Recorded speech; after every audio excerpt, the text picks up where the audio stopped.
Chapter 1. Achievement unlocked, Midas Touch.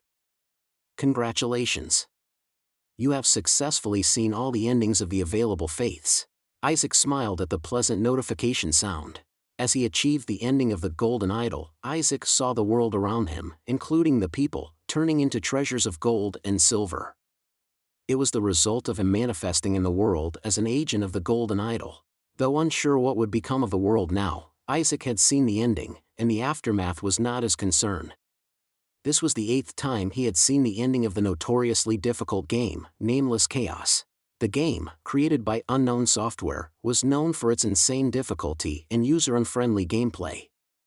However, it also had a fanatical user base due to its unparalleled freedom, open-world universe, and intricate details. Soon darkness fell, and 8 characters appeared. Humans, orcs, elves, giants. These were the characters Isaac had created and played until now. Isaac muttered with a hint of regret, "It seems I've milked this game for all it's worth. Maybe there's nothing left to do?" In Nameless Chaos, players choose from 8 different faiths and races to accomplish the objectives set by their gods. The interactions and storylines varied greatly with each choice, offering an immersive experience that was hard to tire of. But having seen all the faith endings meant he had nearly exhausted all the content. As he hesitated to quit the game, an unfamiliar message appeared before Isaac. To commemorate the world's first achievement, a new faith is now available. Hidden Faith, you can now choose the Nameless Chaos. A 9th faith selection, which he had never seen before, appeared on the character creation screen. It featured a bizarre tentacle symbol with flashing red eyes. Isaac was taken aback by the name Nameless Chaos. A monster faith? The major faiths in Nameless Chaos were known as the 9 faiths. However, only 8 were playable. The 9th faith was not an option. The 9th faith, Nameless Chaos, was a monstrous faith, worshipped by mindless tentacle monsters, maggot swarms, and writhing flesh. As a result, it was universally regarded as an enemy in the intertwined relations of the gods. A real hidden faith? Isaac searched online for any information about the Nameless Chaos, but found no mention on any strategy sites, wikis, or forums. Though there were discussions about it being a mere Easter egg, nothing substantial was found. Not surprising. Nameless Chaos was a world of despair, notorious for its impossible difficulty and permanent character deletion upon death. That Isaac cleared all faiths was an anomaly. Come to think of it, it said it's a first-time achievement. No wonder there's no information. He immediately started creating a character. Let's see, how can I create an interesting character? Having gained a unique faith, Isaac decided to fully embrace its concept. Nameless Chaos was a game of diverse professions and races, but faith was the core element. To bring out the concept of a special faith, a priest class would be ideal, but Isaac was tired of the priest endings. What about a paladin? The idea seemed fitting. If Nameless Chaos embodies its concept, it would be shunned by all other faiths. Unlike priests, who lack survival skills, paladins, also called holy bugs, could survive tenaciously. Anyway, I can change professions anytime during the game. Let's aim for the paladin ending. Race, human. As Isaac rolled the character creation dice, a beautiful figure with gray hair and ashen eyes appeared. Although the game allowed high flexibility in character appearance, Isaac didn't prefer the so-called veteran fashion of bizarre looks. A character should have a certain charm, after all. Fortunately, most random character appearances were beautiful. But Isaac didn't stop there. He meticulously set the character's appearance. It might seem meaningless, but he believed that the more effort put into a character, the more attachment one feels. After finishing character creation, the attribute allocation window appeared. Isaac examined the stat window divided into strength, agility, vitality, intelligence, and faith. For a paladin, focusing on vitality and faith was ideal.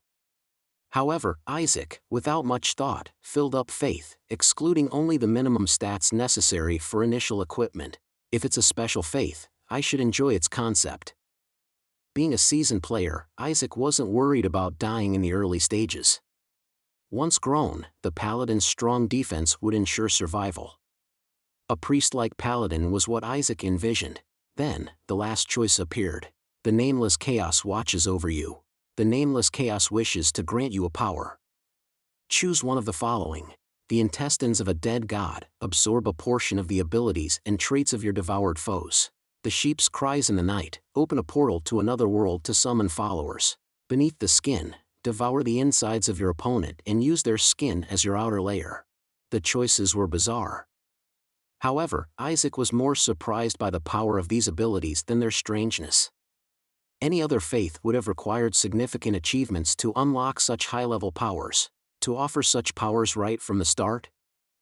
While other faiths also granted decent abilities at the start, these powers were outright cheat level.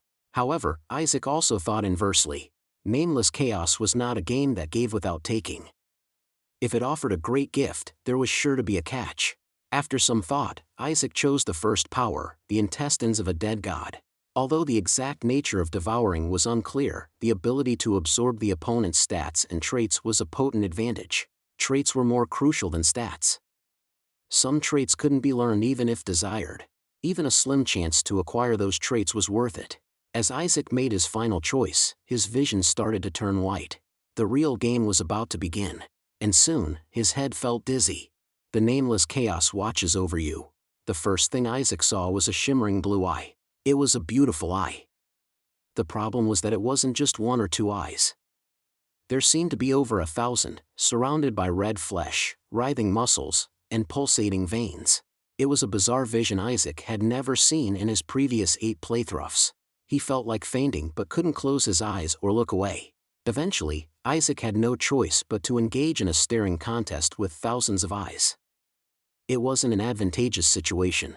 Blink. Despite the odds, it was the 1,000 eyes that blinked first. However, Isaac didn't feel victorious. Although one wouldn't normally hear a sound when eyes blink, it's different with thousands. The Nameless Chaos sees through such fakes. An incomprehensible sound reached his ears, like a mechanical whisper right next to him, and guides you to a world truly fitting for you. Isaac felt the message, the designation, was oddly familiar. As he tried to remember what it was, another voice called out, "Get up and grab your sword, Isaac." Crack. The mass of eyes and flesh that filled his view vanished in an instant, replaced by the sight of a burning village. Isaac quickly felt dizzy from the acrid smoke and the smell of blood. Bang! Rumble. The darkness of night strangely rippled. A massive stone tower collapsed with a loud crash. Houses were burning. Silent, skeletal figures swarmed among the flames. Isaac! A scream-like shout echoed from somewhere. Isaac turned his head. A middle-aged man, struggling with 3 skeletal soldiers using a broken sword, was in view. Isaac then realized the man's cries were directed at him, that he was Isaac. Sitting down, Isaac realized he was holding a sword and tried to stand to hand it to the man. But before he could fully rise, the rusted blades of the skeletal soldiers pierced the man. Gug, ha! Isaac couldn't stand either. His head spun. Touching his forehead, he felt his hand wet with blood. In a dizzying state, Isaac recalled the memory of building debris rushing towards him. He thought he was going to die, but somehow he was alive. What's this? Building debris? That wasn't his memory. Wasn't he playing a game? Isaac tried to recall, feeling disoriented. But those memories weren't of Isaac but of someone else. Memories of Isaac, not the player, but the character.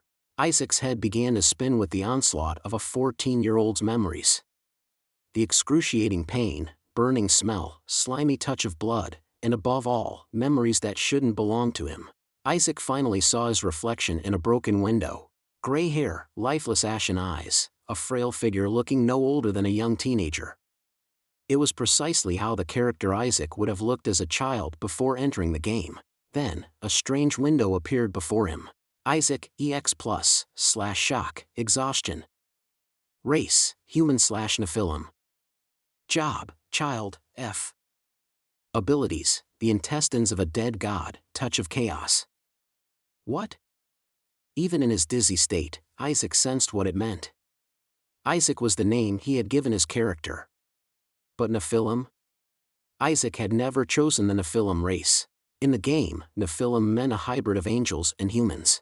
blessed with beautiful appearances and innately high faith abilities but cursed with frail bodies due to the cursed blood trait. I've heard it's a race awarded at an extremely low chance during character creation, but why now? Isaac thought back to his character creation process. He haphazardly increased faith, meticulously sculpted the appearance, and chose the faith with the worst relations with the gods.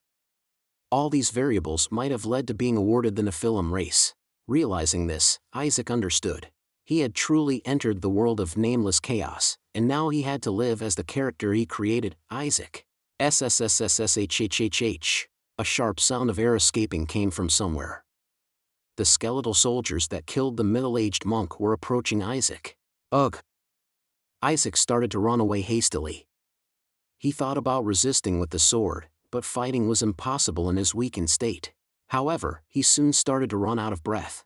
It was the worst physical condition characteristic of Nephilims. Although supposedly charismatic, Isaac doubted that charm would work on the undead. Suppressing his urge to vomit, Isaac moved as stealthily as possible, avoiding the skeletal soldier's gaze. Walking, he recalled the promotional catchphrase of Nameless Chaos. This is a world dominated by giants and gods. You will die here, worthless and meaningless. Chapter 2. The man with black hair gazed expressionlessly at the burning village. The white holy armor engraved with the Codex of Light indicated he was a high-ranking paladin, but his expression remained unchanged even as the village burned and civilians were massacred around him. Instead, he spoke coldly. There's an escape route to the east. Women and children are probably fleeing there, send the soldiers that way.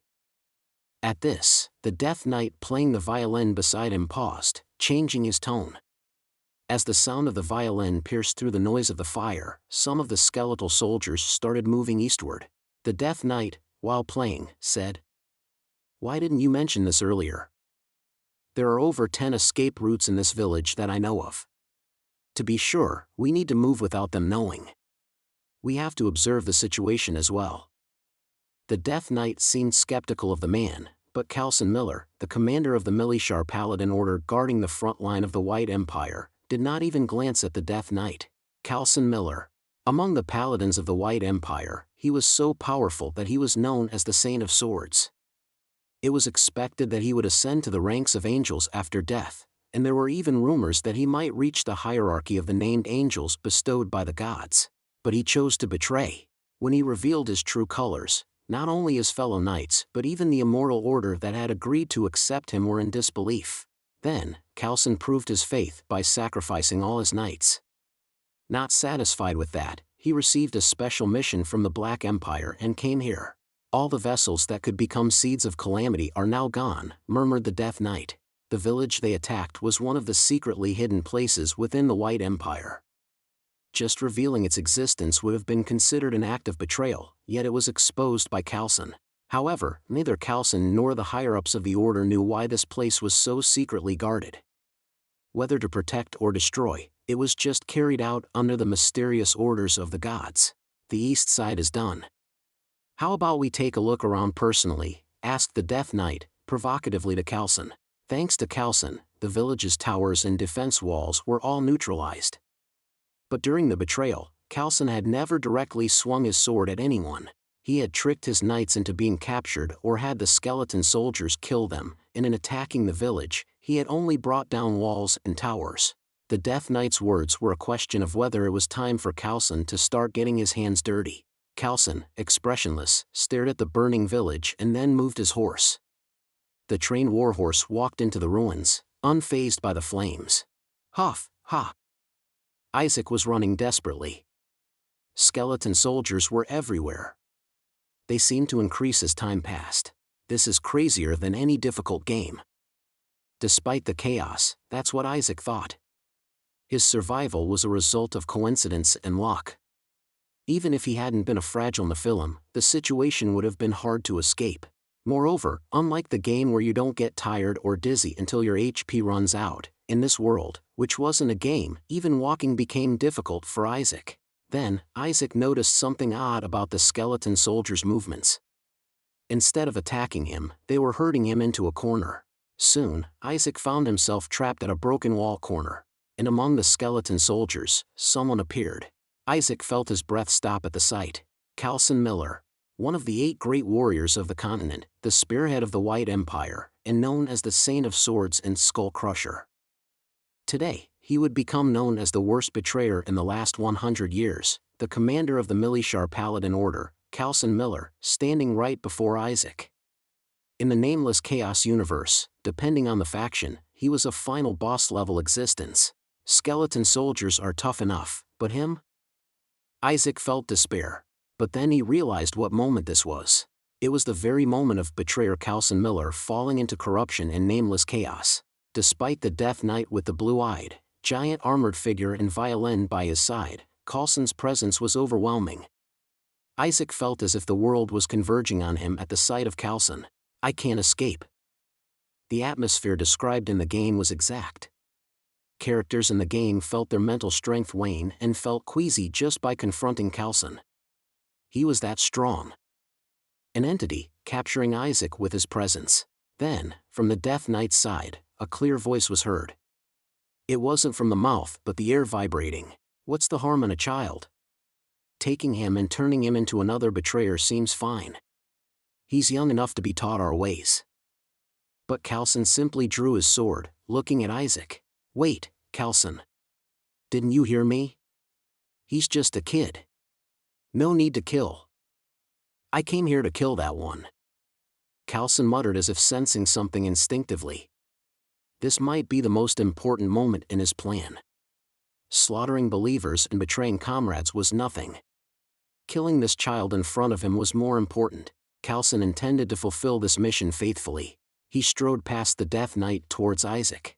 Isaac could see Calson's eyes as he approached. There was no emotion or doubt in them. And in Calson's motion as he swung his sword, there was not a hint of hesitation. Isaac reflexively pulled back, but the blade cut across his chest. Blood spurted from the wound. I'm dying. Isaac felt an empty loneliness. In this world, he was utterly alone. There were no family, friends, or acquaintances to remember him. There wasn't even a religion to explain the afterlife.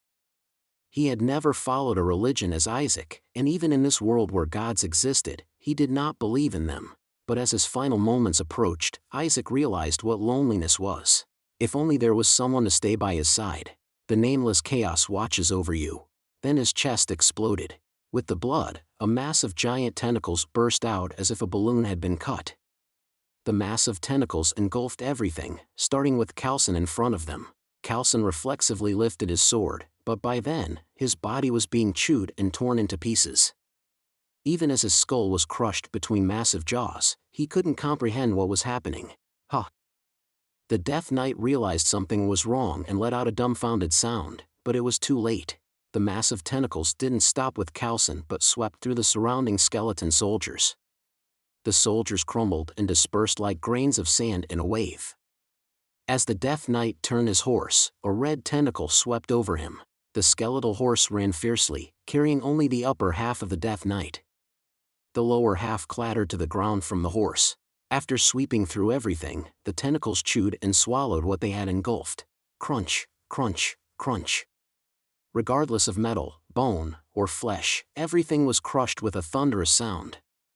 The tentacles then seemed to finish their meal, smacking their lips before slowly retracting into Isaac's chest.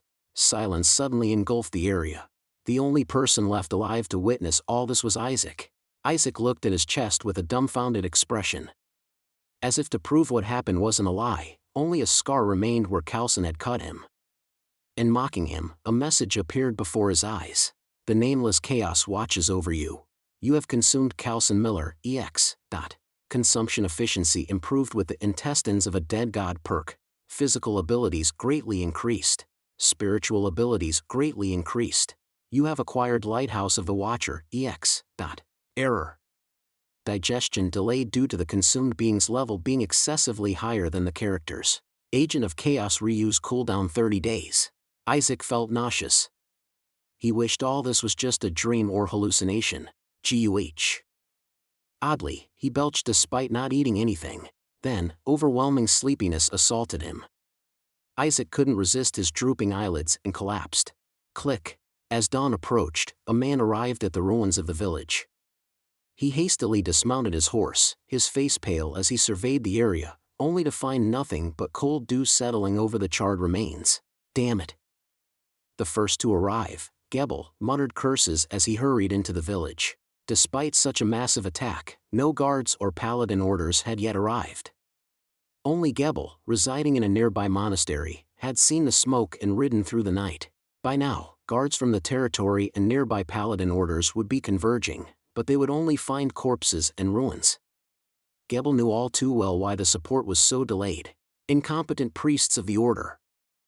It was due to Coulson Miller's betrayal. The order had noticed signs of Coulson's betrayal. However, the fact that Coulson, a saint and hero, had committed betrayal would undoubtedly cause great shock and disturbance among the believers. While they hesitated, trying to deal with the matter quietly, Coulson brazenly invaded a village deep within the White Empire. By the time the order realized the situation, it was too late. They informed monasteries, churches, and paladin orders across the region, but all responses were delayed.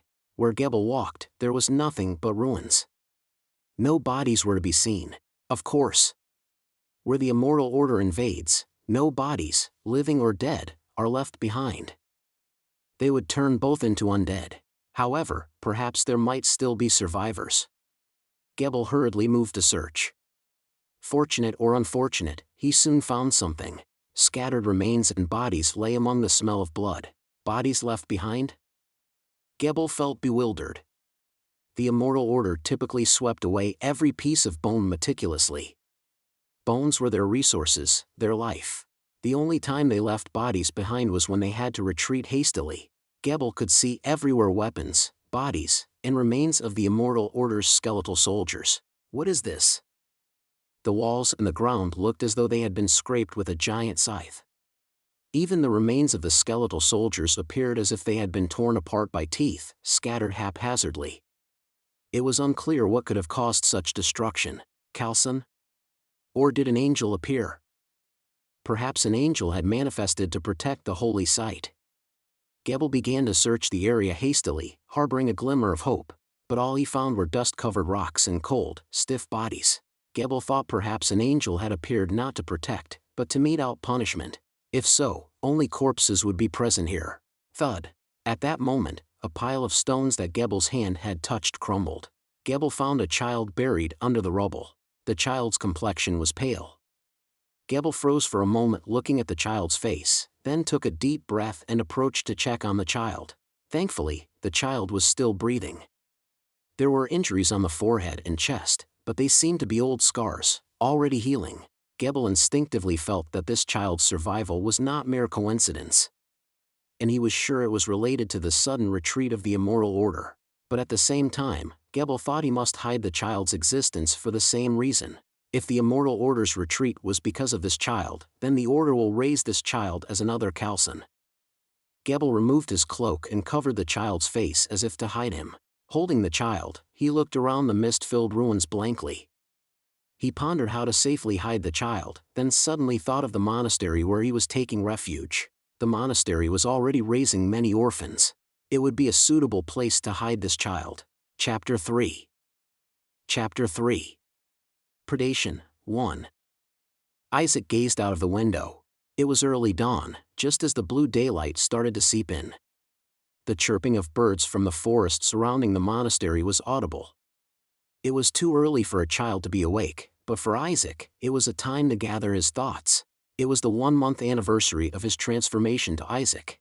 Having survived the assault of the immortal order, he found himself in this monastery when he regained consciousness. The abbot only mentioned that he was rescued, with no further details provided. To Isaac, who had expected to be bombarded with endless interrogations and questions, this was both unexpected and a relief. After all, asking too many questions would only complicate things. The incident was not his top priority. Isaac had spent the past month in a somewhat dazed state. It felt like a dream, a reality too hard to accept. Hoping everything was just a dream, he spent the month attempting to log out or wake up. However, as his consciousness gradually became clearer, he was able to set his goals. Today, he decided to give up all his expectations. Isaac was now Isaac. He was a resident of this world. As long as he lived in this world, until he found a way back, he needed to blend in as a local resident. Isaac clenched and unclenched his hand, testing his strength. His physical strength was so weak that he struggled to lift even a slightly heavy branch. The feeble strength of an Nephilim, weakened further due to his young age. Isaac compared himself to a child of 5 or 6 years old. Damn it, if I knew I'd end up living in a game, I wouldn't have set my stats like this. Being a Nephilim wasn't bad. In fact, it was a quite fortunate race. They possessed the worst physical abilities but compensated with high faith and charm. Charm, luck, intelligence, these were hidden stats, not explicitly shown. Among them, Nephilims, although disliked by gods, had a significantly high charm stat, which garnered human favor. Isaac's current appearance in this world was stunning enough to turn heads. It's like throwing a Korean online game beauty into reality. It's ridiculous even to me who set it up. However, it wasn't bad to earn human favor, as long as Isaac kept his bloodline a secret. To outsiders, he appeared just as a handsome young man. The problem, however, was his frail body. He was susceptible to diseases and could hardly wear proper equipment. In this medieval fantasy reality, Isaac could hardly fathom how vulnerable he was. I remember absorbing calcin and gaining physical strength. Could it be that his strength improved only to this level? It seemed possible, but he also recalled a message about calcin's level being too high and causing a delay in digestion. It was hard to believe that the digestion hadn't completed even after a month, and the skill he acquired at that time was still locked. Lighthouse of the Watcher, unopened. Lighthouse of the Watcher. I've obtained something nonsensical from the start. Isaac had cleared the Nameless Chaos 8 times. He had even played using the faith of the Codex of Light, the game's largest religion. Simply put, it was an ultimate skill that could transform an area into heaven. However, as indicated by the term lighthouse, it could attract unwanted dangerous creatures of heaven.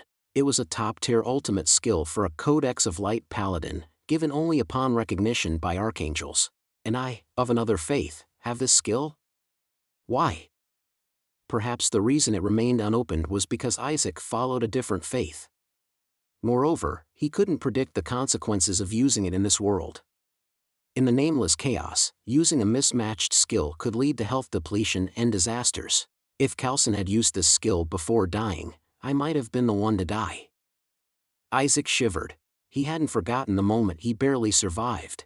Subconsciously, he touched his chest where the scar from calcin's blade still remained. He remembered the scene where countless tendrils overflowed from that wound and swept away Calcin Miller and the undead of the Immortal Order. It was as horrifying as it was nauseating. The power of the Nameless Chaos, probably. Isaac had chosen the Nameless Chaos as his faith when creating his character. And the tendrils were a symbol of the Nameless Chaos. However, the Nameless Chaos was a faith opposed by all other religions. The Nameless Chaos once caused a plague called White Death that killed all who knew its name, disappearing from the world. The White Death turned bodies pale as ash before disintegrating. In the southern desert regions, cities destroyed by this plague still lay covered in the white ash of corpses. It was one of the most difficult dungeons in the Nameless Chaos. Thus, the once named god of chaos became nameless after losing all who knew it. That was all Isaac knew. Since then, the civilized world was divided between the light-ruled White Empire and the immortal-led Black Empire. Many kingdoms fell due to the immense loss of life, and all cults erased or sealed records of the Nameless Chaos, especially in the Codex of Light monastery where Isaac currently resided. Isaac didn't know why he, a follower of the Nameless Chaos, was in this sacred place, but he knew one thing for sure. If his identity was revealed, he was as good as dead. Luckily, there were no witnesses. It was a pity for those who died at the sanctuary, but for Isaac's own survival, it was a relief. And the potential witnesses might be the undead of the Immortal Order. The priests of the Codex of Light wouldn't take their words seriously. Isaac had no choice. He casually chose the faith of the Nameless Chaos, but to him, a modern person, the closest in values was the Codex of Light. He needed to find a way to survive among them. He didn't want to be a monkey in the mountains or a walking skeleton. Above all, he never wanted to become a slime-like monster composed of tentacles. Fortunately, Isaac had enough knowledge to survive in this world. It's obvious with the experience of clearing 8 faiths. If he could overcome the challenging early stages unique to Nephilims, he could manage the rest somehow. Survival. That was Isaac's top priority. As the time for morning prayers approached, the sound of a bell rang from outside. A young monk entered, waking the children and leading them to the chapel. Isaac obediently followed, pretending to pray, but internally, he was fervently contemplating ways to survive. He didn't have much time to think like this. In the monastery, Isaac's daily life was limited to prayer, labor, meals, and sleep. Just because he was a survivor didn't mean he received any special care or attention at the monastery. Resources were scarce, and there was a lack of staff to provide such care. At least being in a monastery of the Codex of Light order is a blessing. The Codex of Light was the most powerful among the 9 faiths. Moreover, by Isaac's standards, it was an order that maintained a universal social order. No matter which faith one chose, eventually, they would have to interact with the Codex of Light in some way. Isaac had a good understanding of the structure, physiology, and hidden secrets of the Codex of Light order. Even though this monastery seemed like a peripheral institution rather than the main order, finding useful information wasn't difficult. If the world's lore from the game still held, hiding his true identity in this monastery wouldn't be too hard. More than anything, this world hasn't really begun yet. Isaac was able to accept his situation so calmly because he had memories of living as Isaac for 14 years. To him, the phrase "the world hasn't begun yet" felt odd. But it was true. The current present in this world was approximately 4 years before the starting point of the Nameless Chaos game. In about 4 years from now, the war between the 9 faiths will start. More precisely, it's a competition involving alliances and conflicts, mainly between the Codex of Light and the Immortal Cult. Players have to lead their faith to victory or defect to another faith for their triumph. Apostasy. Considering that the Nameless Chaos is treated as public enemy or demon, apostasy didn't seem like a bad option. However, Isaac's race, the Nephilim, inherently possesses the trait of cursed blood. Nephilims with the cursed blood trait are disliked by all gods. It might seem excessive for mere hybrids of angels and humans, but according to the lore, Nephilims can steal miracles from any faith lineage they're connected to without the god's permission. While it's possible for Nephilims to have faith, there are surely some who take advantage of this. They could even steal miracles while worshipping another god. No wonder no faith was welcoming towards Nephilims. Moreover, the penalty for apostasy was also an issue. Gods do not like their followers shifting allegiances freely. The resulting curse could be severe enough to make one consider deleting and restarting their character. However, whether Isaac had the option to restart was doubtful. Therefore, as he initially resolved, he had no choice but to cherish, love, and hide his faith in the Nameless Chaos. Fortunately, considering the event a month ago, the Nameless Chaos didn't seem like a weak deity. But if discovered, he'd likely be hunted. There are 4 years left. It was both a long and short period. Isaac had nearly complete knowledge of all the secrets and treasures' locations, and the history of the game world. Whether those treasures would still be in the same places, he didn't know, but it would be safer and beneficial for his growth to recover them as soon as possible. However, the problem was that Isaac's current physical state was terribly frail. Isaac looked down at his thin arms and legs. It wasn't that he was being mistreated, the monastery was poor, and the monks themselves lived in modesty. I need to do something about this body first. At the very least, he needed to build enough stamina to not faint while walking on the road.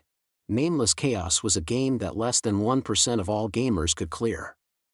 Some people find the gameplay enjoyable even without clearing it, but Isaac had cleared this difficult game 8 times, each with a different faith. For the Codex of Light Monastery, having such a hero among them was a cause for celebration. But the hero, who might reclaim the Holy Land and confront evil monsters in the future, was feeling frustrated in front of the dining table. Is this really a meal?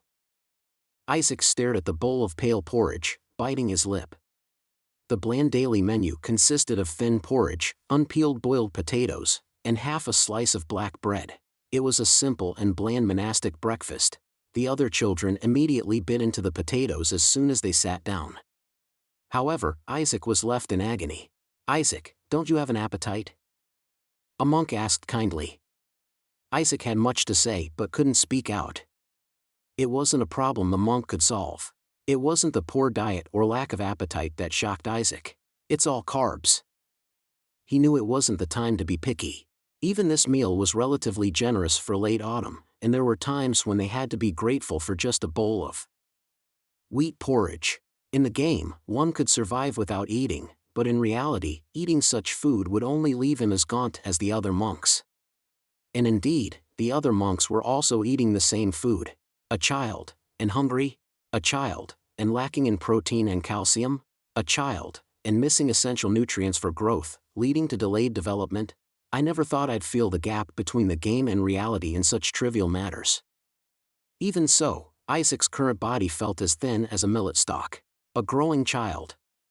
But with such a poor and unbalanced diet, he was likely to remain weak and frail. After his daily chores, Isaac returned to his bedroom. Naturally, there was no such thing as personal space for the children. All the orphans in the monastery slept together in a large room. A straw bed and a thin blanket on the floor were the only personal spaces. Even after returning to the bedroom, Isaac lay awake, staring at the ceiling. He couldn't sleep. Not because of discomfort, nor due to realizing his past self's identity. Do I really have to live like this?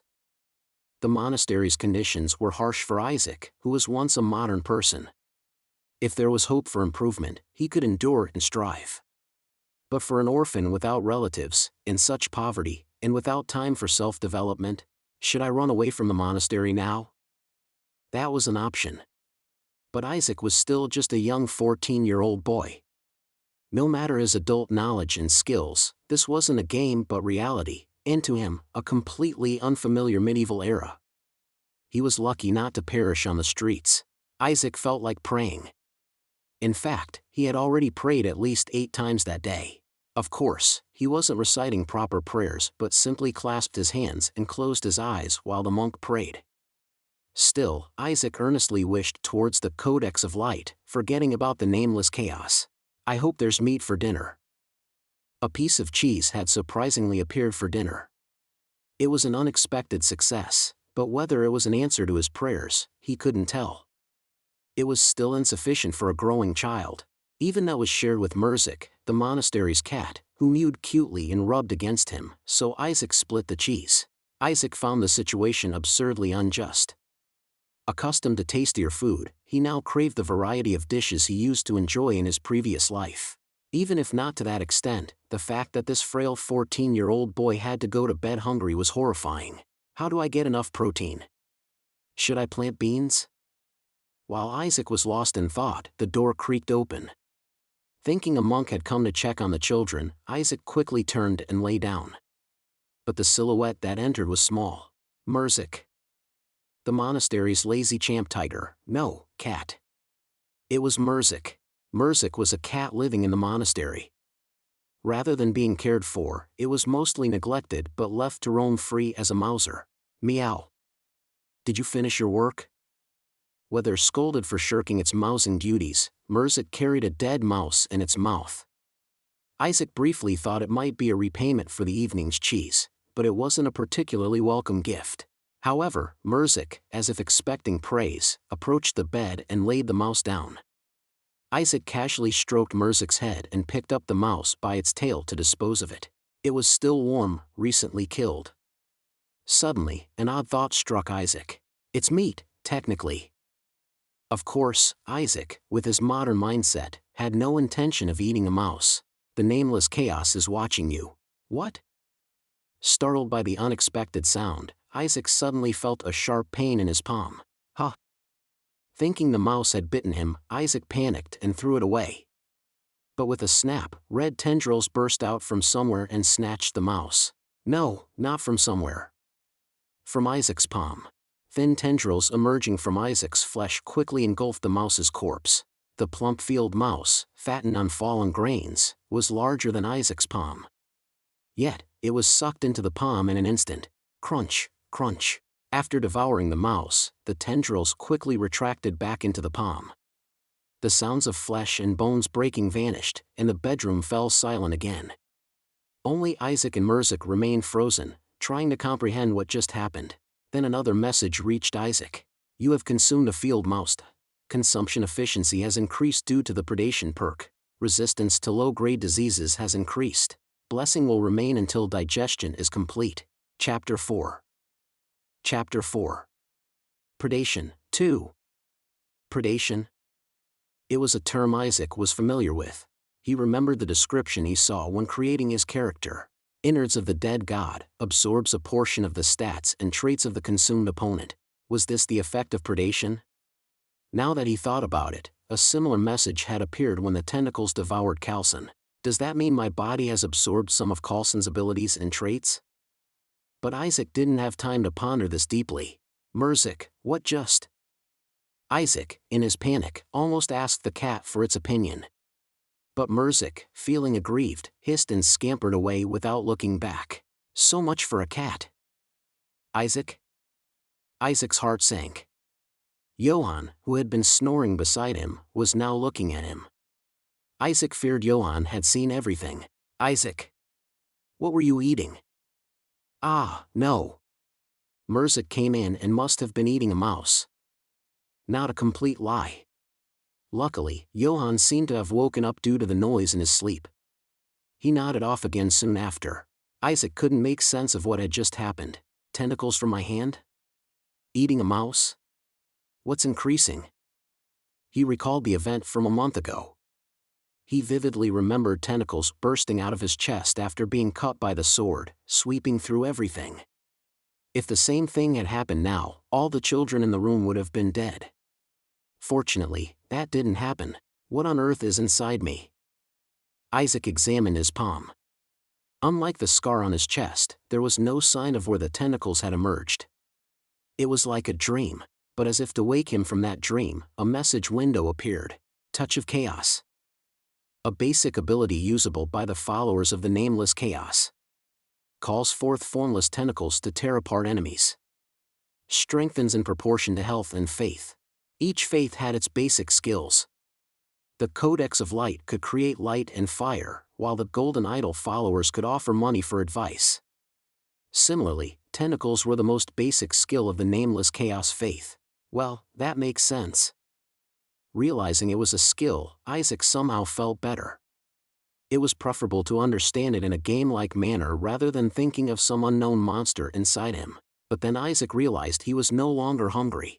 No, it can't be. I didn't eat the mouse, the tentacles did. He lay back in bed, trying to deny what had just unfolded before his eyes. He thought he wouldn't be able to sleep properly after such an event, but he did. The body of a 14-year-old boy was honest in its need for sleep. Unwillingly admitting, his stomach was also somewhat full, so he drifted off easily. The next day, Isaac was again engulfed in thought. It was about the tentacles, this world, his values, and how it all interconnected. How can I continue to survive and win? A frail body, a lineage shunned by the gods, a follower of a faith that, if discovered, would mean certain execution. Tentacles that sprang out at any opportunity. Of these, the faith itself was actually the most problematic. Isaac didn't know much about the Nameless Chaos. But wandering the outskirts in the Nameless Chaos game, one often encounters such quests. Ominous regions, eerie atmospheres, disappearing people. If a horror movie-like setting begins, it's almost certain they will appear. Tentacle monsters, the same kind of monsters that sprouted from Isaac's body. Such beings were treated as special quests that must be eradicated, regardless of the chosen faith. I absolutely can't be discovered. If discovered, he would be immediately executed, possibly burned at the stake or stoned. Isaac imagined the now kind monks hanging him on a cross, lighting a fire beneath him, stoning him, or throwing him into medieval torture devices. The Nameless Chaos is watching you. Regardless of Isaac's shivering or not, the Nameless Chaos was watching him with interest. He faced many dilemmas. He could survive by hiding away somewhere, using any means necessary, but Isaac didn't want to live like a barbarian in a cave. He was a conqueror of this game. He didn't want to start thinking about defeat in an ugly form. His thoughts were always about conditions for victory. What those conditions were, he didn't know yet, but survival was the first step. I need to build up my body if I want to survive outside without perishing. But how? It wasn't feasible to steal meat from the storeroom. If there was even meat to steal. Little one, are you ill? At that moment, a voice made Isaac turn his head. He realized he was supposed to be working in the fields, and his hands were digging in the wrong place. Turning, he saw a man with a rugged beard and rough appearance looking down at him. Isaac quickly remembered who he was. Gebel. Not a monk but somehow living in the monastery. Not studying scriptures or praying, but doing harsh chores and hunting, living as a sort of freeloader. Rumored to be a deserter, all the children feared him, and for some reason, he often seemed to be observing Isaac. Startled by the sudden conversation, Isaac tensed up. Huh. Then Isaac noticed something on Gebel's body. It was unmistakable. The belt Gebel wore around his waist belonged to the Knight's Order. It was ragged, but definitely a knight's belt. A real deserter? A knight deserter? Isaac remembered knights being treated almost like nobility, respected socially.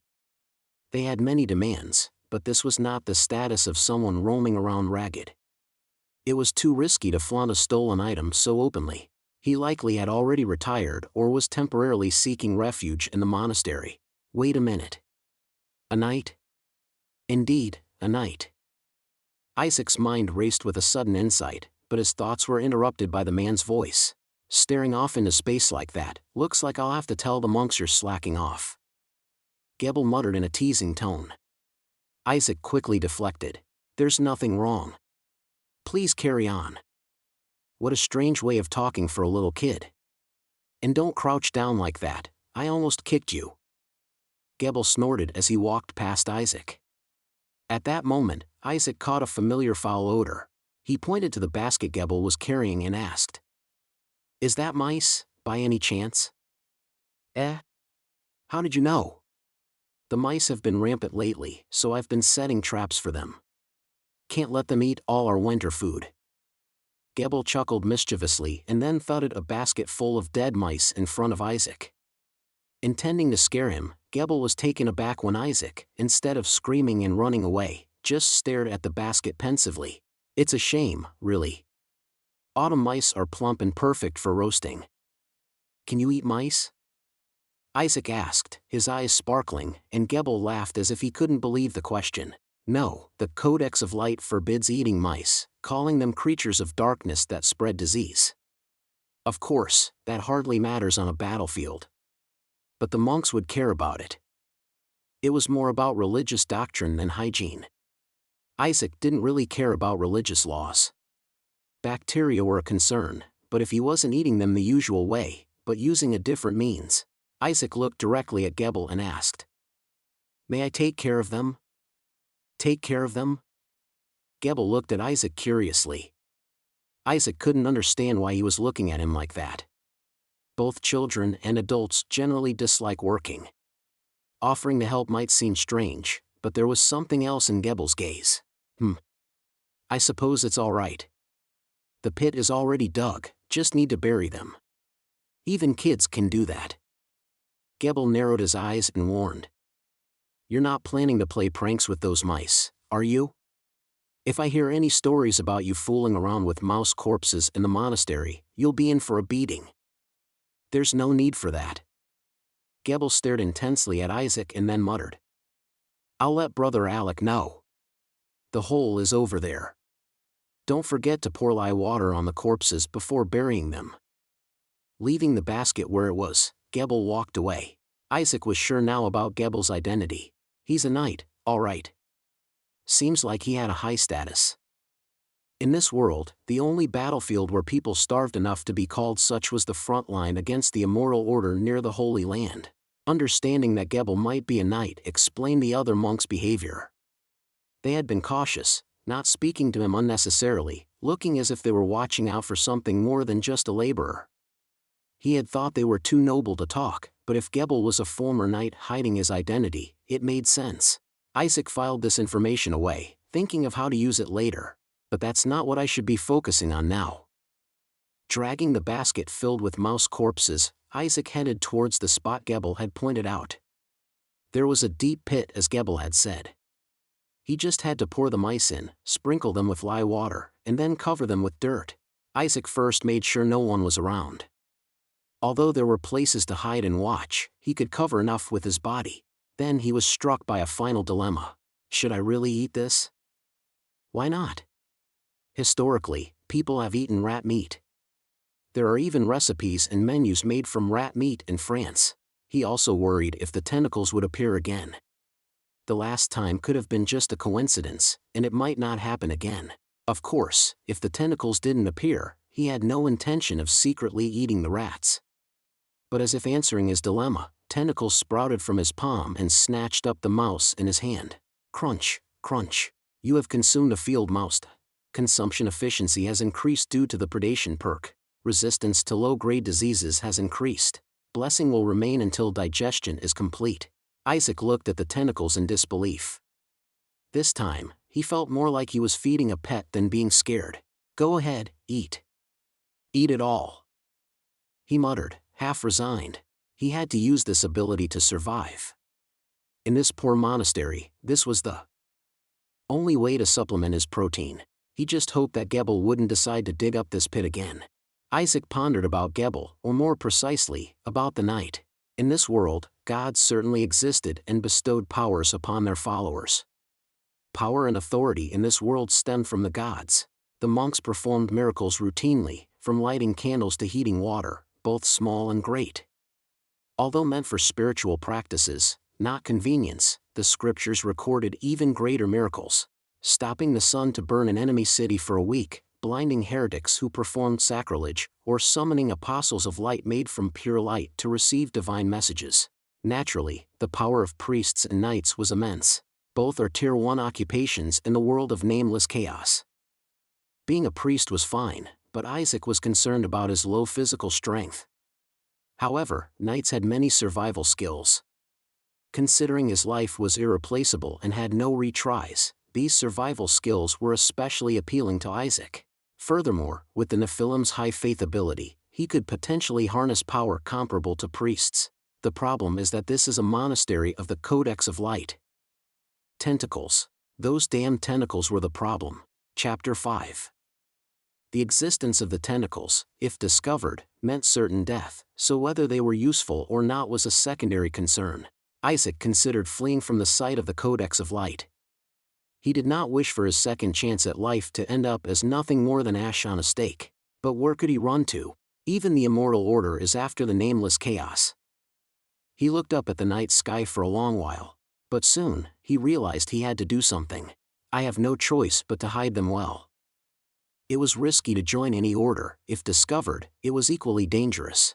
However, due to its inclusiveness, the Codex of Light had a large following, making it easier to hide his identity. Being a paladin required proving one's faith, but it was not as demanding as being a monk. Unlike monks, who were confined to study, a paladin's personal training was more emphasized. Getting a miracle might be tough, but perhaps I can use the authority of the order. Furthermore, invading the territories of heretics could make him a lord of that land. Although it was customary to donate to the order, how could the order govern such distant lands? He could keep the real power while giving only honor to the order. Of course, he would need to establish a monastery or pay a sum. For now, he would hide his identity until he gained everything he could as a paladin. He could always escape once discovered. No, he must become a paladin for survival. They say, hide a tree in a forest. If he became an exemplary paladin, no one would suspect him of being a follower of the Nameless Chaos. He resolved to find relics, reclaim holy lands, and even destroy the Order of Immortality. That way, no one would think of him as a chaotic tentacle monster. Isaac was determined to become a paladin using all his special abilities, talents, and knowledge. It was necessary for survival. If these tentacles were going to complicate his life, it was safer to delve deeper into the Codex of Light. I'll need to train my body for combat, but I'm still young, so there's plenty of time. A follower of the Nameless Chaos becoming a paladin within the Codex of Light. The more Isaac thought about it, the better the idea seemed. As long as he wasn't discovered. You want to help with rat catching? Yes. Isaac, having made up his mind, thought he needed a steady intake of protein. Ordinary monks might be content with just a potato, but not Isaac. Even if the tentacles can't taste, it's a good opportunity to absorb nutrients. Isaac's body wasn't frail compared to other children his age. With enough nutrients, he could grow quickly. Observation showed that his prey was slowly absorbed. No hair, teeth, or nails appeared in his excrement. It seems like complete absorption. His complexion had greatly improved, and he no longer felt hungry. Not so busy that I need a kid's help. Do you find rat catching fun? I'll help with other tasks whenever I have time. Gebel had many duties at the monastery, handling them due to the monk's lack of vitality. Isaac's offer was timely. If you're taking a kid around, you'll need the monk's permission. Did you ask? I spoke to Monk Alec. Gebel's work, being harsh and dirty, was usually avoided by the children, but not Isaac. The best way for me to maintain my health and skills is to follow Gebel. Isaac's eyes sparkled with ambition. Catching rats was one thing, but Gebel was a paladin. A paladin is not just blessed but also skilled in swordsmanship, capable of facing 10 regular soldiers. Missing out on such an experienced veteran of battle would be foolish. He considered it likely that Gebel had advanced beyond a regular paladin to a commanding or teaching role. Getting closer and building a connection could greatly assist Isaac on his path to becoming a paladin. Gebel laughed dismissively. Just know, if you get in the way, you'll get a spanking. Understand? Yes. From that day, Isaac followed and assisted Gebel. What he called rat catching was actually collecting trapped rats or burying the ones Gebel caught. More precisely, he was feeding those rats to his tentacles. The work was tough, but it was better than the trivial tasks or garden work. In fact, for Isaac, it was easier than working in the garden. The sensation of his muscles growing each day and the ease of the tasks lifted his spirits. Gebel had been consistently observing Isaac. In fact, since he had brought Isaac to the monastery, Gebel had been observing him. The 1-month evaluation was simply, a pretty but quiet and silent boy. Was he the only child who survived when all the villagers were murdered?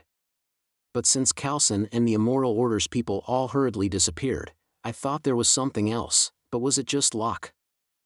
There might have been a different reason why Isaac survived. Because of this, the impression Gebel had of Isaac was just of a lucky survivor, nothing more. Gebel, who had hoped for something more, couldn't help but feel disappointed. But in the past few weeks, Isaac's attitude had changed. He's quite good, no, actually very good. It was as if he had become a different person, no longer just understanding the situation. Gebel had no choice but to raise his evaluation of Isaac by several levels. He had intended to give a positive evaluation if Isaac just showed a moderately diligent attitude, but Isaac was doing surprisingly well. Until now, there were many kids who had offered to help him, to avoid studying, or because farm work was tough, and so on. But the work Gebel did was dirtier and harder than farm work. Since it was not noticeable, it was tough to get recognized. Yet, Isaac followed Gebel every day without missing his studies. Being 14 years old and able to read and calculate was not bad at all. He could have focused more on comfortable work or studies, but Isaac was spending all his spare time helping Gebel. Thanks to this, Gebel was gradually feeling less burdened. The more surprising thing was that Isaac continued to try to learn something from Gebel. Isaac didn't just pass over even the simplest things, and tried to understand the principles and reasons. Although it could be annoying for Gebel, it was not difficult since Isaac understood everything after being taught just once. Chopping wood, setting mouse traps, chasing beasts, managing horse gear, differentiating herbs, etc. Isaac was quickly learning everything after just seeing it once. Of course, this alone couldn't mean that he had the abilities fitting a survivor from Khalsan. Isaac was just a child with an unusual maturity and skills for his age. But regardless, Gebel liked Isaac. Before he knew it, he had become accustomed to treating Isaac like an assistant. Meanwhile, other children started to look at Isaac, who had begun to play separately, with uncomfortable eyes. Isaac had suddenly come among the children and been an outsider. But instead of trying to fit in with them, he only mingled with adults and almost ignored the children. Since the monks liked the well-behaved Isaac, he naturally became an object of jealousy. But whether that was the case or not, Isaac originally had no interest in his reputation among his peers. It was a situation where even clinging to everything for survival was not enough. In such a situation, there was no need to care about the eyes of the children. He was continuing his studies for himself alone in a place where no one saw. It was about the study of tentacles. To prevent these damn things from sprouting out of control, I need to figure out how to use and control them. according to what Isaac had found out about the tentacles so far. First, digestion does not occur immediately. Contrary to what he thought, that he would digest everything by the time he woke up, for almost several days, he did not feel hungry, and the abilities he gained through predation did not disappear. Because of this, Isaac had fallen into the somewhat difficult situation of having to force himself to eat even when he was not hungry. But during this state, Isaac could retain the abilities absorbed from his prey. Moreover, whatever he ate was absorbed with considerably high efficiency in his body. Though it was an effect difficult to feel immediately, in those times when people died easily from lack of nutrition or minor causes, it was a very useful bonus. Second, the tentacles are, for some unknown reason, favorable to Isaac. It was strange that the tentacles that sprung from his body and cut through his skin were favorable to him, but in reality, they were kind to Isaac. When he unconsciously reached out for a cup of water far away, a tentacle sprang out and grabbed the cup for him.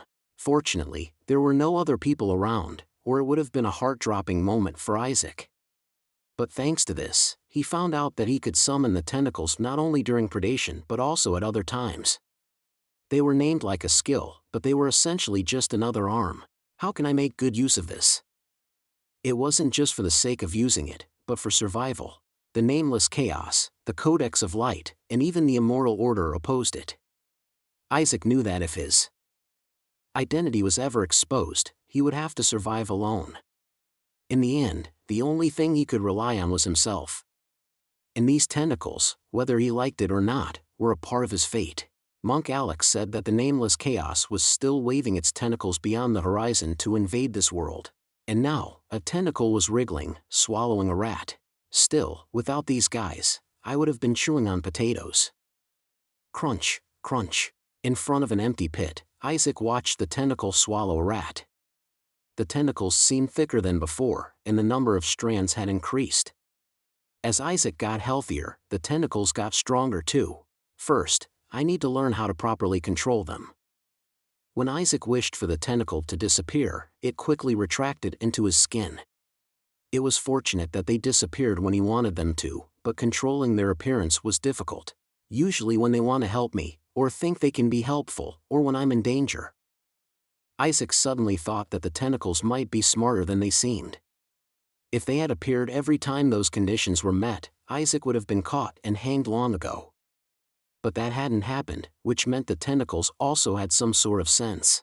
They had a kind of self-consciousness. Whether that was good news or bad news was still unknown. For now, I'll have to trust the tentacles' instincts and find a way to control them. A rat was wandering near the bait of a mousetrap. It seemed interested in the bait, sniffing around, but hesitated and eventually turned back. The smell of its dead kin was already all around. Click. Suddenly, the rat sensed something strange and started running frantically. But in an instant, it was pierced by a sharp sound cutting through the wind. Crunch. The rat, impaled by the tentacle, trembled and then went limp. Isaac watched the tentacle chew and swallow the rat with a grim expression, definitely thicker and longer than before. As more protein was consumed, it wasn't just Isaac's body that was getting healthier. The tentacles were also becoming thicker and longer. While Isaac's body did not easily become healthy due to its constitution, the tentacles were rapidly growing thicker and longer. This may be related to the power of faith. The tentacles were indeed a power granted by the faith in the Nameless Chaos. The fact that they showed power beyond what was appropriate for his level might be related to the high faith value characteristic of Nephilim. For now, they seemed useful when there was no weapon. Isaac examined the trap as he finished eating the rat. Gebel preferred to use traps like a noose trap that tightened as soon as the bait was touched, set up at pathways where rats were likely to travel, and another trap where he would smear oil inside a large barrel and place bait inside. They were decent traps. Already, several rats were caught inside the barrel, submerged in tar. The number has decreased a lot compared to before. Until now, the results had been quite good, but now the effect was starting to wear off. Not only had the number of rats decreased significantly, but the cunning rat packs had begun to learn how to avoid the traps.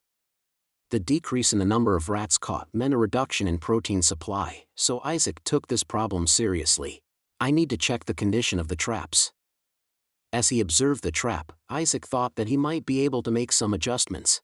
Chapter 6. Chapter 6. Bigger Prey, Part 1. Several days later, Gebel went to check the state of the mousetrap and was surprised. There were as many as 10 rats inside the barrel. Recently, Gebel knew that the number of rats caught was decreasing. Rats learn quickly and soon recognize what is bait and what is a trap. Did Isaac neglect to empty the barrel, leading to so many rats being caught? Initially, that's what Gebel thought. But then he realized that the trap had been slightly modified. As he was examining the changes, Isaac walked into the storage room. "Ah, you're here? Wow, I just emptied it yesterday, and it's already full again." "You emptied it yesterday?" "Yes. If they're left together, they start eating each other quickly, so I've been emptying it frequently." Gebel couldn't understand how so many rats were being caught. The mousetrap had only been altered slightly. He noticed a rod running across the center of the barrel and a smelly, sour lump of grain tied in the middle. "Did you set this up?"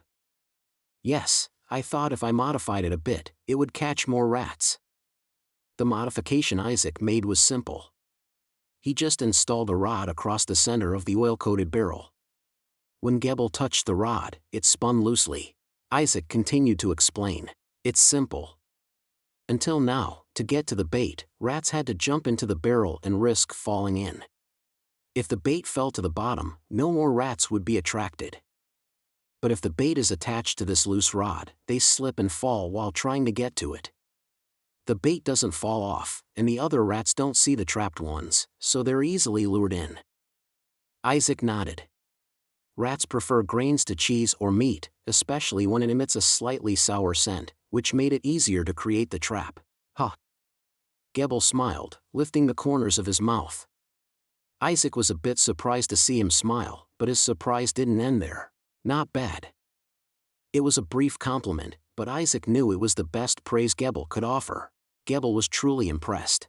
Isaac's idea was simple, but more importantly, it was his attitude. A 14-year-old working hard, not just helping with tasks but striving to improve them. It was enough for Gebel to raise his evaluation of Isaac another notch. "You've done such a commendable job, it would be inappropriate not to reward you. I'll give you a gift." Then Gebel brought up an unexpected topic. Isaac, who had done the work for his own sake, was surprised by Gebel's offer. He modestly tried to decline, but then realized this was another opportunity to earn points. "Could you perhaps give me some candles?" "Candles?" "Yes. It would be nice to have candles to use in my room. I don't have enough time to read in the chapel. Lighting candles is easy for the monks, but the candles themselves are expensive." So, they were hardly used outside of lighting the central hall. However, Isaac still had many things to read and study. Personal candles would extend his reading time. But Gebel shook his head. "Sorry, but candles won't work. There's a fire hazard, and only the lanterns managed by Monk Alex are allowed." Isaac pretended to be a bit disappointed, but he wasn't really upset. For now, he was content to just owe Gebel a favor. However, Gebel seemed intent on giving something and pulled something out of his pocket. "I'll give you this instead." Isaac's eyes sparkled. What Gebel took out was a sun-shaped necklace made of metal. It was crudely tied with a tough string but emitted a faint glow, clearly not an ordinary object. "This is a luminous stone necklace, blessed by the abbot himself. Rub it, and it will light up, gradually dimming down. If you hit it hard, the light gets brighter, but it fades faster. The miracle's lifespan also shortens." Isaac looked at the necklace, and something appeared before his eyes. Luminous stone, rare. A gem imbued with the miracle of the Codex of Light. It emits light depending on the amount of impact it absorbs. It was the same status window he had seen in Nameless Chaos. Normal items didn't display such a window, but it seemed to appear for items of rare grade and above. A miraculous item. It was a treasure incomparable to a fire hazard-prone, easily extinguishable candle. It could fetch a month's living expenses for an average family if sold. Isaac worried that the reward was too generous for his work. He appreciated the kindness but knew to be cautious with excessive favors. "This gift is too grand." "It's fine. Its lifespan is almost over anyway. It should last about half." A year more. I can get another from the abbot. The gift wasn't just a casual one from Gebel. He already had a high opinion of Isaac and knew he liked books, planning to give him something accordingly. This event just provided the right opportunity. Knowing it wasn't an overly burdensome gift, Isaac gratefully accepted it. Thank you. I'll gratefully use it. This is really good. Isaac thought as he tested the luminous stone given by Gebel. When he rubbed the stone, it emitted just the right amount of light, and it shone brighter as he tapped it harder. If I hit it hard, it could almost be like a flash grenade.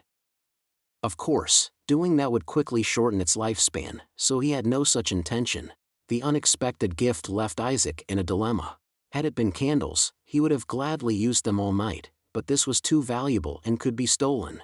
At this time, children are basically liars, thieves, and prepared bullies. Especially orphans who lack many things. Maybe later if I find an alternative, but for now, it's not possible. Isaac had too much on his plate to worry about unnecessary things. Despite making rat catching easier, Gebel's workload had not decreased at all. With winter approaching and various chores that had been neglected due to rat catching, there was plenty to do. Tasks like chopping wood, clearing paths, cleaning latrines, and moving winter supplies sent from the village to the storage were part of his daily routine. These tasks might not be visible, but Gebel was an indispensable part of the monastery. Without Gebel, these monks, lacking in survival skills, would probably freeze or starve to death in less than a month. But Gebel worked silently, without pay, assisting the monks to focus on their spiritual practices. Why, though? There were rumors among the children that Gebel was a deserter, but Isaac knew he was a knight. With his experience, including participation in war, he would be treated well anywhere. Perhaps a form of atonement? Isaac considered this plausible. Gebel might have laid down his sword for the comrades he left on the battlefield. However, Isaac had plans to make him wield his sword again. How can I make him reveal his true nature? Isaac watched a rat scurry in the corner of the storage room. The moment he thought of catching it, his left hand reacted, or more accurately, a tentacle reacted. A tentacle burst from his palm and impaled the rat instantly. I'm getting used to this now. Crunch, crunch. Isaac watched as the tentacle swallowed the rat. And this thing, definitely faster and sneakier. It had grown longer and thicker. Previously, the tentacles stretched only from the fingertip to the elbow, but now they extended nearly 2 meters, stabbing the rat's neck in an instant, even predicting its path. Isaac himself was undergoing changes. Seeing the rat, he felt confident he could catch it, although he had never caught one with his hands before. It was as if the tentacles had become a natural extension of his limbs. Is it because I'm getting enough nutrition? Isaac interpreted it positively. He tried extending a tentacle as a test. A thin, red tentacle wriggled out from between his wrist and palm, flexible like a finger. His control over the tentacle felt much more natural now, perhaps due to familiarity or the recent reward. Though it was clear that the tentacle was moved by some other consciousness, it was undeniably friendly and acted in beneficial ways. I should try eating something bigger than rats. Not because he was tired of rats, he couldn't taste them anyway, but because he wondered if eating different creatures would grant different benefits. Nameless Chaos watches you. Nameless Chaos wishes you to seek larger prey.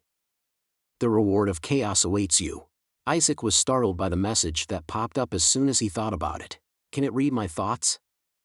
He reflexively recalled all the curses and insults he had hurled at Nameless Chaos. Seems like it either has a thick skin or doesn't care much. But in this poor monastery, there wasn't much larger prey to find, maybe the old donkey in the stable, a few sickly goats, and some monks. Of course, Isaac had no intention of touching any of them, even if they were dead.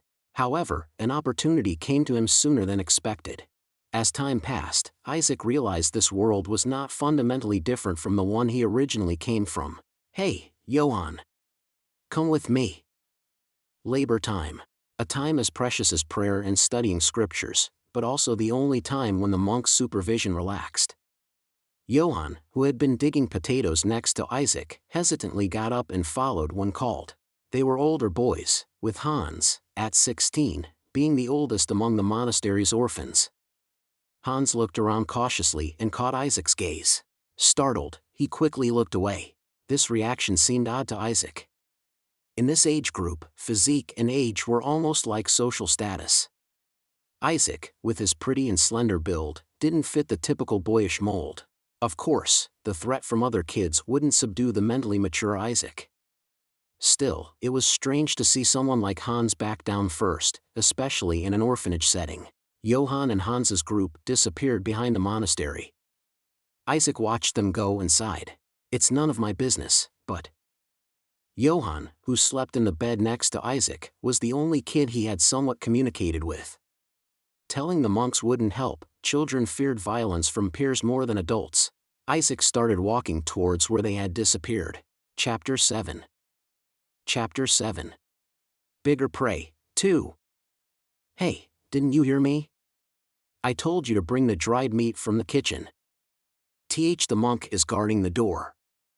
Should have climbed through a window or begged earnestly to get it, you dumb kid. Thud, thud. The sound of beating continued. Isaac knew that intervening in this violence would only lead to another victim. The lack of resources and the closed environment were inciting violence among the children. It was, in essence, an unsolvable situation. You damned brat, wanna die? Do you wish to die? Thud, smack. Hans's beating became increasingly brutal. It was clearly going too far. Isaac sensed a hint of desperation in Hans's behavior. He seemed anxious. I'll kill you. Just as Hans was about to kick the collapsed Johann, Isaac appeared. He didn't block the way, just showed himself from around the corner. Yet, the moment he did, Hans and his gang's attention snapped towards him. What? Hans stuttered in confusion and shouted. Isaac looked at him emotionlessly. Hans seemed about to burst out in anger but ultimately did nothing. Hans's cronies, confused, eventually followed him as he retreated. Isaac, observing his behavior, had a thought. Is it because of my charisma? While charisma often implies seduction, it actually encompasses seduction, trust, respect, favor, and presence. But Isaac saw charisma as the ability to persuade others. People with high charisma are more persuasive, whether in seduction, intimidation, or deceit. This seemed especially true for children, where instinct often overrules reason. But why are they afraid when I haven't said anything? The kids, particularly Hans, clearly looked scared. Isaac had never threatened or intimidated them before. Of course, his look might have been intentional. However, Nephilim's naturally high charisma endowed Isaac with a significant presence, stirring guilt and fear in the children. Thus, Hans couldn't bear the pressure and fled. Well, that guy has either luck or good instincts. Isaac fiddled with the hoe he was hiding. He had no desire to fight but wouldn't just take a beating if Hans attacked with his size. Ah, Isaac. Johann hurried over. Thankfully, he didn't seem seriously injured. Are you okay? What happened? They sometimes asked me to bring potatoes, but recently they've been asking for more, and the monk started guarding strictly. Johann rambled. Isaac listened and tilted his head. The amount of food Johann stole was clearly more than enough for Hans and his gang. So where are they using all that?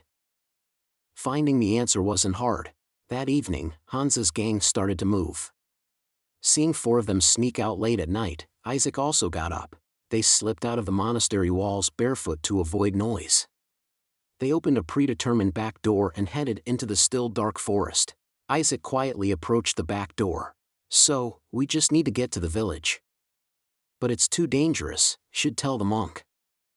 Though only fragments were heard, it was as expected. They're planning to escape. The food they made Johann steal was mostly long-lasting. There must have been many other things they needed to prepare, but considering their dim-witted brains, it was obvious. Escape. Honestly, I've thought about it too. No, he had already decided to leave the monastery when his bones were strong enough, and he could stand as an adult without inferiority. Or if his tentacles were discovered. If you don't want to come, don't. We need to escape before the monks notice. Hans, having seemingly forgotten the secrecy of their escape, was shouting at the frightened kids, trying to assert his opinion. Yet he also seemed afraid to escape alone. At least he's not dumb about that, everything else, though. More people increased the chances of survival, but in a world where even adults flee society's tyranny to monasteries, running away without skills meant either starving or becoming a beggar. It was none of Isaac's concern. But he couldn't let the 4 kids willingly starve to death. He sighed and walked outside. Stop fooling around and go to bed. The moment Isaac spoke, the kids were silently shocked. Hans, frozen, glared at him belatedly. You little. What are you going to do after running away? At least grow up a bit and then ask the monks to recommend you to the workshop or study harder. You can at least learn to read at the monastery. Hans quickly looked around.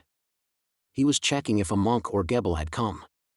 Finding none, his tension didn't ease. Isaac wondered why Hans, much taller than him, was so tense. Isaac took a step forward, testing the waters. Hans flinched and stepped back. See? Even scared of a small kid like me? It was more than just high charisma. It was odd. He expected the kids to gang up on him, given their numbers and age. Seeing their fear, he even thought of scaring them back inside. Calm down, they're just kids. It's an adult's duty to reason with them. Isaac exhaled and said, Hans, where will you go after running away? To the village. The villagers respect the monks.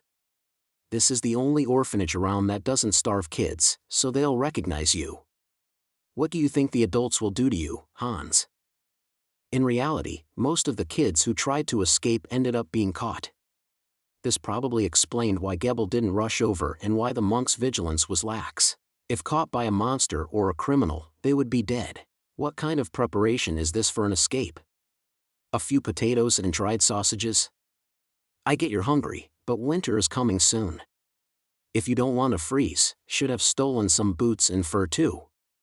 And sacred texts, they're valuable, so why not steal a few of those? Hans's face turned red, unable to respond.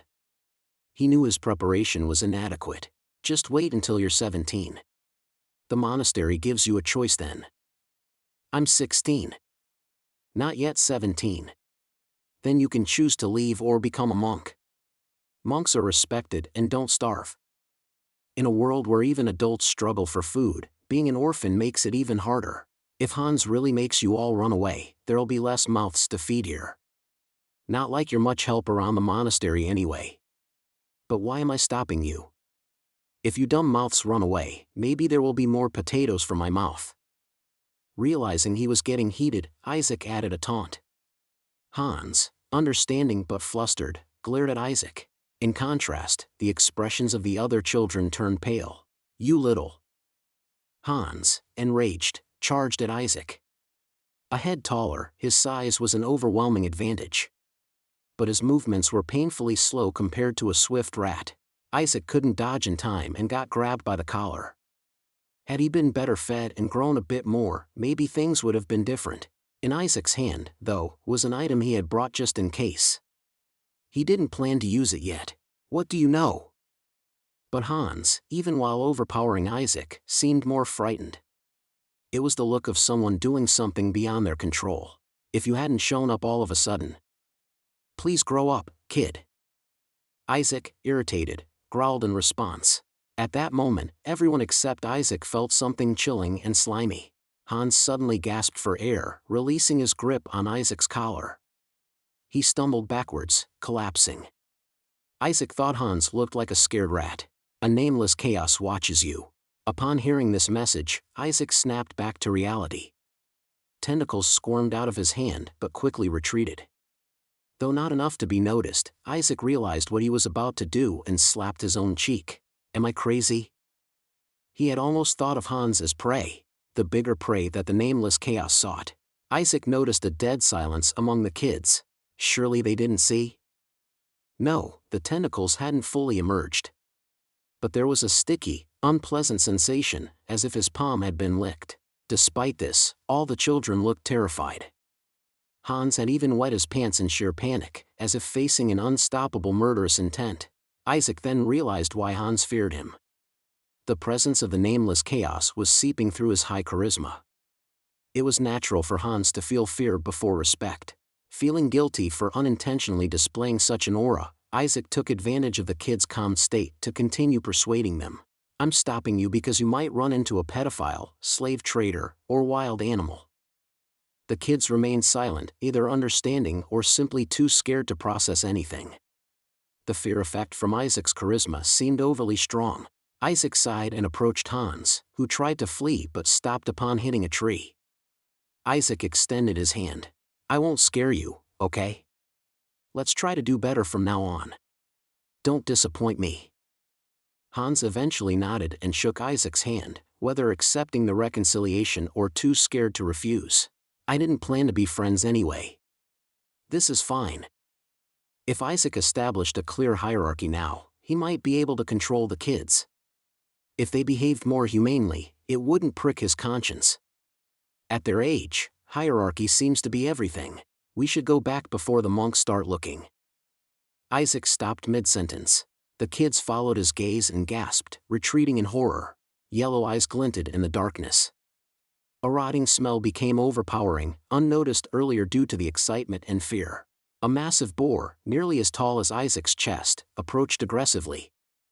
Its rotting stench was unmistakable. A boar? But wild animals don't usually approach groups of people. Isaac realized it wasn't normal. The stench of decay and buzzing flies were overwhelming. Stay calm, let's slowly move back. Ah! The kids, panic-stricken, scrambled away. The boar charged as soon as it saw them running. It was clear the boar wasn't normal, attacking upon seeing their backs. Ah! Hans, paralyzed with fear, fell without managing a few steps. Isaac cursed under his breath and yanked Hans back. A tentacle, unconsciously extended, wrapped around Hans's clothing. With an unbelievable strength, Isaac hurled Hans backwards. Bang! Isaac, hit by the boar instead of Hans, flew backward. Isaac, shocked by the new use of his tentacle, had no time to check on Hans or recover. Come on, you pig!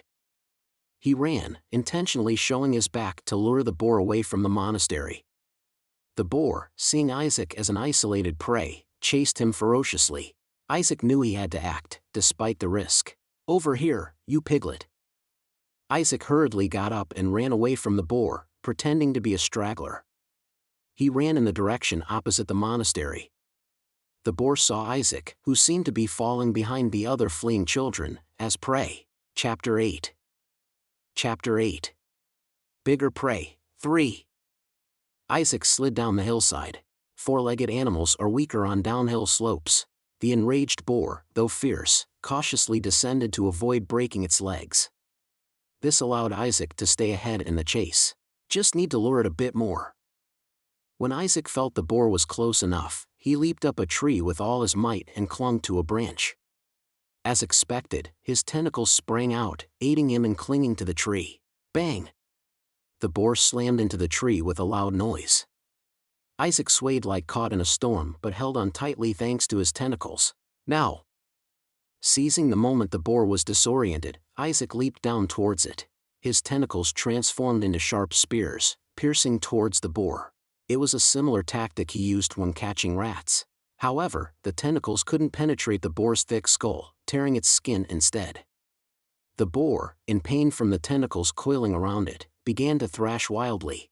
Crack, crunch. Though the tentacles couldn't break the skull, they tore off the boar's skin, exposing bone. Still, the boar didn't stop its rampage. Crack. Eventually, the tentacles ripped off part of the boar's facial skin and fell away. The boar, as if seeking revenge, started biting the fallen tentacle. Tough one. But to Isaac, it only felt ticklish. It was then the chewed tentacle began to behave strangely. It broke the boar's teeth and bit into its tongue, starting to invade its mouth. Sensing danger even in its crazed state, the boar belatedly struggled to flee. Hey, wait! Stop! As the tentacle dragged him, Isaac considered retracting it but decided to hold on tightly. This boar was his caught prey. Moreover, an injured and enraged animal like this could cause havoc anywhere. Isaac extended his tentacles deeper inside it to finish it off. Suddenly, Isaac felt lifted into the air. A dizzying sensation passed, followed by a thud as he hit the ground. Cough! Despite the shock, Isaac quickly got to his feet. He saw a hole in the ceiling above. It was a not too high vertical cave. It seemed he and the boar had tumbled down into it. Grunts, growls. The boar growled menacingly in the darkness, limping. Isaac felt his tentacles retracting, with part of the boar's lower jaw attached. Typical monster kid. Bitten by a boar yet returns tearing off its jaw? Isaac felt oddly reassured, despite the absurdity. A monster kid indeed, but his monster kid. At this moment, the tentacles were more reliable than any knife. The boar, confused from the fall, seemed disoriented. But Isaac, cushioned by the boar, had suffered less impact and could observe it without much difficulty. Thump, thump. Despite bleeding profusely, the boar irritably shook its head and rammed it into the wall. Already diseased, the boar was delirious from the fall and pain. I have to finish it off quickly. Isaac, instead of overthinking, sprang forward. Sensing him, the boar turned its head. Hey! Though young, his voice echoed in the cave, irritating the boar. Seeing it charge, Isaac pulled something from his pocket. It was the luminous stone necklace given by Gebel. Isaac closed his eyes and struck the necklace against a rock. Crack! A blinding flash filled the cave. Squeal! Blinded by the sudden light, the boar frenziedly rampaged. Isaac was satisfied with the flashbang-like effect. The light, as Gebel warned, was intense but faded quickly. The remaining lifespan of the half-year-old luminous stone was uncertain. The boar, disoriented, missed Isaac and crashed into a nearby rock, further mangling its already torn face. Squeal, grunt. The sound of the struggling pig was dreadful. Isaac pounced onto its back. The moment he clung tightly to prevent it from escaping, tentacles swiftly erupted from his left hand. Whirl! As Isaac struck again, a whip-like sound filled the air. The tentacle tips turned sharply like awls. Like teeth biting into a neck, the tentacles pierced and burrowed into the boar's flesh. Die! Crack, crunch. The sound of bones being crushed and broken was deafening. The boar thrashed wildly, but Isaac clung on for dear life. Falling off here meant certain death for him. The boar, head and back alike, furiously slammed against the walls. Isaac nearly lost consciousness several times from the jarring impacts and felt bones breaking. The thought flashed through his mind that letting go could be fatal. A nameless chaos watches you. Suddenly, Isaac felt something writhing inside him. Crack! Without warning, a wound on Isaac's chest split open. Again? He had no time to think. Like a breached dam, his chest suddenly burst open, spewing thousands of tentacle-like tongues. The massive tentacles, larger than Isaac's body, engulfed the enormous boar in an instant. The boar's screams were drowned out by the sounds of bones crunching and muscles tearing apart. And it was brief. The boar was disintegrated within the tentacles, not even leaving a piece larger than a tooth behind. The tentacles, not leaving a drop of blood, licked up everything and, after confirming no other life forms were nearby, retracted back into Isaac's body. You have consumed plague boar, C. Intestines of the dead god perk increases absorption efficiency. Your resistance to diseases has greatly increased. Beastly strength, temporary, perk acquired. Tough hide perk acquired. Temporary perks will last until digested. Agent of Chaos cooldown, 30 days. Ha! Isaac, feeling dizzy and nauseous, clutched his head. He felt like he might faint any moment. But the messages didn't stop there. The Nameless Chaos is satisfied with your new prey. A reward from the Chaos has been granted. Choose one of the following 3 rewards. Flesh storage, A/regeneration speed greatly increases until the consumed prey is digested. Janitor of the Otherworld, B/you can now summon tentacles from both hands. Parasite from Beyond, C/tentacles can plant short-lived parasites under the skin of their target, causing continuous pain. Reward? Isaac realized he had successfully completed the mission assigned by the Nameless Chaos. Tarot cards with ominous symbols appeared before him. The cards, surrounded by tentacle patterns, were filled with sinister images. Flesh storage, Janitor of the Otherworld, Parasite from Beyond, more chaos monster skills. Isaac, like when he created his character, forced a resigned smile upon seeing more chaos monster skills. Expected, yet it was a mix of joy and unease. Chaos attribute monsters are at least upper to top tier. It's said that areas swarming with top-tier chaos monsters are undeveloped and deliberately sealed off. Naturally, monsters use skills against players, but these weren't created with character balance in mind. If a character acquires them, they're absurdly strong. The problem is, I can't use these skills in front of people. Reluctantly, Isaac couldn't refuse the perks, especially if it's from a powerful chaos monster. Flesh storage for health recovery, Janitor of the Otherworld for increased attack frequency, Parasite from Beyond for a damage concept. In his fading consciousness, Isaac desperately tried to make the wisest choice, but it seemed almost predetermined. Increase these tentacles? Absurd. Parasites for torture under the skin? Where would I use this in the monastery? And even if I did, it's too risky. Furthermore, Isaac himself was on the verge of collapsing. He chose the first option, flesh storage. In this world, a young child's survival is precarious. Such regenerative perks were precious for safe growth. Above all, flesh storage was essential for Isaac, who must grow by consuming various animals and monsters. Picking the card, the others turned to ash and disappeared. Isaac watched, slowly losing consciousness. When Isaac awoke, the sky above the cave was beginning to light up. Bracing for excruciating pain throughout his body, he flinched but was surprised to feel remarkably refreshed. Weren't some of my bones broken? Inspecting himself, Isaac found no injuries, not even broken bones. Ah, the reward I chose? Responding to Isaac's thoughts, a message appeared. The Nameless Chaos has granted you the flesh storage perk. Regeneration speed is greatly increased until the consumed prey is digested. Isaac thought it was only natural that his wounds had healed after consuming the entire wild boar. Moreover, the recovery effect seemed to apply to his stamina and mental strength as well, as he felt completely refreshed from his fatigue. However, his head felt slightly cloudy. It felt like there was fog in his head. It was similar to the feeling he had when he first arrived at the monastery. Is it the after effect of activating that, whatever it is, the agent of chaos? Isaac had a fleeting thought that the hazy state he had spent a month in when he first arrived at this monastery might not have been due to his difficulty in accepting reality, but rather the after effect of summoning the tentacles. The tentacles that burst out of his body when faced with a moral crisis were certainly powerful. However, Isaac was certain that if he had just held out a little longer, he could have killed the wild boar with his own hands, or rather, tentacles. He wasn't seriously injured, and it wasn't like he was in real danger like when he was attacked by Calcin. It's a bit inconvenient that it pops out involuntarily and tries to devour everything around it regardless of my will.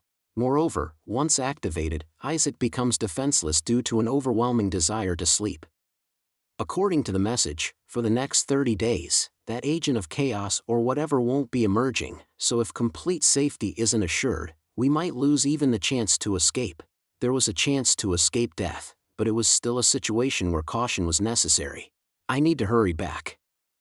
By now, the monks must be looking for me. They might even think I've been eaten.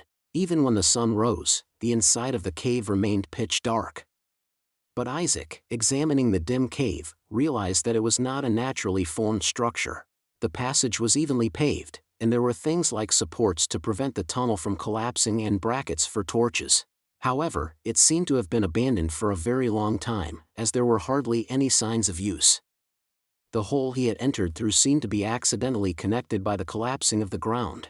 It would be good to remember this place. It might come in handy if I need to hide outside the monastery. After all, Isaac had many reasons to be wary of the monks of the Codex of Light. Soon, Isaac found a way out of the cave. Pushing through the bushes, he stepped out into the cold autumn rain, which drenched his cheeks. I'll be careful not to run into some strange beast again. Just then, Isaac spotted a pair of faintly glowing eyes in the darkness. Isaac froze. Through the wet leaves, a larger wild boar appeared, much bigger than the one Isaac had killed. What is this? Ah, were these the ones using this cave as their home? The boar, unlike the one Isaac had killed, seemed healthy and cautious, not rushing in recklessly. However, Isaac could smell the strong scent of blood from his own kind. Isaac tensed up, preparing to use his tentacles.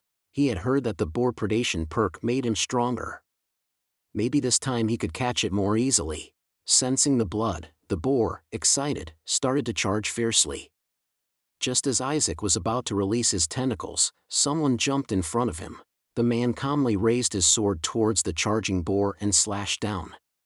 In an instant, a flash of light so bright it hurt the eyes lit up the dark forest, where sunlight shouldn't be visible due to the autumn rain. In front of Isaac lay the boar, split in half. "Kid, are you okay?" Chapter 9. Chapter 9. The Holy Body, 1. As he lifted his head, he saw Gebel, drenched in rain, looking down at him expressionlessly. It was an old sword, its teeth all worn away. However, a strange light danced subtly along the blade before fading away. A tattoo of a crescent moon and a sword crossed was visible on the inside of Gebel's wrist. Thinking that Isaac was too shocked to respond, Gebel sheathed his sword again. He then touched Isaac's face and asked with a mischievous expression, 2 eyes, 2 ears, 2 arms, and legs each. Wait, why do we have only 1 nose? When Isaac reflexively clutched at his nose, Gebel let out a chuckling laugh. It seemed like a person who didn't know jokes at all. Isaac found himself laughing too, though for a different reason. It was because Gebel had demonstrated his abilities as a paladin. Having witnessed the paladin's skills with his own eyes, Isaac realized that the swordsmanship of the paladins in this world might be much more powerful than what he had seen in games. Isaac decided he must learn the swordsmanship Gebel used. The children who ran away that day immediately went to the monks. Desperately, they informed about Isaac's crisis, and soon Gebel rushed out of the monastery. He followed the trail of Isaac and the boar late into the night but couldn't find them until dawn. Everyone thought Isaac had died. However, Gebel eventually brought Isaac back, and all the people of the monastery gathered to praise the miracle of God. Of course, there was not even a speck of the miracle performed by the Codex of Light, but Isaac humbly praised it. The monks didn't know whether to scold Isaac for his reckless behavior or praise him for his heroic actions. Eventually, Isaac received the punishment of fasting in the evening. It wasn't a problem for Isaac, who could overeat anyway. The atmosphere in the monastery became generally favorable towards him, and they almost always granted his requests. But what changed the most were the children. "I'm sorry." The next day, Hans came to apologize. Isaac knew how hard it was for a young person to apologize to someone younger than themselves. He wondered if someone had forced Hans, but there was no sign of shame in him. "I realized how stupid I was about to act. Thanks to you, I saved my life. You're my savior." Hans seemed rather relieved as he said this.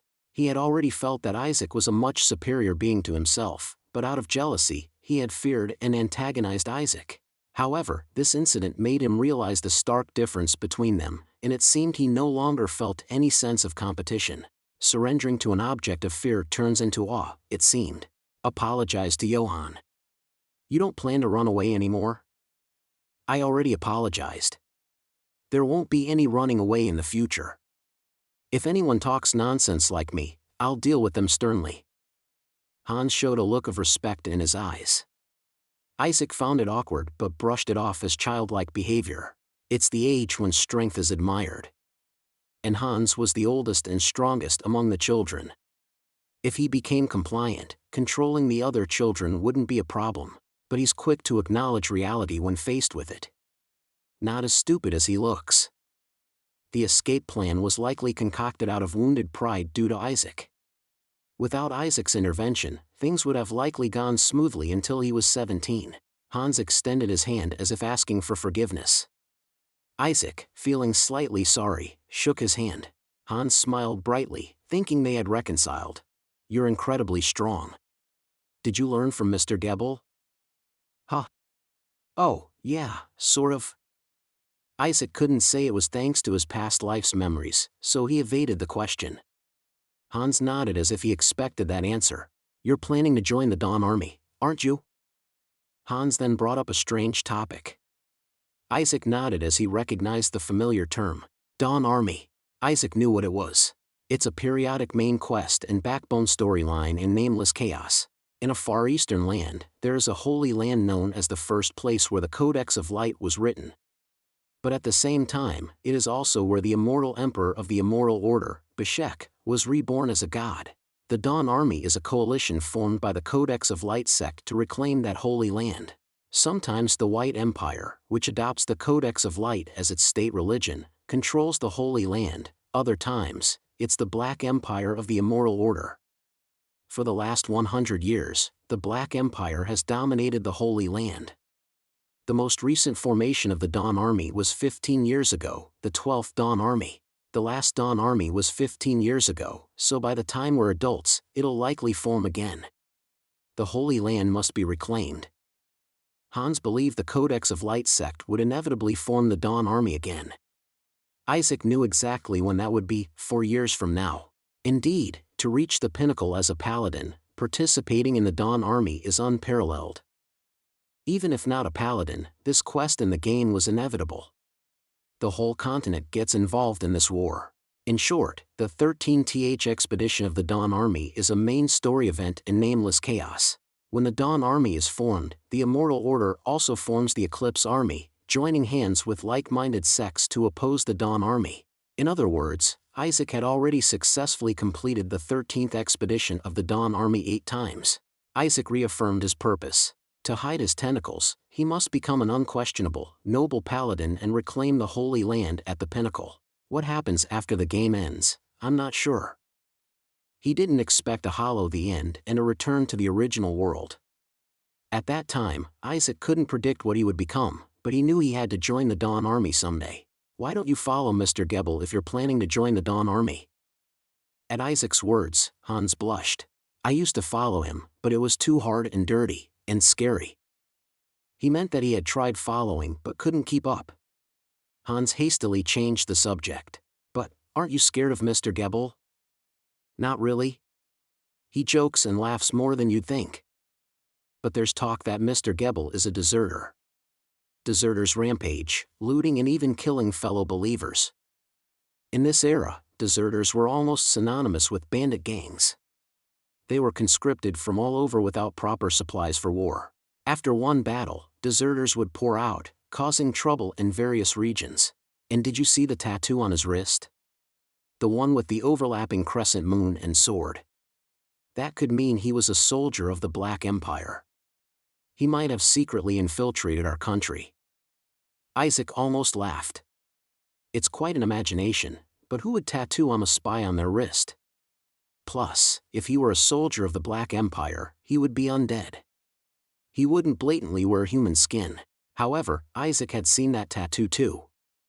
Since the crescent moon was a symbol of the Black Empire, it was natural for Johann to feel uneasy. Well, I am curious about Gebel's identity. Maybe it's time to move to the next phase. Isaac began to ponder daily on how he could learn swordsmanship from Gebel. While he was working on building his body, learning swordsmanship as soon as possible was crucial, especially considering the path he needed to take to become a paladin. However, Gebel had lost his comrades. To give him a sword again and make him mentor the next generation, there had to be a proper reason. Isaac knew that Gebel was a paladin, but he had no information about his affiliation or the circumstances that brought him here. Unable to ask directly, Isaac began scouring the library shelves. The clue he needed was already out there. After several days of searching, Isaac nearly dropped a book. He barely caught a thick leather-bound volume, heavy enough to nearly slip from his grasp, made of sturdy parchment. He read the title of the book he was about to put back. The Records of the 12th Dawn Army.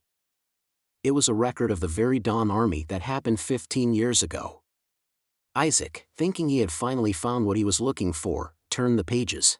The book was a true record, faithfully but monotonously detailing the reasons for the 12th Dawn Army's formation, participating countries, routes, personnel, the hostile forces they encountered, and their supply strategies.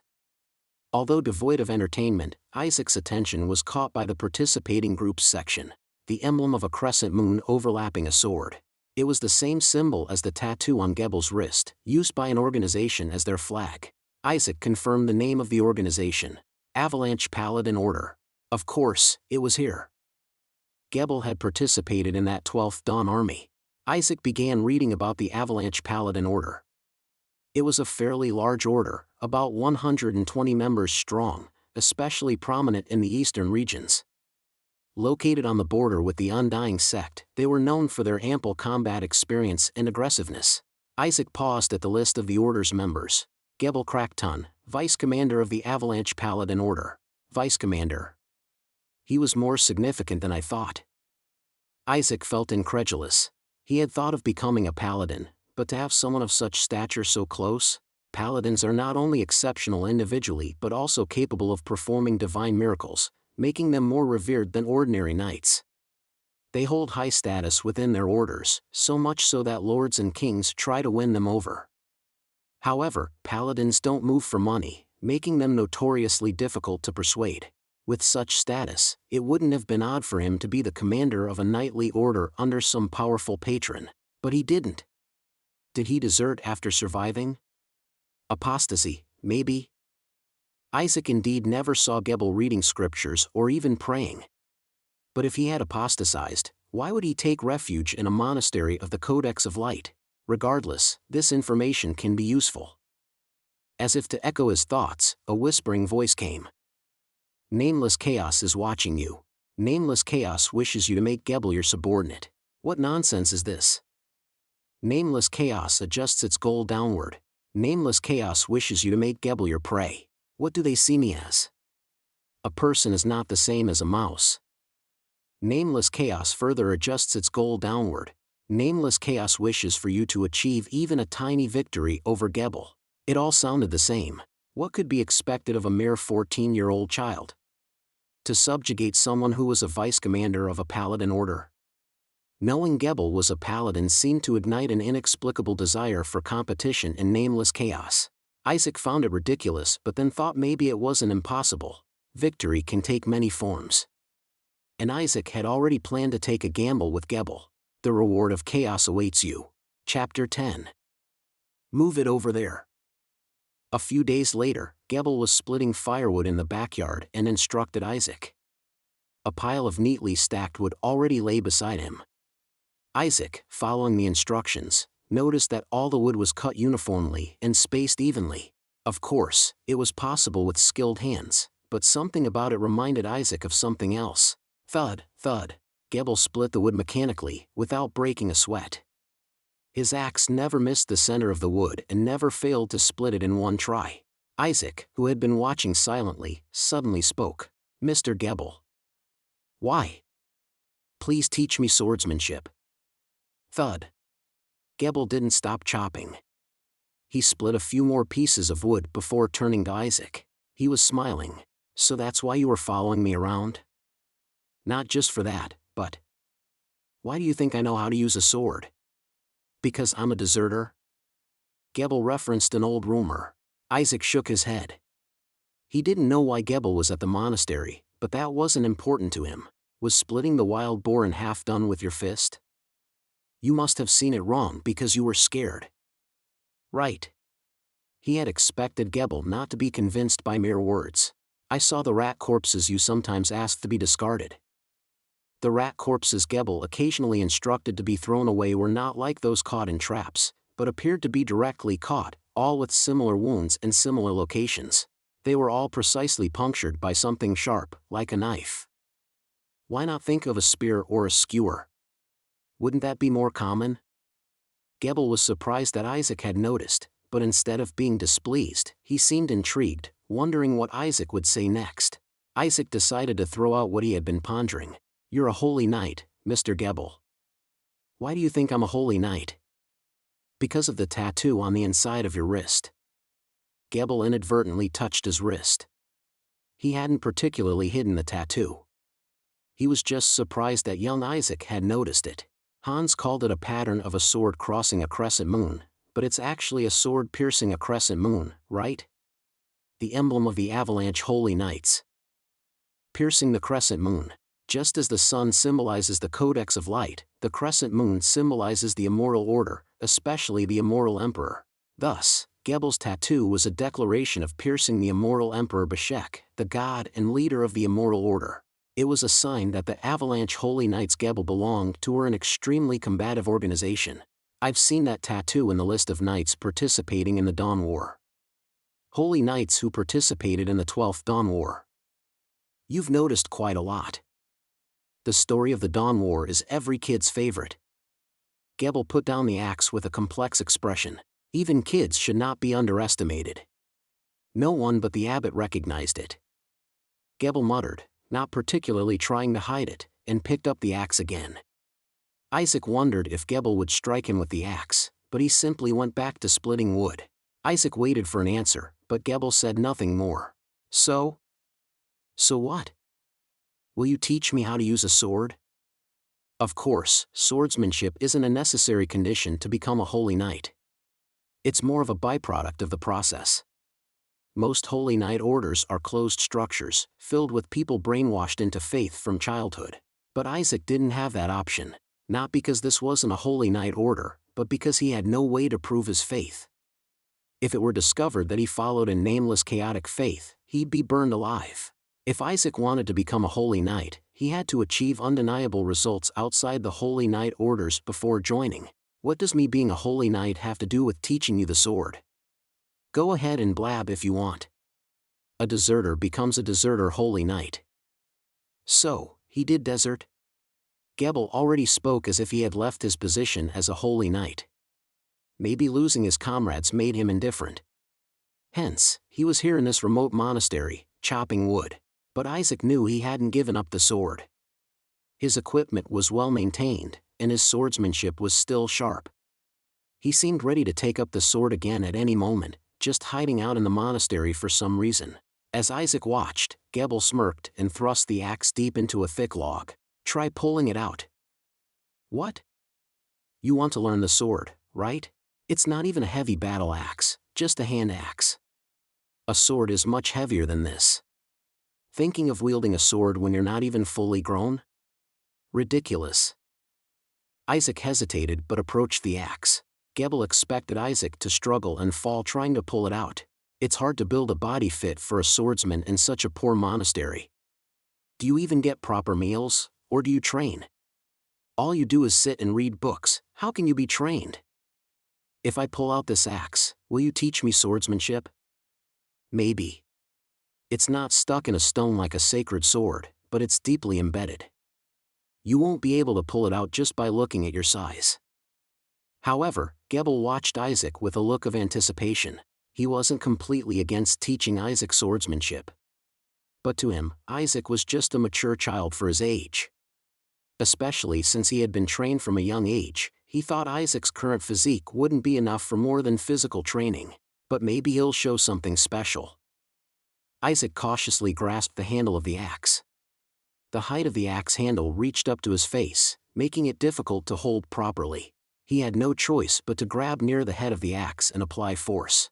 There was a slight movement in the log. Gebel was skeptical, but as expected, the axe didn't budge. See, instead of talking nonsense, focus on studying the scriptures. Then the abbot might recommend you for the cathedral college. Gebel said, smiling.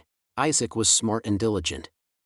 Even without extraordinary abilities, he was the kind of person one would want to keep around. However, the next moment, Isaac lifted the axe, embedded in the log, high into the air. Gebel's eyes widened as Isaac lifted the log, almost as big as his own torso. Isaac didn't just pull out the axe, he lifted the entire log. But he felt that this alone wasn't shocking enough. Isaac slammed the axe, still embedded in the log, into the ground. Bang!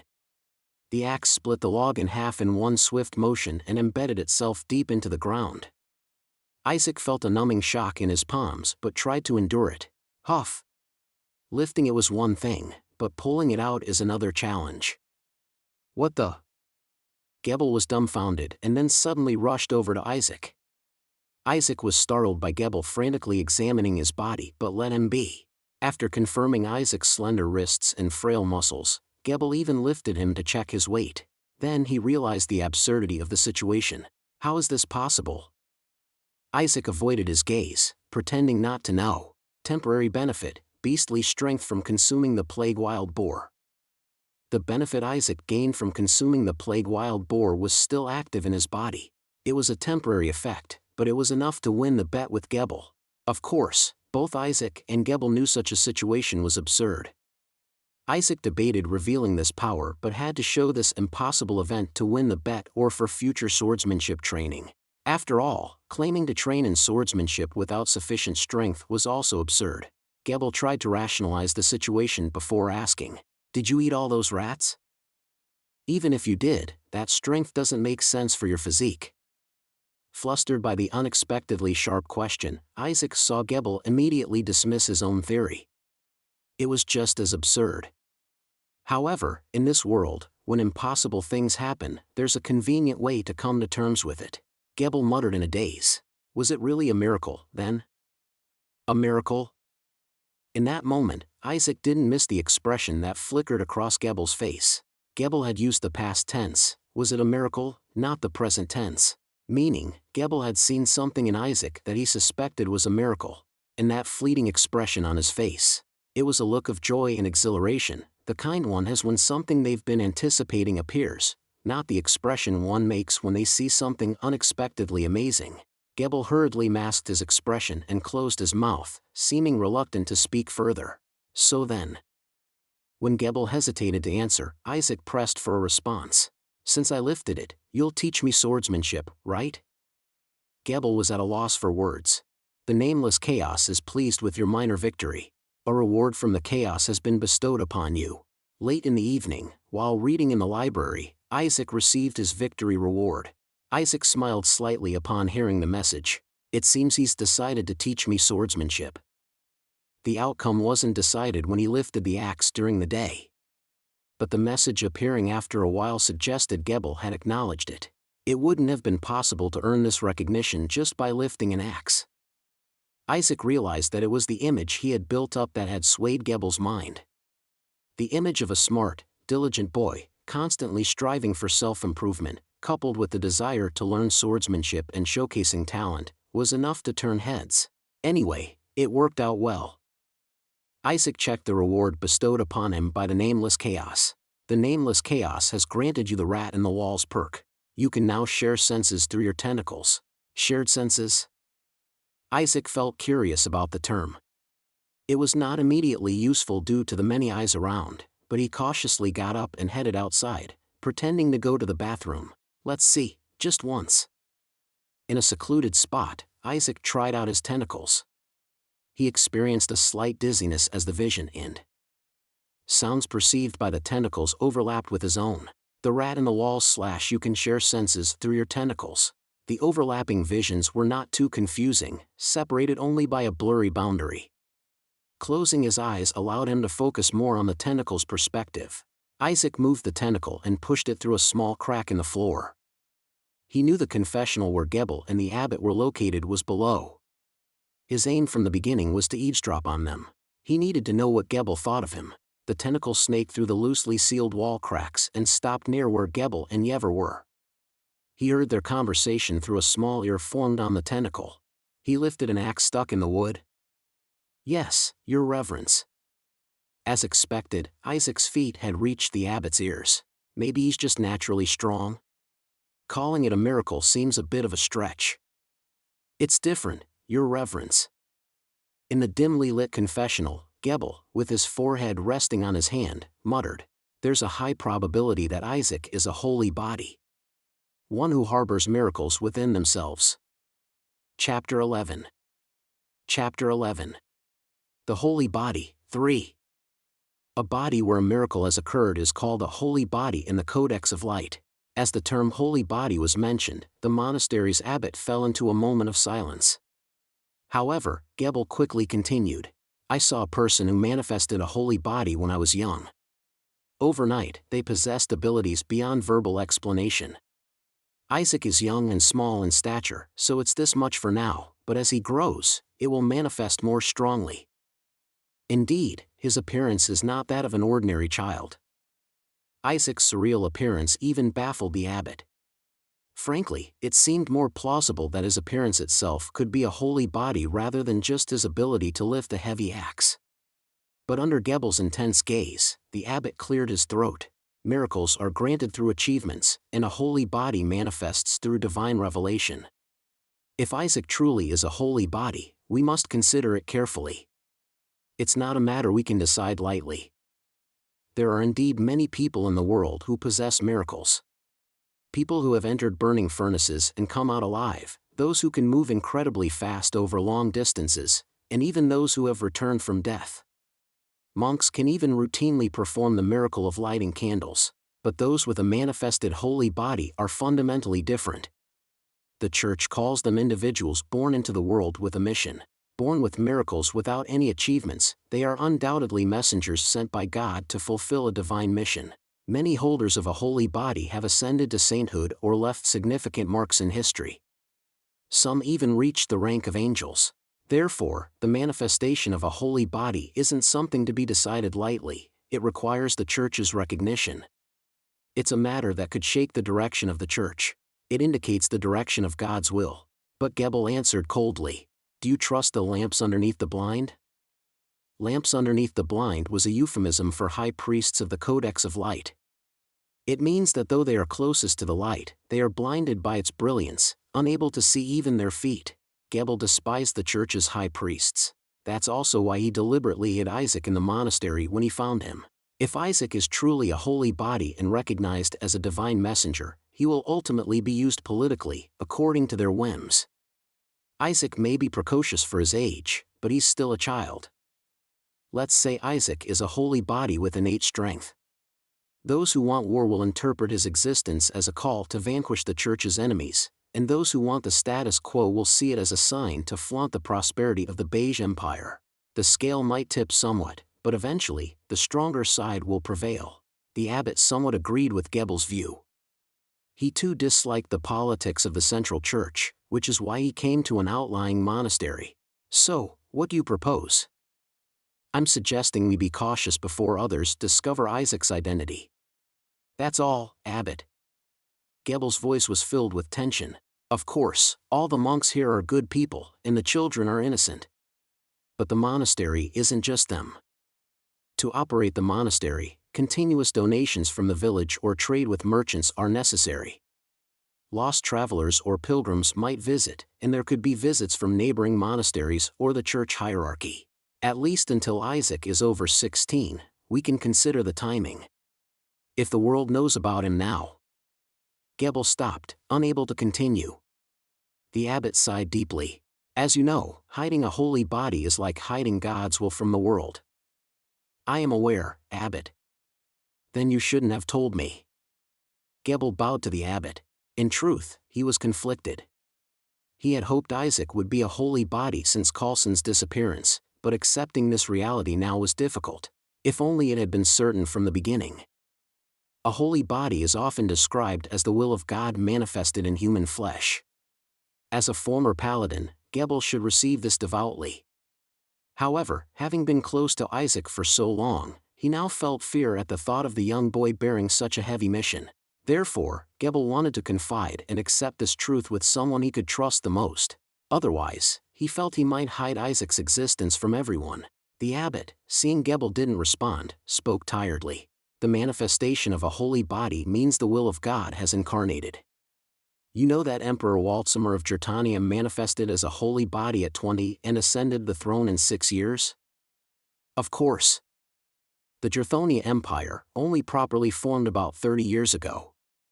Emperor Waldsimir, with the power of a holy body, subdued numerous lords and warlords, creating a strong empire. The Church accepted this as God's will. If we hide the holy body, how are we different from those lamps underneath the blind? At least we don't need to play the trumpet openly to the world, do we? So, if Isaac truly is a holy body, he will undoubtedly stand out. It must be God's will. But that time should be when God deems it right, not too soon. With the abbot's help, that is." Gebel left his last words unsaid. The abbot, sighing lightly, understood Gebel's intent. Let Isaac decide the timing himself, at least when he is grown enough not to be exploited.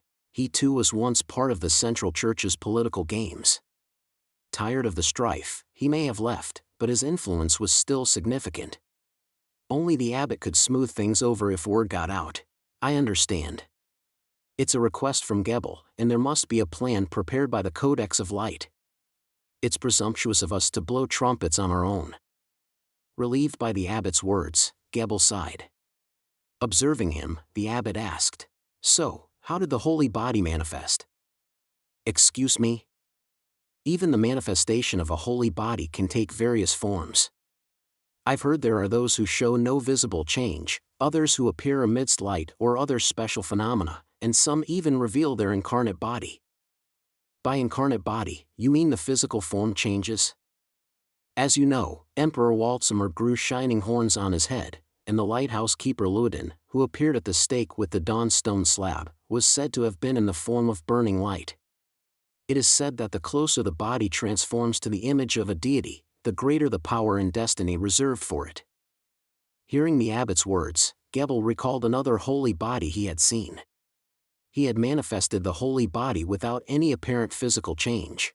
Gebel recalled the moment when Isaac had raised the axe. It didn't seem like anything special. The abbot smiled in relief. That's fortunate. It'll be easier to conceal, and perhaps the Codex of Light has not placed a heavy destiny on Isaac's shoulders. Maybe he's just a youngster with extraordinary strength. That possibility was not out of the question. There have been instances where miracles were temporary. There were also holy bodies that left no significant historical trace and disappeared. However, Gebel had dismissed that possibility since he brought Isaac from the annihilated village. A miracle happening once could be a coincidence, but twice indicates intent. The abbot murmured in passing, "Let's pretend today's conversation never happened. It's better not to mention the holy body to Isaac." "Yes, I understand." Though they promised to keep it a secret, another set of ears had already heard their conversation. Soon after, Isaac withdrew his tentacles with a confused expression. "Gebel brought me to the monastery?" Isaac recalled the day he was struck by Coulson's sword. He couldn't clearly remember how he got from there to the monastery, but if Gebel was involved, it meant he had deliberately hidden his identity for some reason. Isaac was perplexed, not knowing how to take this. Then why hasn't he acted like he knew all this time? Maybe the intention was to hide him among other orphans and raise him as a normal child. It implied the need to conceal Isaac's identity. Not informing the higher echelons of the order about his status as a holy body might have been for the same reason. I didn't expect this kind of situation, though I wasn't hoping for special treatment. The new information was surprising, but nothing had changed. However, he knew how to act if an unforeseen situation arose. Historically, the life of a young child hiding their identity was as precarious as a candle in the wind, and if that candle managed to survive, it could become a fire that engulfs the world. "I'll teach you swordsmanship." The next morning, already aware of this, Isaac was not greatly surprised. However, he pretended to be pleased, so as not to arouse Gebel's suspicion. "But there's a condition." "A condition?" "Avoid unnecessarily displaying your strength elsewhere, like when you lifted the axe yesterday." "You understand what I mean?" It meant not to speak of the miracles he performed. Although, strictly speaking, it's more a monster's power than a miracle. Isaac was actually glad about Gebel's words. He had shown his strength, trusting that the unsociable Gebel wouldn't go around talking about it. Besides, Gebel's identity as a deserted holy knight was also better kept out of unnecessary attention. The same went for Isaac. Isaac knew that the strength he showed was not a miracle, but a trick using a tentacled monster. If he was thoroughly investigated by the higher order, he'd end up as a well-cooked barbecue. I was just about to enjoy the easy life here and then make my escape. This is perfect. Yes, that's fine. Isaac readily agreed, causing Gebel to look at him curiously. You accept it quite readily. Maybe I agreed too easily? It was an age when he should have been starved for attention, but Isaac brazenly responded. If I said no, you wouldn't teach me swordsmanship, right? Gebel had actually intended to teach Isaac swordsmanship regardless of his response. It was to reduce Isaac's time with others, preventing the accidental reveal of his holy body. He also hoped Isaac would learn some means of protecting himself when he eventually left the monastery. Well, fine. Gebel said this while taking out the hand axe he had stuck into the firewood yesterday. Let's start with this. An axe? Am I to lift it again? No. There's no sword that fits you right now. My sword is too long and ill-suited for your hand. Until your body grows properly, you'll practice with whatever you can hold. The monastery had no real weapons, only clubs or staff. Of course, Gebel had several spare weapons prepared for emergencies, but none were suitable for Isaac. A weapon can break or get damaged easier than you think. In battle, you must be able to fight with whatever you can grab. After all, the basics of all weapons are the same. The basics? To strike the enemy quickly with the sharp end. Gebel gripped the hand axe and focused ahead. Gone was the Gebel who used to handle menial tasks at the monastery.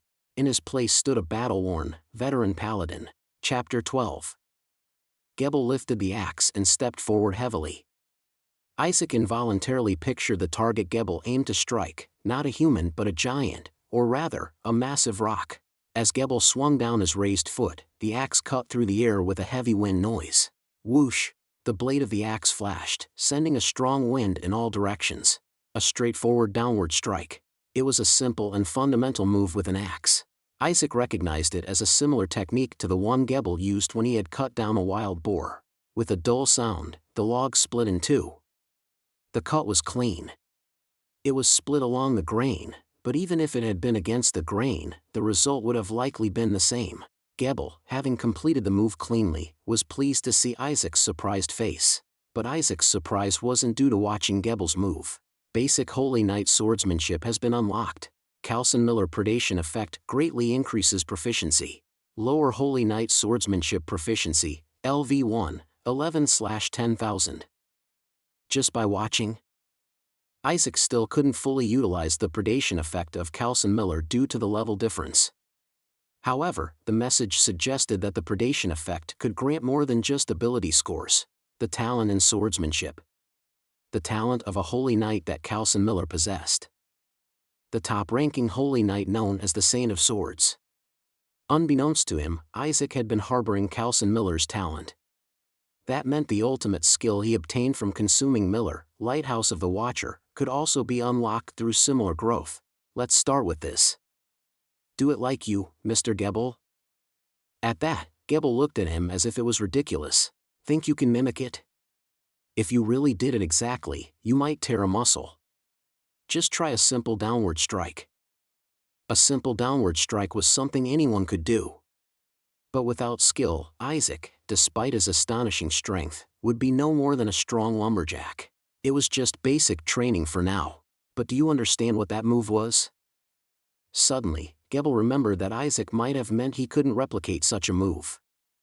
The technique Gebel used was only possible after thousands of repetitions by someone highly focused.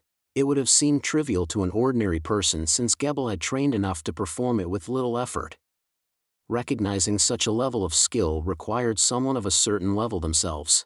Moreover, Isaac, who had never held a sword until now. Isaac was about to say it was obvious but stopped himself. He remembered something similar to Gebel. If Miller's talent had seeped into him, then his discernment might also remain. But he couldn't mention that. That just seemed like a hard move to follow, even if you brought Merzik over. Isaac diverted the topic naturally, and Gebel smiled at the expected response. Isaac received the hand axe from Gebel and staggered momentarily under its weight. But he managed to steady himself by exerting force on his feet. If I hadn't consumed anything until now, I wouldn't even be able to hold it. In truth, the boar in Isaac's body had been fully digested, leaving no more temporary benefits. The digestion of such a large boar was improbable, but thanks to it, Isaac had grown in muscle and stature. That he could barely lift the axe was also due to this reason. Seeing Isaac struggling to hold the axe, Gebel tilted his head in confusion. Yesterday, Isaac had effortlessly lifted the axe stuck in the wood, but today he was barely managing. Inside Gebel's curious gaze, Isaac, for the time being, mimicked what he had done, barely lifting it and then barely striking down. Stopping the axe before it hit the ground was harder than lifting it. Whoosh! Lower Holy Knight swordsmanship proficiency, LV1, 22/10,000. Phew. What's wrong? Is it too heavy? No, it's not that. Isaac contemplated secretly using his tentacles, conflicted.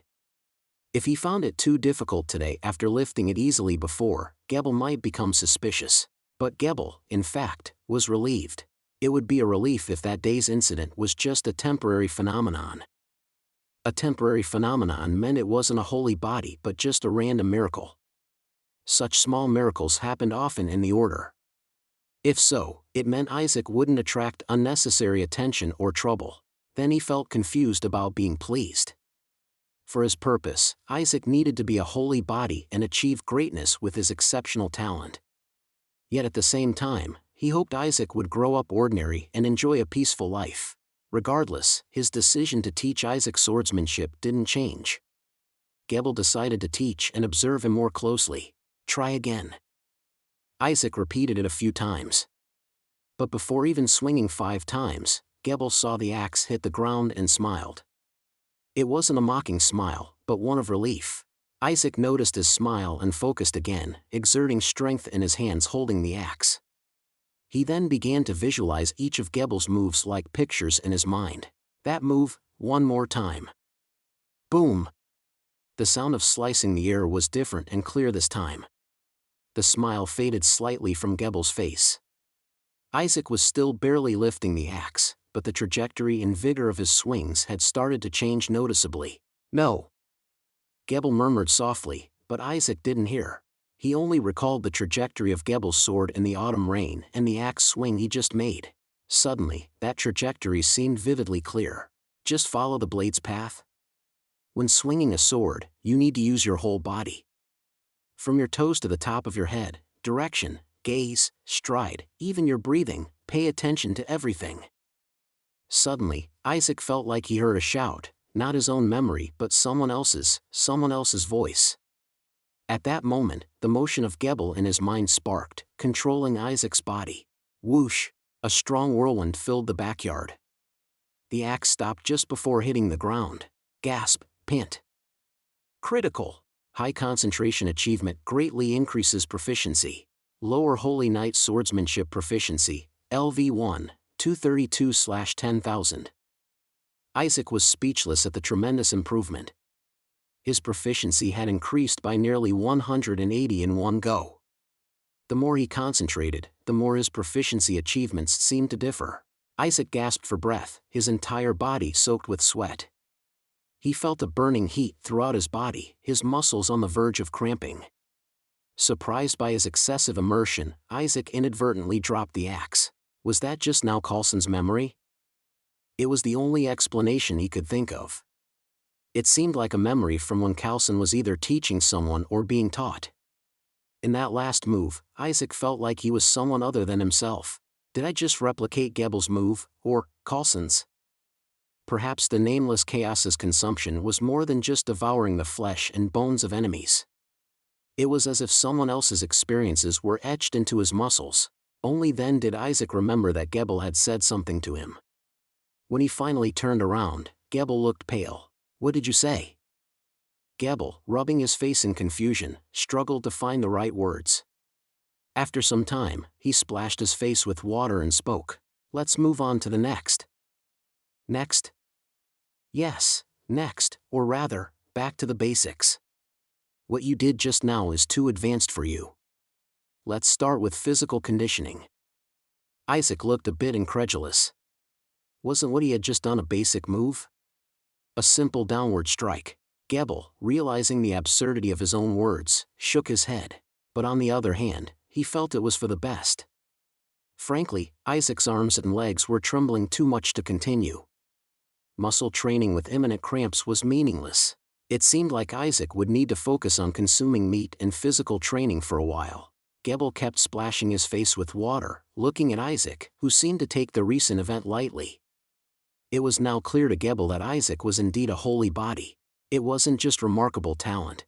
The skill Coulson would have displayed at 20. Gebel shook his head at the thought. In any case, the direction he had to take was now clear. He decided to get a little more involved in Isaac's life. Not using him, but adding my small pebble to the path guided by the light in return for helping this boy. Gebel repeated this to himself. The holy body is certain. Gebel repeated this to the abbot. The abbot, seeing Gebel's expression, was puzzled. Then there's nothing different from what we talked about earlier. But why do you look so troubled?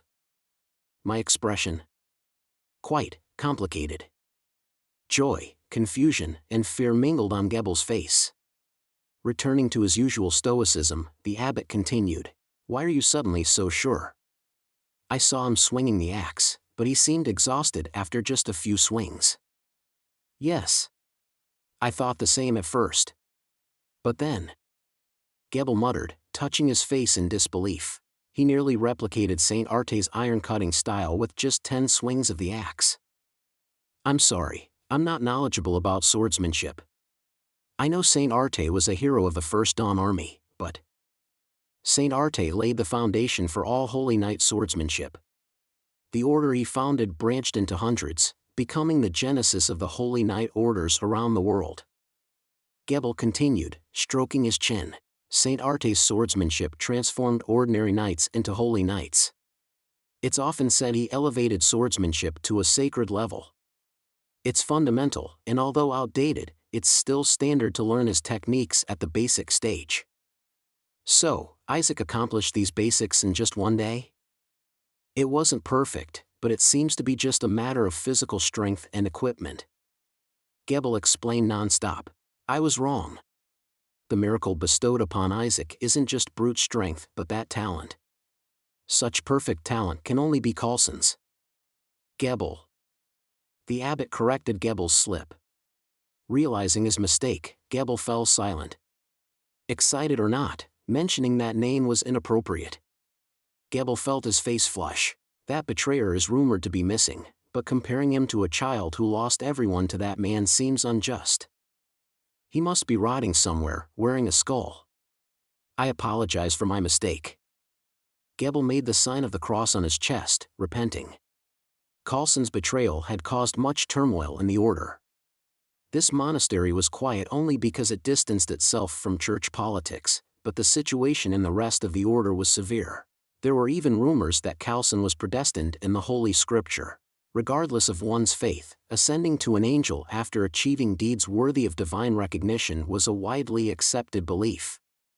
Among them, those who achieved deeds memorable to the deity themselves were named by the deity and called named angels. In the 1,000-year history of the Codex of Light, only 6 have reached the status of named angels. Coulson was rumored to be the 7th, but he committed an unimaginable sin of betrayal. But the real issue began from there. If Coulson had ascended to a named angel or an angel of the immortal order, there would be tales of a new named angel in the immortal order. But there were none. Thus, the Codex of Light was troubled trying to ascertain the truth of Coulson's betrayal and his whereabouts. However, all this was a distant story for the monastery. The abbot refocused on the immediate problem, Isaac. So, what have you decided to do with Isaac? We'll pause the swordsmanship lessons and start with real basics like breathing, stride, and strength training. I intended to give him a taste of hardship, but I didn't expect such talent. You did well. It's best to postpone swordsmanship training for now. Gebel turned away. Though it was his decision, he couldn't understand why the abbot insisted. Why? Gebel, I understand Isaac has great talent and maybe a holy body. But he's 14. He needs character education more than learning to be strong. Gebel fell silent, realizing what he had missed. Yes. Sometimes talking to Isaac, I feel like I'm speaking with an adult. He's kind-hearted enough to jump into danger for others, but being precocious isn't always a good thing. That's true. But there's no need to rush, Gebel. If he learns that fast, focus on the direction, right? Yes, correct. The abbot had heard stories about Isaac from the other children. His concerns stemmed from these stories. He knew Isaac's actions were noble and just. Therefore, it was necessary to firmly anchor his good nature. After all, the most painful betrayal often comes from the most devout believers. Gebel, having just mentioned Coulson, felt the abbot's words even more deeply. The Codex of Light wouldn't want to relive such a painful lesson. For now, I will teach Isaac. What do you think? The abbot personally? Gebel asked, surprised. The abbot smiled softly. If Isaac wants to become a paladin, he'll want to learn about miracles too.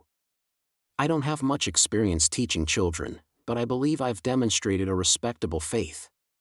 He'll enjoy it as much as swordsmanship. Chapter 13. Gebel was even more surprised to hear that Isaac was going to be taught miracles. priests could perform a variety of miracles, from simply illuminating darkness or lighting candles to subduing enemies. However, such training typically started at the very least at the stage of a trainee priest. The abbot's proposal was almost equivalent to considering Isaac for priesthood. Considering the difficulty of becoming a formal priest, this seemed premature for a 14-year-old. Not many among the monks ultimately donned the priest's robes. However, if the abbot personally taught and recommended a student, becoming a priest would be straightforward. Is that okay? Isaac is only 14, as you said. If the right heart and a sincere desire to praise God come together, it's not impossible. Don't worry. The Codex of Light will guide everything according to its principles. After breakfast, Isaac, as usual, headed to the backyard to help Gebel. However, the person waiting there wasn't Gebel but someone else. Isaac. Hello, Abbot of Ar. It was Abbot of Ar, a tall man with a lean figure, who examined Isaac while fiddling with a rosary. Isaac, however, met his gaze without any hint of anxiety, having overheard his conversation with Gebel the night before. I could be the target of a witch hunt at any moment. I must be cautious until I'm certain of their trust. Especially now, as he was just beginning to show his potential, he couldn't afford to relax. And today, he needed to be particularly careful. If I can earn Abbot of Ar's trust, I might learn the basics of being a paladin, the miracles. Isaac met his eyes directly, determined to show confidence and integrity. However, Ivar noticed something unexpected in Isaac's face. Well, if not properly guided, he'll break quite a few hearts. Recently, due to the effects of consumption, Isaac had grown remarkably. His once dull skin had begun to glow, and his skinny limbs filled out, leading to an astonishing transformation in his appearance. Ivar, noticing this, coughed awkwardly. Ordinary children usually found Ivar's somber expression intimidating. However, Isaac seemed neither fearful nor expectant of what he might say. Is this what they mean when they say a child grows up suddenly? Maybe Gebel's claim about Isaac being a holy body was true. Isaac, meanwhile, was thinking something entirely different. What a grim face. He quickly brushed aside that thought, fearing it might be deemed disrespectful. I heard you have a talent for swordsmanship, Isaac. Oh, yes. I am trying my best, though I lack a lot. The Codex of Light doesn't forbid priests from wielding a sword. In fact, it often encourages it. Traveling in a rough world without a weapon during pilgrimages is foolish. Especially if one risks being killed by the Immortal Order, it's essential for a priest traveling east to be self-sufficient in defense. How many prayers have you memorized? The prayer before meals and the morning prayer.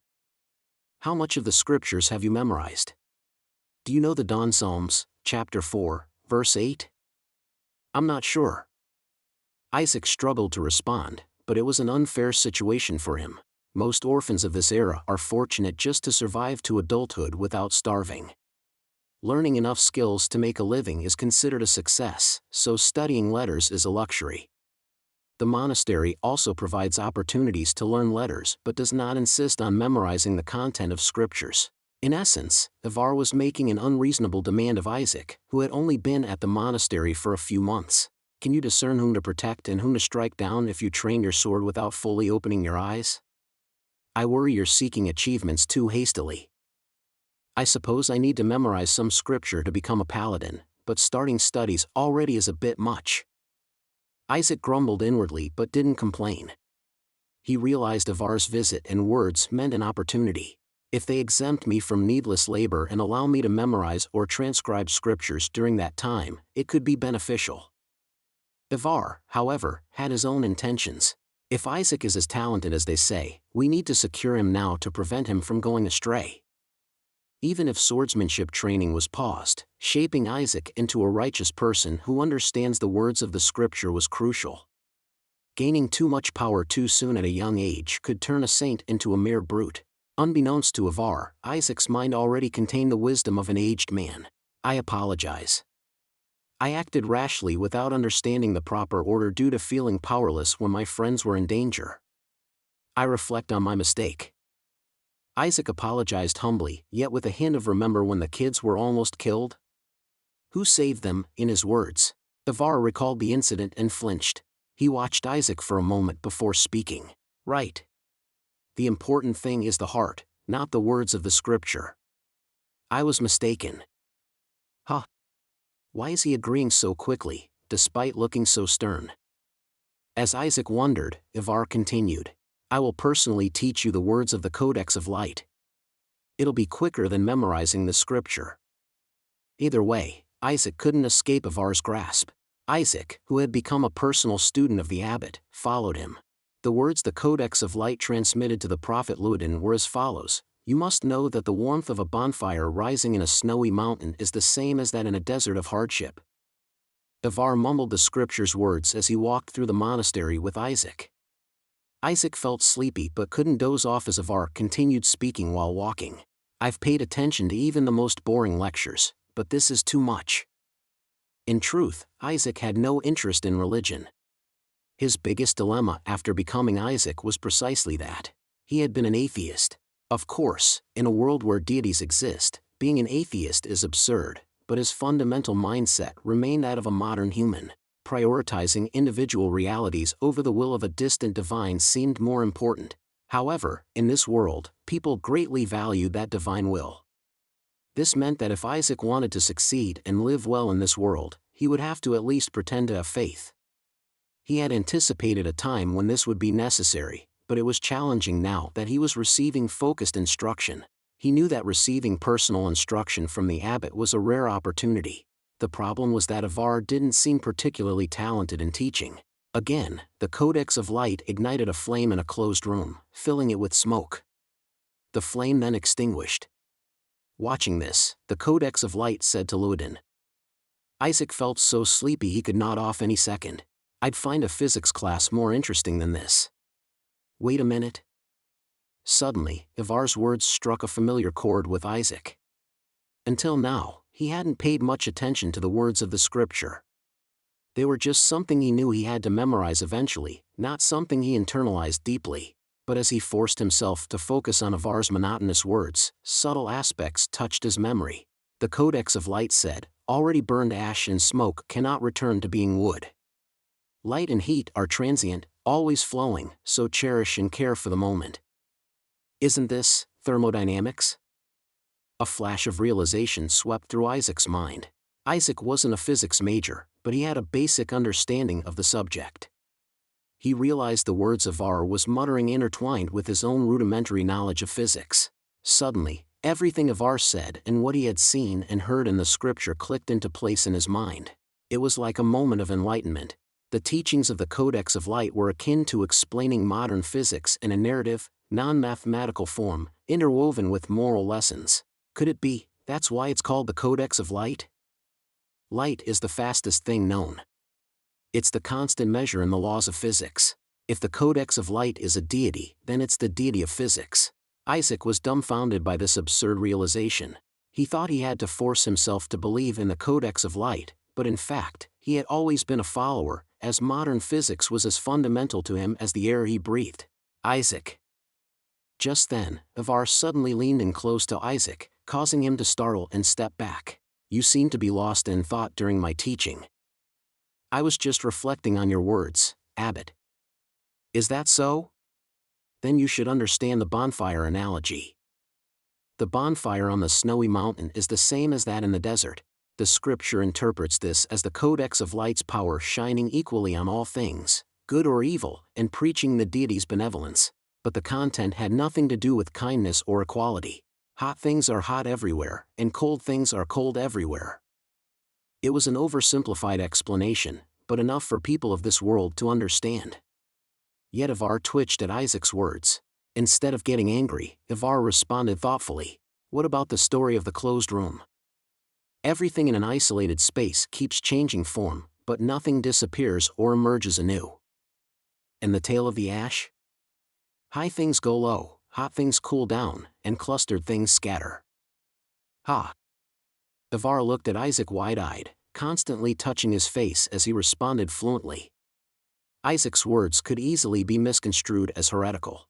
However, Ivar, who had studied scripture for decades, instinctively felt the essence of the Codex of Light's teachings in his words. The scripture of Luden had been revered as divine words, but over centuries, it was translated and scribed with interpretations by priests. Versions filled with pleasant and moralistic content emerged, but Isaac's words stripped away those interpretations, getting closer to the honest essence.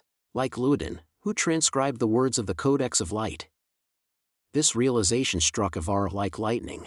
Gebel had said Isaac was a holy body, chosen by the deity, a bearer of miracles. Ivar had been skeptical, but Isaac's words were testing enough. If that's true, am I daring to test someone chosen by the deity? Ivar could now somewhat comprehend the shock Gebel had felt. Was this what being a holy body meant? Yet Isaac was different from other holy bodies Ivar had encountered. He was a destabilizing presence, unsettling in a way. If Isaac is indeed a holy body, he might have a world-changing mission. Feeling the heavy gaze, Isaac wondered if he had made a mistake. I thought I answered quite well. Should I have simplified it more? To Isaac, Ivar's stern face seemed either like I can't believe such a fool is in my monastery or there's a devil in front of me. But Isaac was confident that his grasp of the Codex of Light's essence was correct. Of course, I can't decipher it into formulas. Isaac knew only the concept, and that too in a highly summarized form, but this allowed him to at least pretend to understand in front of Ivar. After a long silence, Ivar finally spoke. Remarkable, Isaac. Chapter 14. Fortunately, Isaac's response seemed to be correct. He sighed with relief internally and replied, "Thank you, Abbot Ivar." Ivar observed Isaac, who responded humbly. Whether Isaac was a holy body or not, he was clearly no ordinary being. Ivar kept in mind a remote, albeit unlikely, possibility, that a very cunning devil had infiltrated the monastery. Ivar was cautious by nature. He had seen cases where revered heroes harbored evil within them. The immortal Emperor Beshek was once one of the bishops of the Codex of Light. Calson Miller was the Order's hero, destined for the rank of named angel. There were also those who became named angels of other faiths as a consequence of apostasy. Codex of Light, please forgive me for testing you. Ivar decided to conduct one last test. He slowly reached out towards Isaac's forehead. Isaac, unaware of his intentions, stared blankly at the approaching finger. The Nameless Chaos watches you. The Nameless Chaos warns you. The Nameless Chaos sternly warns you. What? Startled by the sudden warnings, Isaac tried to pull back, but Ivar was prepared, grasping Isaac's neck and pressing a finger against his forehead. At that moment, a blinding flash erupted. The light, bright enough to cover the monastery and visible beyond the mountains on the horizon, gradually faded. Isaac lay sprawled backward, staring blankly ahead. There was a smell of burning. Touching his forehead where Ivar had pressed, Isaac found no wound, only a smudge. Remarkable, Isaac. Ivar, tiredly holding his wrist, said this. The lower part of his arm was missing, with only a charred stump remaining. I wonder if I'm even qualified to teach you. Ivar soon fainted. Behind the panicked Isaac, monks and Gebel hurried towards them. After taking Ivar to his chamber, Isaac explained the incident to Gebel. Upon hearing about the flash that occurred when Ivar touched Isaac's forehead, Gebel sighed. The proof of faith? Yes. The abbot wanted to confirm your faith for the last time. Gebel continued seriously. The proof of faith is a miracle that tests faith by pushing the body into heaven. If one's faith is shallow, they receive burns. That's why it's forbidden except for high priests and inquisitors. Isaac gasped, realizing he almost suffered the same fate as Ivar. So that's why the Nameless Chaos warned me? He grimaced. Was the abbot trying to kill me? Abbot Ivar never used that miracle more than 3 times in his life, and if he suspected it would seriously harm the other person, he wouldn't use it at all. He must have had some confidence after hearing your answers. But you never know. Isaac grumbled inwardly. But in the end, I was unharmed, and it was the abbot who lost his wrist. Why is that? Gebel seemed troubled by this as well. That's because, if the believer's faith greatly exceeds that of the caster suffers the burns. The difference is returned justly. Isaac gaped, stunned. He now understood why the other monks and Gebel looked at him strangely. In short, he had won a faith contest against the abbot. It's like a novice disciple beating a grandmaster in a battle of inner strength and martial arts. While Isaac felt uncomfortable thinking about how this would be perceived, he took solace that his connection with the Nameless Chaos wasn't revealed. In fact, his faith had been publicly validated, reducing the likelihood of further suspicion. No, that's good. Being officially recognized for my faith gives me an excuse, even if my tentacles are discovered.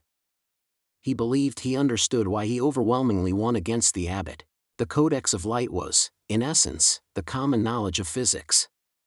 For Isaac, a modern man, this was as obvious as the earth being round and the moon existing. His faith in these principles was unshakable. A clear truth is equivalent to absolute faith. However, Ivar, living in a world with numerous gods, legends, and superstitions, would naturally have some degree of doubt, even with his devout faith.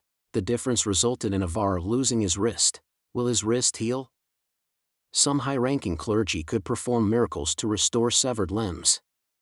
An abbot should have access to such a miracle. But Gebel shook his head. No. It will be difficult because it's a hand lost through a miracle. It was taken by the Codex of Light, and I doubt they will return it. Isaac clicked his tongue internally. The proof of his innocence was a cause for joy. However, he couldn't be certain whether causing the abbot to lose his wrist would ultimately be beneficial or detrimental. It was a week later when Isaac met Ivar again. Hello, abbot. Ivar was waiting for Isaac in his office, standing with his back to the sunlit window, making his expression hard to see. However, his right hand was still wrapped in a bandage, suggesting his wrist hadn't healed. I'm sorry, abbot. Sorry? About your wrist. This. It's nothing. I had somewhat prepared for it when I took the action. Ivar walked away from the window and looked at Isaac with a kind smile. No, rather, I should be grateful that it ended with just my wrist. I take it as a sign from the Codex of Light that I still have duties to fulfill. In fact, when Ivar tested Isaac's faith, he was prepared for the possibility of burning to death. If Isaac was a messenger sent by God, such an event wouldn't have been surprising. However, the fact that only his wrist was lost seemed like a revelation to him. Living, it must mean to help Isaac grow. Unaware of Ivar's thoughts, Isaac looked at him anxiously. We talked about the prayer before. Yes. I've memorized a bit more over the past week. And it's unnecessary. You don't have to memorize it. Excuse me? Ivar continued calmly, as if he had attained enlightenment. Those lacking in faith wander searching for the words of God and chase the purpose of their existence in the world. But you are already representing the word of God through your existence. Your words will become prayers, and your songs will become hymns. What use is there in memorizing books? Isaac felt stunned. Why is he suddenly holding me in such high regard? Is it because of the proof of faith? But Ivar, feeling no need to explain further, took out a few books. The reason Ivar had called Isaac after a week was precisely for this. I heard from Gebel that you want to become a paladin. Yes. These are books compiling the miracles and prayers necessary to become a paladin. They will be a good reference. If you're not doing well, I will teach you myself. Isaac looked at the books in surprise. Unlike the ordinary books read and written in the library, these hardcover books contained miracles used by the Order of the Codex of Light and their origins. When Isaac touched the books, a message window shimmered near his eyes. Book, Prayer Book of Ash and Ember, Rare. Miracle, you can learn to create flames. Ranging from a small candle to a sword, you can ignite flames. Sheet music, Hymn of Saint Arte, Rare. Hymn, you can learn the brave hymn. It suppresses emotional turmoil and allows you to exert stronger power. The nature of the hymn increases its effect when sung by multiple people. Sheet music, Hymn of the Moth and Lantern, Rare. Hymn, you can learn the lantern. It creates a light source that drives away darkness. It reduces the defensive abilities of enemies cloaked in darkness. The nature of the hymn increases its effect when sung by multiple people. There were other minor prayer books as well. Although not of high rank, they were extremely practical, as expected of essential teachings for paladins. Isaac realized that these description windows appear not on every item, but only on those imbued with miracles or magical power. You don't have a formal position yet, so I can't show you high-level miracles. And we don't have many books in the monastery. No, this will be very helpful. Isaac expressed his sincere gratitude. It was a great harvest that Ivar fully trusted him, but he never expected to learn miracles as well. The miracle-performing hymns circulate only within the order, so their value is immeasurable.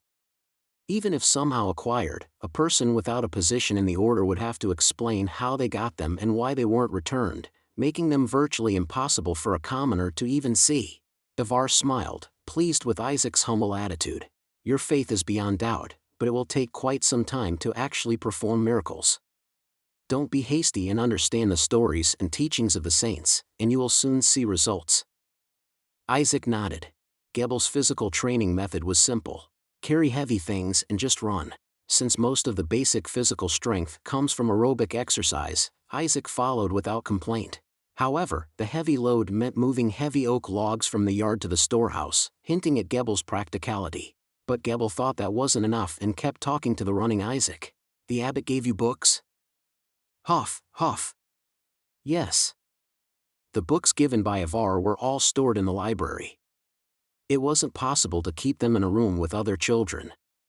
Brother Alex seemed to have been tipped off earlier and cleared a shelf. It was a space where others couldn't touch, even lockable. What books did you receive? Hymns, huff, and prayers. Huff, huff. Sweating profusely, Isaac answered sincerely. The backyard wasn't very big, but running with bundles of logs made him breathless after just 5 laps. He never cursed the Nephilim race's poor physical constitution as much as now. Even tentacles couldn't help in this situation. Hearing the list of books from Isaac, Gebel chuckled briefly. The abbot is really determined to make you a paladin. Is that so? Of course. Even the seedlings of the paladin order don't get this much support. It's a treatment that a second son of a wealthy noble house might receive. Among the paladins, there were hardly any eldest sons. The second and third sons, who couldn't inherit the family, often became wandering knights or devoted themselves to the order. Even families that don't provide proper support to their second or third sons existed, so Isaac receiving such treatment as an orphan was an enormous privilege. It's all thanks to Gebel, sir, speaking well of me, huff, puff. That's enough. Isaac took a few more staggering steps, then set down the bundle of logs.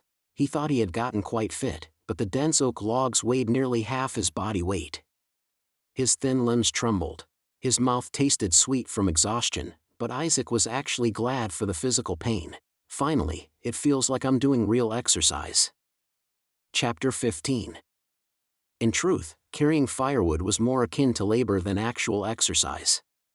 However, muscles built through such labor were often more practical for real-life situations than muscles built purely for appearance, which could hinder movement and reduce endurance. Gebel tapped here and there on Isaac's body, examining him. Why are you doing that? Isaac, having caught his breath, asked. You recover your breath quickly, and your muscles are growing at an unusual rate.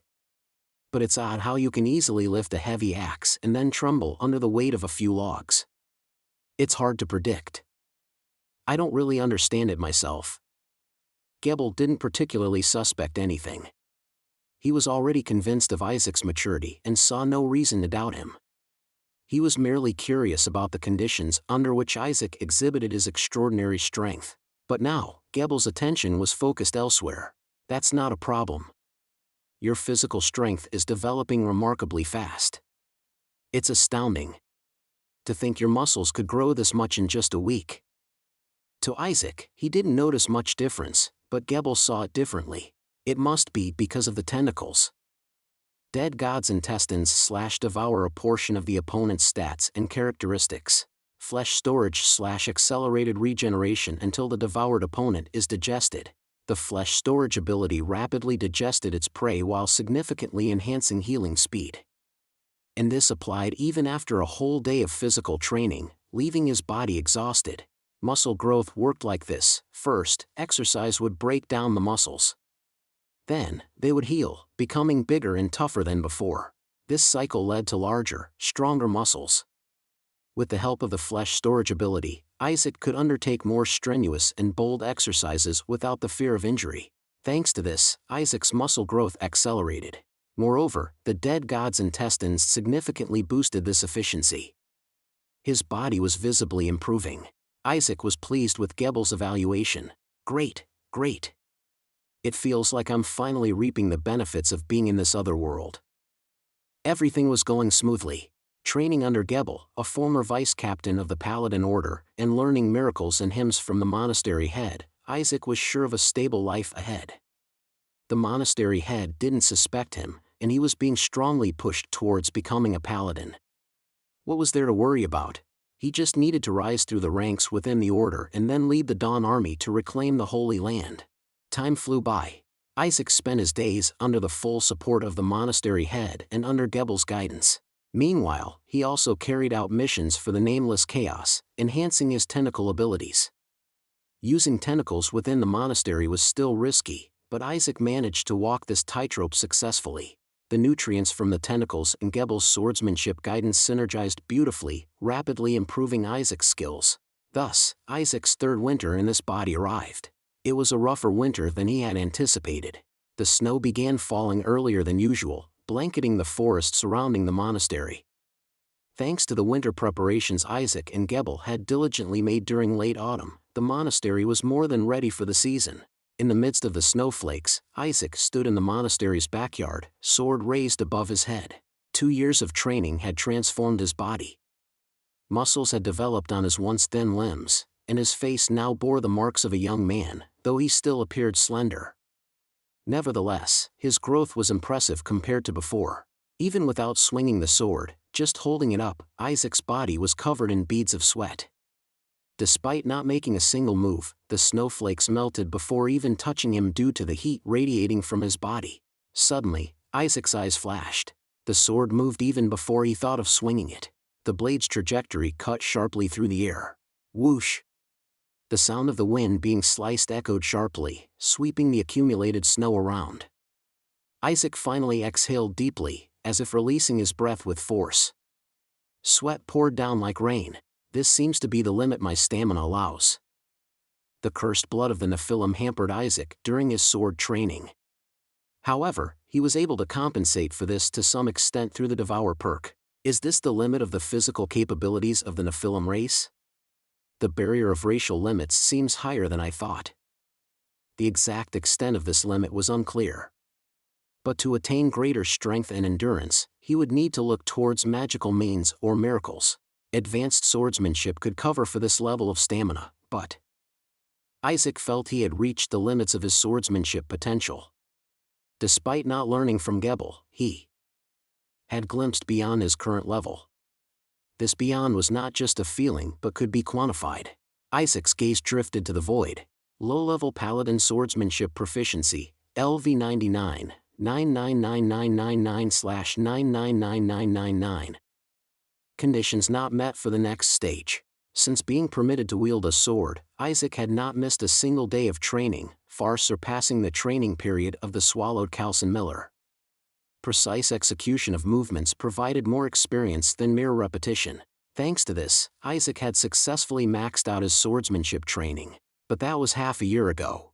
Whenever Isaac tried to go beyond, his body instinctively stopped just before the limit. Either he was too exhausted, or he was certain his body couldn't handle it.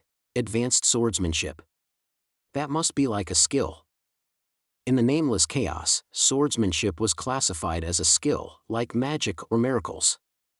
Though fewer in number, they were indeed a different category of skills.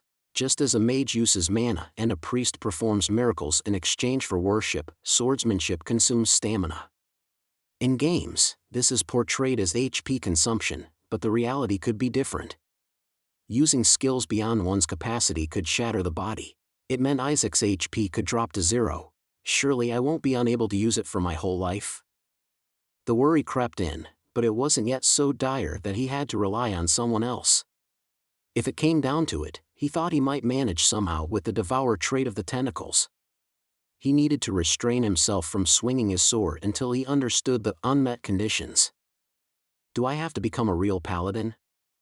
Ideally, he would learn advanced swordsmanship from Gebel, who had already demonstrated it.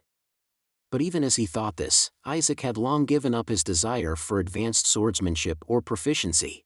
Gebel had explained long ago why he wouldn't teach advanced swordsmanship. As one advances in knightly swordsmanship, it becomes more dazzling and complex. High-level swordsmanship can sometimes produce effects like magic or miracles. Isaac had become adept at executing the movements Gebel taught, surprising even himself. Even the fastidious Gebel was at a loss for words.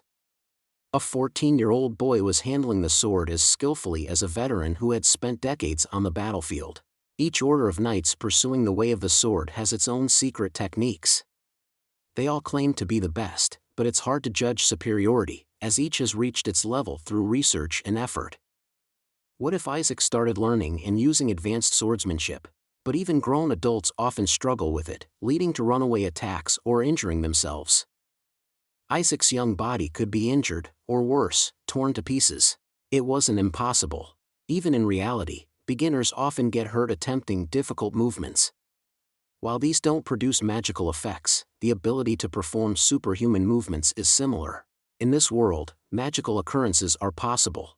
Isaac knew better than anyone that he couldn't use advanced swordsmanship right now. And above all, the avalanche swordsmanship must not be recklessly revealed. Can I learn it if I join the Avalanche Paladin Order? That's possible. But it's unlikely to happen. The Avalanche Paladin Order doesn't exist anymore. Isaac wondered if Gebel's refusal to teach him was because of this reason, but Gebel hadn't flatly refused to instruct him. Instead, he carefully observed Isaac's execution of all movements except the advanced sword techniques. Gebel meticulously adjusted and repeated the basic sword skills as if tuning delicate machine parts. Sometimes he taught variations or unusual movements in ways to alter the sword's trajectory, but in the end, it was mostly the same movements every day. So after 2 years, Isaac was still repeating these basic moves: cutting, thrusting, striking, blocking. The movements he had repeated over the years with a focus on precision and power were now so ingrained in his muscles that he could feel a snowflake landing on his sword tip.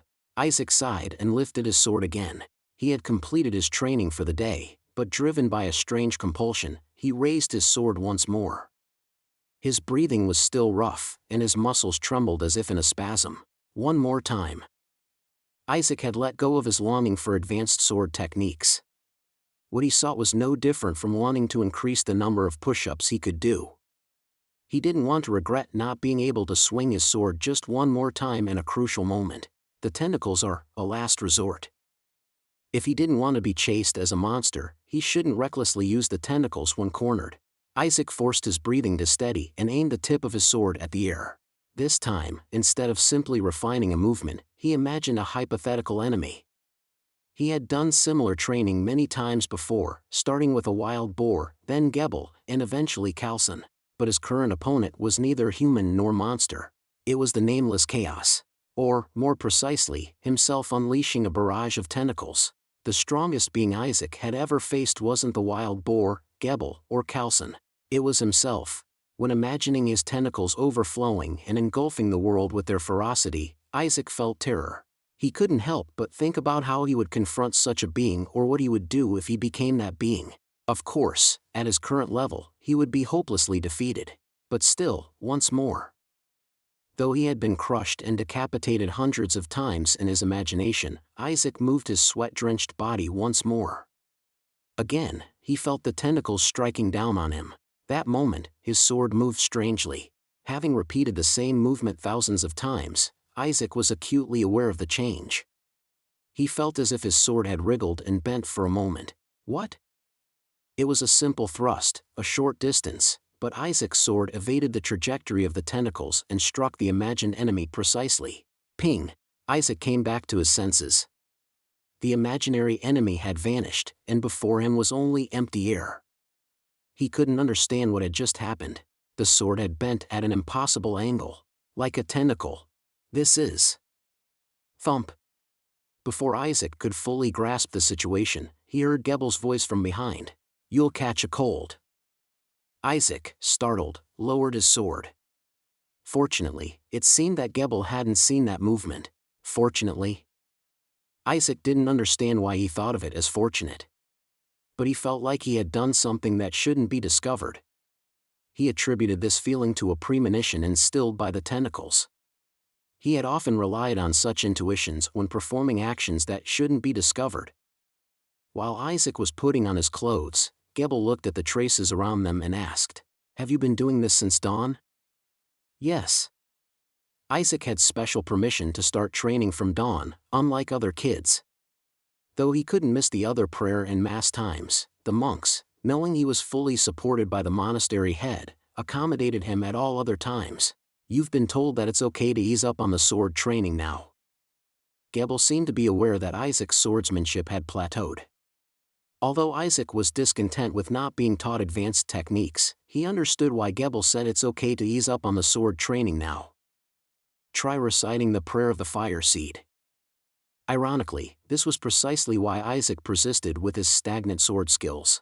With a reluctant expression, Isaac began to recite the prayer. "Oh, ever-present one in all places, guide of the blind lighthouse keeper." Tick, tick, flames sparked from Isaac's fingertips, casting a bright light. But like a flickering flame, the light quickly faded as swiftly as it had appeared, as it had been for the past few years. Gebel stroked his chin and murmured, "Remarkable." "What's remarkable?" "You have such talent in swordsmanship and undeniable devotion, but it's remarkable how little talent you have for miracles."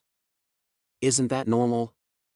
"Usually, those who get the chance to learn prayers are sure to have both faith and talent. I think I succeeded in the light of the beacon miracle in half a year." Isaac felt a sense of despair. Nephilim, his race, was known for high faith, so he hadn't worried much about miracles. Instead, he was more concerned about swordsmanship and physical training, but the outcome had been the exact opposite. If I gained swordsmanship talent from devouring Khalsan, shouldn't I have also acquired his miracle talent? Isaac felt like complaining to Khalsan. The prayer he had just recited was one of the basics, the light of the beacon miracle. Yet, despite being acknowledged as a mature individual by the monastery head and Gebel, Isaac couldn't successfully perform any prayer or hymn. A paladin unable to perform a single miracle was no different from a mere knight, perhaps even more suspect. Is it because of the tentacles? The Nephilim's racial trait doesn't hinder miracles. Their high faith is considered as usurping divine miracles, so they can perform them as long as they know the prayers and methods. The only plausible cause could be the Nameless Chaos. It might be hindering his ability to perform miracles. Isaac looked at his palms, pondering. He had received countless aids from the tentacles so far. Without them, he wouldn't have the healthy body he had now. In fact, he had survived several near-death situations thanks to the tentacles. However, the Nameless Chaos is a deity openly opposed by the Codex of Light. It might be impossible for Isaac, harboring a part of that deity, to wield the miracles of the Codex of Light. Then, could I use a different type of prayer? For instance, prayers worshipping the Nameless Chaos. Chapter 16. Isaac, having inadvertently entertained a sacrilegious thought, glanced back at Gebel, feeling a bit guilty. Gebel, though shaking his head, didn't seem like he was about to leap at Isaac to split his head open and check for tentacles inside. Well, maybe the Codex of Light thought it too much to grant you both exceptional talent in swordsmanship and miracles.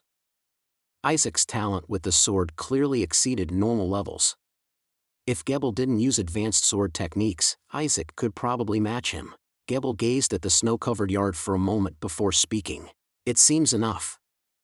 "Pardon?" "I have nothing left to teach you." Isaac nodded, his expression mixed. In truth, he had exhausted what he could learn from Gebel a long time ago. Unless Gebel taught advanced techniques, all Isaac could do was refine what he already knew. That makes sense.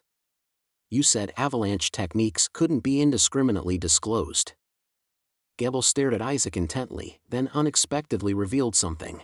"What I taught you is the foundation of the Avalanche Paladin Order's swordsmanship." "Really?" Avalanche swordsmanship is fundamentally a group battle technique, strongest when used collectively. That's why we first focus on building a solid foundation. Gebel paused, then continued with emphasis on each word. "But now, the essence of Avalanche's advanced techniques is not worth passing on." "Why not?" The essence of Avalanche's advanced swordsmanship lies in its ultimate efficiency when used in a group. But now, with the Paladin order gone, there's no one to synchronize with. Isaac was speechless. Even if he learned advanced techniques from Gebel, there would be no way to utilize them effectively. The techniques were based on group combat, fitting for a Paladin order, but Isaac had no such companions. There were no such limitations in the game.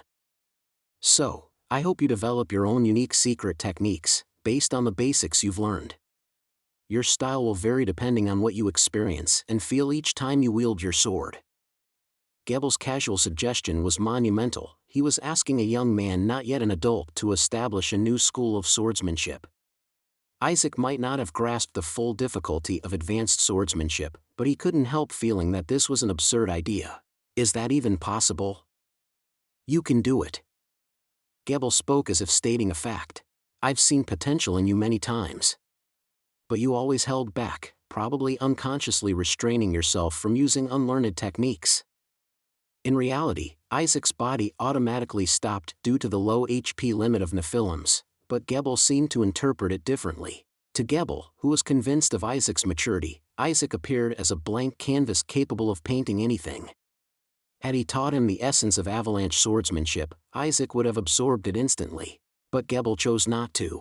I don't want to tarnish a blank canvas set for a masterpiece. Isaac, as if realizing something, looked at the marks his sword had made in the yard. Gebel, watching him, remembered his own hidden desires. If he let Isaac go now, the boy would surely surpass him as a swordsman, but that would mean failing the reason he had brought Isaac here. Of course, after all this effort, I can't just let you go. Picking up a small twig, Gebel muttered, I'll show you one of Avalanche's advanced techniques. Didn't you say it shouldn't be leaked? I'm just showing. And since you seem capable of self-restraint. Meaning it was up to Isaac to watch and learn on his own, Gebel implied. Isaac stayed silent, focusing intently on Gebel, not wanting to miss any part of his demonstration. Whoosh! Gebel slowly swung the twig, then suddenly swept it horizontally. The twig barely skimmed the snow, yet a blizzard erupted as if a wave had crashed. Gebel's silhouette moved amidst the fluttering snowflakes. Swordsmanship is essentially an application of the three movements you've learned. The twig gradually picked up speed, still executing the simple actions of cutting, thrusting, and striking. Gebel seemed to be giving his first and last demonstration of swordsmanship, repeating it. Isaac realized Gebel's movements were not of fighting a single opponent, but many in a battlefield scenario. Not one, but several, perhaps dozens of enemies converging on him. They narrowly missed his blade, fell bleeding, or attempted to surround him with shouts. But just as Gebel seemed overwhelmed by an impossible number of soldiers, a boom-like sound of air tearing apart erupted, and a snowstorm blasted in all directions. Isaac, who had been standing still, was suddenly engulfed in snow. The snow was neatly cleared in a circular area around Gebel, like an explosion. Isaac realized it was a shockwave caused by breaking the sound barrier. But could a human body achieve such speed? Could it withstand it? That's what advanced swordsmanship, or skills, make possible. Isaac noticed 3 explosive-like traces radiating from where Gebel stood. Anyone there would have been obliterated. This is one of Avalanche Paladin Order's advanced techniques, Omen. If you look closely, you'll see it's based on what you've learned. Gebel, wiping sweat from his forehead, explained. As I've said before, when swordsmanship reaches a certain level, it can take on a form and manifest its attributes, like magic. Avalanche's techniques embody the ferocity of an avalanche. Do you understand? Yes. Isaac nodded, recalling the movements Gebel had demonstrated. The moves Gebel performed. I can do it. Isaac felt a surge of confidence that he could execute the movements Gebel had just demonstrated. The flow and movement of the sword, as if etched in his mind, made sense to him. The Omen technique Gebel had just displayed was simply a combination of the moves Isaac had been practicing throughout his stay at the monastery. Those relentless slashing and cutting moves were the ones Isaac had trained in. When connected organically, they formed a complete sword technique. Avalanche Paladin Order's techniques are based on the form of an avalanche, Isaac recalled Gebel's words. What form am I adopting for my swordsmanship then? Gebel placed the twig on the ground and spoke. Advanced techniques aren't something you can replicate just by seeing them once. And with your body still developing, trying them could be dangerous. But you've learned all you can from me. Even though I didn't teach you advanced techniques, the essence of Avalanche Paladin Order is infused in your movements, your breathing. Gebel pondered whether to elaborate but then decided against it. It was greed from Iran. The desire to leave his mark on a future Master Knight, and the desire to pass on his burdens to him. From now on, you should find your own path. It meant Isaac was to develop his advanced sword techniques on his own. Isaac thought about the irresponsibility of his mentor but understood his intent. Avalanche techniques were too heavy and powerful for him. There must be a sword technique suitable for Isaac. And just before Gebel arrived, Isaac had discovered a hint of it. Isaac felt his fingers itching already. Isaac. Gebel, facing the falling snowflakes, spoke to Isaac. Next year, you're scheduled to go to Lancel Monastery, right? Yes. Orphans in the monastery naturally leave when they become adults. Some become monks, some get recommended for further education in the order, but most become apprentices to learn a trade. But Isaac had a different path. He was to go to a city monastery for proper paladin training. Lancel Monastery, located in a major nearby city, specialized in training priests and paladins, with over 1,600 residents. Isaac was set to receive higher education there. If he had truly learned all the sword techniques from Gebel, there was nothing left for him here. To ascend higher, he needed to leave this place. As long as he wasn't suspected by the order of being a tentacle monster, Isaac's rise was assured. If you become a paladin, there are things you should know. Like what? Why I left the Avalanche Paladin Order and other minor details. Gebel hesitated to elaborate. But the moment he spoke of it, Isaac sensed Gebel was also planning to leave the monastery. Isaac's presence, his training process, had significantly impacted Gebel. I only taught you the basics, but there will be those who recognize it as avalanche swordsmanship. They will be wielding the same techniques as me. Anyone using Avalanche Paladin Order techniques would likely be from the same order. Was he suggesting hiding his techniques? Technically, Gebel was guilty of leaking the Order's techniques. Kill them immediately upon encounter. Isaac was taken aback. But, to kill someone just because they caught me secretly learning their techniques? What are you talking about? The Avalanche Paladin Order is long gone. There's no one left to accuse. Isaac recalled their earlier conversation. Then why insist on killing? It wasn't reluctance due to the moral weight of murder. Paladins are essentially soldiers, and killing is part of a soldier's duty. More importantly, Isaac had already killed, even consumed others, though not by his own hands. They'll surely try to kill you. So for your own sake, you should kill them. Is there no other characteristic besides using avalanche swordsmanship? Their appearances have likely changed, so any description would be useless. And there's no need to worry about confusion. The only people who can use avalanche techniques now are you, me, and them. Isaac wanted to ask more about the story behind this, the reason for this proxy killing. It must be related to why Gebel gave up his paladin duties and sought refuge in the monastery. Certainly, it had to do with concealing Isaac's identity. I need to find out more. Just then, a crow cawed loudly. Looking up, Isaac locked eyes with a crow perched on the monastery head's windowsill. After another caw, it took flight, a red string tied to its leg. It was a messenger crow. Gebel frowned at the sight. A carrion crow. Is that a bad omen? It's not the carrion crow but those who use them that are the problem. Gebel spoke with a meaningful tone as the monastery door opened with a clunk. Monastery head Avar emerged, his face pale and hurried. Isaac sensed something ominous. Gebel's expression hardened too. What's the matter, head of the monastery? Gebel. Avar, pale and fidgety, mumbled. The Inquisition is planning to visit our monastery. Chapter 17. The word Inquisitor sent a chill down Isaac's spine, tensing him up. It was certainly not a good sign. Inquisitors? Why would they come here? Why would the Inquisitors suddenly decide to visit? Gebel asked, his expression hardening. The tension was evident in him too. Inquisitors were like internal affairs agents within the order. It was only natural they were unwelcome since their role was to find threats within, rather than outside, the order. Ivar glanced at Isaac, hesitating to speak, suggesting the matter was sensitive.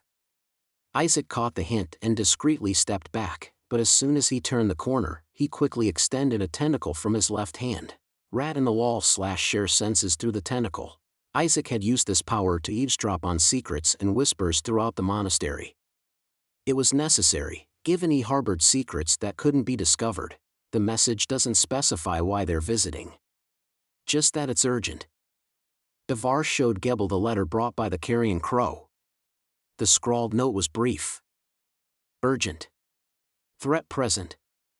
Seal the monastery and stand guard immediately. The message was short, its exact meaning unclear. Gebel repeatedly murmured, trying to understand. It was clear that a threat was present in the monastery, and the Inquisitors were coming to deal with it. But what exactly was this threat? Ivar looked at Gebel with worry in his eyes. What will you do, Gebel? If the monastery itself was under suspicion of heresy, they wouldn't have sent a crow. It seems like the threat has infiltrated or is approaching the monastery. The monks should be safe, I suppose. Isaac felt a chill running down his spine as he heard this. Is it about me? Up to now, Isaac hadn't done anything against the teachings of the Codex of Light or done anything that could expose his relationship with the Nameless Chaos. However, the mere fact of possessing tentacles was evidence against him in the eyes of the Order. If, by some chance, the Order had become aware of Isaac's existence, it would be natural to send the Inquisitors to confirm it. Gebel looked uncomfortable, but still calmly advised Ivar. If I avoid them now, it might look more suspicious. Let's welcome the Inquisitors as planned. What to do? The news of the Inquisitors' visit threw the monastery into a state of unrest. The children stopped all work and returned to their rooms, and the monastery gates were firmly shut. They would remain closed until the Inquisitors arrived. Isaac was deep in thought. He had considered such a situation hundreds of times, preparing for it. If he were to be suspected or forced to flee, he would have no choice but to escape. He didn't want to kill and devour everyone in the monastery. Therefore, he had hidden supplies in the cave where he was almost eaten by the wild boar, preparing for this just in case, clothes for disguise and essentials for life on the run. If the Order had somehow discovered his existence and sent the Inquisitors, he would have to flee immediately. To escape, I can leave right now. I can get food through the tentacles, and thanks to the flesh storage ability, I can survive days without sleep or food. He had learned everything he could from the monastery. His body had grown as much as it would, and Gebel had said he had taught him all he could about swordsmanship. Miracles were still a weak point, but that might be insurmountable as long as he had the tentacles.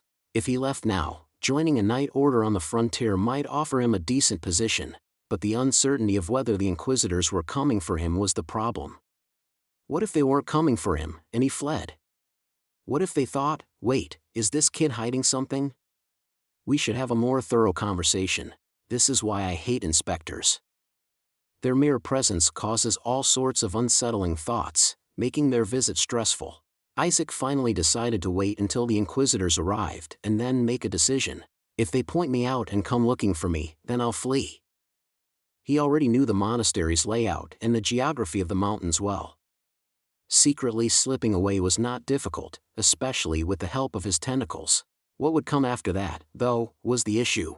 Isaac, feeling uneasy about his planned Paladin training possibly falling through, stepped outside. Then he saw someone approaching from the dark corridor. It was Gebel. Gebel looked the same as usual, but there was something different about him. Isaac? What's wrong? The atmosphere in the monastery is weird. Couldn't just sit still. Indeed. The monks are not in the best spirits. They're all gathered in the chapel praying. Their faith is unquestionable, but Inquisitors are known for fabricating crimes where there are none. Gebel didn't seem too fond of the Inquisitors. Isaac suddenly remembered the rumors that Gebel was a deserter. No one was openly questioning it, but perhaps he was also accused of apostasy or heresy. So that's why the head asked Gebel what to do? From the head's perspective, he was dealing with two secrets concerning Isaac and Gebel, so it was understandable he felt uneasy. Nonetheless, Isaac was grateful for the protection he had been given. A loud howling of wolves echoed from outside the monastery. Recently, the sound of wolves had been getting closer. Those damned beasts are howling again. Maybe they're running out of food? Might be. The mountain ranger said recently there's been a noticeable decrease in animals in the mountains. Isaac internally winced. He had been hunting animals near the monastery to feed his tentacles. The local dangerous animals were almost entirely devoured by his tentacles, halting their growth, but it had been a significant foundation for Isaac's development, but it shouldn't have impacted the ecosystem that much. Might have to go hunting soon, visit the village too. Can't let the path between the monastery and the village become dangerous. Yes. Isaac could read Gebel's agitation, despite his calm facade, and realized that Gebel, too, was contemplating fleeing from the Inquisitors. What happened in the Avalanche Paladin Order that made him live in hiding like this? Isaac. About our conversation earlier today. Gebel spoke as if reading Isaac's thoughts, causing Isaac to startle but then nod in response. You might have guessed by now. I had an ulterior motive in teaching you swordsmanship. I was certain that one day you would be able to kill someone on my behalf. Someone I'm currently unable to kill. Gebel's eyes blazed as he stared into the void before continuing. The demise of the Avalanche Paladin Order originated from that person. Everyone else died on the battlefield, and I was the only one who fled and survived. That's why I want you to carry out my personal vendetta. I'm sorry. So, Gebel's reason for training Isaac was to entrust him with his revenge. However, Isaac was indifferent to this revelation. He had approached Gebel first to learn swordsmanship, and their interests just happened to align. In fact, if Gebel had not had someone he wanted revenge upon, he might not have taught Isaac swordsmanship. Killing someone as a fee for swordsmanship lessons? Sure, consider it done. You said I'd eventually meet them, so no need for me to go looking. Gebel was taken aback by Isaac's response, then chuckled and shook his head. I can't believe you passed the head of the monastery's test of faith. You hardly look like a devout believer. You're one to talk. They shared a conspiratorial laugh together. Once their laughter subsided, Isaac and Gebel silently looked out the window.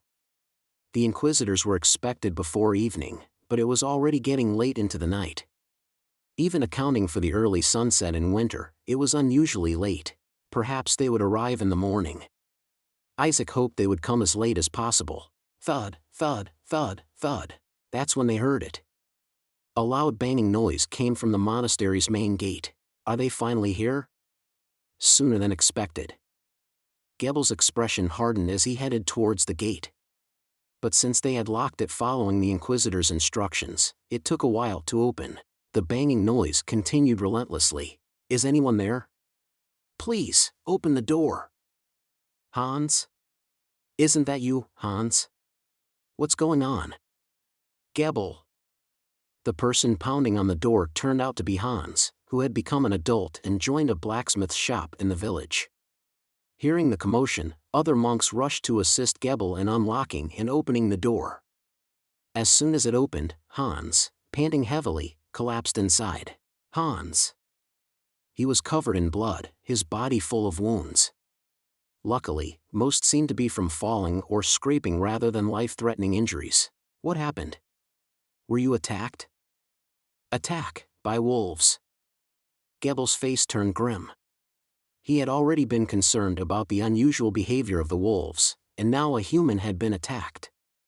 But why Hans had encountered wolves on his way to the monastery at night was a mystery, until he urgently spoke.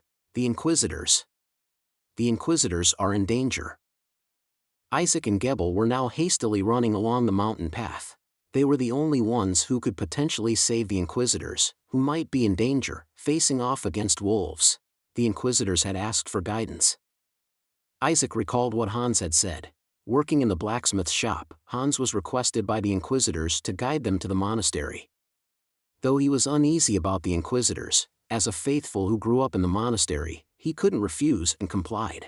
But on their way, a pack of wolves suddenly surrounded and attacked them.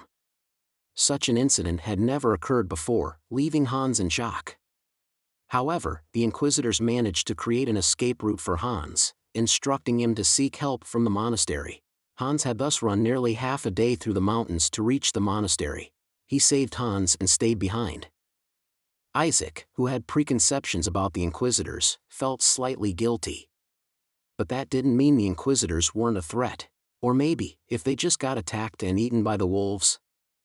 Whether they came for Isaac or another threat, if the Inquisitors were to be killed by wolves, it would solve his problems. Huff, huff. Isaac soon felt breathless. Among the things that didn't improve due to his cursed blood was his lung capacity. Although he had received the advanced sword skill Omen from Gebel, he hadn't yet had the chance to practice it properly. But perhaps he might need to risk using the skill right away in battle. Yet, using it recklessly with his body already strained from running could lead to severe injury. This was another reason why Isaac needed to develop his own advanced skills. Though his physique had improved with growing muscles, he would need to be as fit as Gebel, able to sprint through the mountains at night effortlessly, to use advanced sword skills without strain. Seeing Isaac start to lag, Gebel glanced back understandingly and then sped ahead. Isaac looked up at the sky, worrying he might arrive too late to be of any help. Caw! A carrion crow was flying low in the sky. Isaac recognized it as the same crow that had visited the monastery. The intelligent bird was likely trying to lead them to its master. Confident that Gebel wouldn't look back, Isaac pulled out a tentacle. The low-flying crow was swiftly impaled by the thin tentacle. Isaac hesitated for a moment. Killing the crow would mean failing to find the Inquisitors. But he eventually activated his ability. Parasite from Beyond / implants a short-lived parasite under the skin of the target touched by the tentacle. The infected target experiences continuous pain. A worm-like tentacle crawled into the crow's body, quickly seizing and dominating its nervous system. It was one of the abilities Isaac had obtained from the Nameless Chaos. Although intended to inflict pain, Isaac knew it could be used in other ways. Isaac then activated the Rat in the Wall ability. Rat in the Wall / share senses through the tentacle. Instantly, the crow's view from the sky was shared with Isaac. He could immediately pinpoint the location of the Inquisitors. Chapter 18. The carrion crow, feeling the intrusion of the parasite, flapped its wings in discomfort.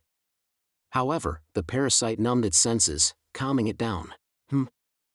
Gebel, hearing the flapping, looked up, but Isaac had already retracted the tentacle. As the crow flew in a specific direction, Gebel adjusted his course. Isaac, this way. Right. Isaac followed Gebel, already having a clear understanding of the surroundings and the path to take from the crow's view. He paid special attention to the scene around the Inquisitor. There was a chaotic scene with trees down and torn apart. Several wolves were lurking nearby. 5, 6, no, 8 wolves. Quite a few. The wolves surrounded a person in a thick robe and armor, unmistakably an Inquisitor. Despite the distance, it was evident that the Inquisitor was weary, barely holding up against the imminent danger of becoming wolf prey. Isaac moved, adjusting his breathing to be ready to act upon arrival. It doesn't seem like he can fight much longer. I hope he still has some strength left. Then, Isaac sensed something odd. But why is the area so devastated? It couldn't have been the wolves. Is the Inquisitor that powerful? If so, he would have easily overpowered the wolves by now. Then Isaac noticed something. Gebel, look out! Crash! Something massive, mistaken for a boulder at first, lunged from the side of the path they were on. Gebel, caught off guard by the sudden attack, barely managed to react in time thanks to Isaac's warning. Bang! Gebel's sword flashed, and blood sprayed. The creature roared, shaking the winter night as snow fell from the trees. A bear? No, a monster. The attacker was a giant bear, but grotesquely large for a normal bear. Its immense size could easily demolish the monastery gates. The fierce stench carried by the wind was alarming, far beyond the normal scent of a wild animal. Isaac recalled a past encounter. It smells like when I hunted the plague boar. Though hard to see in the dark, the bear's silhouette was clearly abnormal. Its fur was patchy, and flesh seemed to be rotting away. The wounds inflicted by Gebel seemed insufficient to cause it much pain. Isaac! Gebel stood face to face with the plague-infested bear, shouting, "Check on the Inquisitor." The bear bore injuries that looked to be from the Inquisitor, yet its ferocity was daunting. But Isaac wasn't worried about Gebel. Given Gebel's demonstrated skill, it was only a matter of time. Considering the bear's size, it might take a while. Isaac ran towards the Inquisitor. Growl, bark. The wolf pack, overwhelmed by the iron scent of the Inquisitor, barked ferociously. They had been harassing the Inquisitor for hours, yet he had managed to take down 4 of their pack despite bleeding and fleeing, but their prey was nearing its end. After relentless pursuit, the Inquisitor was almost dead. The alpha wolf thought it was just a matter of finishing the job. Swish! Until Isaac burst from the bushes and instantly thrust a knife into the leader's throat. Having observed the situation from above, Isaac aimed for the strongest-looking wolf for a surprise attack. The leader wolf jumped in shock, but the knife plunged deep into its throat, silencing it. The wolf didn't go down easily, though. Clang! The wolf's fierce struggle snapped Isaac's old, crude sword. Damn it! Isaac cursed, having plunged the blade too deep. So tough. Is this really a wolf? He kicked the wolf's corpse aside, relieved that the other wolves recoiled in surprise. Isaac hoped the rest would flee, seeing their alpha taken down. Indeed, the wolves seemed demoralized. Isaac casually approached the Inquisitor while pretending the broken sword didn't matter. The Inquisitor looked at him as if unable to believe someone had appeared. Hey, got a spare sword? Just for a moment. An angel? Instead of lending a sword, the Inquisitor mumbled something absurd and collapsed. Isaac looked down at the Inquisitor in disbelief. A woman? Underneath the removed hood was a surprisingly young and stunningly beautiful woman. Though momentarily distracted, Isaac didn't lose focus. Her wounds seemed severe but not immediately life-threatening. It appeared she had been holding out with incredible endurance and collapsed once help arrived. Well, this works out. Isaac took the sword from the Inquisitor's hand. It was lighter, better balanced, and far superior to his old one. Upon holding the sword, Isaac was startled by a sudden vision. Judgment Sword, Legendary. A blessed sword of the Codex of Light. Causes burns when it touches anything unholy. This also applies to the wielder, but those worthy will find it immensely powerful. Is it okay for me to hold this? Isaac flinched at the warning about the sword burning the unholy, but his hand didn't feel like burning. Instead, a warm strength flowed through him as he gripped it. Still, he was wary of how it might react to his tentacles. Alright, I'll be careful with this. Isaac gripped the sword tightly and glared at the wolves. The wolves, initially confident, seemed intimidated after losing their alpha. Isaac, short of breath, hoped they would just run away. Then, a strange wind blew. Isaac sensed the stench intensifying around them. The wolves' eyes grew more ferocious, driven by a powerful hunger. Bark, growl. With ferocious barking, the group was confident in their numerical superiority and momentum. They believed the only prey in sight was the human before them. Then, one of the wolves lunged forward. Simultaneously, Isaac repeated an action he had practiced for years. The least movement for the most lethal impact.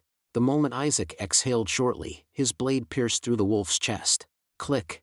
The sword seemed to snag on a rib briefly, but, true to its reputation as a judgmental blade, it sliced through the bone and pierced the heart in an instant. The smell of burning flesh was overpowering. As the judgmental sword retracted from the wolf, glowing red, it seemed to have utilized its power. However, wolves are adept at hunting in packs. While the sword was engaged, 2 other wolves targeted Isaac's legs and flank. Isaac, without armor, seemed like easier prey than even an Inquisitor. Then, Isaac's sword moved strangely once again. Swoosh, crunch, bang. As the sword moved fluidly, the 2 wolves that had charged from either side were sliced and fell away. The delayed booming sound made Isaac's ears ring. Avalanche swordsmanship, prelude, advanced. Interpretation. Cough. A technique that attacks surrounding enemies at a speed breaking the sound barrier. This was the prelude technique of avalanche swordsmanship that Gebel had demonstrated earlier that day. Isaac had managed to replicate Gebel's technique with just one viewing, without any practice. Executing the technique was not difficult at all. Practices from the last 2 years naturally blended into his movements, his body moving without a single error. It was so easy to use, it felt like activating a skill. But the aftermath was not minor. His palm veins seemed burst, bruised, and the back of his hand was red and burning. The pain throughout his body was also significant. I can't use this carelessly. There's a big difference in power compared to when Gebel uses it. Isaac thought this as he surveyed the fallen wolves. The prelude skill Isaac used had only managed to take down 2 wolves. The sword wounds are a bit different too. They were wildly brutal, as if torn by teeth. The wolf pack froze in shock at the sudden explosion. They did not flee but surrounded Isaac. It seemed less like confidence in their numbers and more like being controlled by something. The atmosphere suggested they would fight to the death, and Isaac braced himself. No choice then. Of course, Isaac had no intention of a desperate fight. His breathing was already reaching its limit. He glanced at the Inquisitor, who seemed to have lost consciousness completely. Isaac leisurely extended his left hand to the side.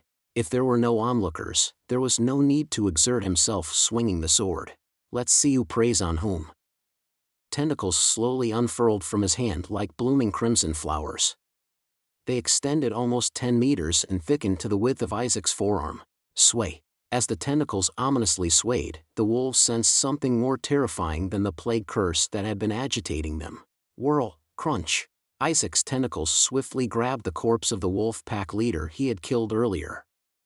The tentacles quickly absorbed the corpse with their suckers and teeth. The giant wolf's body decomposed in about 10 seconds, leaving only a few drops of blood. The wolves instinctively wanted to flee, but it was too late. Their feet, frozen in fear, held them captive. Gulp.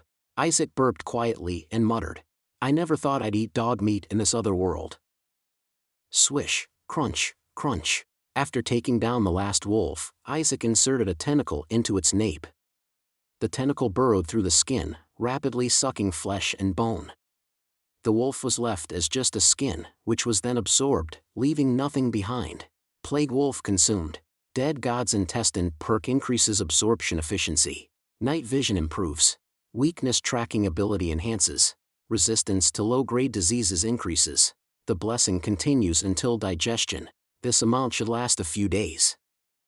Isaac had consumed a total of 5 wolves. The rest had realized they were prey and had fled. This wasn't his first wolf hunt, but it was his first time consuming so many at once. The mass consumption quickly healed the minor wounds he had incurred using the prelude skill. If he could freely feast like this, there would be less restraint in using advanced sword techniques. Lucky the Inquisitor passed out. If he had only used his sword, it would have taken longer and he might have been injured. But with the tentacles, he could easily overpower them. Annoying as they were, they proved to be reliable allies in dire situations. Isaac once again examined the state of the Inquisitor. Her breathing was irregular and shallow. It was clear that her condition would worsen if they didn't hurry. Thud, thump thump. Isaac turned his head towards the direction of the noise. It was where Gebel had been. Are they still fighting? Isaac shared his vision with the crow again. The crow was flying low in the sky, surveying the surroundings. Gebel was still fighting the giant bear. However, the bear was covered in blood, and one of its arms was severed, while Gebel seemed unharmed. The outcome of the fight was apparent, yet the giant bear still maintained its ferocity. Gebel is incredible to be facing such a monster. If Isaac had been fighting the giant bear, it wouldn't have been easy to win unscathed. At least, it would have been as close as when he faced the wild boar, or even more difficult. Suddenly, Isaac had a strange thought while looking at the giant bear. A big, fierce, and violent bear. But I wonder, what special reward would I get if I went inside its belly? The Nameless Chaos watches over you. The Nameless Chaos desires you to seek bigger prey. Award from Chaos awaits you. Chapter 19. Chapter 19. The Plague God, 1. The timing is quite perfect. Hearing the message from the Nameless Chaos, Isaac carefully picked up the Inquisitor. He needed to get her to the monastery quickly, and for that, Gebel had to finish his fight swiftly. Isaac cautiously approached the scene where Gebel was fighting, taking a detour to the rear of the battle. Boom, boom. Even from a distance, the earth-shaking sounds were deafening. The giant bear looked much larger up close than it had from afar. It was as big as a dump truck. Fortunately, it's not very fast. Whether due to its injuries or sheer size, the bear was circling in one place, trying to confront Gebel.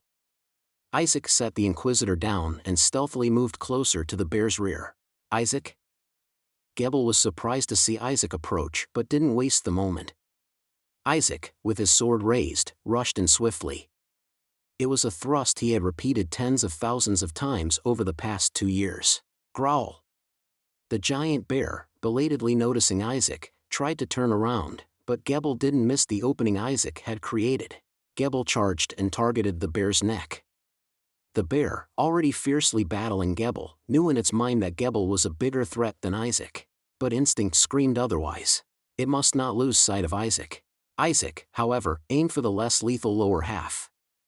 Torn between two instincts, the bear failed to make a proper choice. It just wildly thrashed around. Clang!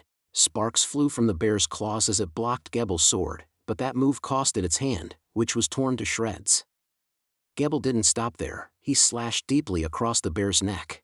Simultaneously, Isaac's sword pierced through the bear's hindquarters.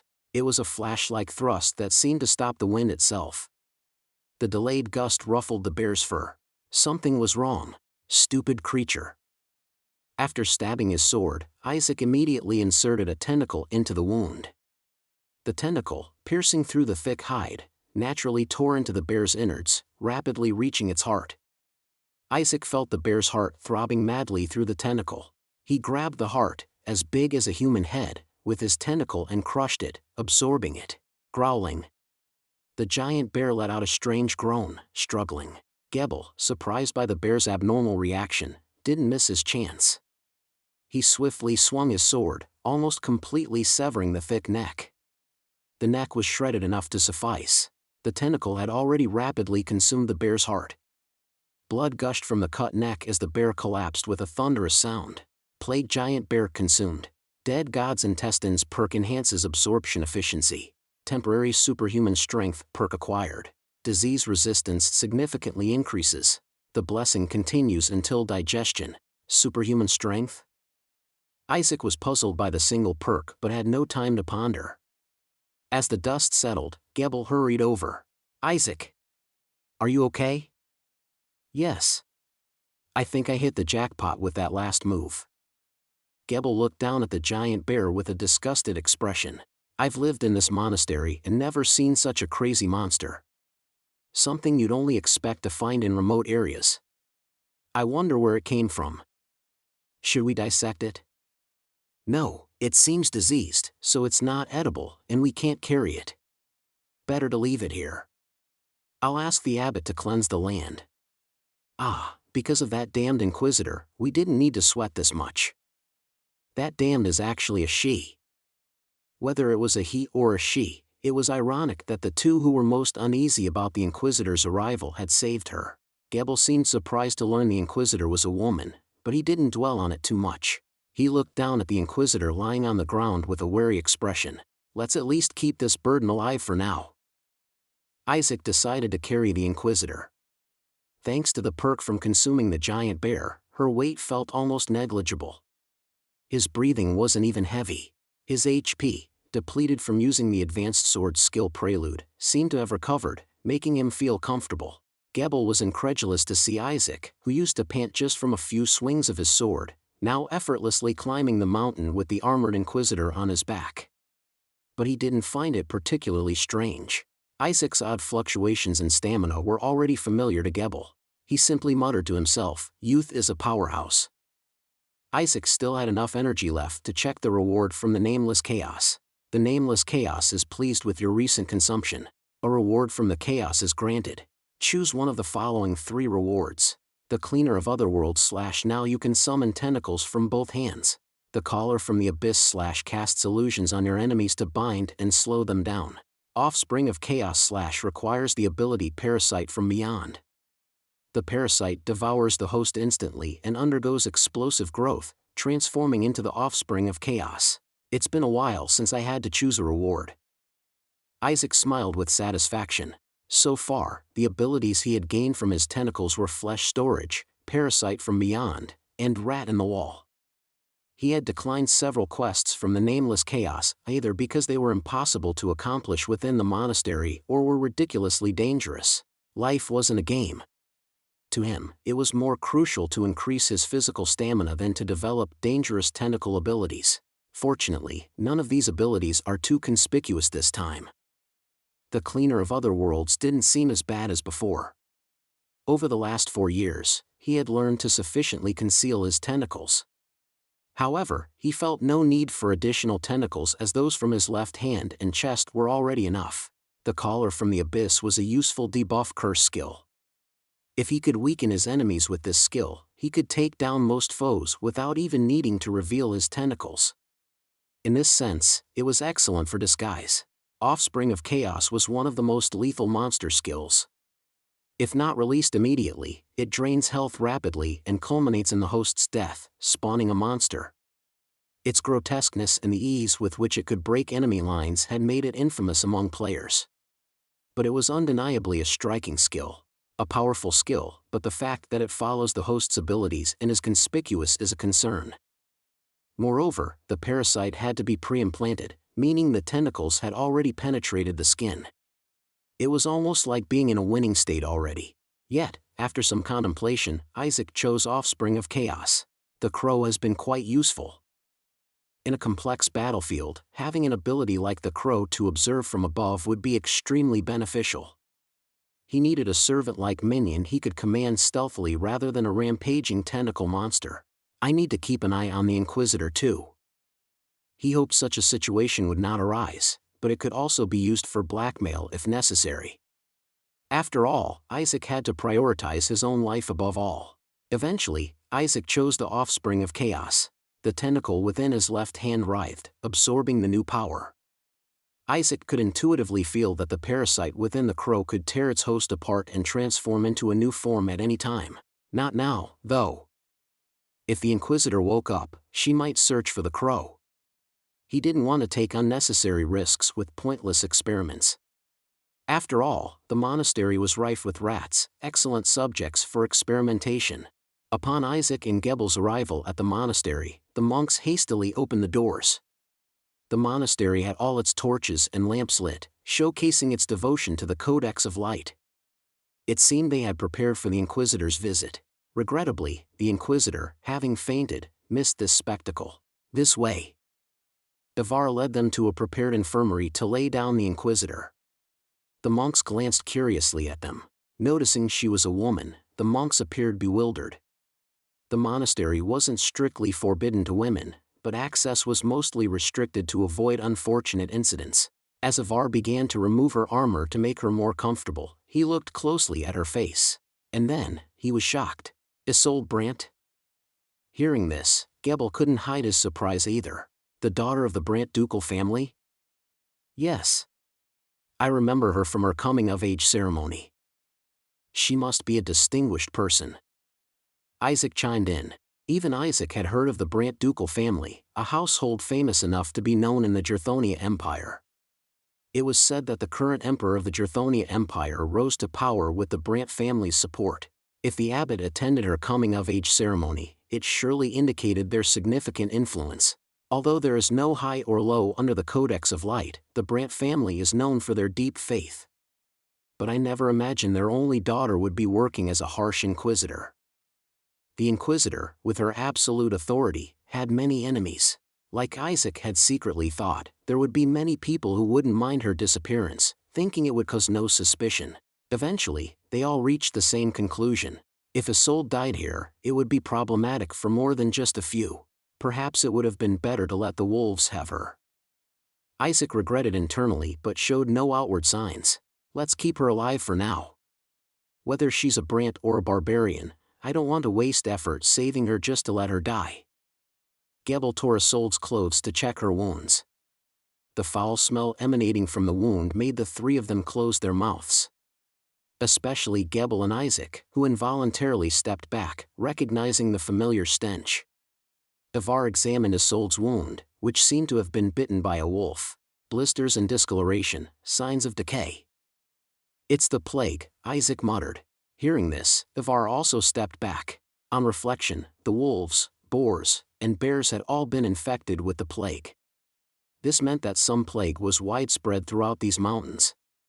But there had never been a case of humans being infected.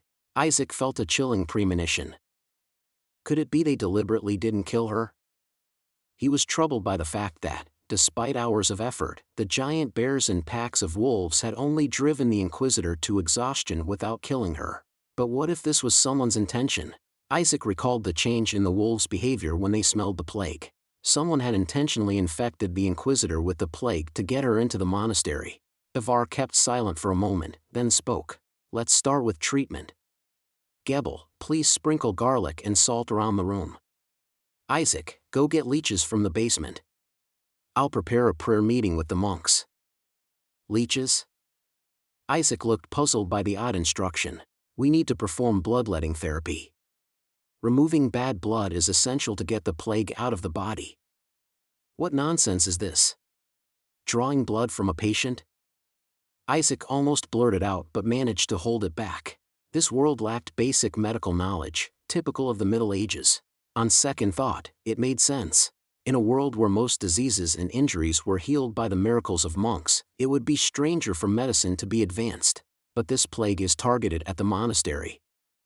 It was an attack on the monastery, and it was unlikely that they hadn't prepared for a miracle. Isaac concluded that the monks would not be able to handle this plague properly. Even Gebel seemed to agree with Ivar's opinion.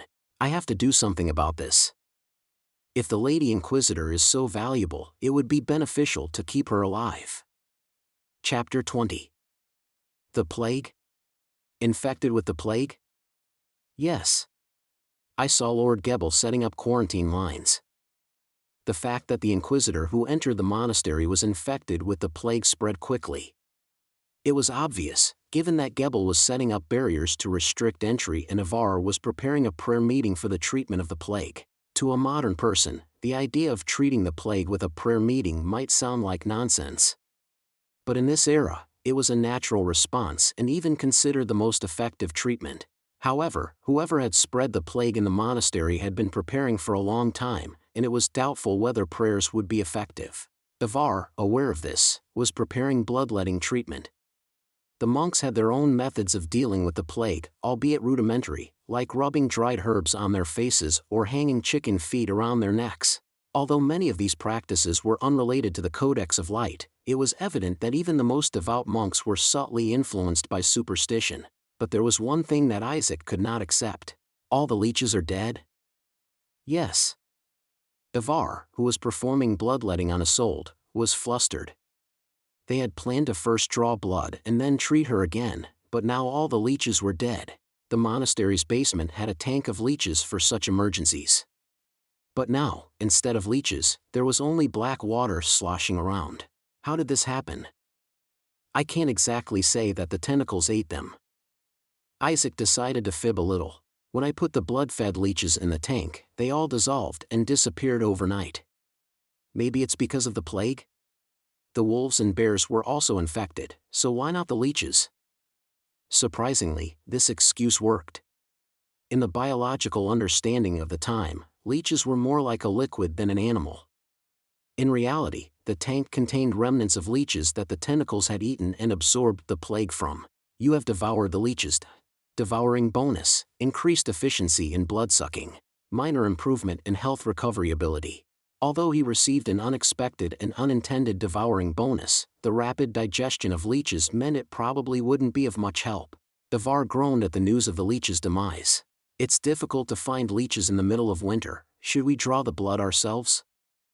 Oh no, these people are serious.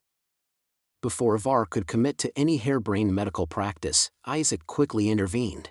Abbot, may I offer some assistance? Ivar looked at Isaac with surprise.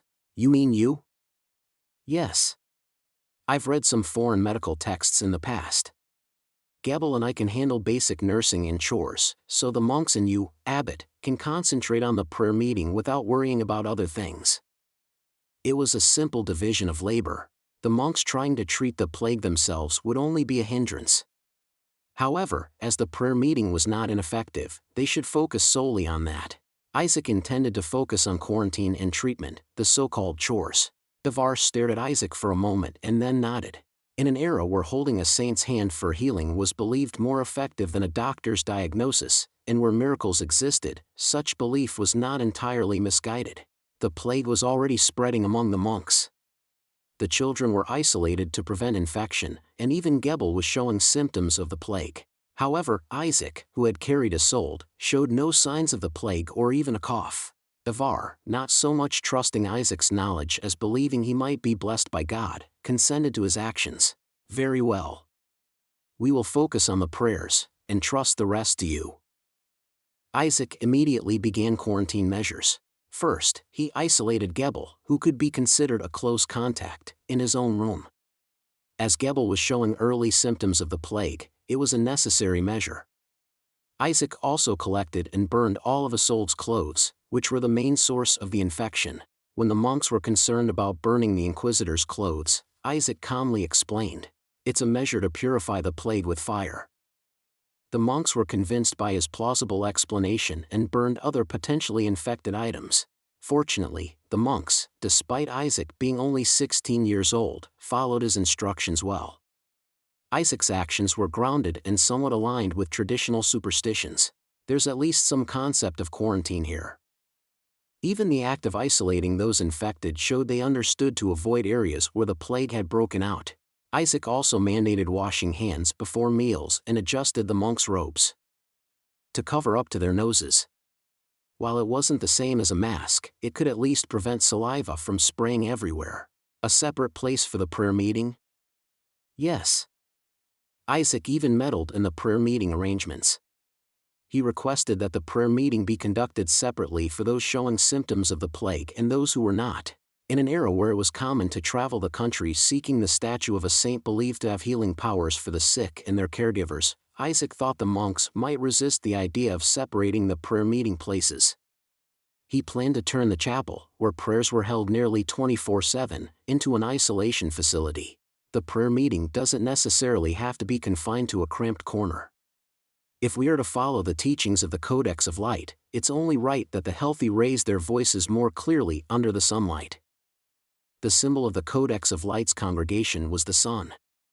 So, wasn't it inappropriate to mumble prayers in a cramped space when petitioning the Codex of Light? Isaac said this in a critical tone. Although it was an unconventional interpretation, Ivar found merit in his words. All right. Let's do it that way. Fortunately, Ivar and the other monks readily agreed with him. This was partly due to Isaac being symptom-free despite close contact with Isolde and his inherent mysterious charm. Having already built a trust with Isaac, there was no reason for them not to comply with his active requests. I hope this works. In reality, the monastery had already turned into a giant quarantine ward with the plague spread. Burning belongings or isolating patients might seem futile in such circumstances. However, Isaac hoped that classifying patients based on symptoms and focusing on cleanliness would make a difference. Thankfully, Isaac's measures were somewhat effective. Until he started his quarantine measures, the plague was spreading rapidly among the monks. But as Isaac took action, the number of new infections started to decrease, and the worsening of symptoms slowed down. It's only temporary. If Ivar's prayer meeting proved effective, it might drive away the plague. However, before that happened, people could die or suffer severe aftereffects. To solve the problem, it was essential to eliminate the source. Isolde was still unconscious, groaning in pain. Isaac examined her condition. Her wounds were still filled with blisters and festering sores. Amputation seemed necessary, but it was a difficult option given her weakened state. Her endurance was largely due to the healing prayers. The prayer meeting definitely bolstered Isolde's healing, but it wasn't enough to cure the plague. The only thing Isaac could do was to prevent bloodletting, the rest was up to prayer. This is not good. He heard similar stories about Gebel and other monks. The prayer meeting prevented death from infection but couldn't stop the infection itself. Isaac's quarantine measures were also temporary. If fatigue dragged on, the plague could spread again. If the number of infected increased, the prayer meetings wouldn't be able to exert their full power. I wish the Codex of Light would just miraculously cure everything. In a world of magic, gods, and miracles, it wasn't far-fetched. The issue was whether patients, especially Isolde, could endure until such purification. He couldn't rely on miracles. Isaac's duty wasn't to pray, but to act. Ensuring he was alone, he brought out his tentacles. They slowly crawled over Isolde's body. It feels strange. It felt wrong, but it was necessary. The tentacles began to scrape the rotten and festering parts of Isolde's wounds. The many teeth quickly carved out the infected flesh and devoured it. It was a method of removing only the harmful parts. Despite his resolution not to consume humans, this was a delicate boundary. So it's sort of like leech therapy, right? Isaac shook his head at the irony of performing the bloodletting he once considered foolish. Isolde twitched every time an infected part was removed. Soon, fresh blood flowed from Isolde's wounds, but the infected parts were gone. Without access to antiseptics or alcohol for cleaning, this was the best he could do. Isaac then utilized the devouring bonus of the leeches. Devouring bonus, increased efficiency in bloodsucking. Minor improvement in health recovery ability. His tentacles exuded fluid over Isolde's wounds. These were created from her own flesh and blood. Although temporary, the healing-imbued fluid covered her wounds, helping them heal. I've done as much as I can. Isaac wiped the sweat from his forehead. However, he couldn't stop there. This was just defense. Even though the Codex of Light might soon strike a big blow, Isaac didn't intend to sit back and hope for divine retribution. There should be some progress soon. Isaac muttered, heading to a corner of the room. A rat lay there, seemingly dead. It was a rat paralyzed by the parasite from beyond. Isaac activated the Offspring of Chaos bonus on it. Offspring of Chaos / requires Parasite from Beyond bonus. The parasite rapidly consumes its host, transforming into an Offspring of Chaos. As Isaac exercised his power, the rat convulsed violently. It burst open with a pop, like a water balloon. From the gruesome remains, something crawled out, turning inside out. It began to take shape, absorbing the rat's skin, bones, flesh, and fluids. At first glance, the creature resembled a rat, but upon closer inspection, it was clear that tentacles, chaotically moving in all directions, awkwardly mimicked the shape of a rat. This was an Offspring of Chaos. Master. A brief and blunt message reached Isaac. It was from the Offspring of Chaos. Perhaps because it had used a rat as a medium, all the Chaos Offspring could only use short and simple words. Isaac shared a piece of Isolde's flesh with the Chaos Offspring. Find the source of this plague. It must have started somewhere in these mountains. We need to know who is trying to fool us. The Chaos Offspring, its tentacles writhing, snatched the flesh Isaac offered. It swallowed the flesh with an unseen mouth and scurried into a rat hole. Isaac hoped for the results of the measures he had consistently taken since the outbreak of the plague. The Nameless Chaos watches over you. That night, Master. Isaac's eyes snapped open at the sudden message. Plague. Origin. Found. Chapter 21. Flutter. Isaac draped himself in the thick robe typically worn by monks.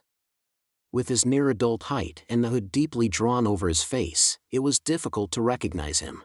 At his waist, he equipped the Sword of Judgment that he had yet to return to Isolde.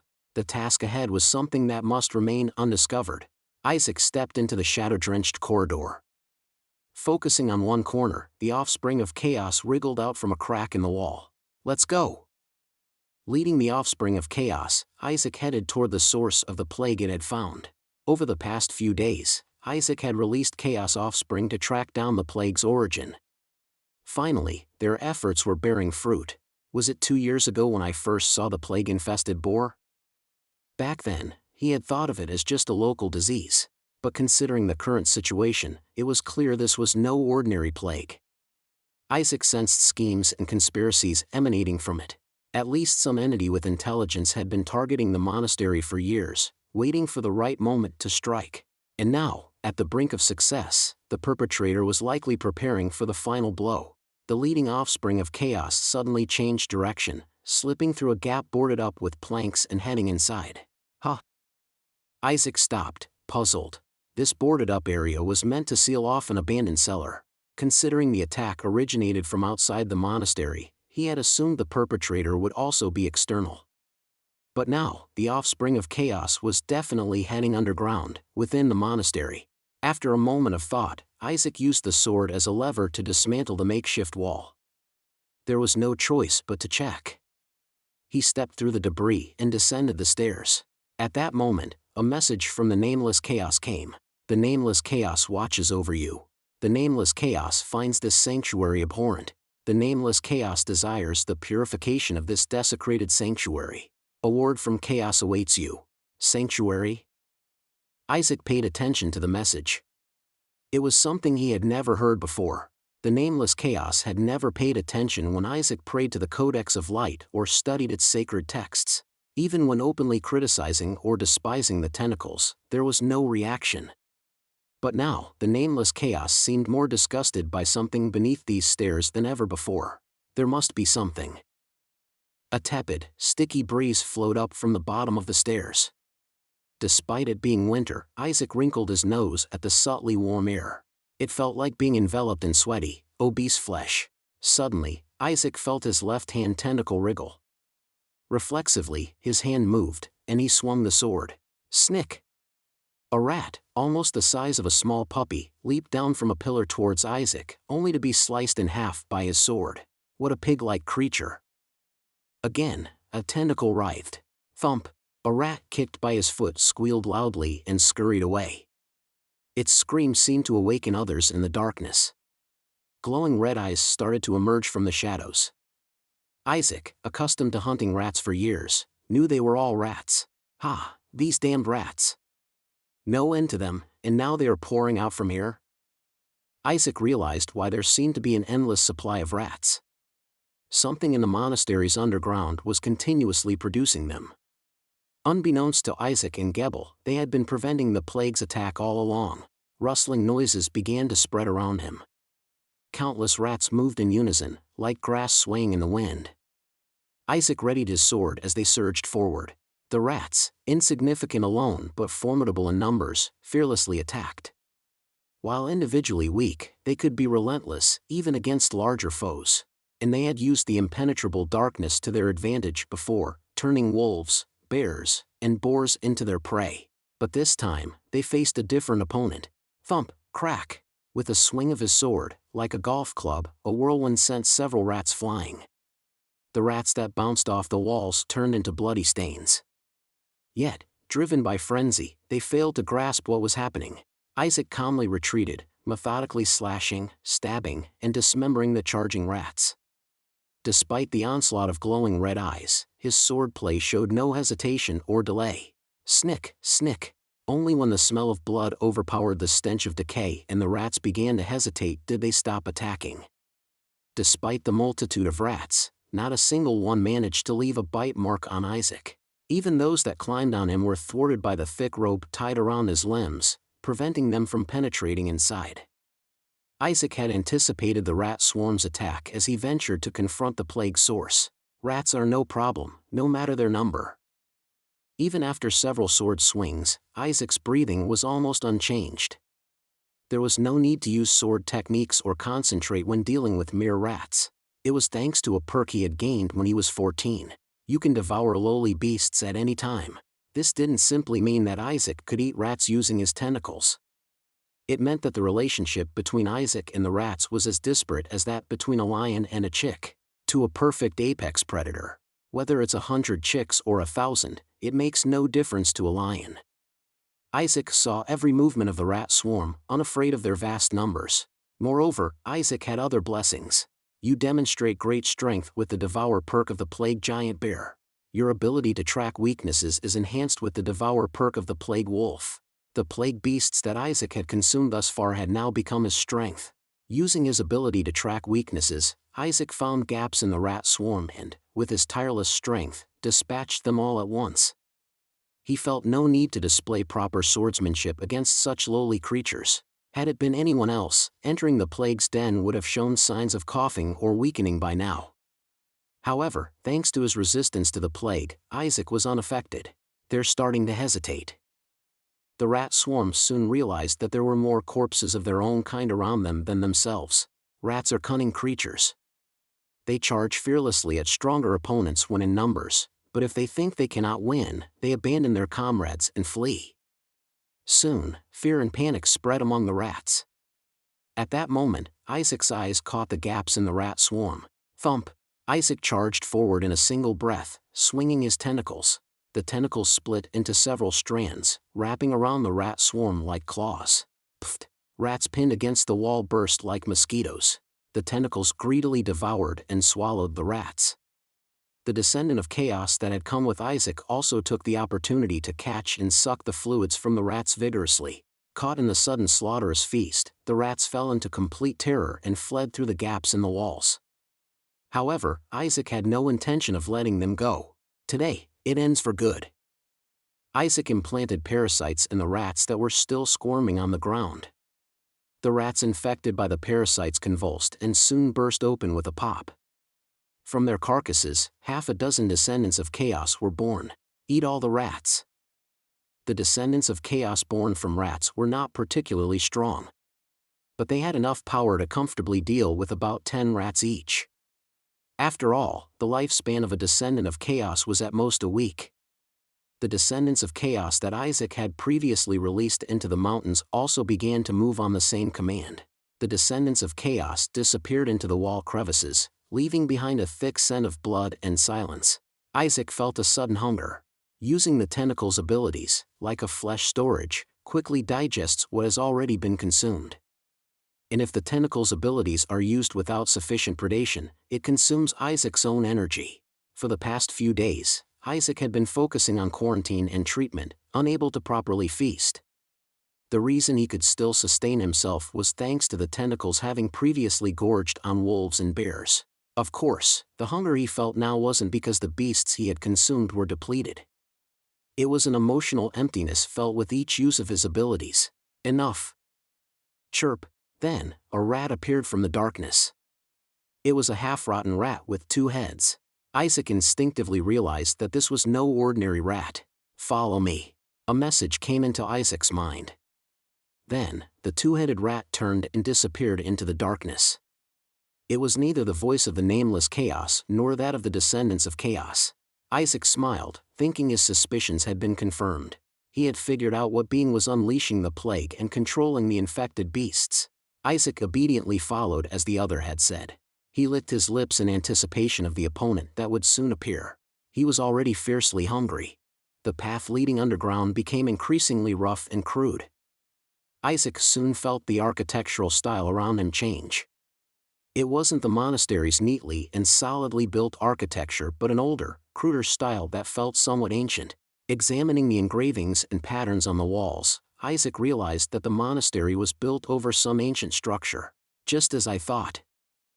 Isaac had been here before. More precisely, he had visited this place while playing Nameless Chaos. And it felt all too familiar. Thud. Isaac reached the bottom of the staircase. The cellar at the bottom revealed a considerably large space, now a crumbling ruin. However, the size and scale of the altar indicated that something significant was once revered here. And atop that altar lay what once basked in glory here. It was a gigantic rat. The rat was as big as the enormous bear Gebel had fought. However, its body was disproportionately large compared to its limbs, making movement difficult. Only its belly was grotesquely swollen, emitting a sickly green glow. The giant rat's green eyes glowed as it fixed its gaze on Isaac. How dare a mere creature disrupt the plans of the Great One? What are you? Isaac chuckled at the giant rat's words. Just as he was about to speak, the giant rat burst out angrily. Silence, creature. It's not you I question. Surely a feeble creature like you cannot detect and interfere with my plans. There must be someone behind you. Show yourself. Quite the talker for a rat piglet, huh? Silence engulfed the dungeon. The giant rat stared at Isaac, then spoke. Do you know who you are speaking to? I am. The rat mother Zilrat, right? The rat mother Zilrat. The plague deity, the mother of a myriad of rats. Nicknamed Rat Pig by players. Isaac finally realized the true identity of this place. The monastery where he had lived for the past years was actually a well-known dungeon in Nameless Chaos. A den swarming with the ungodly plague deity and its apostles. Meaning, if things had gone as initially intended, in 2 years, the monastery would be devastated by the plague, either becoming desolate or entirely abandoned. But not anymore. Isaac, who had slain Zilrat hundreds of times in the game, looked at her leisurely. If I eat that, I'll be bursting at the seams. Chapter 22. Zilrat was taken aback, seeing Isaac calmly mention its true name. How do you know my name? What's the big deal? How do you know that name? Isaac, puzzled, shrugged. Zilrat writhed angrily. Stop pretending. It's been over 100 years since my last follower perished. How do you dare speak my true name? Who commands you? I'm not sure what you're talking about. As Zilrat roared, Isaac's robe fluttered wildly. Simultaneously, he felt the tentacles within him stir, not in fear or tension, but in annoyance. Why does it matter if I know the name hovering over your head? To Isaac, this was trivial. He more frequently referred to Zilrat as Rat Pig, and he often visited its dungeon because it was the easiest among the holy enemies to defeat. Still refusing to reveal yourself? Then I shall tear your creation to shreds. Despite its fury, Zilrat grew more puzzled as Isaac remained nonchalant. It took a deep breath, followed by a violent coughing fit. Slimy, blood-like slimes shot towards Isaac. They were blood slimes, a type of monster swarm. Instinctively, Isaac summoned his tentacles. In a swift motion, they pierced through the slimes. Pop! 2 blood slimes exploded, splattering fluids on Zilrat. Its tiny eyes widened. What power is this? What divine might are you using? Finally, Zilrat seemed to have a revelation, trembling violently. Nephilim. You must be Nephilim, those filthy beings who stole heavenly blood. But, what lineage would your mother be from? Suddenly bringing up my parentage? You're just making it harder to forgive you. Isaac had no desire to argue with Zilrat any longer. Simply being in the same room was revolting enough, like being submerged in filth. Despite his resistance to the plague, anyone else might have succumbed to its effects by now. The tentacles targeted Zilrat as it writhed and gave birth to more rats. True to its name, Zilrat could summon numerous rat swarms. The newly born rats, still wet with blood, charged at the tentacles.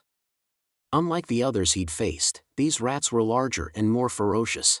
Crunch, snap. They mercilessly bit into the tentacles. If you won't speak, I'll dissect you to learn the truth. Isaac sensed this battle might be more challenging than expected. He unleashed his tentacles without restraint, an approach he hadn't needed with mere wild animals. This time, he faced real monsters, not just boars, wolves, or bears. The rats spawned by Zilrat were almost divine beasts in their own right. Each tentacle strike squashed several rats, continually replenishing his strength. However, a prolonged battle would disadvantage the all-too-human Isaac. Zilrat, even if deficient as a god, wouldn't tire or perish easily. Fortunately, Zilrat was wary of the tentacles and didn't move rashly, relying on its summoned minions for attack. Isaac eyed Zilrat. Foolish. This is my sanctuary. How dare you invade another's sanctuary and think to defeat me? I am a plague deity, worshipped for 1,000 years. A mere creature like you. Isaac read Zilrat's arrogance. Zilrat, so consumed by its own grandeur, believed only a god could threaten it. It ignored Isaac's presence, focusing on an unknown mastermind instead. There may be someone behind me, but I'm here on my own will. The Nameless Chaos was just a tool in this process. Isaac was determined to destroy this sanctuary, rewards or not. He dodged Zilrat's minions and repulsive spit, or blood slimes, seemingly overwhelmed. Meanwhile, he slowly gripped the sword of judgment, moving closer to Zilrat. Zilrat tirelessly produced blood slimes and rats, constantly attacking the tentacles. Isaac circled to Zilrat's left. He planned to strike at the source, bypassing the need for a war of attrition. Suddenly, something stood up beside Zilrat, a skeletal figure in a tattered robe, resembling a priest. However, the hollow robe revealed white bones, decaying for perhaps over a century. An undead? But the skeleton priest only made clattering noises instead of responding. Isaac realized that it was thanks to this skeleton that Zilrat had been preserved and not buried under the ruins. As soon as he saw the undead, Isaac had a hunch about who was behind this. Could it be the Immortal Order? The undead are the power of the Immortal Order. He couldn't think of any other faith. But why a priest of the Immortal Order was serving another god was a mystery. However, the skeleton priest raised a heavily rusted sword instead of answering. Isaac realized that this skeleton was not just a priest, but also a sentinel placed to guard this place. It shows no signs of intelligence. It's just a device placed to serve Zilrat and exist as a god.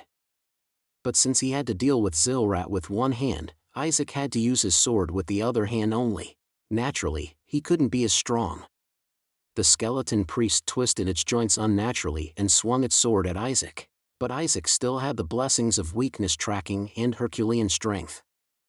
And anyway, he wasn't a paladin, but he had learned paladin swordsmanship. Cling.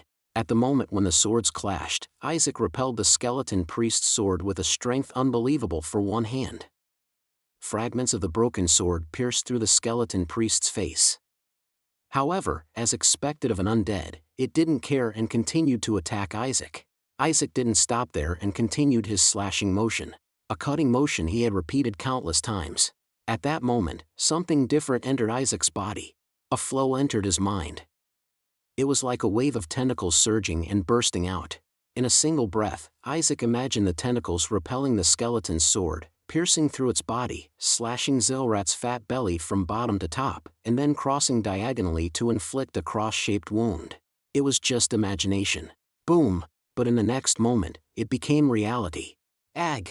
Zilrat screamed in agony. Isaac never considered this skeleton priest important from the start. He sliced through the skeleton and ripped Zilrat's torso from bottom to top. Zilrat vomited bodily fluids from the massive wound as big as Isaac's height.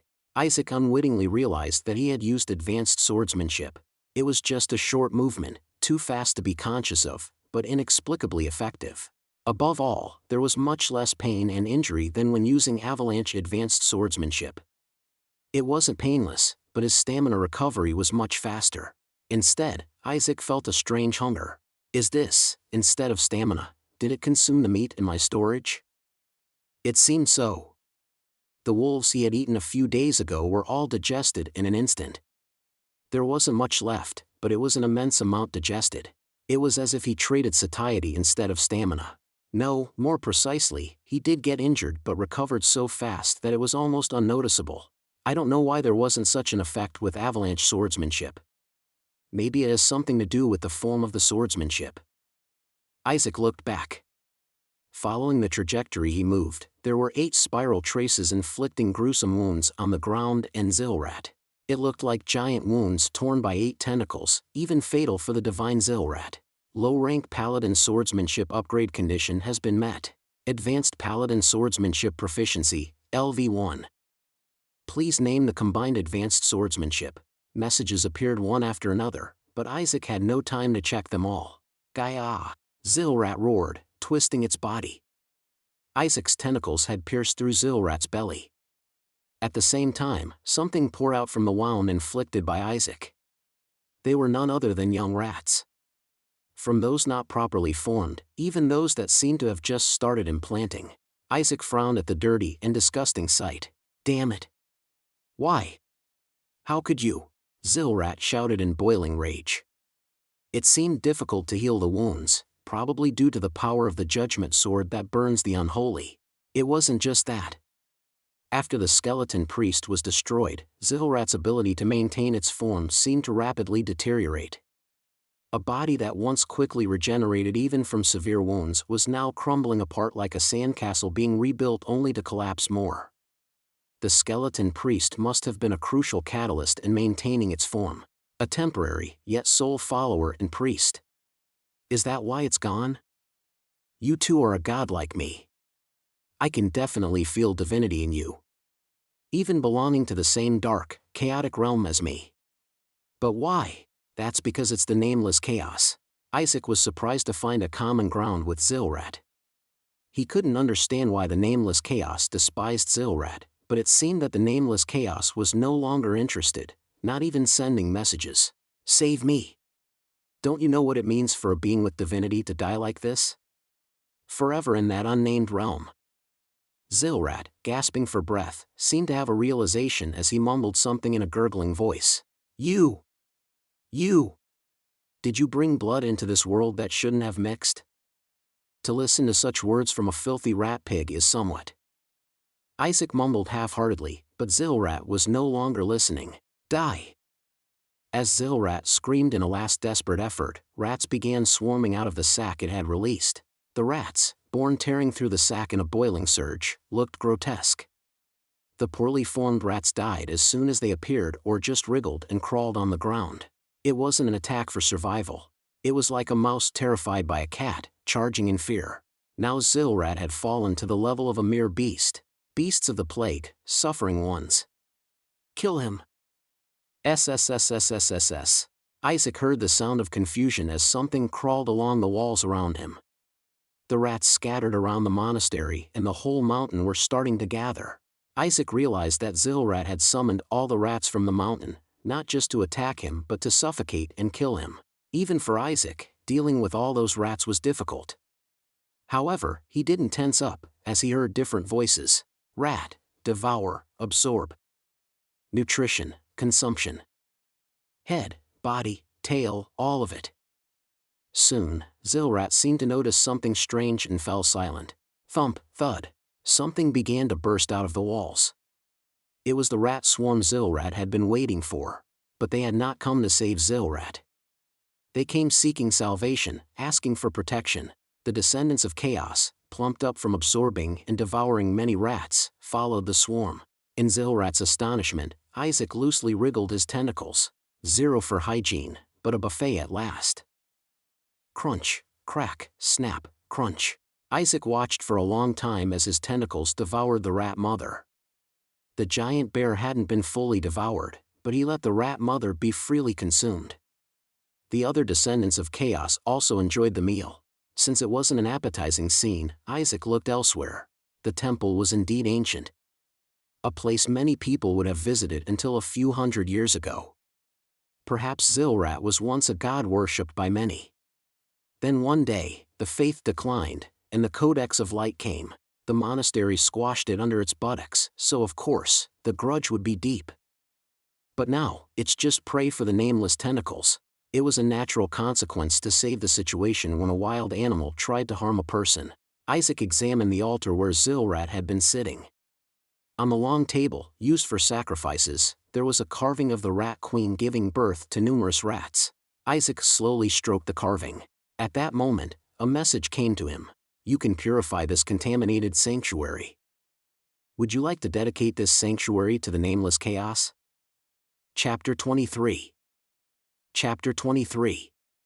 Sanctuary Purification. Sanctuary Purification, huh? Isaac was familiar with the concept of sanctuary purification. In the game Nameless Chaos, capturing certain key strongholds allowed the occupying faith to exert stronger power in that area. Those strongholds were the sanctuaries. Purifying a sanctuary involved erasing the original faith and establishing a new one in its place. Isaac had just devoured an entity in the sanctuary that, though fallen, was once a god. He had expected a different message to appear, but he hadn't anticipated the Nameless Chaos would demand sanctuary purification. Shouldn't it naturally go back to the Codex of Light? As if anticipating Isaac's confusion, a message appeared. This sanctuary is contaminated by the rat mother. The contaminated sanctuary can be dedicated to any faith. Erasing the remnants of the old god in the sanctuary, it bestows new blessings in the area. The blessings of the faith become even stronger within the sanctuary. It wasn't explicitly said, but it seemed the Nameless Chaos wanted to take over Zilrat's remains. Isaac pondered. The tentacles were a hindrance but also a secret weapon for Isaac. Without the Nameless Chaos, dealing with Zilrat would have been much harder. Isaac might have gone mad without protection from the divinity, or he might not have survived this long. Dedicating the sanctuary would strengthen the blessings of the Nameless Chaos. It's definitely a benefit for me, but is it the right thing to do for the world? Isaac envisioned the tentacles, sprouting from his body, mercilessly slaughtering and consuming every living being. He didn't want the whole world to suffer such a fate, even as Isaac. What if I don't purify the sanctuary? If the sanctuary is not purified, the old god can resurrect at any time. Isaac, who thought of ignoring it, grimaced. He had managed now, but if Zilrat resurrected in his absence, the monks could be massacred. Of course, dedicating the sanctuary didn't mean tentacle monsters would emerge and overturn the world. Isaac understood the game system. In this world, it's difficult for gods to act alone. They only perform miracles and give directions through their followers and priests. Even if the Nameless Chaos harbored evil intentions, with Isaac as the only current mediator, executing those plans would be difficult. That's why evil gods manipulate minds or corrupt. At least, the Nameless Chaos hadn't burrowed into Isaac's brain or whispered strangeness.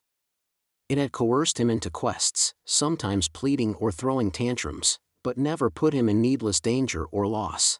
Isaac finally decided, I dedicate this sanctuary to the Nameless Chaos. He needed to purify the sanctuary.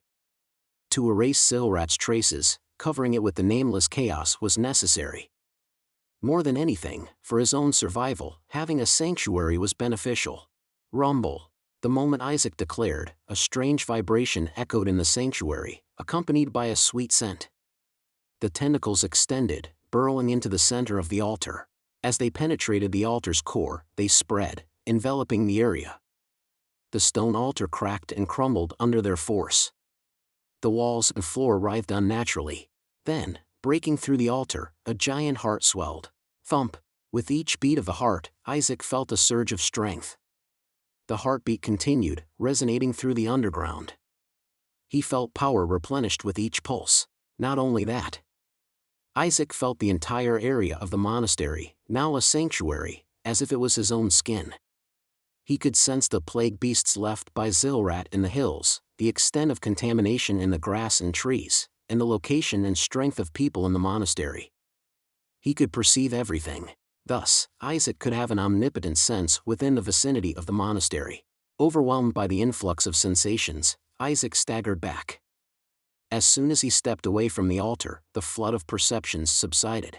Does this omnipotent sensation occur only near the altar within the sanctuary? It felt as if Isaac had become the Nameless Chaos itself. He had played as paladins and priests before, but he had never experienced such an event in a sanctuary. Perhaps this was a unique effect of the Nameless Chaos. Isaac observed the appendages of the tentacles spread in all directions from the heart of the altar. Muscles and nerve bundles wriggled in the cracks of the old-fashioned stone walls, and blood vessels, like tree roots, pulsed in sync with the throbbing heart. A subtle mix of red and purple light eerily flickered on the walls. The underground of the once holy monastery had now turned into the innards of a blasphemous monster. The monks would faint if they saw this. However, as long as Isaac had no intention of overthrowing the monastery, the monks could continue worshipping the Codex of Light, oblivious to what lay beneath their feet. The tentacles returned to Isaac's left hand as soon as the altar was transformed. He felt a more powerful life force pulsating in the tentacles than ever before. With this power, he could have easily overpowered Zilrat in their recent fight. The Nameless Chaos is watching you. Satisfaction was evident in the message from the Nameless Chaos. Isaac still had doubts about whether he had done the right thing, but it was already done. Though slightly confused, he was confident that at least in and around the monastery, he wouldn't be killed. You have been granted a reward for sanctuary purification. Choose one of the following 3 rewards. Devouring Harvesters / Tentacles grow fangs to attack or consume enemies more effectively. Eye of Chaos / Understand the psychology and state of others. Difficult to read those who are guarded or hiding their thoughts. Creeping Chaos / Sacrifice offerings to summon powerful monsters belonging to the Chaos progeny. It had been a while since Isaac had 3 rewards to choose from. Each option was appealing, and he found himself in a dilemma. Devouring Harvester would undoubtedly enhance the already powerful attack of his tentacles. In the hallucination that appeared as a reward card, the tentacles were adorned with gear-like fangs. Creeping Chaos was also a desirable ability, given his recent use of Chaos progeny privileges. As a Nephilim, almost always acting alone, Isaac lacked minions who could act as limbs. Powerful summon creatures could be useful. However, Isaac ultimately chose Eye of Chaos. The reason was the Inquisitor, understanding someone's state and psychology.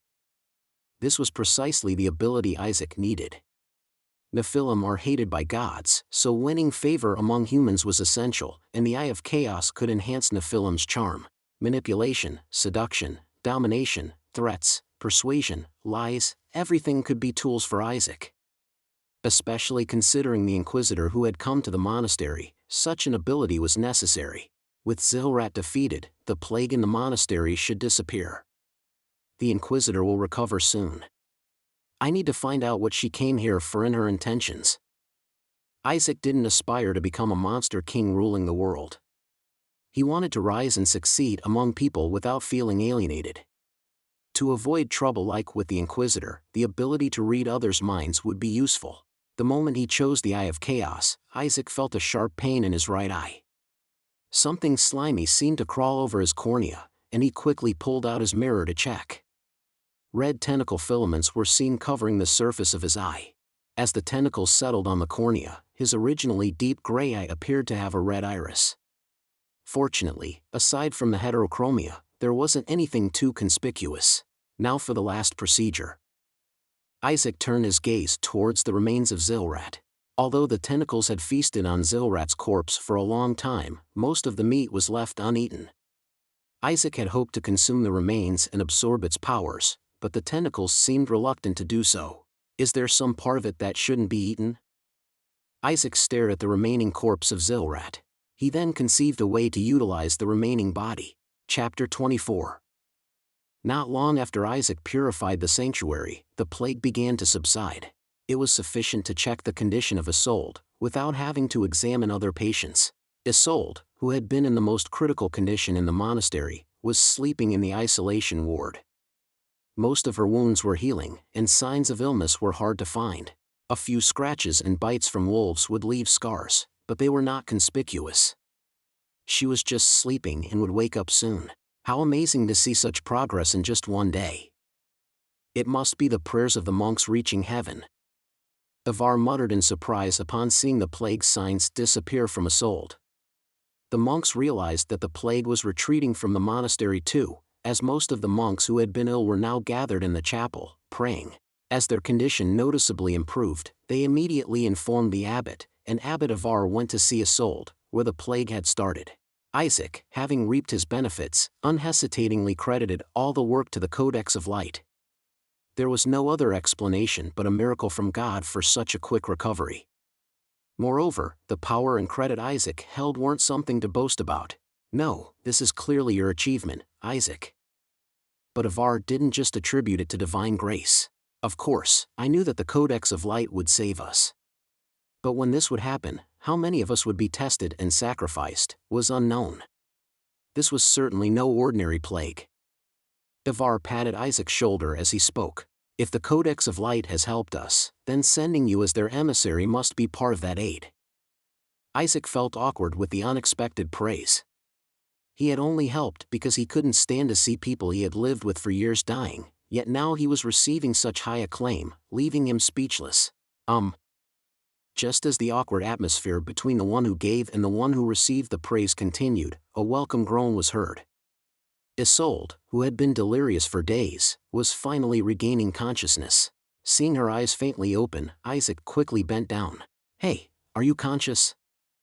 Isolde's eyes, initially unfocused on the ceiling, turned towards Isaac. As her gaze sharpened, she met Isaac's face and began to tear up.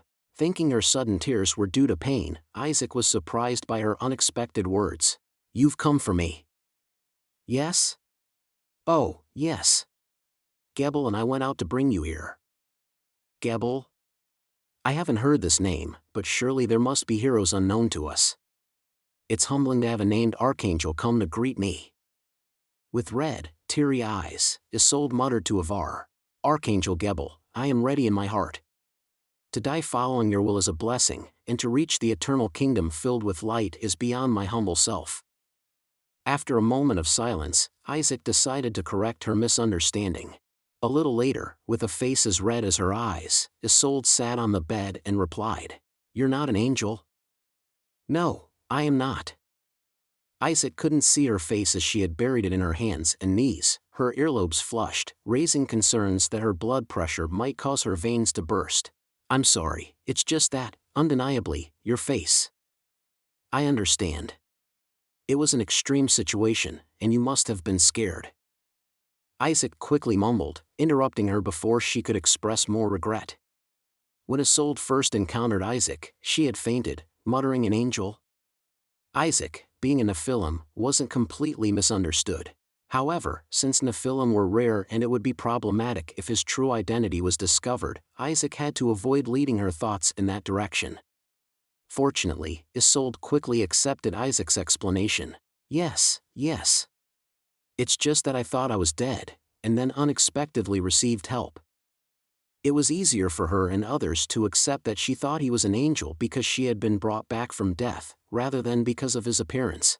Isolde, convincing herself, frantically nodded and then finally showed her face, less red than before. By the way, there was a blacksmith's apprentice traveling with me. Did he arrive safely? Yes, Hans informed us of your danger. That's really fortunate. Finally remembering why she came to the monastery, Isolde hurriedly began searching for her belongings. Isaac handed her a bundle. Your clothes and bag had to be burnt to stop the plague, but your books, documents, and tools seemed immune to the plague, so they were sealed. I apologize for burning your clothes. Most of Isolde's belongings, suitable for an inquisitor, were treated not to succumb to other faiths or curses. This included the sword of judgment Isaac had secretly used. However, it was difficult to treat every piece of clothing, so they had to be burnt. Yet, Isolde seemed unconcerned about having been undressed in a male-only monastery. Relieved to find all her sought-after items, she sighed. No lost items. Thank you for keeping them safe. Then she glanced at Isaac, as if to ask, did you read any of these letters and documents? Isaac and Ivar exchanged uneasy glances. Reading the confidential documents of an inquisitor could be branded as sacrilege. There were already 2 suspicious people in the monastery, 3 including the abbot hiding the fact that Isaac was a holy body. Debates had been rife about whether to read those documents, but Isaac spoke calmly. Yes, I read them. I couldn't understand what they meant. Isaac. Ivar scolded, surprised, but Isolde shook her head. It's okay. Given the circumstances, it was inevitable. In fact, if you had read them, you might have been able to improve the situation faster. My reason for coming here was because of this plague. The plague? Ivar asked, surprised. They already knew the plague that swept through the monastery was not an ordinary one, but rather a curse or a conspiracy. However, they hadn't expected that an inquisitor would have come for that purpose from the start. Yes. The Immortal Order's influence is reaching this monastery. She muttered, her eyes burning. Isolde changed into a spare set of clothes from her plague-protected bag and returned to the abbot's office. She was dressed in a comfortable uniform with a dark red hood. This time, Gebel was also present. He was uncomfortable meeting the now conscious Isolde but had to come since she insisted on meeting him. I heard you saved me. Thank you very much. It wasn't me, it was that young greenhorn over there who can't even grow a beard yet. Gebel waved his hand dismissively and leaned against the wall, clearly not interested in taking credit. Isolde respected his wish not to engage much in conversation. However, her reason for calling Gebel wasn't just to thank him. How many in the monastery can wield a sword? A sword? Ivar hesitated at the unexpected question. I'm not sure what level you're expecting, but I myself have combat experience in the Dawn Army. There are also some monks who have been on pilgrimage. But even if all of us together charged at Isaac and Gebel here, we wouldn't stand a chance. Isolde looked at Isaac as if to gauge his response. Isaac wished Ivar hadn't been so frank, but now that it was out, there was nothing to be done. In truth, Gebel didn't even need to join in, Isaac alone was confident enough to handle the monks. Is there a reason you need a sword, not a miracle? The monastery's greatest weapon was expected to be miracles. But Isolde was asking for swords. This plague is a conspiracy by the Immortal Order. The Immortal Order. Isn't that too far for them to be involved? The Black Empire, where the Immortal Order was based, was a 2-month horse ride away. There were several small kingdoms in between. However, distance alone couldn't negate the possibility. Just a few years ago, the apostate Khalsan attacked a village just half a day's journey from here. It was a terrible incident with no survivors. Ivar desperately avoided looking at Isaac. That was possible because the commander of the Paladins had turned apostate. It's impossible now. Of course, the missing Khalsan being related to this incident is unlikely. but their influence reaching here is possible. It's about causing chaos with a few people in the rear. Isaac felt like he understood Isolde's thinking. The Immortal Order planned a biochemical terror attack in the monastery's underground. They intended to resurrect an ancient god here in the monastery's underground. Isolde declared solemnly. Isaac almost hiccuped but managed to suppress it. Despite her solemn declaration, the expected reaction did not come. Ivar looked incredulous, while Gebel massaged his forehead as if he had a headache. So? Excuse me? Inquisitor, such grand tales might scare the villagers, but I am the abbot here. Ancient faiths can't be resurrected, and most legends are exaggerated. If ancient abominations and curses revive with the ancient gods, even if they really resurrect, gods without worshippers have no influence on the world. They are dead gods. Just like the Nameless Chaos that almost led to destruction, now it has no impact on the world. Ivar muttered, stroking his beard. But I think I understand what you mean. There was a plague faith in this area long ago. Hundreds of years ago, we demolished their temple and used the bricks as a foundation for this monastery. If what you say is true, this plague is influenced by that plague god. Exactly.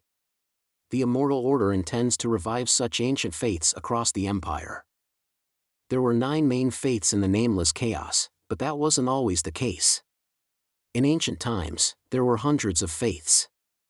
Strong beasts, monsters, or special phenomena were all worshipped as gods. But with the advent of the Age of Light, ancient faiths disappeared or merged, leaving only 9. Even among these, some were on the verge of vanishing. Isaac was the only member of the Nameless Chaos faith. What does the Immortal Order gain from this? If there's internal strife within the Codex of Light, the Immortal Order's followers would increase.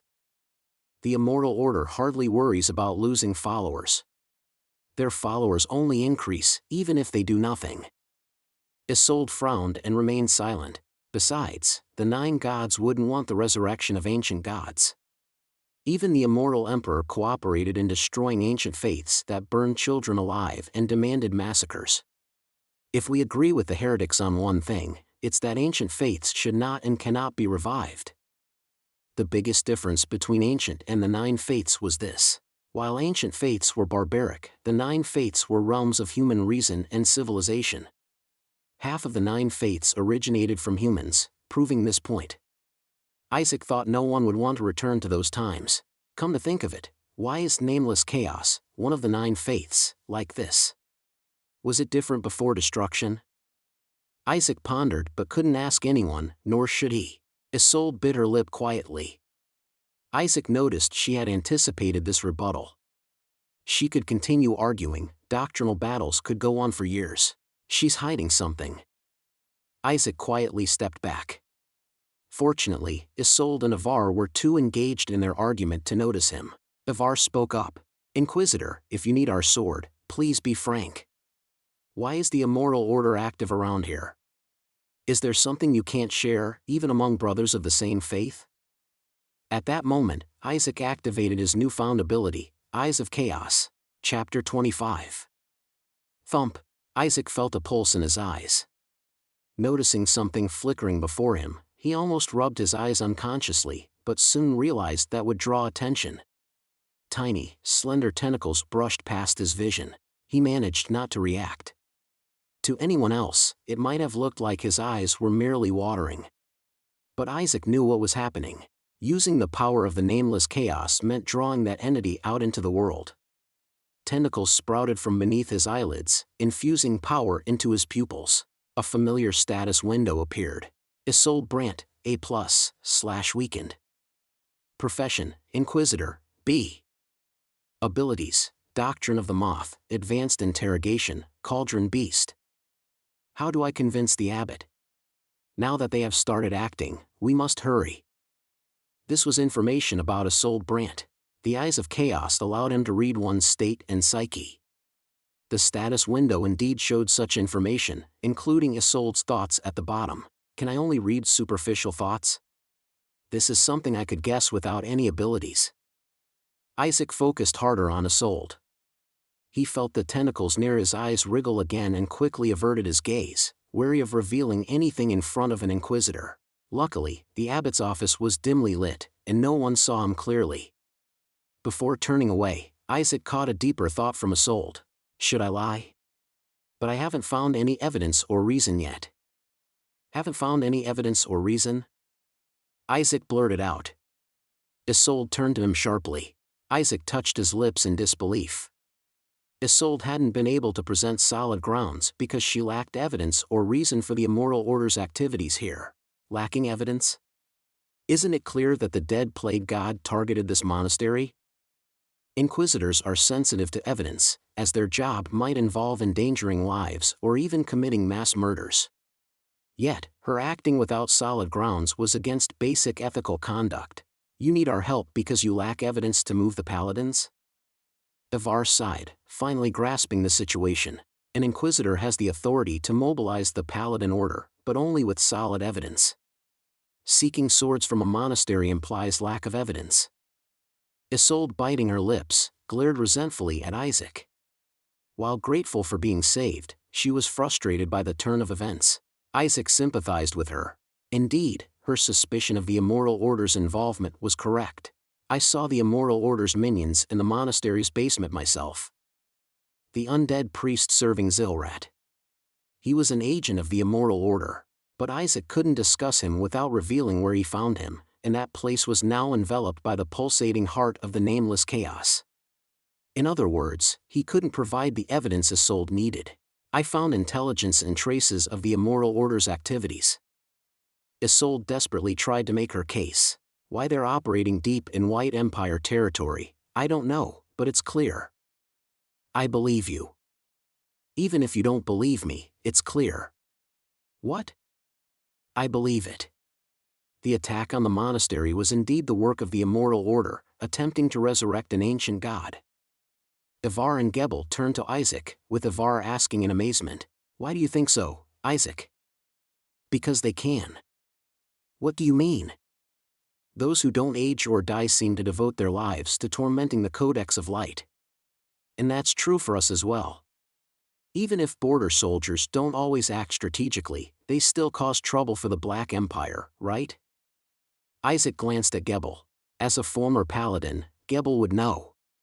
Soldiers in conflict zones often provoke the Black Empire without direct orders. Gebel remained silent, seemingly acknowledging the point. But to resurrect an ancient god? If you meant what you said, you wouldn't really believe an ancient god could be resurrected. Weak as they are, they'd probably just bother a monastery. Even if they did resurrect one, it'd be quickly subdued. Ivar shook his head in disbelief. The idea that ancient god resurrection and the clash between two major faiths were just the antics of lower ranks seemed far-fetched, and Isaac didn't fully believe it either. But having read Isolde's inner thoughts, Isaac concluded it was pointless to press her for information she didn't have. What matters is they are indeed up to something, and we fell for it. Isaac deftly steered the conversation towards future actions. The important thing was the Immoral Order's involvement, not the evidence or reason.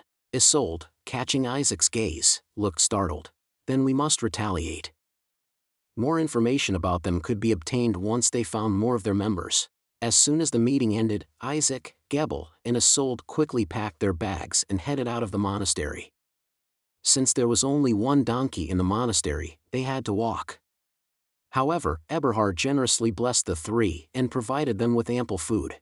Isaac was somewhat surprised that the abbot and Gebel had decided to help him despite his weak reasoning. It might have been due to the favor they had for Isaac, but Ivar was someone who tried to see through the Inquisitor's true intentions. However, he was easily convinced by Isaac's logic. It seemed the only explanation was the activation of the charm of the Nephilim. I must be too charming. Thank you, Mr. Isaac. At that moment, Isolde, who was walking ahead, matched her pace with Isaac and started a conversation. Actually, we started suspecting the Immoral Order's activities in this area about 6 months ago. But we couldn't find any substantial evidence. The realization that they have infiltrated this monastery is quite recent, not to mention this decisive testimony. It's all right. It's our monastery's affair, so we naturally have to help. It wasn't just because of Isolde. Isaac was looking for a reason to leave the monastery while earning some credit. Since Isolde seemed favorable towards him, if this matter ends well, she could become a valuable connection. Getting friendly with an inspector is always advantageous, regardless of the era. Isolde seemed grateful and smiled. Isaac thought that for an inquisitor, she seemed quite innocent and uncorrupted, or perhaps she was a psychopath who wouldn't bat an eye even if she massacred a whole village. If she was competent as an inquisitor, the latter was more likely. If this matter resolves well, I'll recommend you to the Order, Mr. Isaac.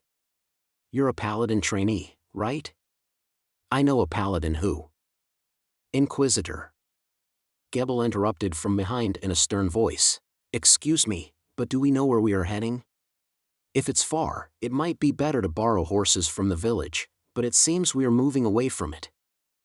Isolde was leading them to a location where she had found traces of the Immortal Order's involvement near the monastery. Realizing she hadn't explained their destination, she quickly said, "Ah, we are heading to a valley near the monastery. The locals seem to call it Ariat Valley." Both Isaac and Gebel knew the place well, as they had been in the area longer than Isolde. It was a rugged area, not surprising to hide something. Isolde told Gebel what she had found and the evidence she had gathered there. Gebel seemed indifferent, but he appeared content that Isolde had shifted her attention from Isaac. Fortunate. Isaac suddenly touched his right eye, which had activated the Eye of Chaos. The sensation of wriggling tentacles had disappeared, but when he checked before leaving, his eye had bloodshot traces for a while, and his pupil had a faint purple hue. Even a deeper look changed the eye color. This power is not easy to use recklessly. It's a miraculous ability, but its reckless use was still a risk. A slight glance into shallow thoughts might go unnoticed, but delving into deep psychology would leave unmistakable traces. What if someone saw the tentacles wriggling in his eyes? I would have no choice but to kill them. He was fortunate to have discovered these side effects early. Here we are. Isolde stepped into the valley with a tense expression. The valley, filled with irregularly placed sharp rocks, only showed traces of a dry creek, likely due to the dry winter season. Isaac had only seen this place while passing by, but stepping into it was a new experience. Normally, it would be hard to tread due to its ruggedness, but the dried-up creek made the ground flat. You found traces of the Immortal Order here? Exactly. Testimonies of sighting them and finding traces of undead. Then we found ominous signs leading to the monastery, infected with the plague. As she spoke, Isolde kicked a large stone at the entrance of the valley. Isaac wondered about the significance of the stone, but Isolde looked serious. What is that? Gebel asked first, prompting Isolde to widen her eyes in surprise. What? It's obviously a trace of idolatry. It's a severed head of a statue. Isaac took another look at the stone. It did seem so upon hearing it.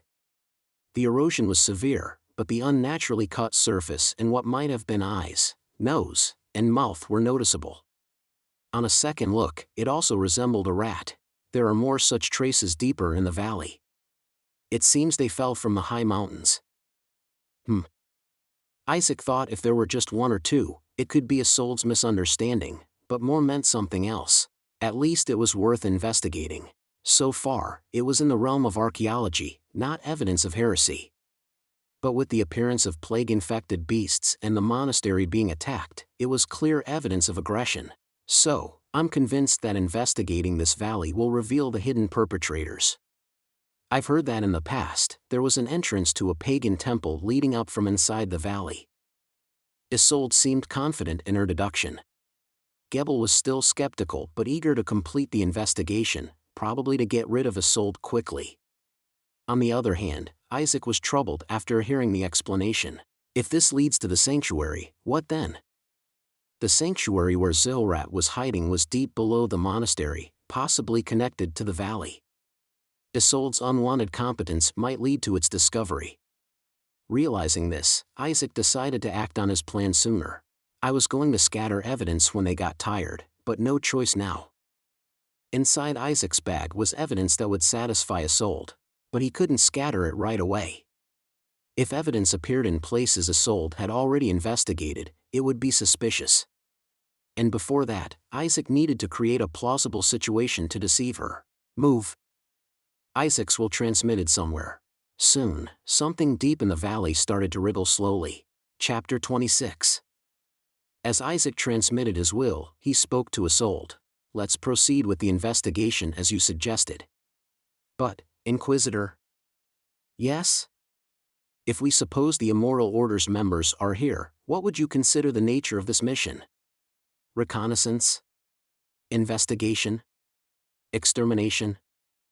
Isaac didn't think this mission was primarily about exterminating the Immoral Order's members. It was unlikely that their skeletal minions had infiltrated this deep. However, undead creatures could easily be recruited locally. Thus, Isaac had thought of this mission as reconnaissance or investigation at most, not an extermination. But Isolde seemed to have a different view. Primarily, it's an investigation, but it turns into extermination upon discovery. Isaac was startled by Isolde's assertive stance. However, he realized that an Inquisitor wouldn't come to a place possibly ambushed by enemies without some thought. Isolde was not foolish. Don't worry. If something happens, just buy us some time, and we can take them down. It seemed Isaac and Gebel's role was to buy time in case of an encounter. Isaac nodded and headed deeper into the valley. Meanwhile, deep in the valley, the offspring of chaos that Isaac had deployed were moving rapidly. Find out what creatures are hiding deeper in the valley. Make sure of it. The battle with Zilrat had expanded the chaos offspring, making reconnaissance not too difficult.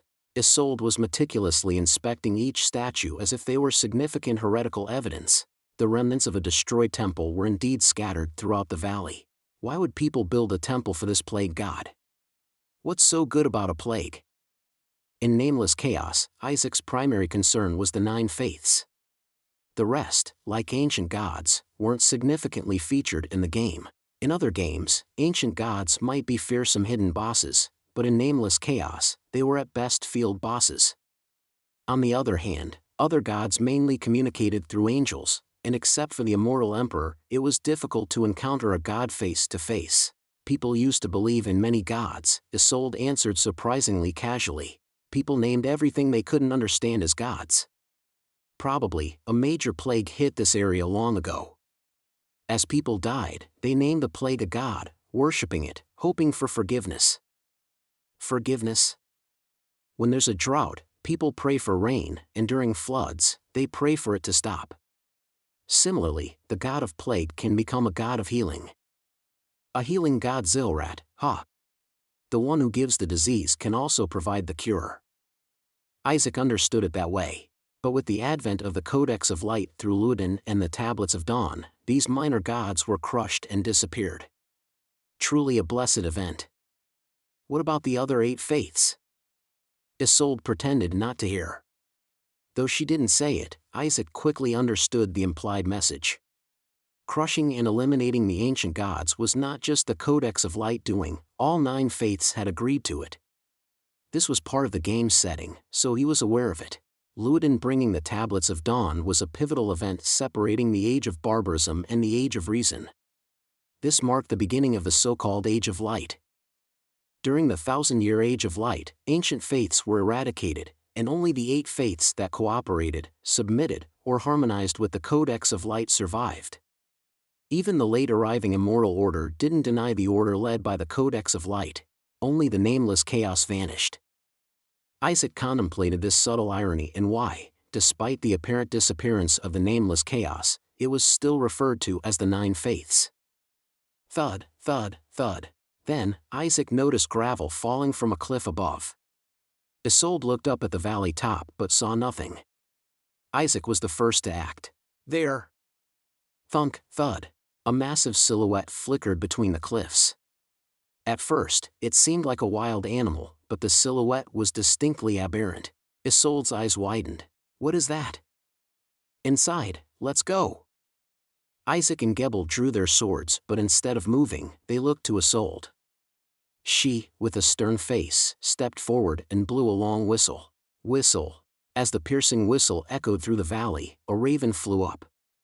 It was the same raven into which Isaac had implanted a parasite.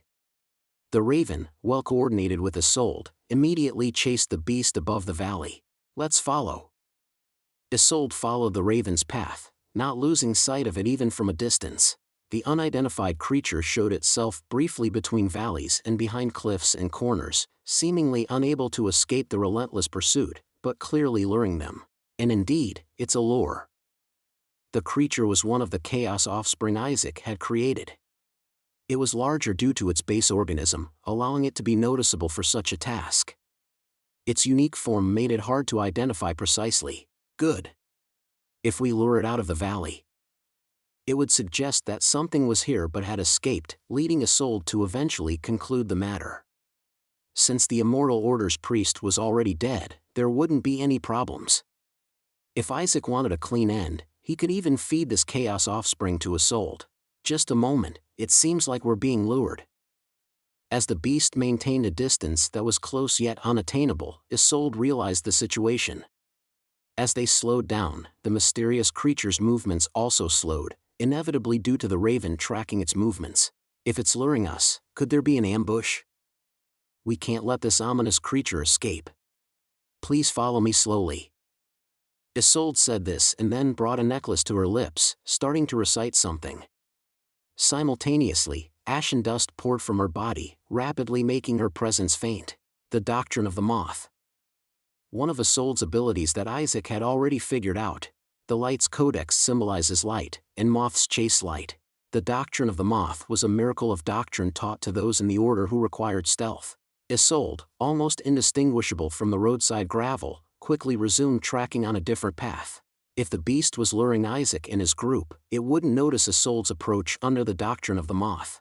However, as Isolde focused on the beast, Isaac carefully maneuvered the Chaos Offspring, observing her movements.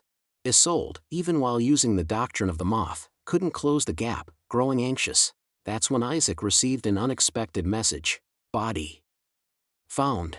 The message came from one of the Chaos Offspring he had deployed. A body? Understanding the message was hard due to the low cognitive ability of the rat used as the base for the Chaos Offspring, but finding a body was alarming. The offspring approached the body but then recoiled, sensing someone nearby. Suddenly, the connection with the Chaos Offspring was severed. They were killed without even realizing the presence of an enemy.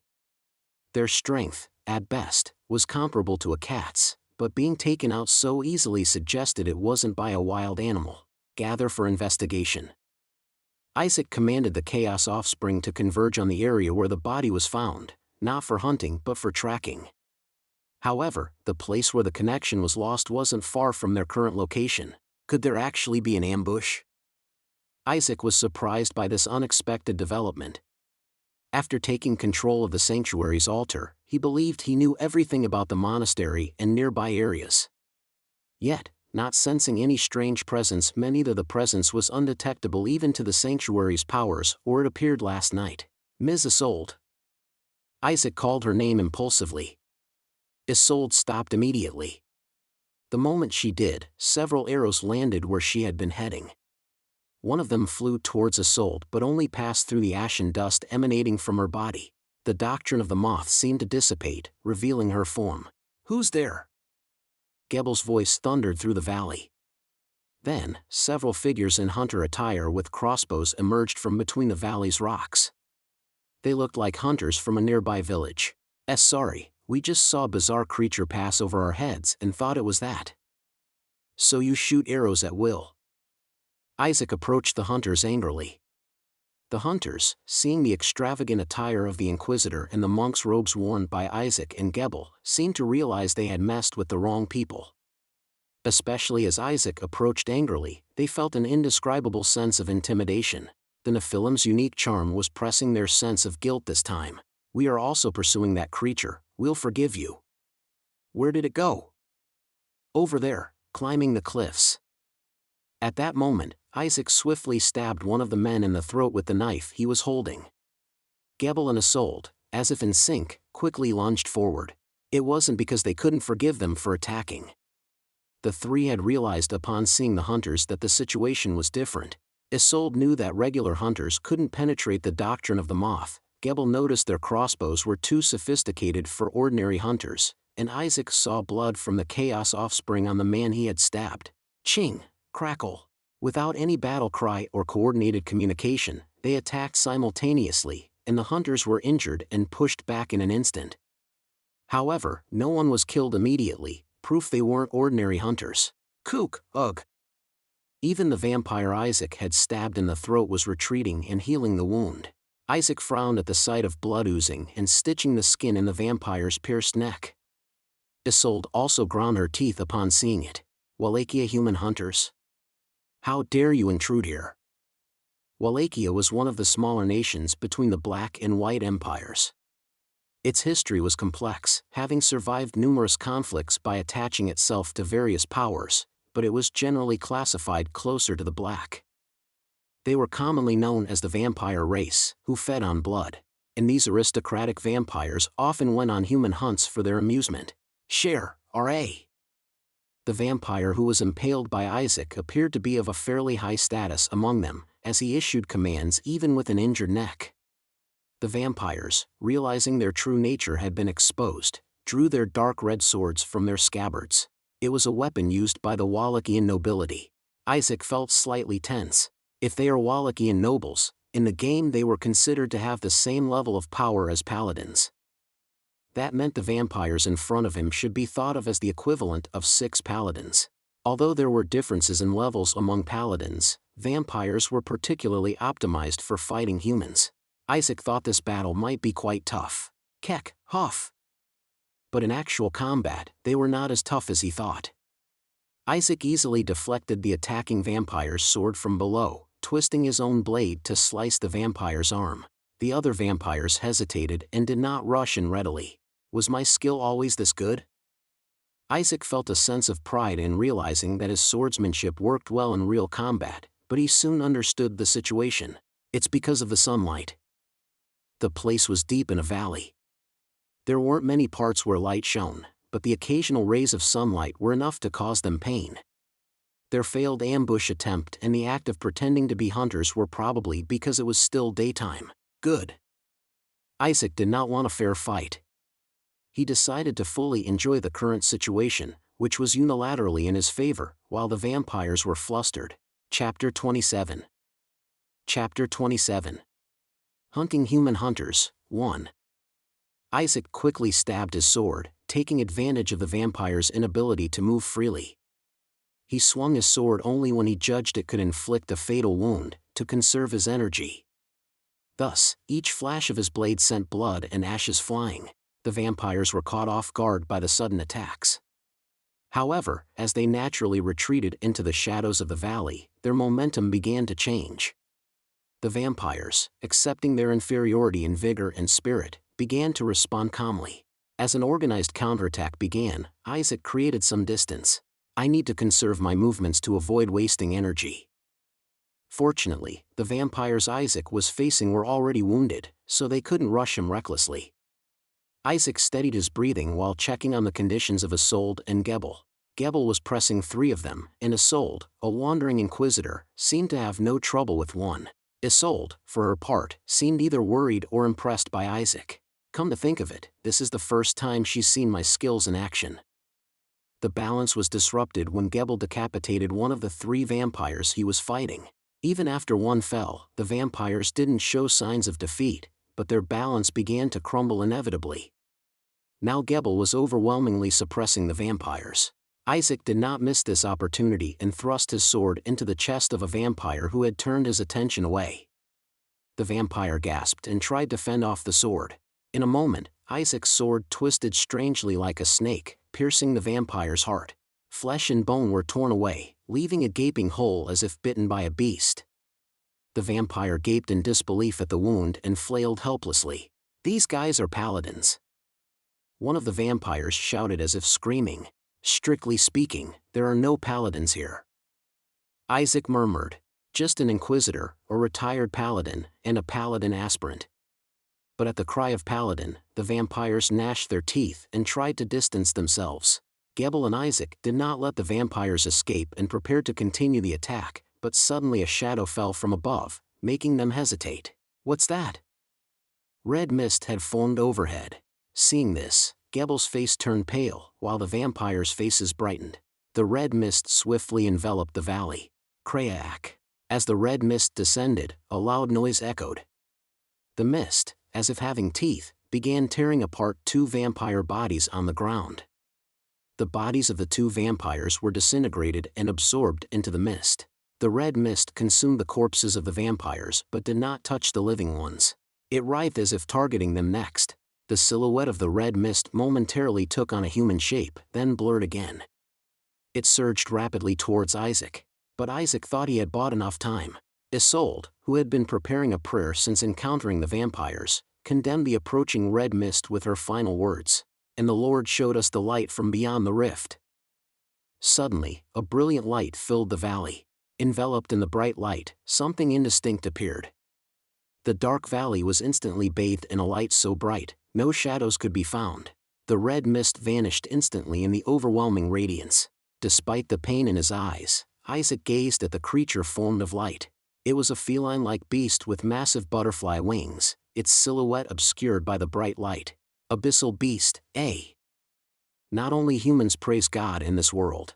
Many are lured by the radiant light of the Codex of Light, only to perish like moths to a flame. The abyssal beasts are those reborn from the ashes in the furnace. Well, that's the setting. The important thing is that the beast has a luminous effect. The abyssal beast is among the top tier of summoned beings, excluding transcendental beings like angels or divine creatures. However, its form and strength vary depending on the summoner's ability. But the common attribute of the abyssal beast is the luminous effect. This characteristic, similar to sunlight, was supremely effective against vampires, even in its smallest form. As expected, the vampires fled as soon as the abyssal beast appeared. Isolde didn't maintain the summoning for long and soon sent it away. With the departure of the abyssal beast, the valley darkened as if night had fallen. Isolde, perhaps from the aftereffects of the summoning, appeared pale as she fidgeted with her rosary. They're gone now. Isolde spoke with forced energy. Isaac didn't doubt she had the strength to summon again, but he thought there must be another reason why pursuing was difficult. Gebel also shook his head in disagreement. It seems difficult, Inquisitor. Why is that? Night is about to fall. Gebel muttered, looking up at the sky worriedly. Night falls quickly in the valley. Even though they had finished the battle while the sky was still bright, it had quickly darkened around them. The vampires had been able to move relatively freely, weakened but still active, because they were in the deep valley. But now, with night approaching, Isaac and his party would inevitably have to face the real Wallachian human hunters at their full strength. They had to collect the traces and evidence left by the scattered vampires before that. Did you check everything? Somewhat. But I could only figure out that they were not mere ghouls but Wallachian hunters. The vampires had been unable to properly regroup due to Isaac's party's successful ambush. Although they only found camping grounds and equipment, Isolde scrutinized them as if they were treasures of the world. Look, Inquisitor. Can't we explore outside? Isolde, who was examining the ground up to the base of the campfire, turned her head at Isaac's suggestion. Did you find something? Not much of use. It can't be helped. We didn't anticipate vampires in the first place. No, maybe it's a significant discovery that the vampire duke was involved. Isaac's casual remark met with Isolde's shocked gaze. The vampire duke? How did you know? Huh. Oh, that. Isaac belatedly realized he had mentioned the vampire duke. He vaguely guessed the identity of the Red Mist, having already experienced the Red Chalice Club ending related to the faith of the Wallachian kingdom in the game. Isaac reluctantly mentioned his information as if he had deduced it. Well, vampires wouldn't camp and light a fire, would they? There's a need to monitor the approach of people pretending to be ordinary during the day. It seems this place serves as a watch post. There might be a cave or a temporary shelter deeper inside, where this noble person rests, guarded by Wallachian hunters. Isolde opened her mouth slightly in realization and then nodded. Isaac was relieved to see that she was convinced. In fact, Isaac could even guess the name of the Duke, Heinkel Gulmar. You know a lot about the behaviors of Wallachian hunters. Yes, it seems that Duke Heinkel Gulmar of Wallachia is involved. It's an important clue. But there's no clue about the relationship with the plague god. Gebel asked in a firm tone. Heinkel Golmar? Why do you think that? Only Heinkel's family, among the Wallachian hunters, is strong enough to use the miracle of the red chalice during the day. There are only 3 influential families that could move at this time. The heir is unlikely to be here due to danger, and the head of the family has been stationary in that fortress recently. That leaves only Golmar. The situation is getting worse. If he's a Duke of Wallachia, he's royalty. We absolutely cannot encounter him at night. Let's get out of this valley quickly. The Wallachia kingdom's hierarchy is defined by bloodline. Royalty, literally sharing blood with the revered red chalice, wield demigod-like powers. The nobility swear allegiance to the royalty and receive a share of their power. Naturally, the lower the class, the weaker the power. The Wallachia kingdom is a nation structured in this vertical bloodline caste. Heinkel Golmar, a duke, had received blood just one step removed from the royalty. His power required at least a full Paladin order or an angel-level entity to match. It was absurd to think of confronting him with just their current group. No need to hurry. However, Isolde's response was unusual. At least a Paladin order is needed to confront the Duke. Once it's night. Gebel stopped speaking as he looked at Isolde's face. You've already called the Paladin order? Yes. This morning. The Brient Paladin order should arrive by the time we leave the valley. Thought you couldn't call the order without evidence. Gebel mumbled incredulously, then shook his head at Isolde's triumphant expression. Yes.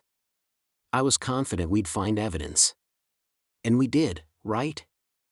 I didn't expect this, but sometimes action precedes evidence. Even if the Paladin order is coming, they're not by our side yet. What if the vampires attack before they arrive? But Isaac, observing Isolde's expression, realized why she wasn't hurrying. Isolde actually hoped for that very situation. Then it's welcome. It's harder to chase culprits on the run. Gebel looked helplessly at Isaac. Isaac, covering his face as if sighing, had a victorious smile. This is going better than expected. Isolde's plan aligned with, and even exceeded, Isaac's wishes. Isaac's original plan was to conceal the sanctuary. But with the appearance of the vampires, this condition was met. Now Isolde had to focus on finding the Wallachian hunters rather than the sanctuary. Isaac, seeing the vampires, added another plan. To owe a debt to the Inquisitor and leave a credible accomplishment. Called the Paladin Order? Even better. Isaac had planned to join the Paladin Order anyway. He didn't know much about the Bryant Paladin Order called by Isolde, but he thought he could at least get a recommendation if he didn't like it. A Paladin aspirant with recommendations from the Order Commander and Inquisitor. A decent debut. With his skills, he might skip the troublesome apprenticeship. Isolde's plan ultimately aligned with Isaac's goal. And on the way, I can smash those jerks who tried to screw over my monastery. In fact, this was his true intention. He had to find out why they were moving around near his territory. But the opponent being a Wallachian duke was a concern. In the game, he's a named boss. Weaker than Kalson but stronger than a half-dead god like Zilrat. Even if Isaac couldn't capture the Duke, in such a situation, it would be an achievement just to save the Inquisitor and escape. The best course of action was still to leave the valley safely without any vampire attacks. Chapter 28. Chapter 28. Hunting Human Hunters, 2. The valley at night was darker than the plains. Neither Gebel nor Isaac had any desire to face vampires in the middle of the night, so they hurriedly headed out of the valley. Isolde, seemingly uninterested in unnecessary risks, quickly followed them. Since an attack could happen at any moment, Isaac continuously surveyed their surroundings. He decided to think of the Paladin Order as a means to hold out in an emergency. The enemy wouldn't expect the Paladin Order to be rushing to their aid, so holding out would mean victory. Will they come back? Are you scared? Gebel asked with a smile. Instead of snapping back, Isaac calmly calculated their chances of winning. Having seen the Abyssal Beast, they'd have a hard time attacking us even at night. But Inquisitor Lady can't summon the Abyssal Beast all night long. Probably they'll try to force us to summon the Abyssal Beast first. And once Isolde sends the Abyssal Beast back, tired, Duke Heinkel Gulmar will reappear. The gist was simple. Our trump card is the Abyssal Beast, theirs is Duke Gulmar. Whichever side plays their card first loses. In other words, Isaac's party had to fight the Wallachia hunters in the middle of the night without the Abyssal Beast. Would that make the odds about 50-50? The Wallachia hunters had shown pitiful skills during the day, but it would be different at night. There was a reason why they were considered Knights of the Red Chalice. Moreover, he had to estimate how many more would join. Calculating a 50-50 chance, he assumed one or two of the three in his party would either die or be seriously injured. Of course, Isaac didn't consider his own death. This is calculated without using my tentacles. If he's critically injured and tentacles emerge, it's highly likely the same thing that happened with Kalson will happen. Everything nearby would be devoured. Isolde and Gebel too. Even if he somehow survives, if his tentacles are revealed, Isolde would surely have to be killed. I'll have to separate from these two if I want to survive right now. Isaac's eyes sharpened as he looked upwards. Silhouettes were sliding down the valley slope. They were silent, nearly undetectable, resembling fast-moving fog. Gebel and Isolde, noticing Isaac's gaze, quickened their pace. Fortunately, there was no red mist, and their numbers seemed small. However, it was uncertain where they might be hiding, free to move about. Inquisitor, use the doctrine of the moth. Yes. At Gebel's advice, Isolde readily used the miracle. Dust like ashes fluttered from her clothes, dissolving into the darkness. They had been discovered by the hunters before, but that was because Isaac had diverted their attention with a decoy. As Isolde disappeared, the movement of the pursuing Wallachia hunters faltered. They must have thought Isolde was their most dangerous opponent. It was natural for them to be disoriented with the greatest threat gone, but they weren't fools. A sharp whistling noise echoed through the valley. Simultaneously, arrows flew from above. Whoosh! Gebel deflected an arrow with his sword in a flash. Isaac, lacking such skill, quickly hid behind a valley rock. The arrows embedded in the rock were treated with a dark substance, typical of those specializing in hunting humans. Then, Wallachia hunters appeared from behind. Their ferocity seemed heightened due to their earlier humiliation. Isaac calmly assessed the situation. 2 above, 2 below. The same faces he'd seen during the day, now much more fierce. Did the red mist obliterate 2 during the day? Are these all that's left? Isaac thought as he thrust his sword. The Wallachia hunter, with a grotesque smile, mocked his daytime attack. The hunter's hand moved smoothly, like mist, a stark contrast to his daytime clumsiness. This won't be easy. Isaac's sword tip met the hunter's. In an unexpected turn, the hunter's sword was pierced with a crack. The hunter's wrist twisted oddly. Both Isaac and the hunter were slow to understand the situation, but the sword didn't stop. Isaac thrust his sword into the hunter's mouth. The hunter, impaled by his own sword, ended up slicing his own face. Ahihiha. What's that? Your face is half gone. Isaac, surprised by the outcome, quickly withdrew his sword. The hunter's fractured sword, still lodged in his face, shattered. The hunter stumbled backward. Why are they still weak? However, Isaac realized he had been wrong in his assumption. The Wallachia hunters had definitely become stronger. Their movements were significantly faster, more precise, and more graceful than during the day. Even Gebel was struggling to overpower his opponent. It was just that Isaac's swordplay was quicker, more refined, and smoother. Am I actually strong? While Gebel was the most skilled among them, it was possible he faced a stronger opponent. There were many variables to consider, but Isaac was confident that his abilities were above average, possibly even at the level of paladins. Isaac approached his opponent again. Ahia! The mutilated face of the Wallachia hunter shouted something. Although a normal human would have died, the vampire's face was quickly regenerating. However, the broken sword blade embedded in his face made speech difficult. Another hunter, engaged with Gebel, seemed intent on helping but struggled to break free from Gebel's fierce sword strikes. Bang, bang.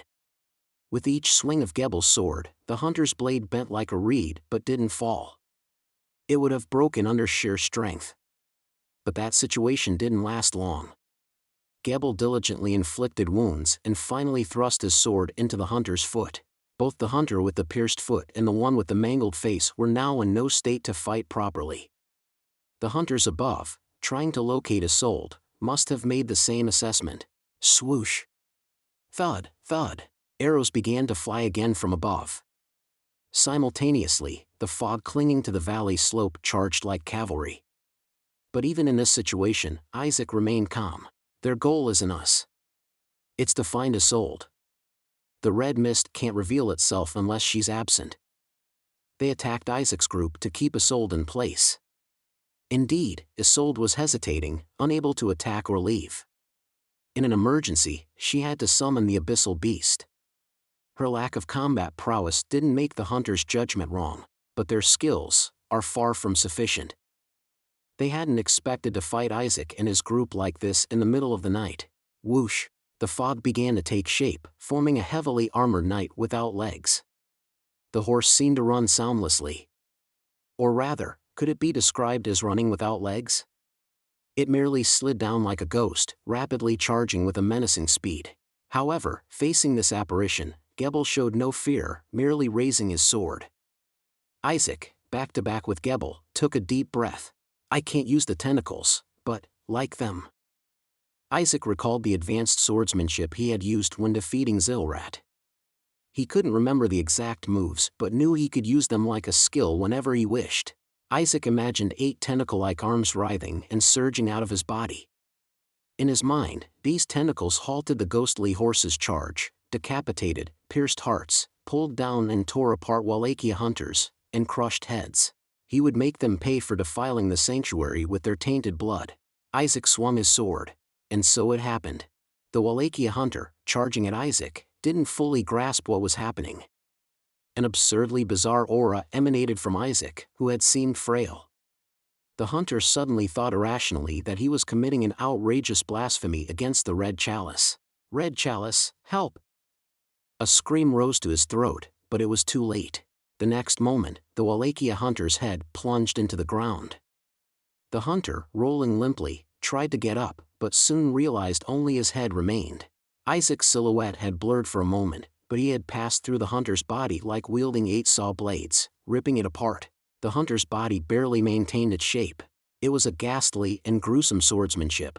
Such technique, fit only for barbaric realms. How could it be in the territory of the Codex of Light? The Wallachia hunter tried to protest with his mouth, but his neck was no longer suitable for making sounds. And there was no one left to hear his voice. Isaac didn't care about the severed head. He just felt an immense hunger. If I hadn't eaten Zilrat, this would have been troublesome. The hunger was psychological, there was still plenty of meat in his flesh storage. However, the demanding nature of this advanced sword technique was evident, it couldn't be used frequently. Advanced Paladin sword technique proficiency increased.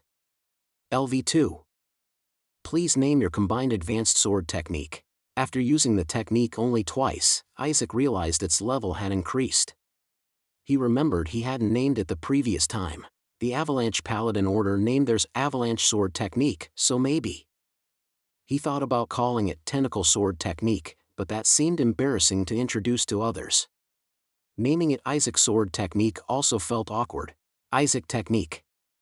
And since it leaves 8 sword marks, let's call it 8 branches. From now on, this move would be known as the Isaac Swordsmanship, 8 branches. Isaac decided so. Isaac Swordsmanship, 8 branches, A, has been established. Isaac felt the move embedding in his mind like a skill. He also realized how much satiation it consumed. Feeling stiffness all over, Isaac turned to check on Gebel.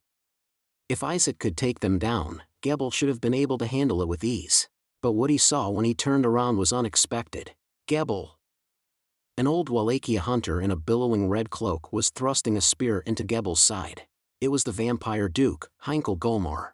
Gebel was also stabbing Heinkel's chest, but he seemed to have no strength left. Heinkel, intent on finishing Gebel, tensed his shoulder, but suddenly someone appeared behind him. It was Isolde, using the doctrine of the moth. Silently appearing, Isolde stabbed Heinkel in the back. Her sword of judgment, deeply embedded, emitted intense heat, burning Heinkel's flesh and blood. As Isolde forcefully pulled out her sword, a spray of blood followed, tearing Heinkel's belly to his side. Chapter 29. Chapter 29. Human Hunter Hunt 3. Heinkel, after dropping his spear, retreated like a mist, slipping away. As the spear turned to dust and disappeared, Gebel staggered, barely managing to stay on his feet. To any observer, it was clear Heinkel had suffered more damage. However, while Heinkel calmly watched Gebel, the latter looked as if he might collapse at any moment. Red mist began to rise from Heinkel's wounds, quickly starting to knit his flesh back together. Hiding inside your subordinate and then launching a counterattack. Impressive reaction, Paladin. If you had been fully armored and able to perform miracles, you would have been a difficult opponent. Heinkel hadn't made an open appearance. Instead, he had hidden inside the skin of his subordinate and attacked when close enough. His ability to change form at will, a trait of his vampiric nature, made this possible. Gebel didn't respond. Isaac remembered that Gebel had never used a miracle before. He knew Gebel had renounced his paladin title, but it hadn't occurred to him that the Scripture of Light had withdrawn its miracles from Gebel. Heinkel's gaze briefly rested on Isaac. His look was more curious than wary. Instead, his wary gaze turned to Isolde. Summon the abyssal beast, Inquisitor. Otherwise, you'll die right now. And our master tamed the light from beyond the rift and showed it to us. At the moment Isolde's prayer, almost like a shout, erupted, the night vanished from the valley. The abyssal beast revealed itself again from the ashes. Heinkel Gulmar also began to melt away like an apparition, his face full of scorn. No matter how mighty, a vampire couldn't withstand this brilliance. This will delay your deaths a bit. Soon, Heinkel's presence vanished completely. Under the bright light, Isaac quickly checked Gebel's condition. The wound wasn't serious. However, Wallachia hunters, like Gebel, consider it dishonorable to cause excessive bleeding in their prey, hence they avoid inflicting deep wounds.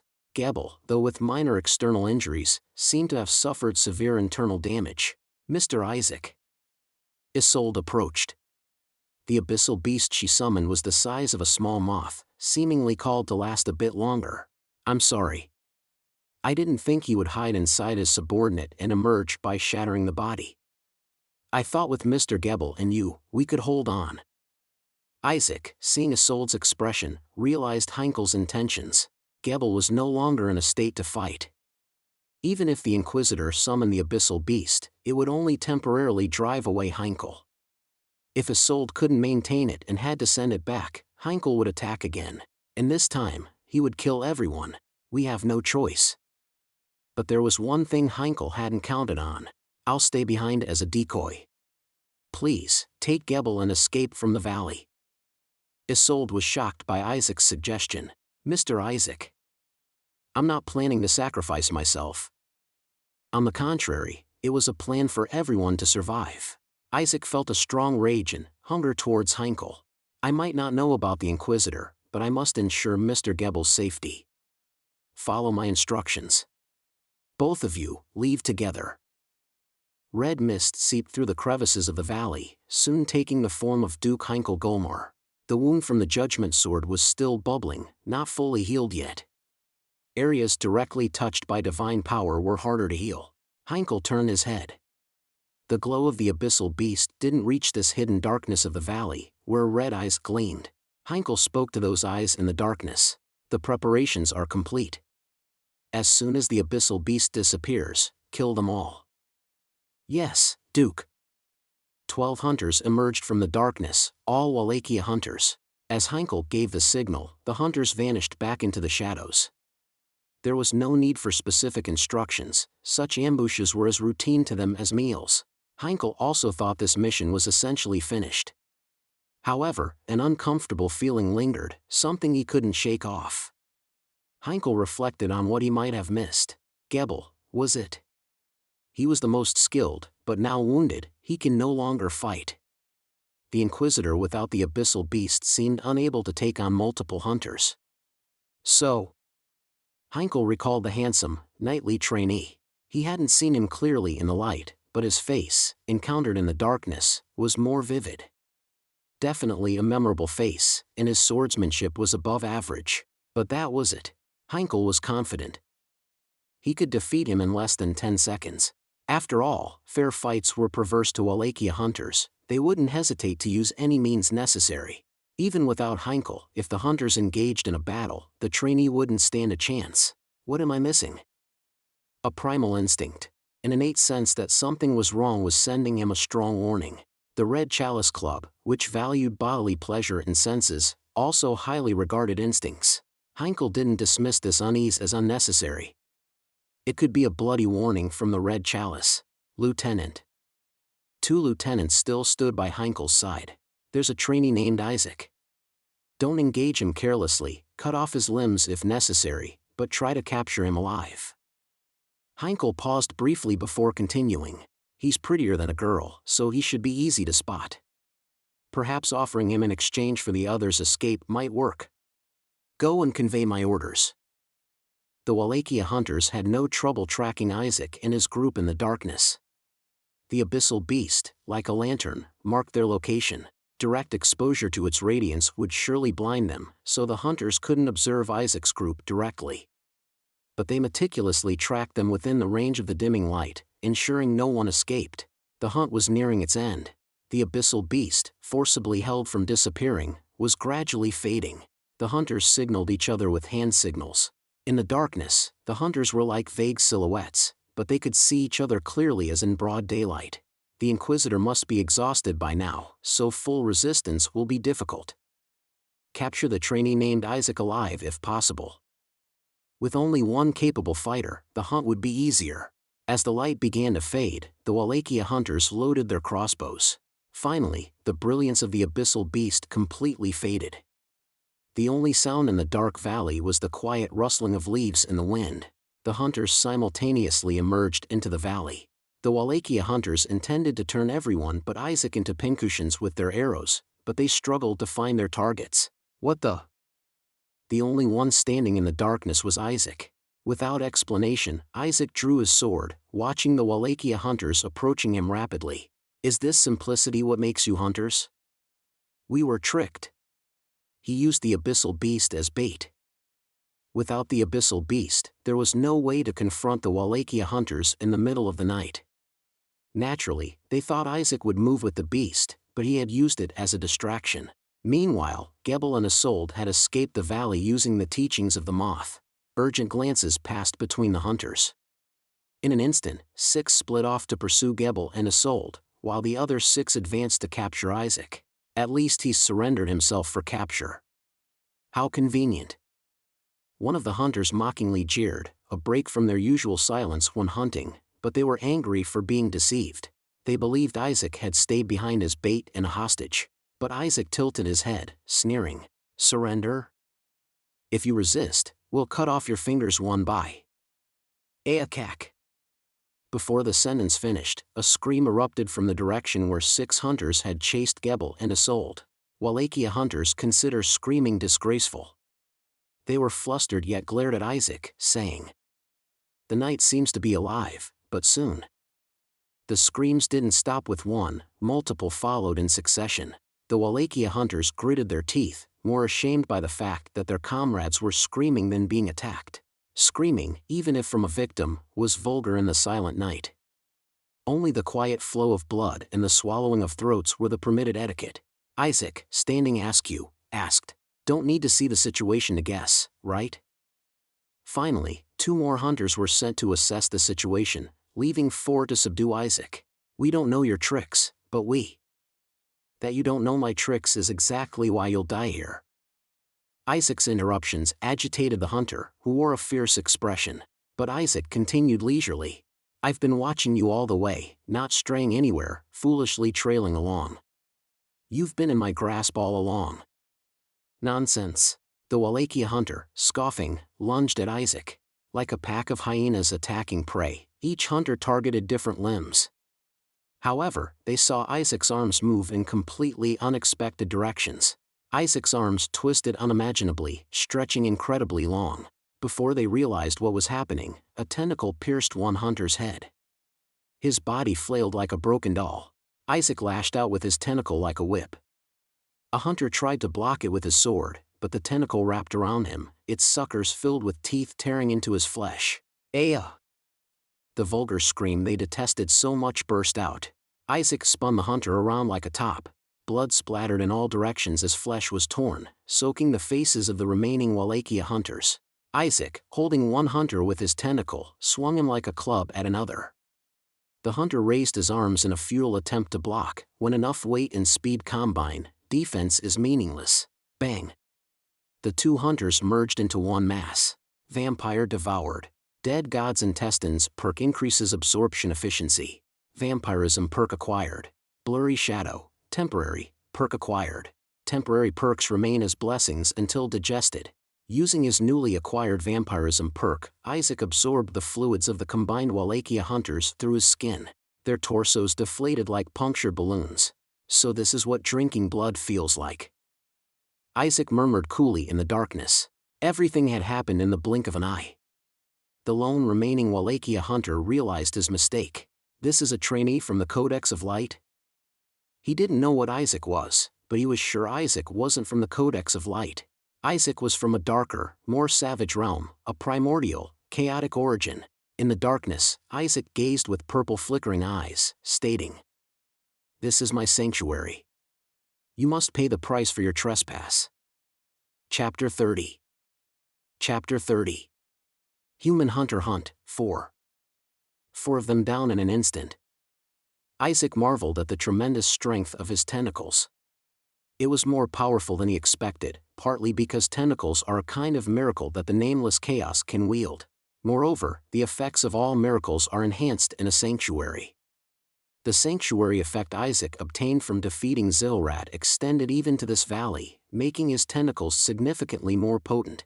Isaac, though not keen on consuming human forms, whether vampires or others, consoled himself that it was the tentacles feeding, not him. He approached the last trembling hunter. Even as a Wallachia hunter, a knight of the Red Chalice Club, facing the unknown entity with writhing tentacles in the darkness was unsettling. "Please, spare me," begged the hunter, dropping his sword. Isaac intended to keep him alive for interrogation but laughed at his plea for life.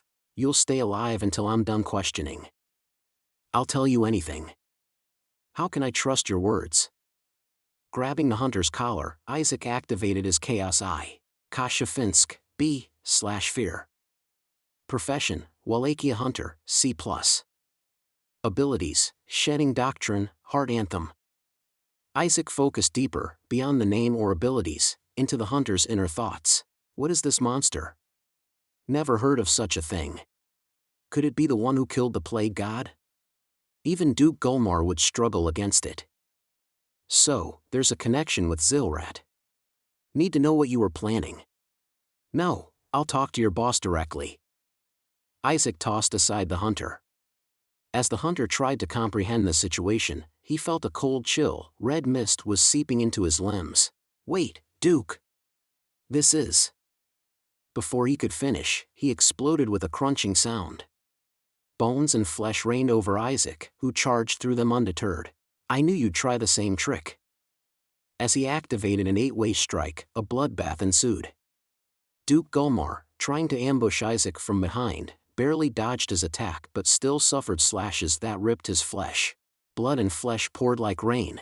Gulmar, dodging the attack, glared at Isaac. The 8 slashes left clear marks on the valley's rocks, but only 2 reached his chest. Should have recognized such bizarre swordsmanship. Gulmar muttered, realizing Isaac wielded a long-lost heretical miracle. He mused about the dead god whose name Isaac shouldn't have known. Isaac, unaware of how he's wielding these powers, looked at his writhing tentacle palm. "You seem to know what this is? You don't even know what you're using. Typical ignorance. SHH. Isaac silenced Gulmar, focusing only on his answer. Gulmar scoffed, but Isaac didn't wait for his response. He was already peering into his soul. Heinkel Gulmar, S/normal. Profession, Duke of Wallachia, S. Abilities, Chalice Doctrine, Red Prayer, Lamentation Feast, Pleasure Secret. Gulmar's abilities were among the top tier of the Red Chalice Club. Isaac knew from previous experiences how powerful he could be. Thought it wouldn't be easy. But Isaac didn't feel outmatched. His tentacle's full potential was yet unknown, and he didn't believe Golmar to be stronger than Kalson. Now, he needed to interrogate Golmar. Focusing deeper, Isaac probed his inner thoughts. Power of chaos? Insanity. Surely he's not directly serving the god of chaos? Maybe tainted by a foreign monster, or, hopefully. Golmar spoke. You want to know about your power? It's ancient. Most youngsters wouldn't understand. You should stop using it if you don't want to end up worse than dead. Isaac, unimpressed by Golmar's half-truths, pushed further. You think it's dangerous? It seems healthier than those trying to suck my blood. Golmar, slightly anxious, continued. Rather surrender. My goal is the Inquisitor, not you. If she finds out what you're harboring, she'll kill you too. We could save you. Or join Wallachia with me. Isaac, realizing Golmar's sincerity, laughed at the exotic offer. Wallachia? Your beauty would surely please the Red Chalice. If you wish, I can even adopt you as my son. Golmar's offer to give Isaac a royal lineage seemed ludicrous at first, but Isaac, peering into his inner thoughts, realized he was serious. Golmar wanted to adopt him, largely because of his appearance. The Red Chalice adores beauty. Though flawed, such a boy might be bestowed with more secret knowledge. Though it sounded far-fetched, it wasn't entirely baseless. The deity of the Red Chalice, the dancer, was known for valuing life, beauty, and the power of concealment, and was herself of extraordinary beauty. Thus, Isaac's charm alone could secure him a place in the Red Chalice Club. It was an appealing offer. Assuming the lineage of a duke would mean a high starting position in the club, being a Nephilim, Isaac's identity, wouldn't necessarily be a drawback in the club. However, Isaac had no intention of accepting it. Do I really need to beg you for blood? Isaac didn't see the need to bow down to Golmar. Golmar's expression hardened. He drew the same spear he used to stab Gebel. Fine. If words fail, I'll use force. You like a fair fight, don't you? I'll play along. Show me what you've got. He added a condition to the duel. Let's exclude miracles. Using them would leave nothing of you.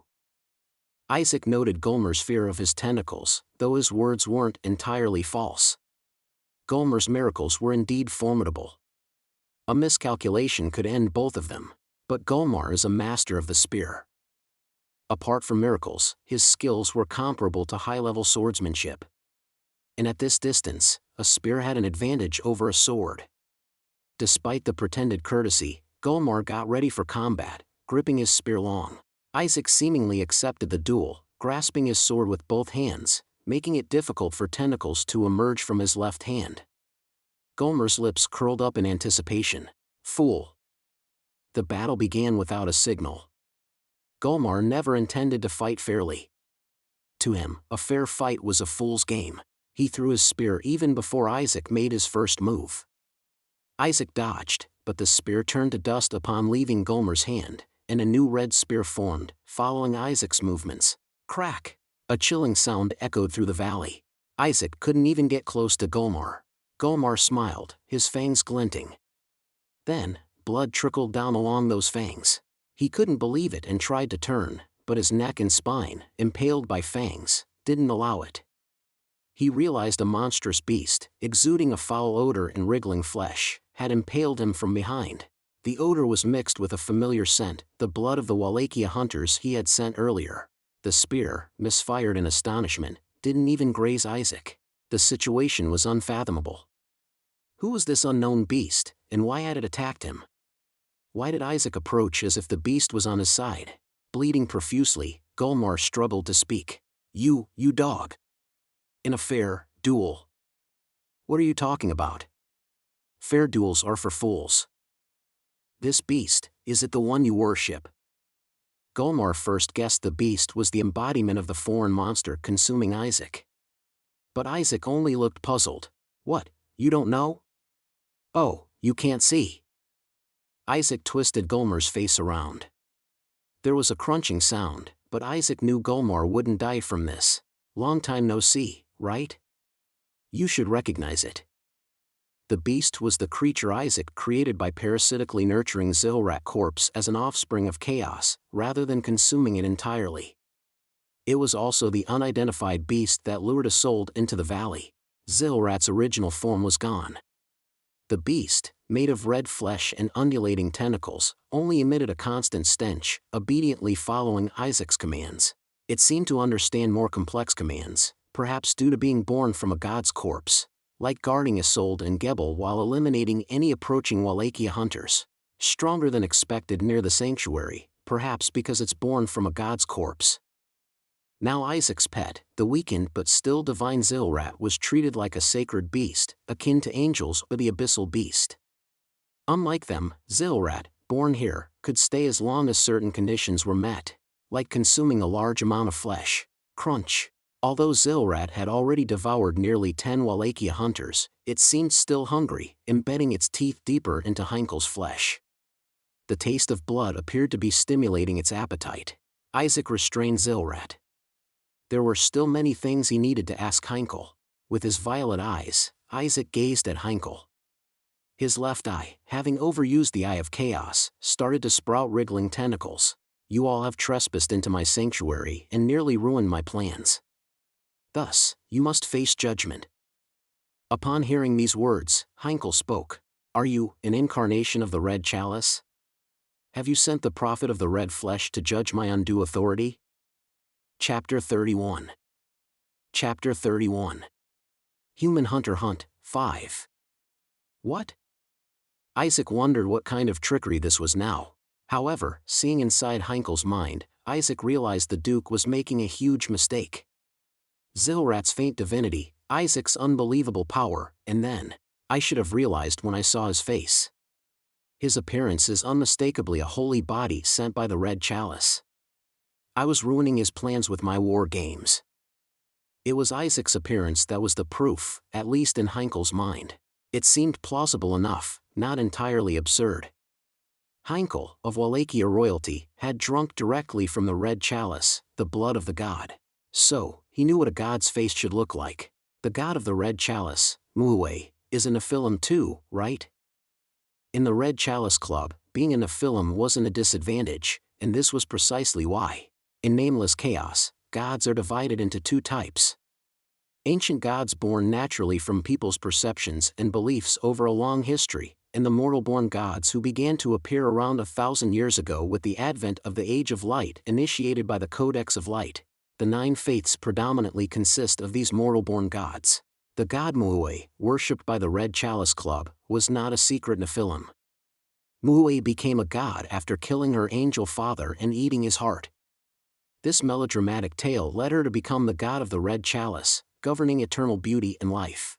Given her backstory, it wasn't strange for Heinkel to mistake Isaac, who shared the Nephilim's appearance, for something more. Instead of risking a lie that could be detected, Isaac decided to use Heinkel's misconception. A lie might be caught anyway. Isaac calmed himself and spoke. Are there no other Wallachia hunters nearby? Heinkel, struggling to find a suitable term for Isaac, was provided with a helpful response. You've already recognized me, haven't you? Do you need another test? Isaac didn't miss Heinkel's mention of the prophet of the red flesh, one of the celestial beings of the Red Chalice Club. Like other sects with their own gods, clubs have their celestial beings, and the Red Chalice Club is no exception. Their chief celestial, the prophet of red flesh, is a creature with 3 arms and legs and flayed skin. It represents the most vital, essential charm, something along those lines, but to Isaac, it just looked like a grotesque monster. However, at a glance, Zilrat's current form might appear similar. Neither were intentional by Isaac, but having once reached an ending with the Red Chalice Club, he could convincingly mimic it. Heinkel frantically shook his head, but Isaac had already read his thoughts. Even though I have sinned gravely, why is the prophet of the red flesh here? What benefit is there in corrupting this monastery? Heinkel's mind, completely submissive, was an open book. Isaac realized why Heinkel was so easily swayed. Confess your misdeeds. Let's hear how shamelessly you've acted. Zilrat pinned Heinkel's head to the ground. Heinkel, pressed against the floor, began spilling everything he knew. Even in a state of terror, Heinkel's words were coherent, but they weren't particularly satisfying for Isaac. The Immortal Order had tasked Heinkel with a simple mission: to periodically assist their priests in crossing the border into the territories controlled by the Codex of Light. Such foolish actions. The kingdom of Wallachia, though part of the dark forces like the Immoral Order, wasn't really on good terms with the gods. Skeletal undead and hedonistic immortalists hardly get along. Mainly, they were politically influenced by the powerful Black Empire nearby. Duke Heinkel Golmar, desiring this influence, had assisted the Immoral Order, helping the priests with their illegal entry and subsequent actions. When communication with a priest at this location was lost, he came to investigate, to assist if possible, or to erase evidence if not. Did the Immortal Order stir the ancient gods as part of their strategy for the Dawn Army expedition 2 years later? The actual start of Nameless Chaos gameplay was 2 years later, with the organization of the Dawn Army. That's when ancient gods began to resurrect across the continent, but they didn't significantly impact the overall world. They were just additional field or mid-level bosses. Compared to the 9 faiths' nearly invincible gods, ancient gods were just slightly stronger monsters. Isaac thought he had extracted all the information he could from Heinkel and pondered what to do with him. Heinkel's current obedience stemmed from his fear of death, encountering an unknown powerful force, and being overwhelmed by Isaac's charisma. Thus, doubts would likely resurface once he left this place. You nearly ruined my plans. I have no excuse. Then you must face the consequences. Heinkel bit his lip and tilted his neck at Isaac's words. Devour me. Enjoy a feast with my flesh, and grace your banquet with my body. You think your tainted flesh is worthy of a feast? Heinkel might have hoped for forgiveness with such a plea, but Isaac, unconcerned with unnecessary clemency, impaled Heinkel's neck with a tentacle. Shock and disbelief flickered across Heinkel's face. However, the tentacle rapidly drained his blood. Heinkel Golmar, S. Consumed. Dead god's intestines perk efficiency increased. Charisma significantly enhanced. Vampirism perk efficiency enhanced. Red Prayer, S. Perk acquired. It didn't take long to completely drain Heinkel's blood. Consuming the royal blood that Heinkel received from the red chalice, Isaac experienced an unprecedented pleasure. His consciousness blurred with the intoxicating sensation. Nameless Chaos watches over you. That notification from the Nameless Chaos snapped Isaac back to reality. Dangerous, isn't it? Isaac realized the pleasure was from vampirism, akin to a drug for him, who had no resistance. But the moment he received the Nameless Chaos's notification, he quickly returned to his normal state. The overwhelming pleasure was not something he wanted to experience again. The sensation of losing oneself was more terrifying than the pleasure. As Heinkel's form lost its shape and crumbled to dust after being drained of the red chalice's blood, Isaac felt a strange emotion. Calcin, and now this guy, both had significant roles 2 years later with the Dawn Army. How will things unfold now? Someone more dangerous might take their place, but Isaac couldn't let Heinkel live. Heinkel's doubts were one thing, but an opportunity to consume someone like Heinkel might not come again. It seems I can't acquire abilities through consumption. Isaac examined the perks gained from consuming Heinkel. The fact that his charisma could be further enhanced was surprising. It was already effective enough to fully sway the Duke of Wallachia. Becoming stronger could have unpredictable outcomes. Should I become a cult leader or something? Acquiring Red Prayer was a significant gain. As Isaac extended his hand, his fingertips dissolved into red mist. This ability, frequently used by Heinkel, was inherent in the royal blood and thus gained through consumption. Isaac tested Red Prayer. His body momentarily lost form and moved swiftly, scaling almost vertical walls. Although not as freely as Heinkel, it could be useful for causing confusion or sneaking in, but it uses satiety. More precisely, it seemed to consume blood, or rather, bodily fluids.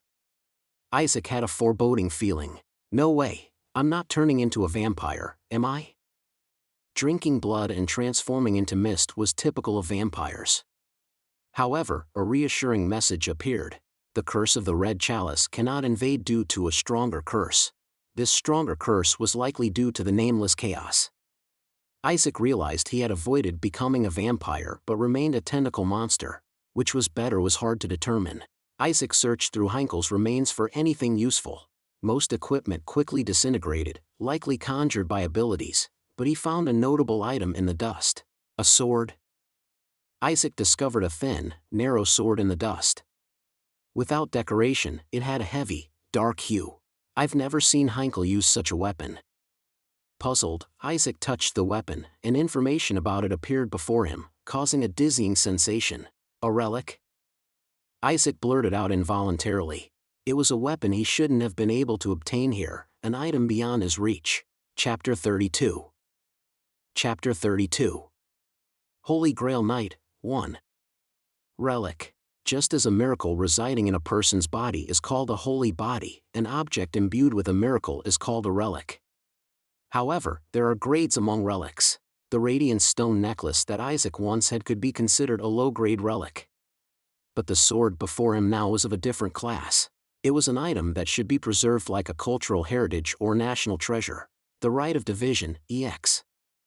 The dagger used by Muhue when she decided to part ways with the Emperor, extracting his heart. Through this brutal ritual, one being split into two gods, hence named the Rite of Division. Usable in high-grade rituals of both the Red Chalice Club and the Alil sect. This was the dagger that birthed the Nine Faiths Red Chalice and Alil. Even objects blessed by angels are hard to appraise, but relics directly related to gods are treasures managed by the sect itself. There's even a class like Holy Grail Knights who wander searching for such relics. If a Grail Knight found this sword, they'd go mad with excitement. Of course, as a weapon, this dagger had no value. It was merely a ritual tool. But its true worth came to light in those very rituals. To perform a powerful miracle, many conditions are needed. Sacrifices, long prayers, potions, timing, circumstances, and more. But with this dagger, many of those conditions could be disregarded. Why is this even here? Isaac felt incredulous. Perhaps Heinkel did more than just escort the Immortal Order, he might have assisted in performing rituals. Almost reflexively, Isaac hastily concealed the dagger. If it became known that he possessed it, people would come after him. Especially the Wallachia hunters would relentlessly pursue him. It was an item fraught with potential trouble. But Isaac wasn't foolish enough to pass up such an opportunity because of fear. A sly smile formed on his lips. Heinkel, you truly gave without reservation. Isaac hoped Heinkel was enjoying his afterlife in the Red Chalice's heaven, though he wasn't sure if someone drained of blood could reach heaven. Suddenly, the rising sun appeared over the valley. The morning sunlight touched his hand, feeling more pleasant than ever. Lord Gebel, we're almost there. Just a bit further. Gebel groaned, moving forward. Heinkel's attack must have been deeply cursed, as his bleeding wouldn't stop. Pale and slowing down, Gebel didn't stop Isolde from dragging him along. Gebel didn't argue with Isolde, who initially suggested leaving him behind and seeking help from the Night Order. She had been dragged along after knocking him on the back of his head at dawn. Then, Isolde suddenly stopped. Her expression brightened as the rhythmic sound of galloping hooves grew louder. Do-do-do-do-do. Around the valley corner, knights in white armor on horses galloped towards them, crushing gravel underfoot. Leading them was a familiar knight, Rotenhammer, wielding a hammer as big as his head. Captain Rotenhammer. Rotenhammer? Gebel muttered in surprise and quickly bowed his head. It was an awkward moment to meet him. Rotenhammer halted the Night Order upon spotting Isolde and Gebel. Only 5 knights had arrived, all heavily armed and imbued with various miracles and blessings. Rotenhammer took off his helmet, revealing a middle-aged face with gray hair. I rushed upon receiving your call. Inquisitor, Lieutenant. Attend to the injured. Understanding the urgency, Rotenhammer skipped formalities and got straight to the point. Where are the heretics? Send the crows, and we'll track them immediately. There were Wallachia hunters in ambush. Duke Gulmar was among them. The mention of Wallachia hunters caused a ripple of concern among the knights. Rotenhammer's reaction was no different. He frowned for a moment before speaking. We were informed it was the Immortal Order and prepared for that. Seems a lot happened in the meantime. Fighting skeletal undead and endlessly regenerating vampires required different strategies. Isolde admitted her recklessness, but had she not urgently summoned the Night Order, help might have been too late. Will this be an issue? Not at all. Rotenhammer lowered his helmet again, saying, The sun is rising, they won't be able to flee quickly. We'll cleanse the area and return. Are there any missing members? Any stragglers? Isolde looked pained at Rotenhammer's question. One colleague stayed behind to buy time. Rotenhammer fell silent. Just as the dawn breaks, it's clear that if the knight had bought any time, the fate of the comrade was inevitable. Either turned into a mummy, devoid of a single drop of blood, or addicted to the blood of the Red Grail, becoming a ghoul. In the latter case, it would be Rotenhammer's duty to bring an end. Rotenhammer spoke calmly. He was a heroic young man. A youth even younger than me. I couldn't stop him. Despite his young age, his remarkable skills and miracles surely would have made him an excellent holy knight. To be precise, Isaac never performed a miracle, especially those of the Codex of Light, in front of Isolde. But in her memory, Isaac was glorified as an angelic figure with extraordinary swordsmanship. His swordsmanship, unexpected in such a remote area, his wisdom in curing the plague. His spirit of willing sacrifice, above all, he had a face as if crafted by the Codex of Light, like a creation of an angel. Rotenhammer coughed briefly. Isolde, realizing she was holding the knights with her ramblings, gestured them to leave. There would be plenty of time to mourn Isaac later. But Rotenhammer didn't move, his gaze fixed deeper in the valley. Inquisitor. Yes? Are you referring to the bloodied young man walking towards us as the angelic hero? Thanks to dealing with the Wallachia hunters and Heinkel all night, Isaac should have been exhausted, but surprisingly, he was fine. Vampire traits seemed to have enhanced his recovery. He could now head out of the valley. As Isaac walked out of the valley, he was met by holy knights rushing towards him, their white armor sparkling in the morning sun, worthy guardians of the Codex of Light. Isaac's admiration changed when they surrounded him. So much for the hard-fought knight. But Isaac didn't draw his sword or attack. He knew why they were doing this. Isaac? In the middle of the knights, an elder knight spoke. I am Rotenhammer Lumen of the Bryant Knight Order. Are you hurt? Let's talk while we treat any wounds. It's not my blood. Isaac raised his arms to show he was unharmed, but Rotenhammer's expression hardened. Sorry, but I need to confirm something. I heard you lured the Wallachia hunters all night to save the Inquisitor. Straight to the point, did you drink blood? Being chased by Wallachia hunters in the valley, even for an active holy knight, seemed impossible. Even Rotenhammer doubted its feasibility without a miracle. The only logical way for Isaac to survive was to join the hunters. It would be a lie to deny. No. Isaac had been brazen enough to separate himself from his actions, even when eating a rat. Drinking blood was true, but it was the tentacles, not him. If I were a vampire, would I dare walk so boldly in the sunlight? The valley had many shaded areas, but also plenty of sunlight. Of course, if not a vampire, then a slave addicted to the blood, a ghoul, could walk in the sun. The knights seemed reluctant to believe Isaac. But Rotenhammer gazed intensely at Isaac, who hoped to appear as innocent as possible with bright, clear eyes. Soon, Rotenhammer burst into laughter that echoed through the valley. A ghoul wouldn't have such a righteous gaze. Isaac wondered if he overdid it, but Rotenhammer approached with a laughing face. Surviving an overnight chase by Wallachia hunters without a scratch, impressive. Just as Miss Isolde said, a young hero is born. Miss Isolde? Did Isaac have a personal connection with the Brandt family? While Isaac pondered, Rotenhammer gave orders to the other knights. You too, escort this young hero back. He must be tired after wandering the valley all night. Yes. I will now track down the Wallachia hunters and obliterate them. They troubled us all night, now it's our turn in daylight. Isaac didn't mention that the hunters were already dead. Just surviving and luring them was an achievement enough. Adding that he also killed Heinkel Gulmar would make it unbelievably bizarre. We'll discuss our young hero's night achievements later. The Inquisitor is waiting, let's go meet her. I knew you'd be safe, Isaac. The first person Isaac met was Gebel. Gebel was resting at the Bryant Knight Order's main camp. They seemed to have brought around 10 knights, 50 trainees, and support troops. Most would likely engage in search and surrounding operations, not direct combat. Are you all right? A skilled priest was here. After removing the curse, Gebel's complexion improved, though the injury site was severe. He'd need to rest for a while. Isaac examined Gebel's bandaged wound. Damn tentacles. Efficient in killing and tearing apart, but not in healing. Isaac's healing ability came from his special skill, the dead god's innards. Where did the Inquisitor girl go? She should be nursing or something. Isaac muttered, a bit annoyed that Isolde had left without a word of thanks.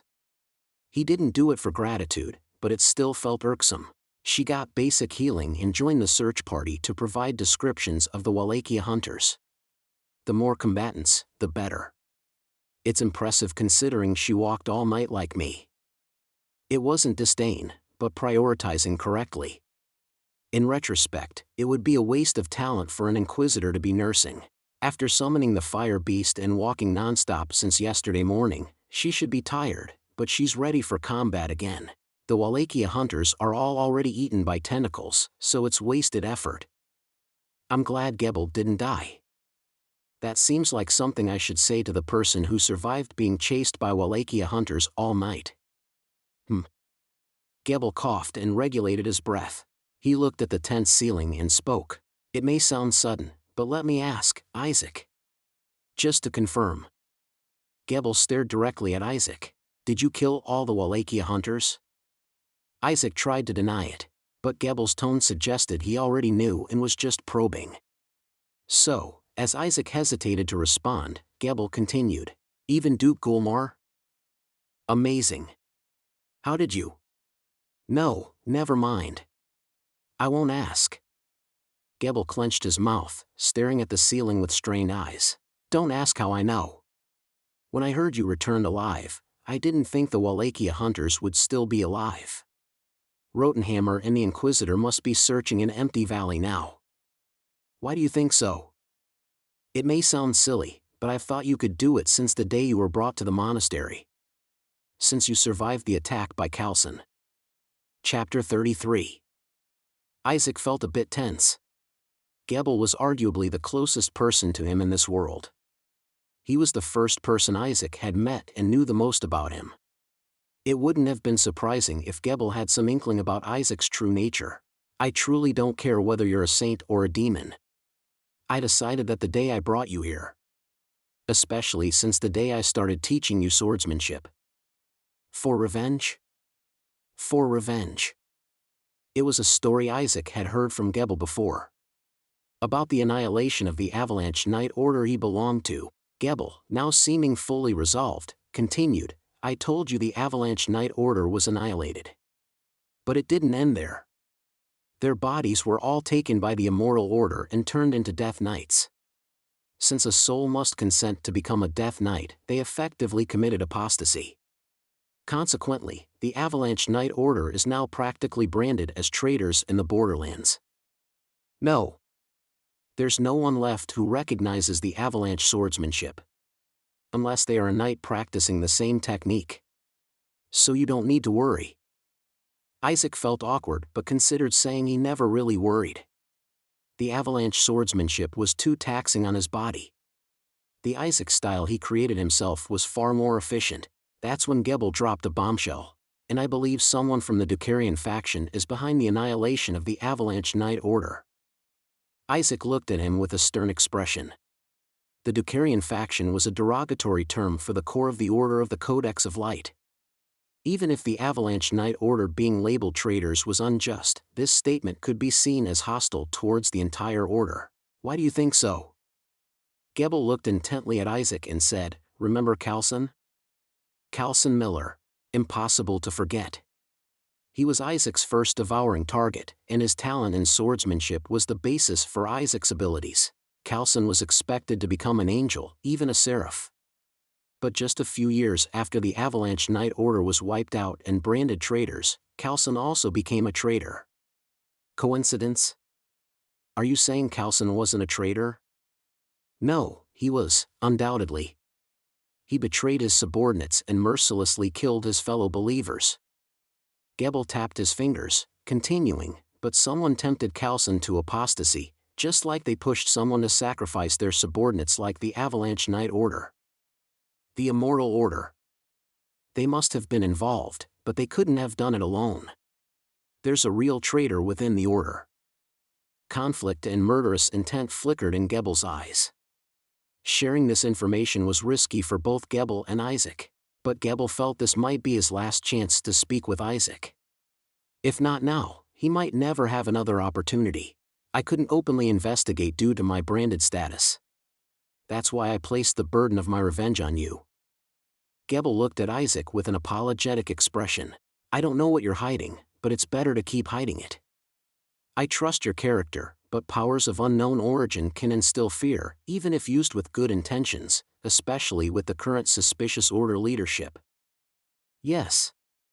You said becoming a paladin was your dream, Isaac. Gebel cleared his throat and spoke again. You'll definitely become a great holy knight. Maybe even someday. Gain access to the heart of the order. Gebel hoped Isaac, unlike Khalsan or the Avalanche Knight Order, would instead reach the core of the order and cut out its corruption. For that, he needed to get Isaac away from here. Alright, it's time. For what?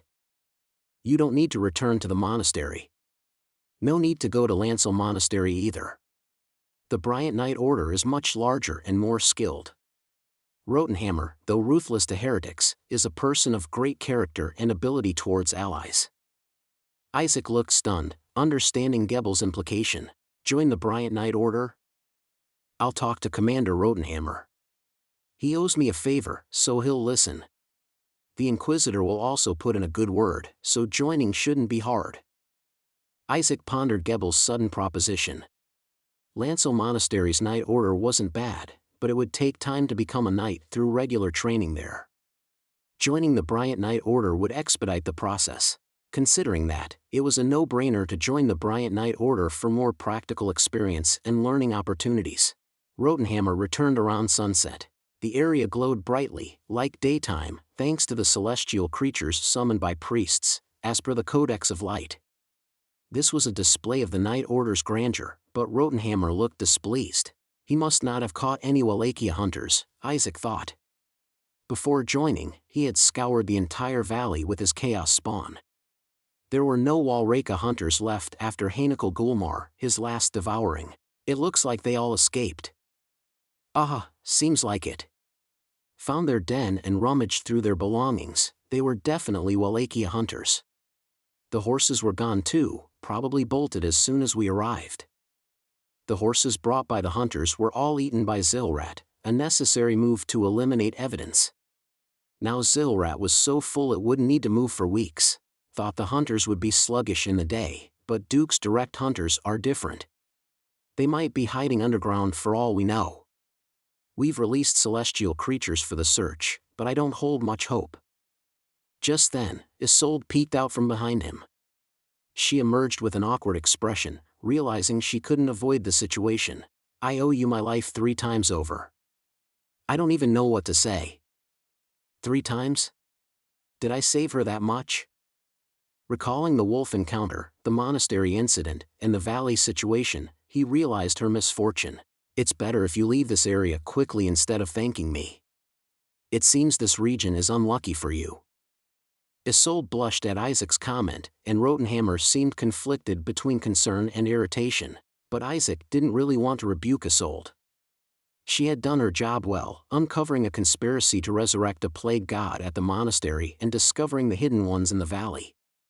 She even confidently summoned the Knight Order swiftly, sure of her findings. Excluding the variable of Isaac, everything was a rational decision, and Isolde acted competently as an Inquisitor. She almost became a dead Inquisitor, though. Considering how rare it is for Inquisitors to die on duty, Isolde might not be as unlucky as I thought. Well, let's leave that aside. Thanks to you, Gebel could be treated and saved quickly. No. Since I owe you 3 times, I will repay that debt 3 times.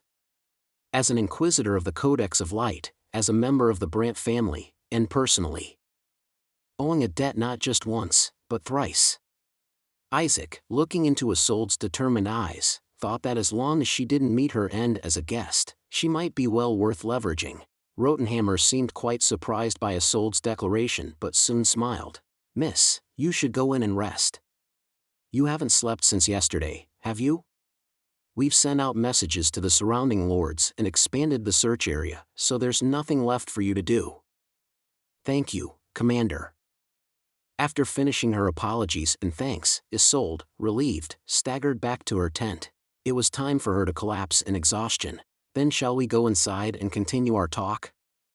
I have many questions about what you did in the valley. The place where Isaac and Rotenhammer went to talk was the tent where Gebel was resting. Initially, they were going to use the commander's tent, but Isaac wanted to include Gebel in the conversation, so he called him. As Rotenhammer and Isaac entered, Gebel sat up. Oh, the holy monk. Have you rested? How's your wound? Rotenhammer seemed to know Gebel only as a simple monk.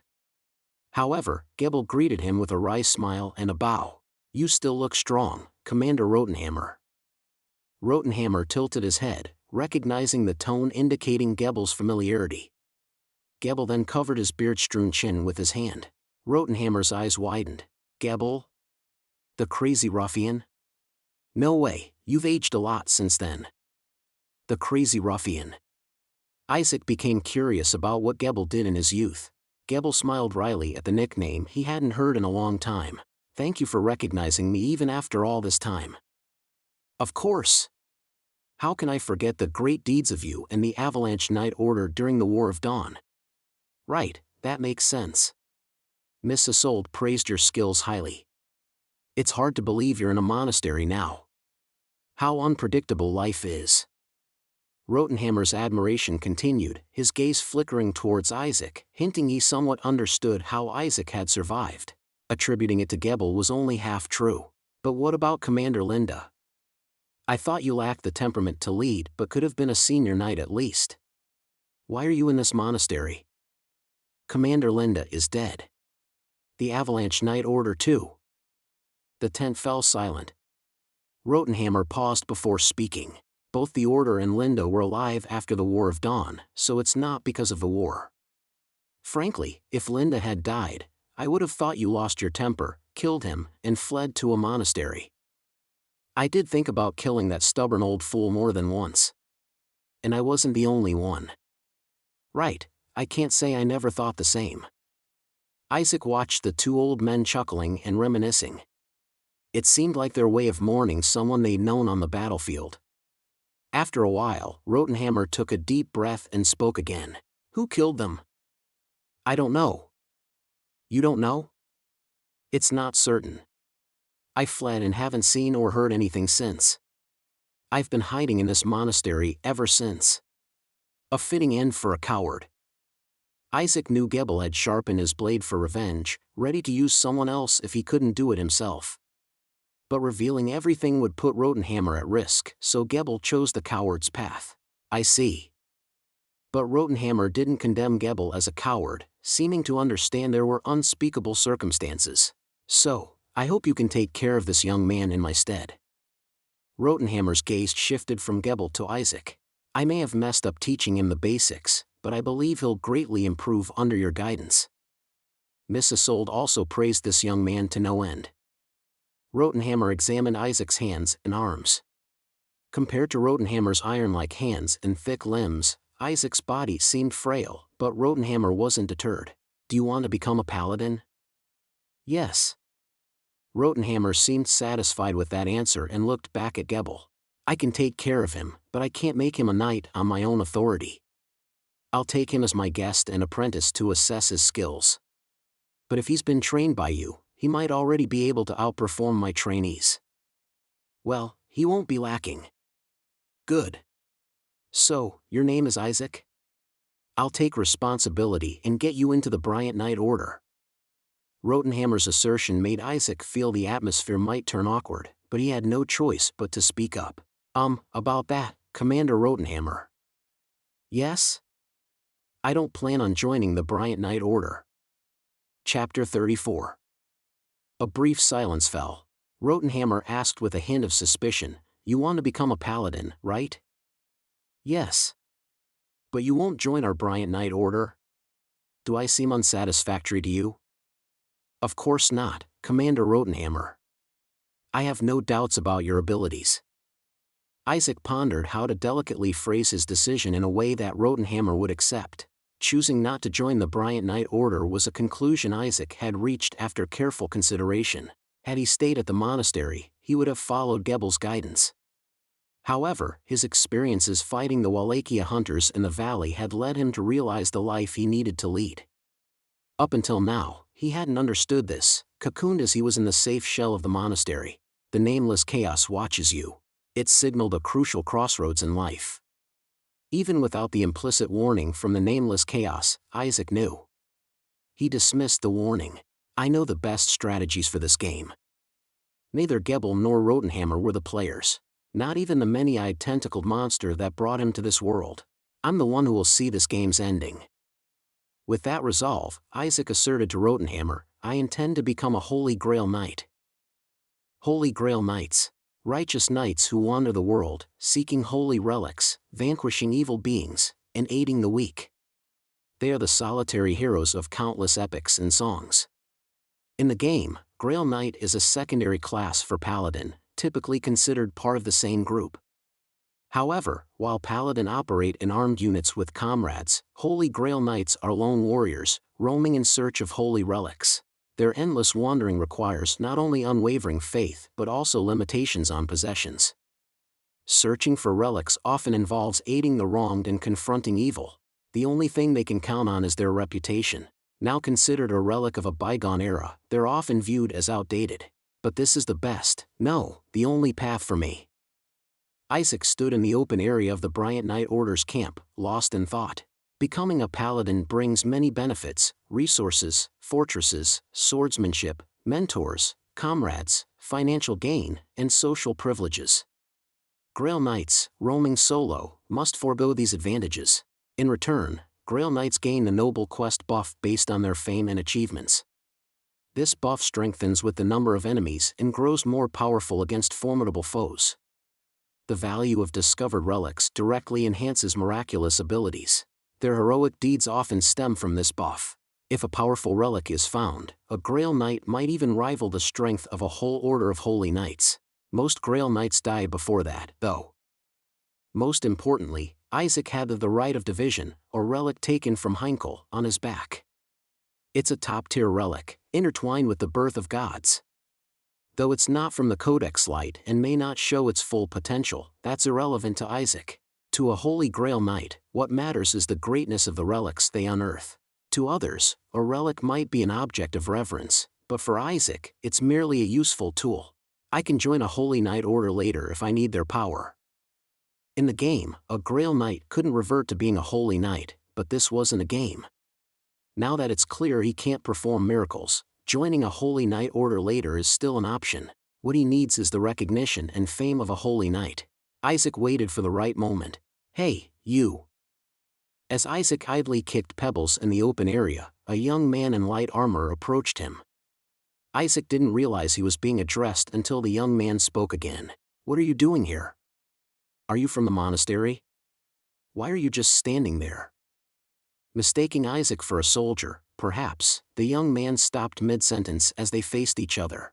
Isaac glanced at him briefly. Freshly minted Holy Knight, judging by the shiny armor. Maybe a few months in? Feeling Isaac's scrutinizing gaze, the young man, Ian, blushed and coughed awkwardly. Must be curious about the Knight Order coming to the village. This is a dangerous place, lots of scary men and adults around. I'll take you back. Realizing Ian's absurd misunderstanding, Isaac ran a hand through his hair. It's been a while since I've cut my hair. Did it get this long? Isaac's appearance could easily be mistaken for the opposite gender with just long hair. He rarely faced such confusion in the monastery, but this naive holy knight seemed to be making a big mistake. What are you waiting for? Follow me. I have some business here, so I can't leave yet. Ian looked flustered by Isaac's response. His voice, still charmingly androgynous due to the charm enhancement, added to Ian's confusion. Then, someone called out to them. Ian, do you need something from this friend? Rotenhammer was approaching. Commander. Identified as Ian, straightened up immediately. This is the lad I mentioned who escaped the Wallachia hunters and scathed all night. I thought he was making a ridiculous mistake, so I was about to correct him. Ian's jaw dropped. The hunt for the Wallachia hunters had ended, and the plot was thwarted, but no culprits were caught, an unsatisfying conclusion. The real struggle would now start within the Order's upper ranks, dealing with the Wallachia kingdom, diplomacy, and posturing. But all that was no longer Isaac's concern. His concern was the open area Rotenhammer had arranged to fix young Isaac's foolish thinking. It's understandable, though. To Rotenhammer, it must look like a talented recruit was heading towards certain doom. It said the foot of a hero's path is piled with corpses. Few Grail Knights die of old age, most meet a heroic end on a daring adventure. Are you ready, Isaac? Rotenhammer had no intention of letting this young man face such a fate, so he decided to give him a harsh lesson. Remember your promise, Commander Rotenhammer. Yes. As promised, if you beat 3, you win. But the lesson wouldn't come directly from Rotenhammer. It would be inappropriate for him to beat Isaac himself, and it would be awkward for Gebel, who had recommended him. So, Rotenhammer proposed a duel to Isaac. If you win. Rotenhammer replied, if you win, I'll appoint you as a Paladin in the name of the Bryant Knight Order Commander and issue a document certifying you as a Holy Grail Knight legitimately in pursuit of holy relics under the Codex of Lights. That's acceptable. What are the terms? 1-on-1. Real swords, as we have priests around. Avoid lethal strikes. If you defeat 3 opponents, you win. But, if a duel lasts longer than 30 seconds, another opponent will join. Isaac frowned. He thought Rotenhammer's conditions seemed unfairly harsh, but the commander's expression was stern. Holy Grail Knights travel alone. They often fight against multiple opponents. If you can't settle a fight quickly, it's better to give up. Isaac realized Rotenhammer wasn't just trying to teach a young man a lesson but was seriously testing whether he had the skills to be a Grail Knight. If it was just about discipline, Rotenhammer himself would have been sufficient. To become a Grail Knight, I first need to be a Holy Knight. Not a bad deal. Isaac agreed. The first opponent was a trainee, whose name Isaac couldn't remember. He seemed to have a solid foundation, but the moment their swords clashed, Isaac twisted his angle slightly, causing the trainee's wrist to bend awkwardly. The trainee dropped his sword, clutching his wrist, and Rotenhammer dismissively kicked him off the field. The second was also a trainee, a bigger and older-looking young man. Isaac recognized he had moved beyond basic training and was on the path to becoming a Holy Knight. But to Isaac, he didn't feel much different from the first trainee. I should give Rotenhammer a face-saving fight. Isaac exchanged a few blows with him, but perhaps too nonchalantly, as the trainee realized he was being humored. Agitated, he launched a reckless attack. Isaac exploited a minor gap, swiftly coiling around his sword and striking the back of his hand with the flat of his blade. Wow! Someone exclaimed at Isaac's deft move. The Holy Knights cast discontented glances, but since the exclamation came from Isolde, they had to retract their resentment. However, unease was spreading. Isaac was one of the younger trainees in the Bryant Knight Order. Yet, even older trainees couldn't last 30 seconds against him. The last one was even on the verge of becoming a Paladin. The real issue was whether the Holy Knights themselves could have fared better. Looks like I'm quite strong, after all. It might sound absurd given he had defeated Wallachia's Duke, but honestly, Isaac had never objectively measured his skill in swordplay. Beasts, Zilrat, and Wallachia hunters were no real benchmarks for him. A true knightly duel, aside from Gebel, was new to him.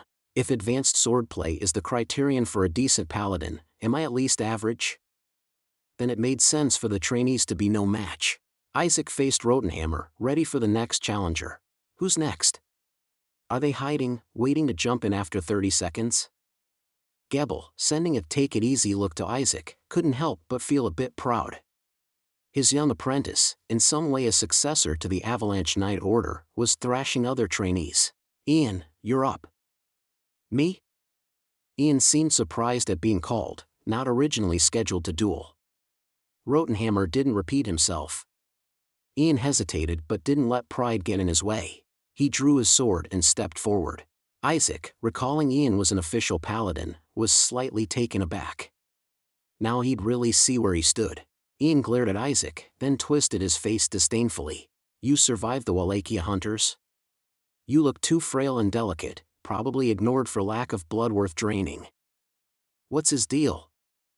Isaac puzzled over his attitude, then realized Ian was recalling their earlier embarrassing encounter. He was just picking at Isaac's appearance. Or maybe, Ian was using the valuable skill of provocation in real combat. Real holy knight, huh? Using any means for the proof of faith?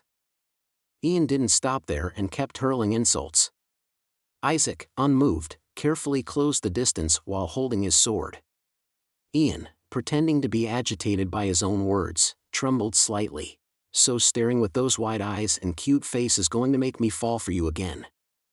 Ian! Rotenhammer's warning shout interrupted Ian's continued provocations. In that instant, Ian's sword moved. Isaac's gradual closing of the distance suddenly vanished as they collided. Wow! In that brief moment, locking eyes with Ian, Isaac was mildly impressed. Ian's previously agitated swordplay had been a ruse, his eyes now coldly calculating. So it was a deliberate provocation. Ian had hurled insults and feigned agitation at a stranger, only to launch a surprise attack.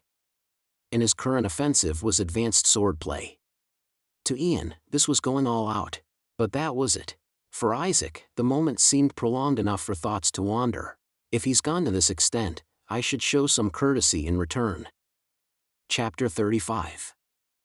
Ian's attack was the first time Isaac had seen the advanced swordsmanship of another Knight Order. Isaac was curious about how the only advanced swordsmanship he had learned would differ from that of other Knight Orders. So, instead of immediately counterattacking Ian, he appeared to be driven on the defensive, focusing entirely on defense. Swoosh, screech. The sound of the metal clashing wind coolly passed by his ears. Isaac did not miss a single one of Ian's attacks. Ian's sword consecutively collided with Isaac's sword. As Isaac successfully blocked all attacks, a look of anxiety passed through his eyes. Is this the advanced swordsmanship of the Bryant Knight Order? Isaac felt puzzled. It was natural that it seemed significantly lacking compared to Gebel. However, even the preparatory movements that Isaac used for the first time lacked both sharpness and speed. More than that, it seemed somewhat familiar. After all, Gebel had said that swordsmanship was ultimately nothing but a repetition of stabbing, slicing, and slashing movements. Given that the swordsmanship of knights had the same roots, it was bound to be similar. Yet, there was one difference. Crack. Isaac realized this when he heard a faint tearing sound from his sword. Ian's swordsmanship, while immature, had the characteristic of concentrating attacks on a single point. All those attacks, to a single point? The swordsmanship of the Avalanche Knight Order was for the battlefield, designed to survive numerically disadvantageous situations and break encirclements. In contrast, the Bryant Knight Order's swordsmanship, if one were to give an example, was closer to a technique designed to never let an enemy escape and ensure their death. While all Knight Orders' advanced swordsmanship was somewhat similar, the intended focus of their swordsmanship gave it subtly different hues and attributes. Crack, snap. The moment the last tearing sound was heard, Isaac's sword was cleanly cut. A look of triumph flashed across Ian's face. Isaac had observed dozens of exchanges to analyze the swordsmanship of the Bryant Knight Order. Throughout, Ian had targeted just one point, a single crack on Isaac's sword. It was an unbelievable technique, but the concept of advanced swordsmanship made it possible. Indeed, a knight is a knight. He, too, must have repeated a blood-drawing effort to reach this level. Isaac decided to show his respect for Ian's efforts by revealing his own advanced swordsmanship now. I roughly get the principle. Although his sword was broken, it was not a problem for Isaac. Let's end this. Ian was about to declare the duel over since the sword was broken, but instead, Isaac stepped forward, and Ian immediately shut his mouth. Isaac was neither injured nor had his fighting spirit been broken. So, the duel was not over. In the next moment, Isaac began to launch a barrage of attacks. Thump, thump, thump. Crack, clang. What? Since Isaac's sword was cut more than half, the distance from which he could attack was significantly shorter. However, after clashing with Isaac's sword 3 times, Ian's sword also broke. Even then, Ian did not understand the situation. As Isaac began to pour out attacks again, Ian also desperately used advanced swordsmanship. Clang, clang, clang, clang. The sound, monotonous to the point of being strange, rang out as if hammered. Only then did Ian realize what was happening. And everyone present looked at Isaac in astonishment. Isaac was using the advanced swordsmanship of the Bryant Knight Order, and it was exactly the swordsmanship of Ian he had just witnessed. The fact that Isaac's sword was half broken made it wield more power. But the fact that he was mimicking it exactly, no, even more adeptly with a length no different from a dagger, meant that Isaac's level was overwhelmingly superior. Crack, clang. Once again, Ian's sword broke. Now, Ian's sword was as short as Isaac's. However, he had neither the confidence to perform similar feats nor the will to fight any longer. Well, it's about time to wrap this up. Isaac decided to finish it so Ian would not be further humiliated. Moreover, his body was screaming under the unfamiliar strain of the advanced swordsmanship. And above all, Isaac was beginning to feel a peculiar itch inside, a craving that grew stronger with the intensification of the battle. Will I gain something more if I devour this guy? The moment Isaac became aware of such a strange impulse, he immediately executed the preparatory movement of Avalon swordsmanship. Whoosh, boom. The moment Isaac's sword slashed the surroundings 3 times, a storm-like dust arose. As the dust settled, the scene revealed Ian sitting dejectedly amidst the pale dust, while Isaac still stood. 2 knights of the Bryant Order, who had hesitated to approach, also came into view. Isaac, noticing them belatedly, turned towards Rotenhammer with a tired look. Ah, it's been 30 seconds. Shouldn't I be facing another opponent now? The knights looked at Rotenhammer, unsure of what to do. They hadn't intervened because of the rules. They had felt, even if just for a moment, that Isaac posed a real danger. His swordsmanship was that threatening. Yet, there was no chance for them to step in. Nobody could remain unastonished by the ferocious attack that gave even the active knights no opportunity to intervene. Finally, Rotenhammer spoke up quietly. Gebel.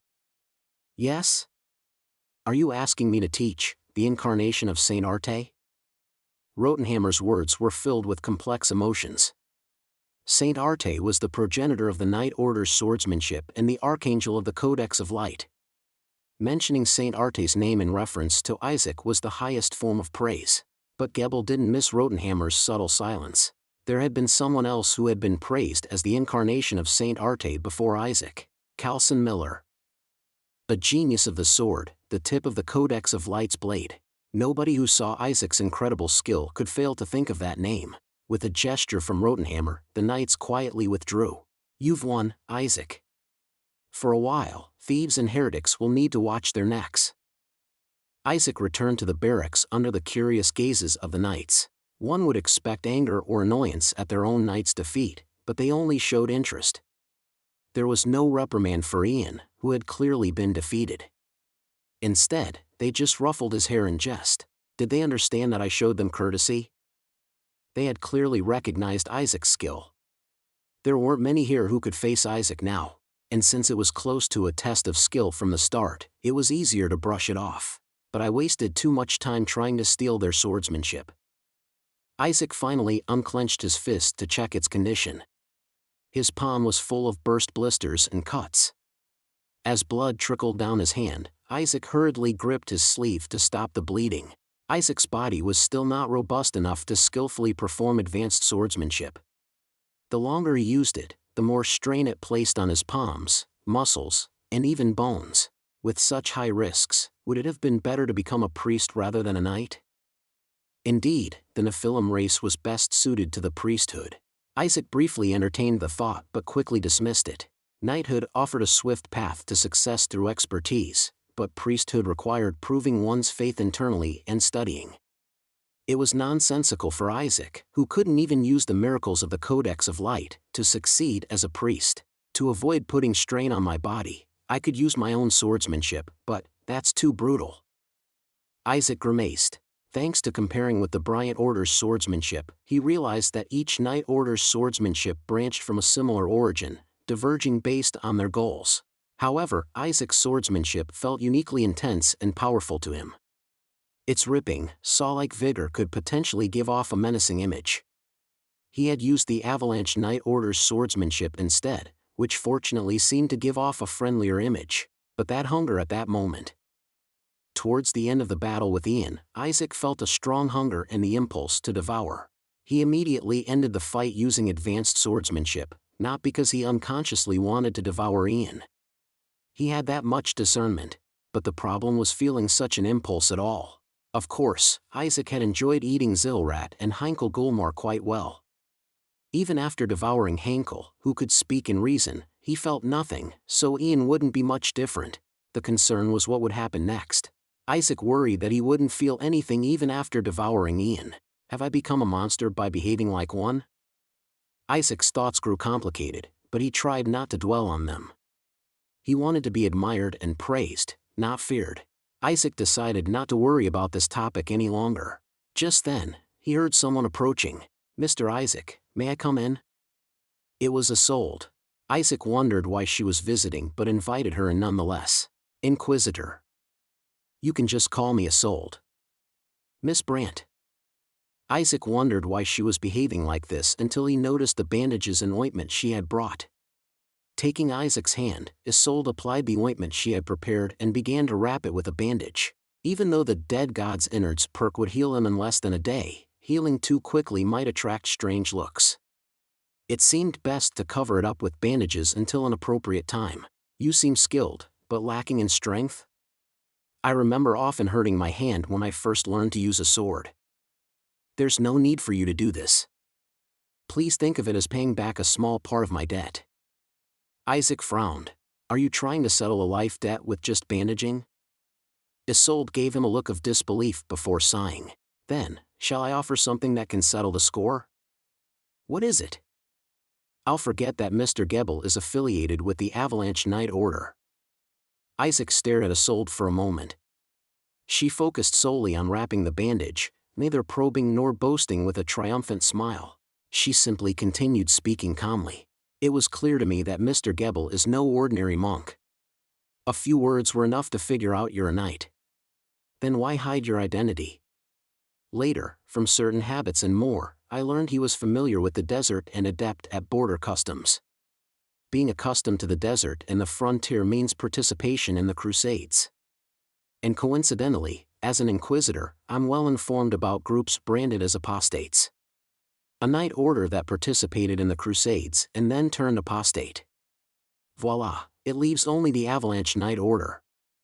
It wasn't as Gebel had assured, the Avalanche swordsmanship hadn't been exposed. Isaac felt the advanced interrogation skill of Isolde wasn't just for show.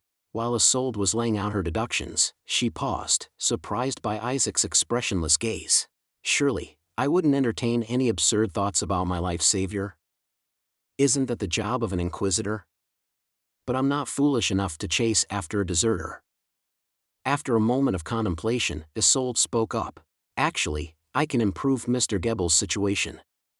Mr. Gebel is a deserter and survivor of the apostate-branded Avalon Knight Order. That fact alone can portray Mr. Gebel as someone who discarded his position to preserve his faith. Not an apostate, but rather an exemplary believer. The Avalanche Knight Order, annihilated by the Immortal Order and turned into undead, meant that the living, flesh-and-blood Gebel couldn't be considered an apostate, a logical conclusion." Isaac was pleased by Isolde's words but didn't show it. On the other hand, Isolde cautiously gauged Isaac's reaction. It may not directly help Mr. Isaac, but Mr. Gebel won't need to live in hiding, watching his back. "I just need to stamp no problem on it." "Really? Would this settle the debt I owe as an inquisitor?" This was one of the 3 debts Isolde had promised to repay. Isaac decided to accept. He had no intention of pressing her to repay the debt, having her goodwill to use when needed was enough. Besides, once Gebel is cleared of the apostate label, I won't need to hide who taught me swordsmanship. Isaac's status would become more respectable. Isaac briefly entertained the thought of also getting certification for the tentacles. "Actually, I've been growing tentacles inside my body for a while now, would that be okay? They look a bit odd, but apart from eating live creatures, they're robust and obedient." The thought was ludicrous. He likely would never make such a request of her in his lifetime. "Isaac. While Isaac was fantasizing about a future that would never come, Rottenhammer entered. It seemed many visitors were expected for him today. Chapter 36. The tent felt crowded with the three of them inside. Rottenhammer paused upon seeing Isolde wrapping Isaac's hand with a bandage. It's heartwarming to see such a fine lady and gentleman taking care of each other like this. Don't feel burdened, Mr. Isaac. It's just me looking after the lifesaver. Commander. Although Rottenhammer seemed to be teasing, Isolde smoothly brushed it off. Anyway, please discuss with Mr. Gebel what I've mentioned and let me know his decision. It's important what he decides. Isolde took her leave with the bandages, understanding that Rottenhammer and Isaac were about to have a serious conversation. Isaac wondered why his decision mattered in what seemed to be a beneficial situation for Gebel, but missed the chance to ask. Rottenhammer watched her leave, then turned to Isaac. I never thought our generation would see another genius. Isaac didn't ask who the other genius was, thinking to himself. That genius has been digested in my stomach, though. Isaac decided to modestly downplay his abilities. Was his name Ian? His skills seemed quite impressive, considering he's a newcomer lacking experience for his age. Newcomer? Ha! Rottenhammer laughed. Ian is my son and the pupil I personally trained. Even as a trainee, he accompanied me on several actual combat situations during the Barbary suppression. Though lacking in advanced swordsmanship, I'm confident there's no one his age who can beat him. I had intended to send another newcomer. But seeing your skills, I realized you were no ordinary contender and made a quick change. To think such a person represented the future of the Knights. It seemed the overall level of Knights was not as high as expected. Or perhaps, the talent Isaac had consumed from Calson was extraordinarily remarkable. Rottenhammer, sensing Isaac's thoughts, smiled. Old man talk, but there's a significant difference in level between generations who have and haven't experienced the Dawn Army. Moreover, the overall level of Knights has significantly declined lately. After all, bandit suppression and the Crusades are different matters. Ah. I see. Isaac quickly understood. Even Gebel had considerable skills. Although Rottenhammer hadn't seen him fight, the aura he exuded was at least on par with Gebel's, if not more potent. There was hope for the next generation, albeit absurdly thwarted. Another reference to Calson. There must be a reason he keeps bringing it up. In mentioning Calson, Rottenhammer conveyed his regret, a sense of déjà vu, and a warning to Isaac. Yet, today, I see a new future in this place. It seems like you're placing too high expectations on me. How could I not have expectations for a genius who effortlessly defeated the pupil I've trained? Especially when that genius willingly chooses the noble path of the Grail Knight, full of hardships and struggles. Is this sarcasm or discouragement? Probably the latter. The continuous mentions of Calson gave it away. Thus, Isaac anticipated Rottenhammer's next words. So, for the last time, I advise you. Isaac, consider joining the Bryant Knight Order. Isaac maintained a subtle silence, looking at Rottenhammer. You could have my full support, even considering the position of my successor. Ian would be disappointed. If he can't accept it, I'll make sure he does. Even if it means a bruised nose. Rottenhammer seemed earnest. The opportunity to use the Knight Order's resources entirely was a significant offer, but Isaac's decision remained unchanged.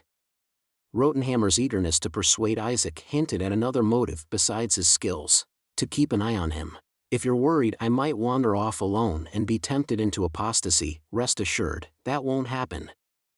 Rottenhammer smiled bitterly, not embarrassed to have his intentions uncovered. Instead, he looked confidently at Isaac. If you know who I'm thinking of, you'd understand my concerns. Calson Miller, I suppose. Just say it outright. All right. I personally knew Calson since his trainee days. Quiet, humble, and kind. No one thought he would turn apostate. Yet, the most painful betrayals come from the most devout believers. Honestly, I've felt a strong sense of déjà vu seeing you. Not as humble or kind as he was, but your talent for your age is remarkably similar. So, you want to keep an eye on me? Exactly.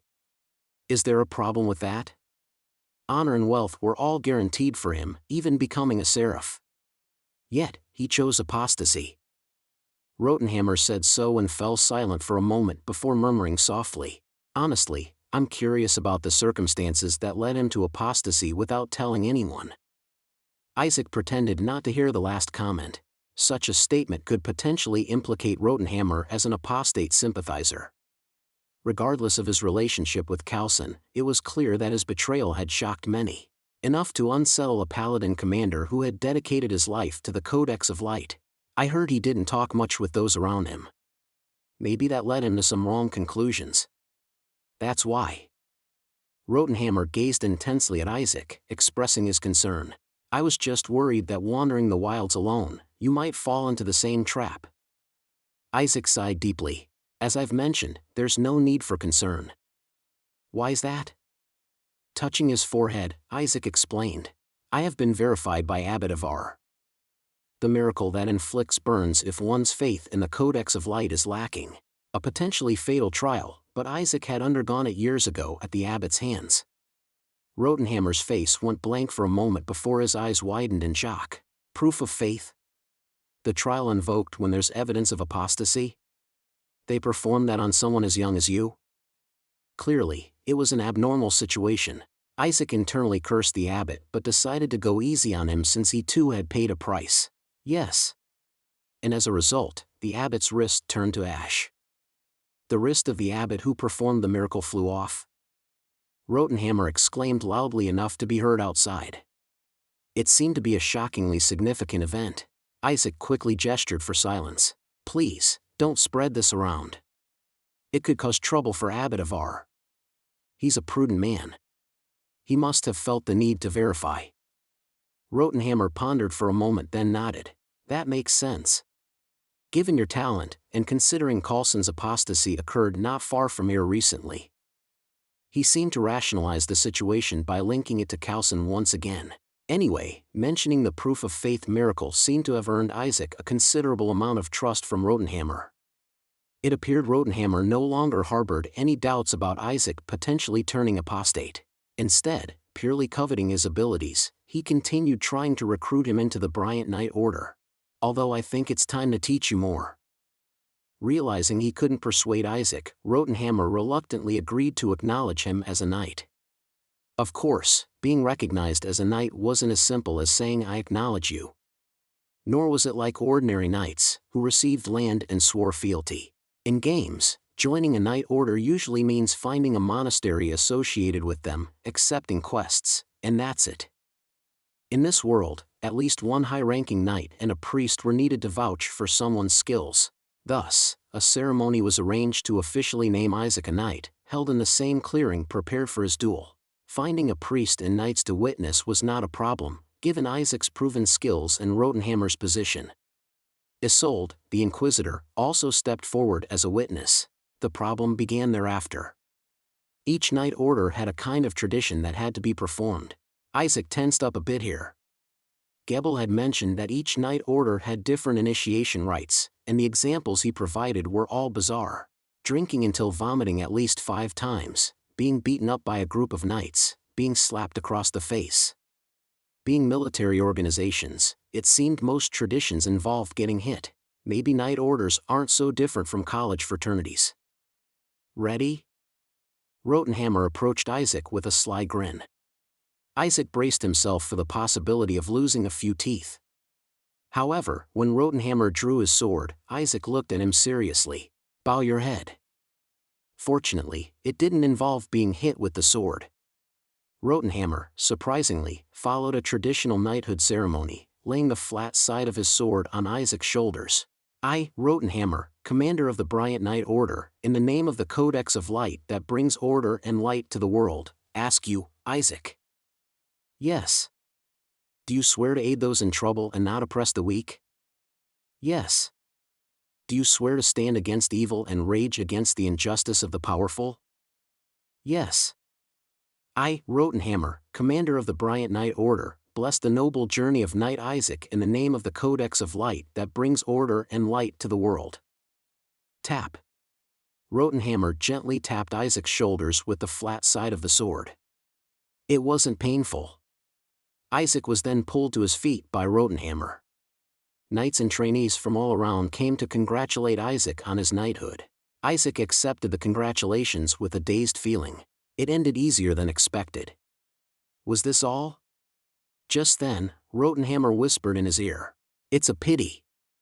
If you had joined our knight order, you would have experienced the tradition of getting smeared with dung and punched by each knight, but since we're only going as far as the knighthood ceremony, you'll miss out on the initiation rites." Isaac managed a wry smile. That's when a message appeared, shattering any doubts Isaac had. You have been class changed to a knight. Class change conditions completed. With a holy relic in your possession, you are eligible for a class change to a Grail Knight. Would you like to change your class to Grail Knight? This seemed more real than the ceremony itself. Isaac hesitated before selecting yes, not out of indecision but to organize his thoughts. Like the many times he had concluded before, Isaac made his decision. It wasn't just because the buffs were good, or because it was convenient to travel alone. I need to travel alone. Isaac rubbed the palm of his hand wrapped in bandages, reflecting on his thoughts. Killing Heinkel had made it clear. Though Heinkel's talent in swordsmanship was undeniably great, Isaac's frail body had its limits. He had to mobilize all the resources he possessed to survive in this world. The noble journey buff obtained by becoming a Grail Knight was, of course, important.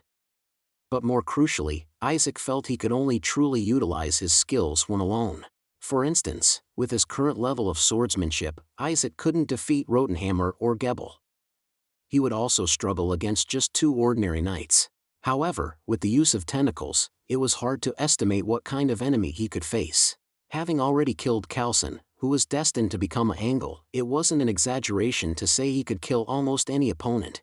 On the other hand, while a knight order offered many resources, being discovered using tentacles could turn them into enemies. It would become a shackle restricting Isaac's actions. That's why I chose to be a Grail Knight. The outcome is what matters. As long as no one directly sees the tentacles, Isaac being hailed and honored for coming back victorious from reckless ventures is guaranteed. Of course, he didn't plan to wander alone forever. 2 years. Just roam as a Grail Knight for the 2 years until the Dawn Army starts.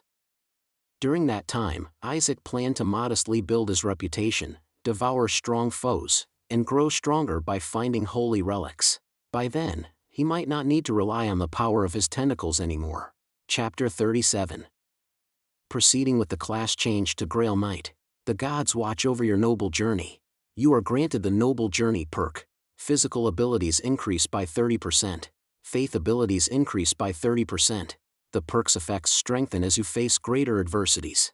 As Isaac class changed into a Grail Knight, notifications cascaded down. Isaac couldn't help but be astonished by the 30% increase in both physical and faith abilities. Simply by class changing, he had become a third stronger. And the perks would only grow stronger in the face of difficulties, making this just the baseline. It seems the right division has something to do with it. Possessing an EX-grade holy relic, difficult to find even in games, seemed to magnify the effects of the buff. With each new relic found, the effects would stack, making Isaac look forward to becoming even more powerful. So, what do you plan to do now, our Grail Knight? After Isaac's knighthood ceremony, Rotenhammer and the Bryant Knight Order returned to their base. Only Gebel and Isolde remained. Isaac pondered for a moment before responding. For now, I'm thinking of exploring around here before heading north. The north? Heading to the Kingdom of Alil might be a good idea. The origin of the Grail Knights began in the Kingdom of Alil. The Grail, as implied by its name, metaphorically refers to Alil's heart, stolen by the Red Chalice Club. After the ascension of King Alil, his successors obsessed over retrieving the stolen Grail, Alil's heart. Many Grail Knights embarked on quests to find it for faith or glory, but the thief became a secret religion, hiding among the people, and the Grail was never recovered. However, the journeys of these Grail Knights left behind countless achievements and legends. The Grail has transcended its original meaning as a singular holy relic, now regarded as an ideal of faith. This is why the Codex of Light especially favors Grail Knights. Alil Kingdom remains the biggest supporter of Grail Knights, and many famous ones have emerged from there, hence Gebel's suggestion. I thought about that, but wouldn't it be better to visit with something in hand to receive a warmer welcome? In truth, Isaac's Rite of Division relic was a holy artifact of the Red Chalice Club but also of the Alil Church. The very knife used by the dancer to rip open Alil's chest and steal his heart. A relic tainted with a god's blood would certainly cause a stir if Isaac revealed its nature, but he had no such intentions now. The reward is temporary. I couldn't carry it around forever. For Isaac, becoming powerful enough to hold his own in the upcoming Dawn Army in 2 years was what mattered. For that goal, using the division ritual directly was preferable to any financial reward. Rotenhammer mentioned a holy relic to the north. I plan to search there first. Is that so? In truth, Rotenhammer hadn't said anything. It was information Isaac already knew. It was the closest known relic to this monastery. If Isaac's information was correct, the yet-to-be-discovered ruin should be unguarded. Of course, this info is based on the period close to when the Dawn Army starts, so it might not completely match. Gebel sighed deeply before looking at Isaac. Isaac suddenly felt as if Gebel had aged significantly in just a short time. It seems you're already well prepared, so there's little left for me to advise. I'm deeply grateful for all the help you've provided. Not at all, just take this with you. Gebel removed the chest piece he wore under his robe, along with the shin guards and belt, handing them to Isaac. Isaac tried to refuse, but Gebel insisted. These are all knight's equipment. They're worn, and the miracles infused within have faded, but they're still useful. I really don't need this. For the knight's honor, not for you. A Grail knight wandering around like a vagabond would be mistaken for a madman. You must at least dress the part with minimal armor. Gebel had a point. In a world where attire validates one's status, having a symbol of knightly recognition from Rotenhammer wasn't enough to prove one's identity without showing it. Gebel forcibly equipped Isaac with the armor without giving him a chance to refuse.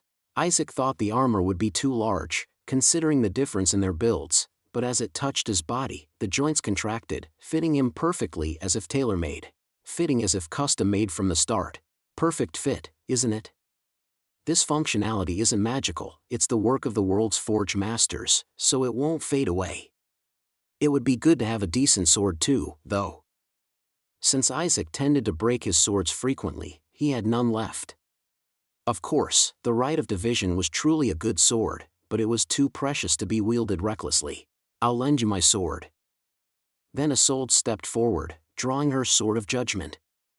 Both Isaac and Gebel looked at her in surprise. Isn't that Inquisitor equipment? It was reported lost. And I'm lending it, not giving it. Isolde smiled as she spoke. A Grail Knight will eventually return to the Order to return the holy relic. Then we'll meet again. By then, you might have a better sword, and you can return it to me. The Sword of Judgment was already considered mid to high grade even within the game. A sword that could replace it would mean Isaac had achieved considerable success. We can't have a Grail Knight of your renown wandering around unarmed. Thank you. Unlike with Gebel, Isaac readily accepted without objection. He wasn't particularly keen on the armor, but the Sword of Judgment was indeed a coveted item. It also served as proof of high standing within the Order.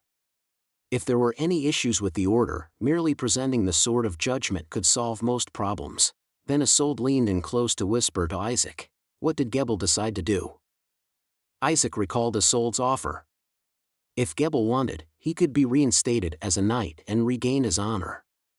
Isaac had discussed it with Gebel, but contrary to expectations, Gebel declined. The reason was simple. Gebel has no desire to leave the Avalanche Knight Order. I see. I thought as much. Isolde smiled bitterly. For Gebel to shed the label of a heretic would mean acknowledging the Avalanche Knight Order as heretics. And he would have to testify that he no longer belonged to that organization. But Gebel didn't want that. To him, the Avalanche Knight Order was merely innocent victims.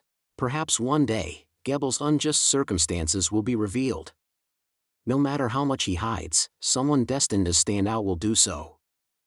From Isolde's perspective, she couldn't openly oppose the Order's judgment. So, she had to speak in such a neutral manner. but Isaac agreed with her sentiment. After all, Isaac didn't expect Gebel to stay at the monastery forever, because Gebel would be by Isaac's side when the Dawn War begins. Isolde returned to the Order for a report, and Gebel returned to the monastery. Isaac had asked Gebel to convey his farewells to the monks on his behalf. Leaving the monastery wasn't as abrupt as it might have seemed. I was ready to leave all along. Isaac had prepared to depart even before Isolde's visit, which had nothing to do with him. Thanks to her visit, he could leave without much trouble. He didn't have many personal belongings to begin with, and his predation ability negated the need for food. It's finally time to set out. Though he had long awaited this moment, setting off brought a sense of trepidation. However, Isaac tried not to feel too forlorn. After all, he had just gained a new ability that would serve as a milestone. The changes that came with becoming a Grail Knight weren't limited to buffs. The conditions for a Lighthouse of Watcher (EX) have been met and activated. Isaac remembered one of the messages that appeared after his class change. The activation condition for the previously inaccessible Lighthouse of Watcher was finally met. Considering Heinkel's example, predation only grants innate abilities, so Kalson having this ability means he was a holy being.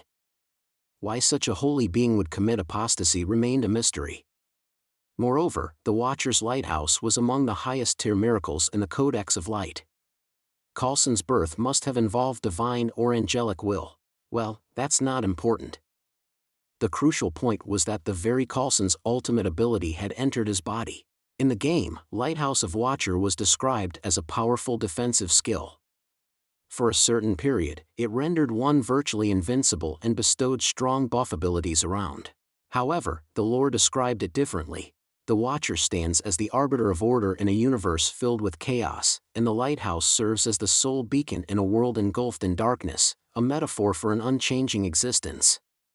The Lighthouse of Watcher symbolizes an infallible entity that discerns right from wrong in a world overwhelmed by confusion and darkness, or something along those lines. Such grandiose explanations made it hard to even imagine how it would be implemented. Isaac, having finally acquired an ultimate ability, didn't want to use it in a disappointing manner, but he also didn't want to find himself in trouble by using it without understanding its precise effects.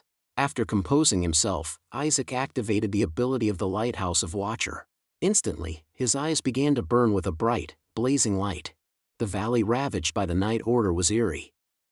Since there was no need to worry about civilian casualties, it was filled with scorched and shattered rocks, the result of miracles.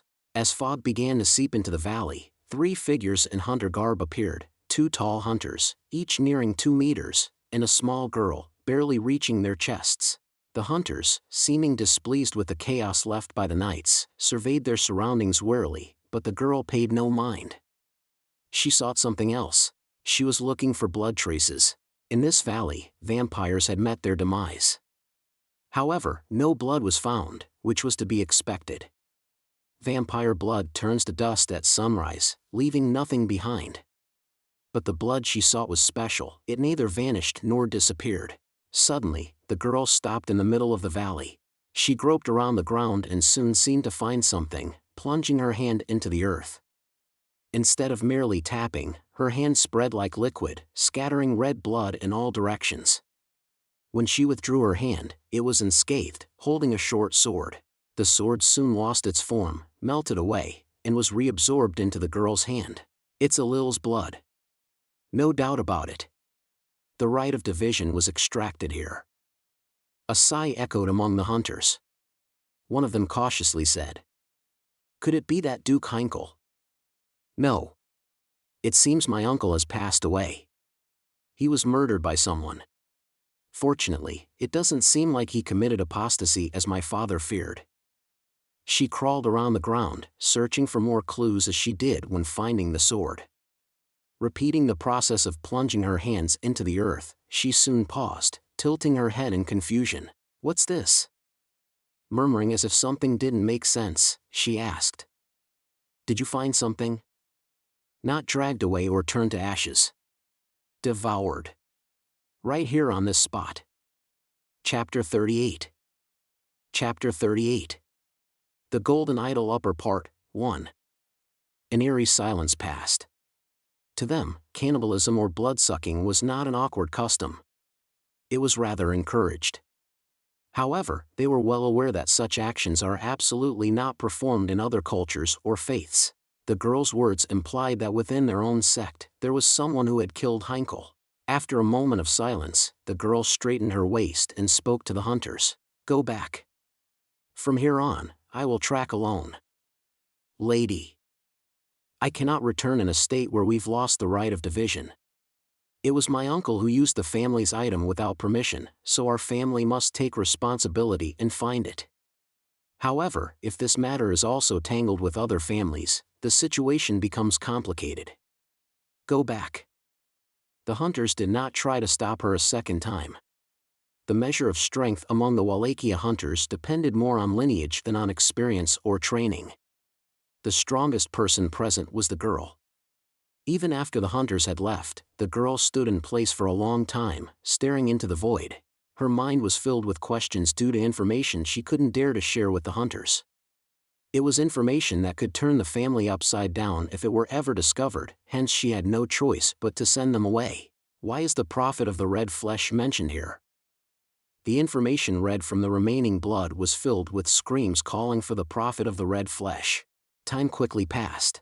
In the past 3 months, Isaac had left the monastery and headed north. As described in the game, the concept of borders was not significantly important to the people of this era.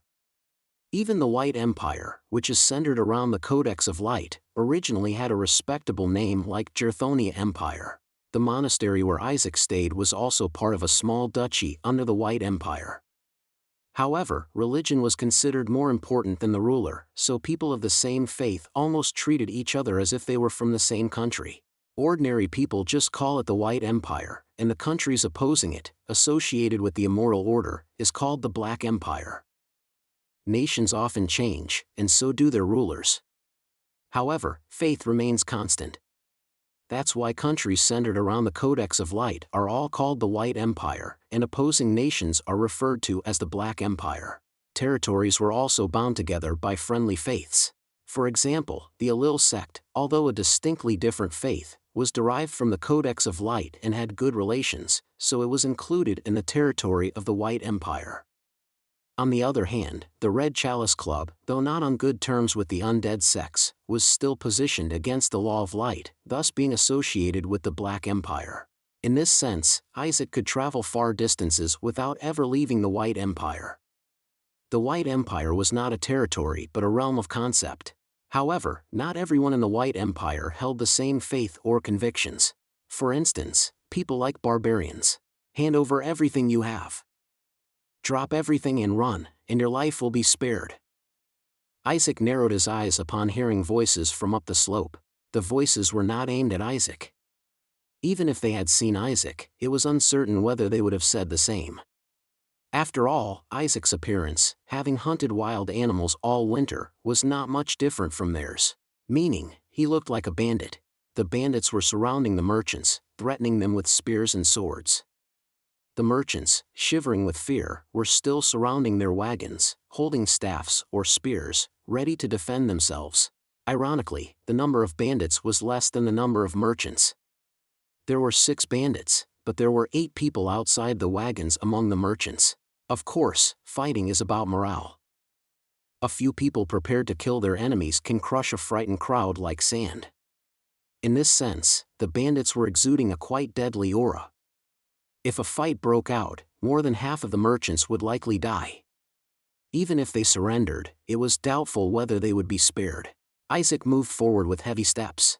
The bandits, who were focusing all their attention on the merchants, were startled and changed the direction of their spears only after Isaac passed by them.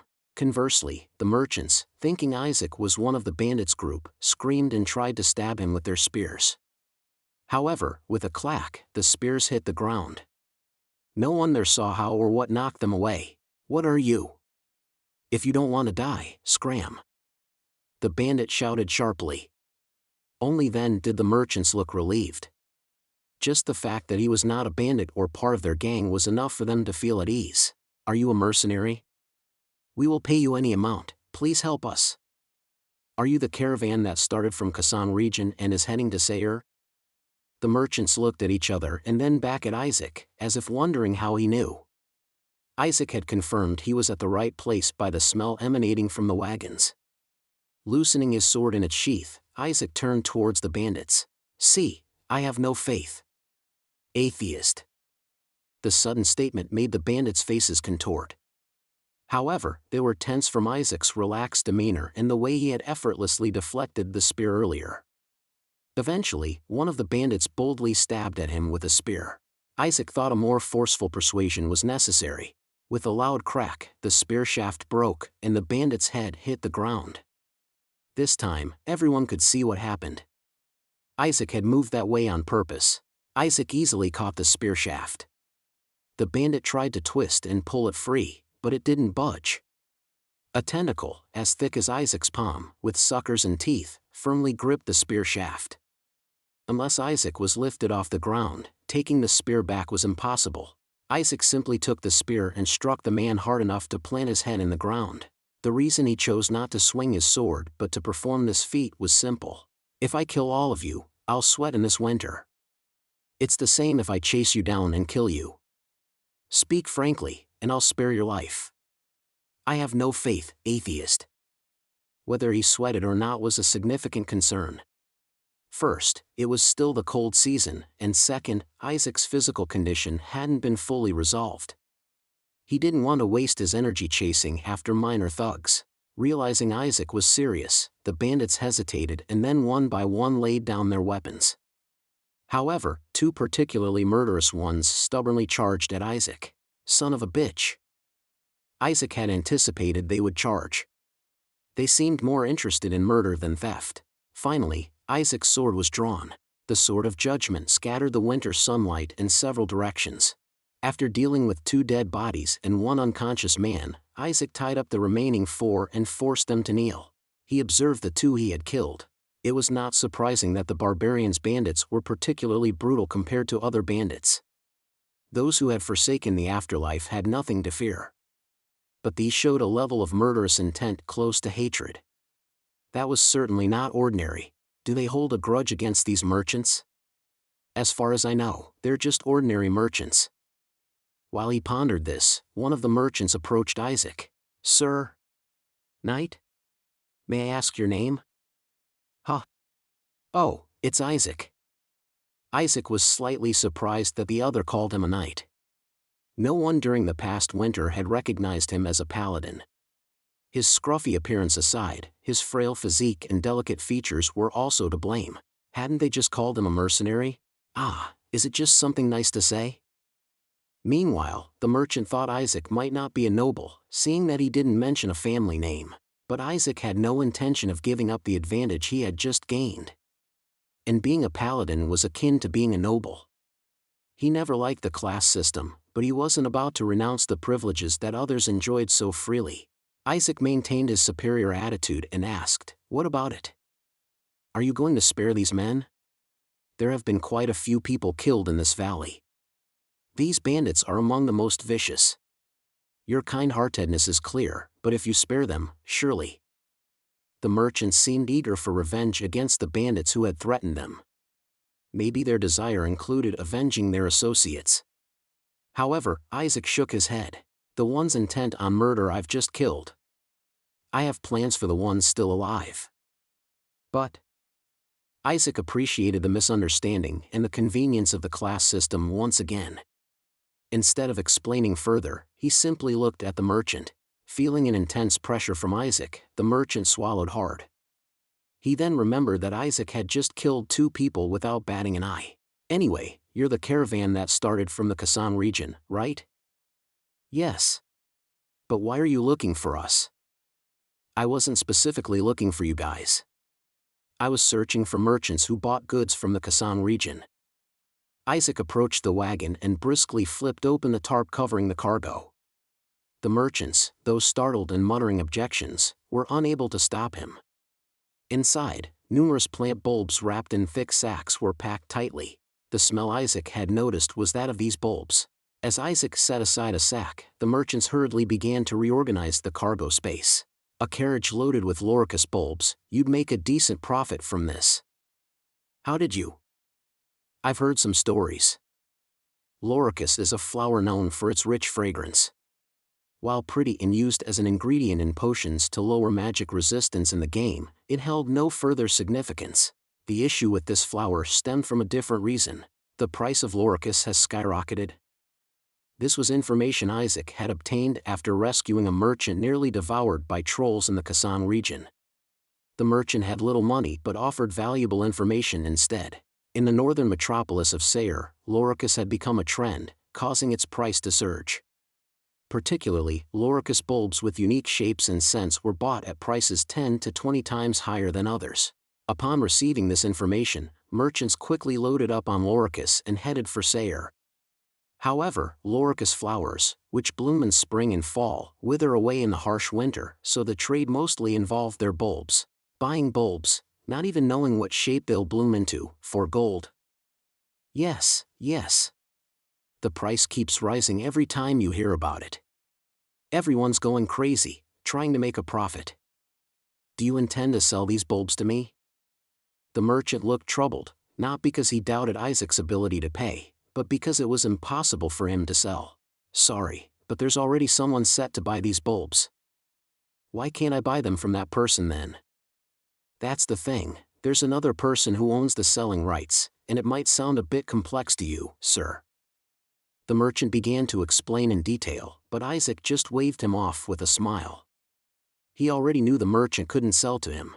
The merchant thought Isaac was avoiding complex concepts, but it was quite the opposite. To Isaac, it was a fascinatingly familiar, modern concept. Futures trading, right? Simply put, the current situation in Sayre resembled the tulip mania. An abnormal spike in the price of goods and the complex trading methods surrounding these goods. As these complexities tangled further, the price of Loricus bulbs soared far beyond their original value. Eventually, some anticipate the price rise and buy Loricus early, while others sell the ownership rights even before the Loricus arrives. When competition kicks in, even the right to trade Loricus is bought and sold. A typical case of futures trading. The merchant was merely transporting the Loricus, with the actual ownership constantly changing hands. In the end, no one could tell who would end up owning the Loricus. Isaac's interest in this situation stemmed from the connection between this price surge and the onset of the Dawn War. The eventual crash, like that of the Tulip Mania, would lead to a domino effect, crippling the economy of the White Empire. To manage the political and economic turmoil, the White Empire would choose war. Of course, the Dawn War wouldn't erupt solely due to the Loricus bubble. The war is a complex event triggered by various factors. However, it would be one of the contributing factors. Eventually, as public dissatisfaction boils over, rulers turn to war to divert attention. What was once a background setting in a game was now unfolding in real time for Isaac. The Dawn War happening could be beneficial for me. But how could I use this to my advantage? Chapter 39. Chapter 39. The Golden Idol Upper Part, 2. Isaac was already on his way to Sayre in search of a holy relic. If he was going to be entangled in this situation, he wanted to use it to his advantage as much as possible. So, how much were you thinking of offering me as a reward? It was then that the merchant cautiously began to speak. Isaac, having no intention of helping for free, was grateful that the merchant broached the subject first. However, he was not traveling to Sayre to be satisfied with mere pennies. Ah, thanks, but since I'm also heading to Sayre, let's settle the reward there. In Sayre? Isn't there a merchant's guild there? We'll discuss it there. The merchant's face twisted, thinking that Isaac intended to extract a proper compensation rather than just a makeshift reward. But having saved their lives, they couldn't really complain. However, his thoughts soon changed. The Golden Idol Merchant Guild, right? Tell the branch head that I'll be visiting. Upon mentioning the Golden Idol Merchant Guild, the merchant's eyes widened, and he quickly bowed his head, then realized that Isaac's intentions were different than he had anticipated. So, you plan to visit? Aren't you going to accompany us? No, I have business with those fellows. Isaac pointed at the bandits. Remembering Isaac's statement about having a matter to attend to with the surviving bandits, the merchant nodded. He cautiously took something out of his pocket and handed it to Isaac. It was a coin engraved with a cow's skull, not a currency accepted in any country. My name is Vic.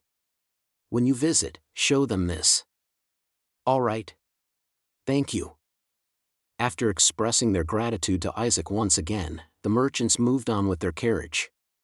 Watching the carriage leave, Isaac turned back to the bandits. The bandits flinched as their eyes met Isaac's. It was time to address the matter concerning these bandits. "So, none of you have a faith, right?" "Yes." "What about the one who fainted?" "Yes." In a world where gods openly exist, miracles are performed in their names, and even living deities roam the earth, declaring oneself faithless is akin to admitting weakness. Even Isaac, who lacked any semblance of religious fervor, found these atheists before him odd. How then would the people of this world view them? People regarded them as more than just strange, as uncivilized, untaught, even abandoned by the gods, barbarians, or intellectually deficient for not comprehending the divine. Usually, they were disdainfully called barbarians. Such barbarians could never belong to the mainstream in any nation that followed the 9 faiths. At best, they were ostracized or expelled, naturally limited to roles like bandits, marauders, slash-and-burn farmers, or nomads, and were frequently subjected to purges, as Rotenhammer had done. However, Isaac didn't view the barbarians in such a one-dimensional manner. To him, all deities of the 9 faiths seemed no more than characters and settings in a game, and he was utterly clueless as to why the nameless force of chaos lent him power. In fact, Isaac was the truest barbarian of them all. Therefore, he decided to offer them an opportunity. Ever thought about adopting a faith? A faith? A wave of discomfort swept through the barbarians. The reasons barbarians lacked faith were varied: resentment towards the 9 faiths, a desire to believe in a new, non-existent god, their ancient deity dying, disillusionment with faith altogether, being excommunicated or fleeing from a sect, and so on. Many either couldn't or wouldn't adopt a faith. Yet, Isaac had an alternative in mind for them. "What faith are you talking about?" "There's no need to know about it right now." Isaac evaded the question regarding which of the 9 faiths he was referring to. "Just listen for now. There's no need to devoutly believe or offer sacrifices. You just need to live by following a few simple rules." The barbarians, already wary, seemed uncomfortable but couldn't refuse in the face of an armed opponent. Then, one of the barbarians tentatively raised his hand. "If we adopt this faith, can we become strong like you, sir?" "No. Trying to gain power that easily would make you a thief." "Then why should we adopt this faith? And why should I let murderers like you live?" That concluded the persuasion. The barbarians quietly shut their mouths, ready to listen to Isaac. So, then. Thus, the Paladin, who was practically a barbarian, began his bandit-like proselytization. "First, let's assume there's a flying spaghetti monster up in the sky. Alright, then remember what I've taught you and don't go around doing bad things." "Yes, Elder." After finishing his sermon, Isaac released the barbarians from their bindings. The barbarians hesitated, seemingly in disbelief that they were being let go so easily, and looked around at each other. Eventually, one of the barbarians spoke up cautiously. Elder. While your teachings were good, I'm not quite sure how they help us." Isaac looked straight at him. He was a middle-aged man with a tired face and unkempt beard. Not a bad guy for a bandit. In fact, they could have just pretended to understand, run away, and then forget everything Isaac had said. Isaac didn't actually think a few words would convert them. However, the fact that they asked indicated they were swayed by Isaac's sermon and that there was a possibility for conversion. "I said those things because there are some who act sanctimonious just because they have a faith. Just live thinking, I have a faith I need to adhere to." Each faith has its own set of morals and rules, promising an afterlife based on adherence to these. But the barbarians didn't have such things, leading them to live unrestrained lives. Isaac wanted to rectify that. Thus, Isaac had been spreading a set of loose moral guidelines. The Nameless Chaos had lost its entire doctrine and scriptures, so everything had to be improvised anew by Isaac. Moreover, the guidelines of the Nameless Chaos didn't even include a rule saying bad deeds lead to hell and good deeds to heaven. It was mostly just about not doing too much harm and not worrying too much about others. Whether such lax doctrines could actually reform anyone was questionable. But perhaps because they were so lenient, they were also easy to follow. Most of these people were those who had rejected the stringent rules and constraints of major religions. For them, the relaxed doctrine of don't bother others and live without worrying too much about others was a novel approach. Or maybe they were simply swayed by Isaac's unique appearance and charm. As always, Isaac succeeded in spreading his doctrine. The doctrine of the Nameless Chaos has been disseminated. The influence of the Nameless Chaos in the world grows stronger. This message appeared when Isaac began spreading the doctrine. All four men paid attention to Isaac's words.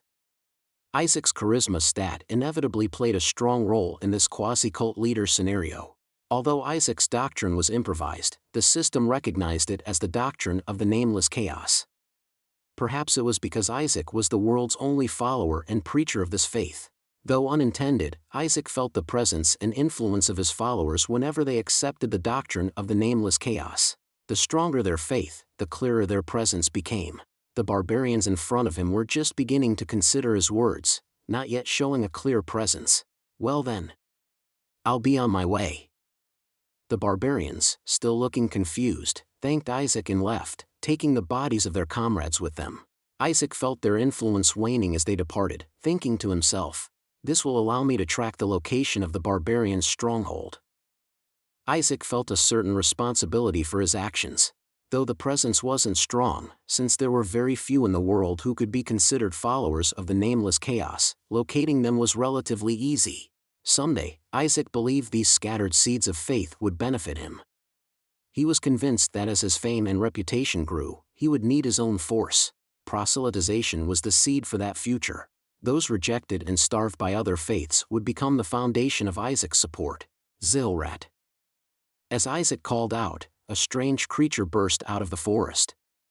It was Zilrat, an offspring of chaos that Isaac had created based on the corpse of the plague god, Zahilrat, having not feasted to its heart's content for a while, had diminished in size but was still as large as an average horse. Isaac mounted it with practiced ease. Without needing explicit commands, Zilrat sensed Isaac's will and began to sprint swiftly. The ride wasn't comfortable, but navigating through the scarcely populated forests and valleys was far more efficient than on horseback. Without the stares of people, it could even scale walls. I'm not sure how to handle the Loricus situation, but let's head to Sayre for now. I was going there to search for the relic anyway. Upon arriving in Sayre, Isaac immediately felt the intense hustle of the place. Wagons from various southern regions brought with them the smells of dirt and Loricus bulbs. It was practically early spring, and the time to plant Loricus was near. Merchants were rushing to sell the bulbs to farmers before it was too late.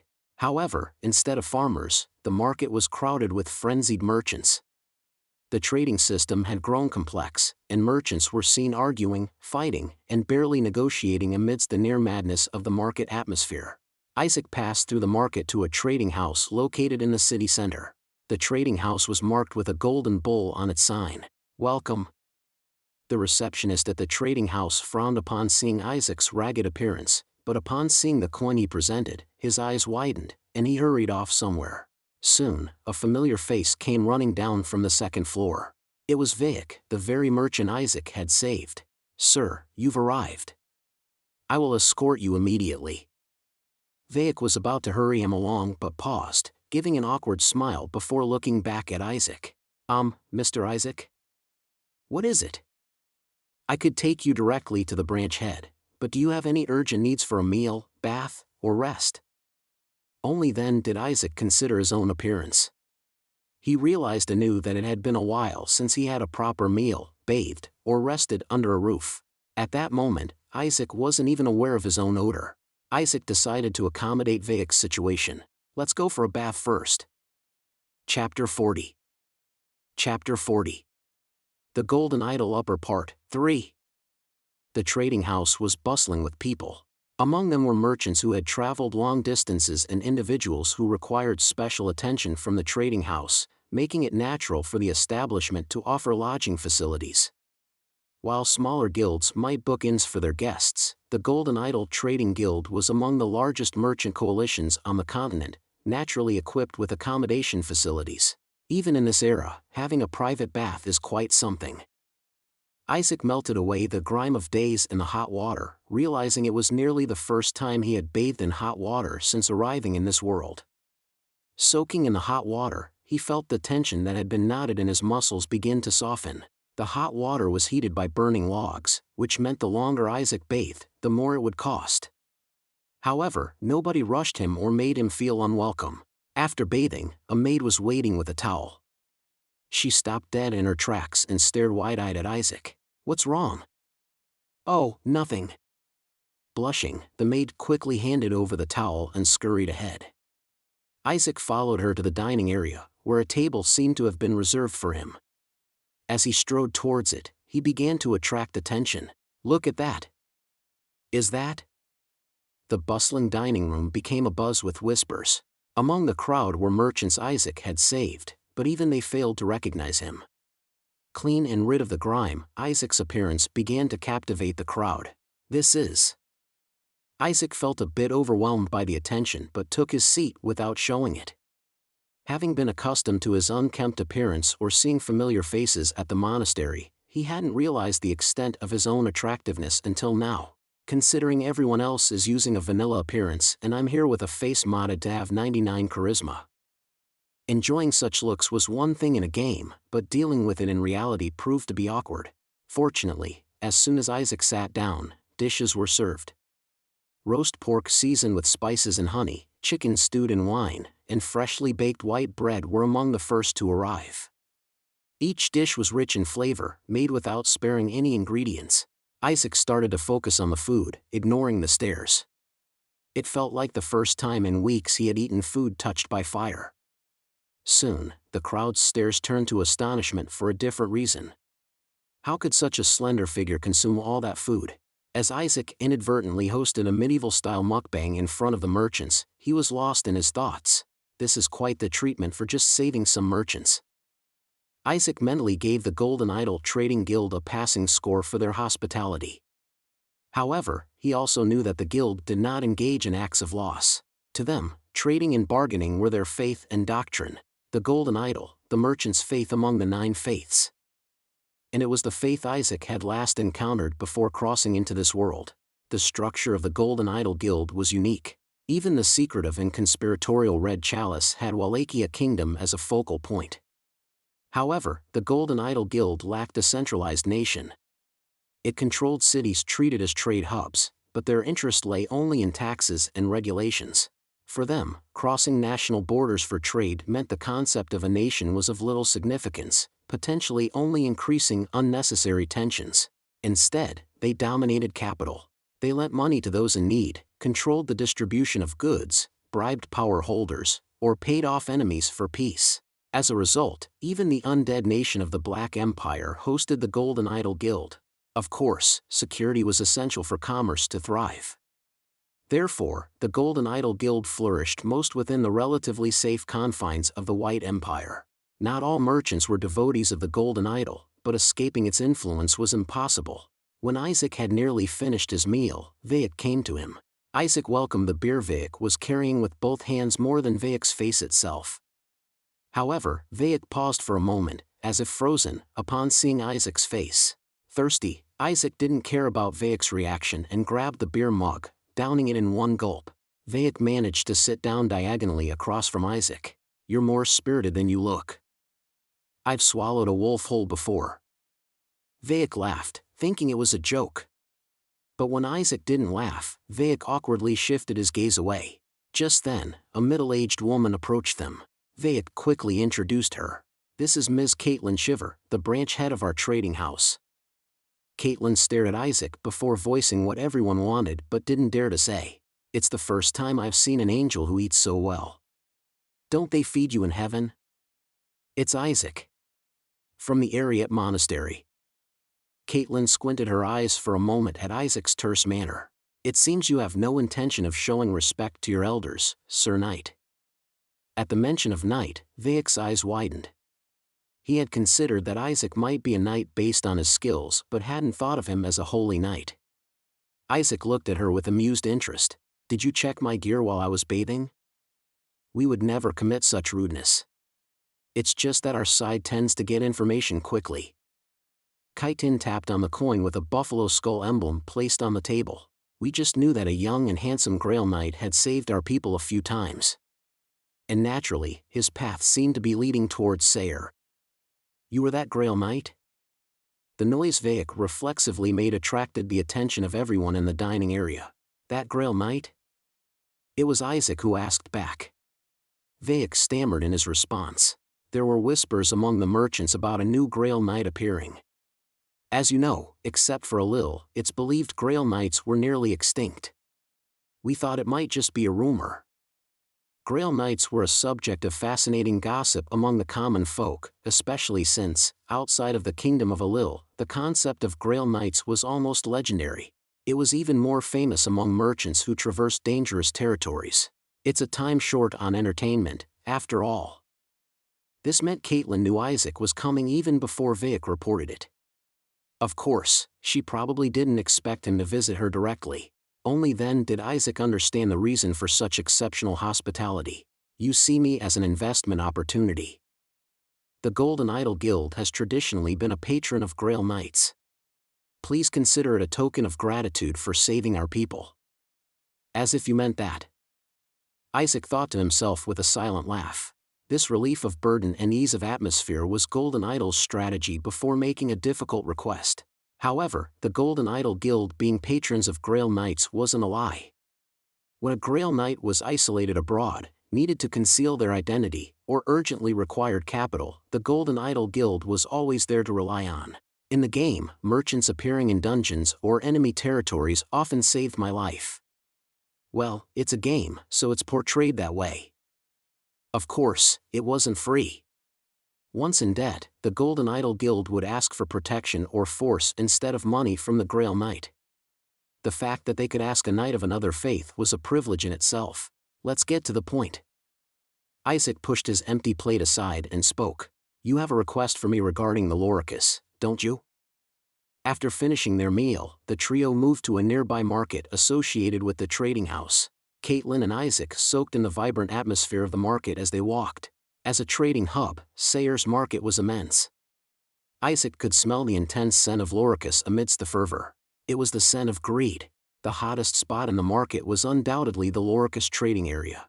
Not yet arrived in physical form, the Loricus bulbs, as well as the future blossoms they would produce, the new bulbs that would come from those flowers, and the profits to be gained from selling those new bulbs were being traded in a subdivided manner. Not just Loricus, but everything needed to cultivate it, fertilizers, farming tools, wagons, and more, was being traded. The influx of people had also inflated the prices of other flowers. Everyone's lost their minds. Isaac was shocked by the madness that was greater than he had anticipated. Initially, he wondered how he could exploit this situation. In a modern context, he could predict the crash and bet on shorts to make money.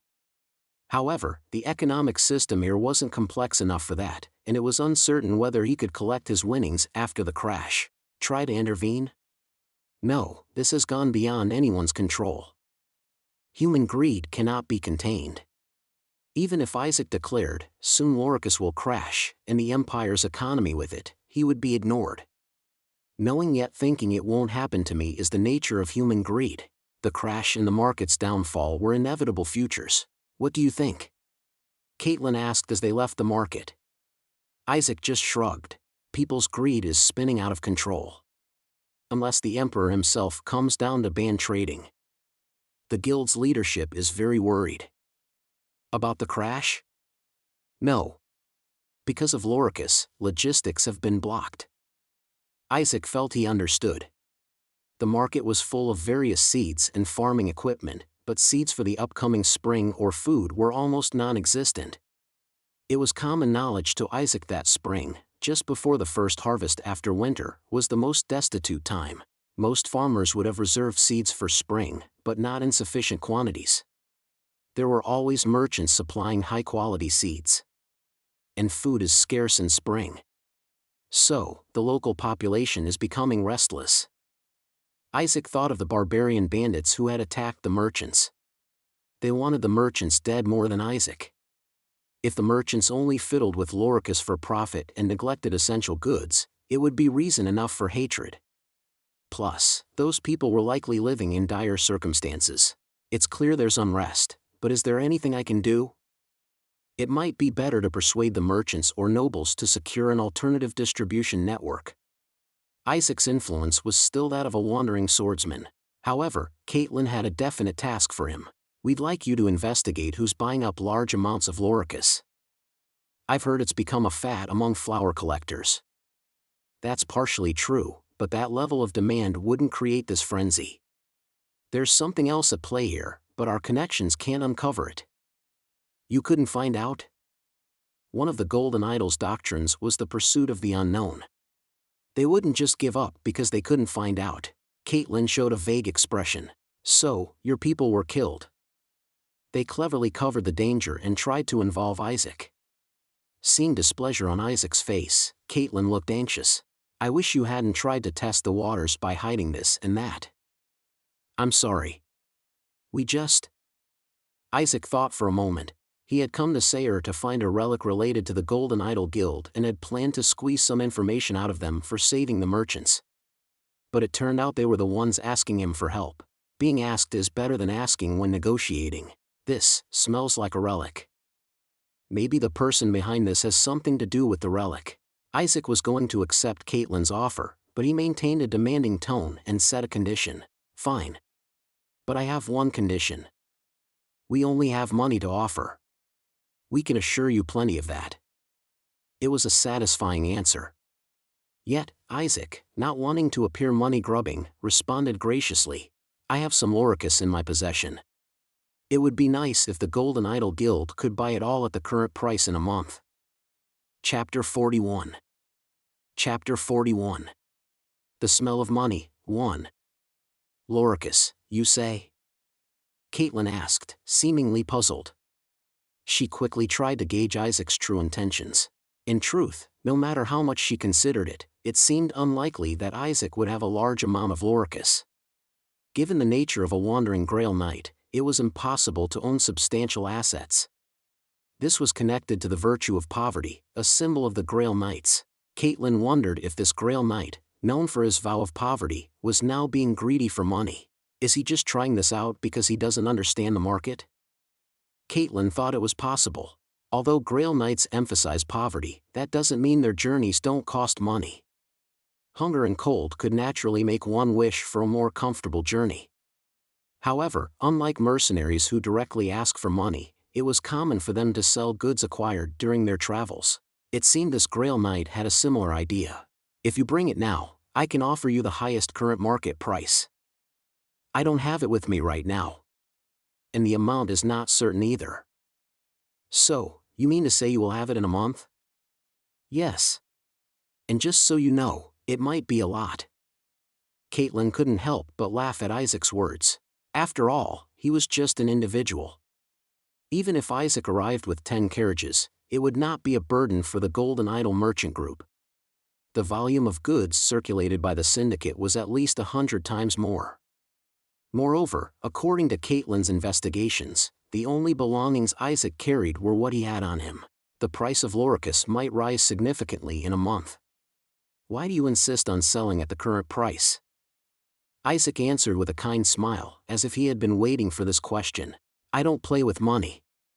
I can't sell it right now because I don't have it, but I also have no intention of making an excessive profit just because the price has gone up. Caitlin had no way to verify if his words were sincere.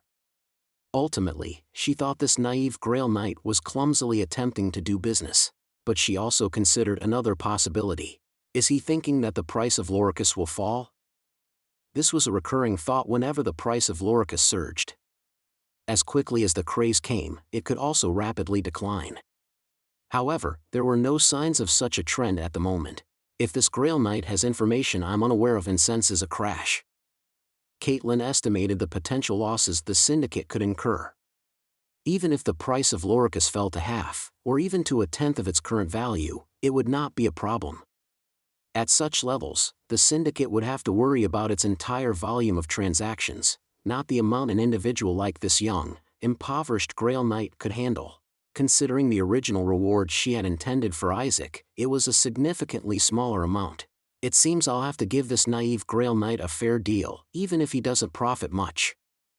From Caitlyn's perspective, as long as the job was properly completed, a bit of a loss was worth the transaction. Can we officially set the date to 1 month from now? Yes. The quantity will be marked as undecided. Isaac nodded. Caitlyn instructed Vaic to draft the contract. The Golden Idol Merchant Group will purchase all Loricus brought by Isaac in a month at the current price. The current price of Loricus was also accurately listed next to the contract. Caitlyn wondered if Isaac had considered the cost of transportation and storage of the goods. Isaac's proficient review and signing of the contract seemed oddly skilled, which concerned Caitlyn, but she didn't dwell on it too much. With this, the contract is established, Mr. Isaac. The Golden Idol guarantees this contract. Violators will be subjected to a legitimate claim for damages through the guarantee. You have been hired as a mercenary for the Golden Idol Merchant Group. Luck slightly increases. Discernment slightly increases. Upon being hired as a mercenary for the Golden Idol Merchant Group, Isaac was blessed. It was a privilege exclusive to the followers of the Golden Idol faith, not granted by other syndicates. However, since it was not a high-level contract, the benefits were not significantly prominent.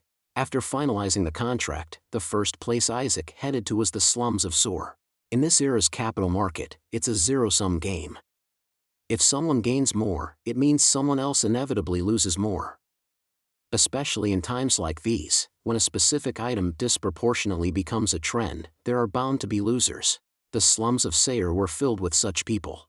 Merchants who originally dealt with other items but suffered great losses due to not catching on to the trend, mercenaries who greedily dove in hoping to make a fortune, and barbarians whose hungry bellies shone with dangerous intent roamed the dark alleys and between sewers.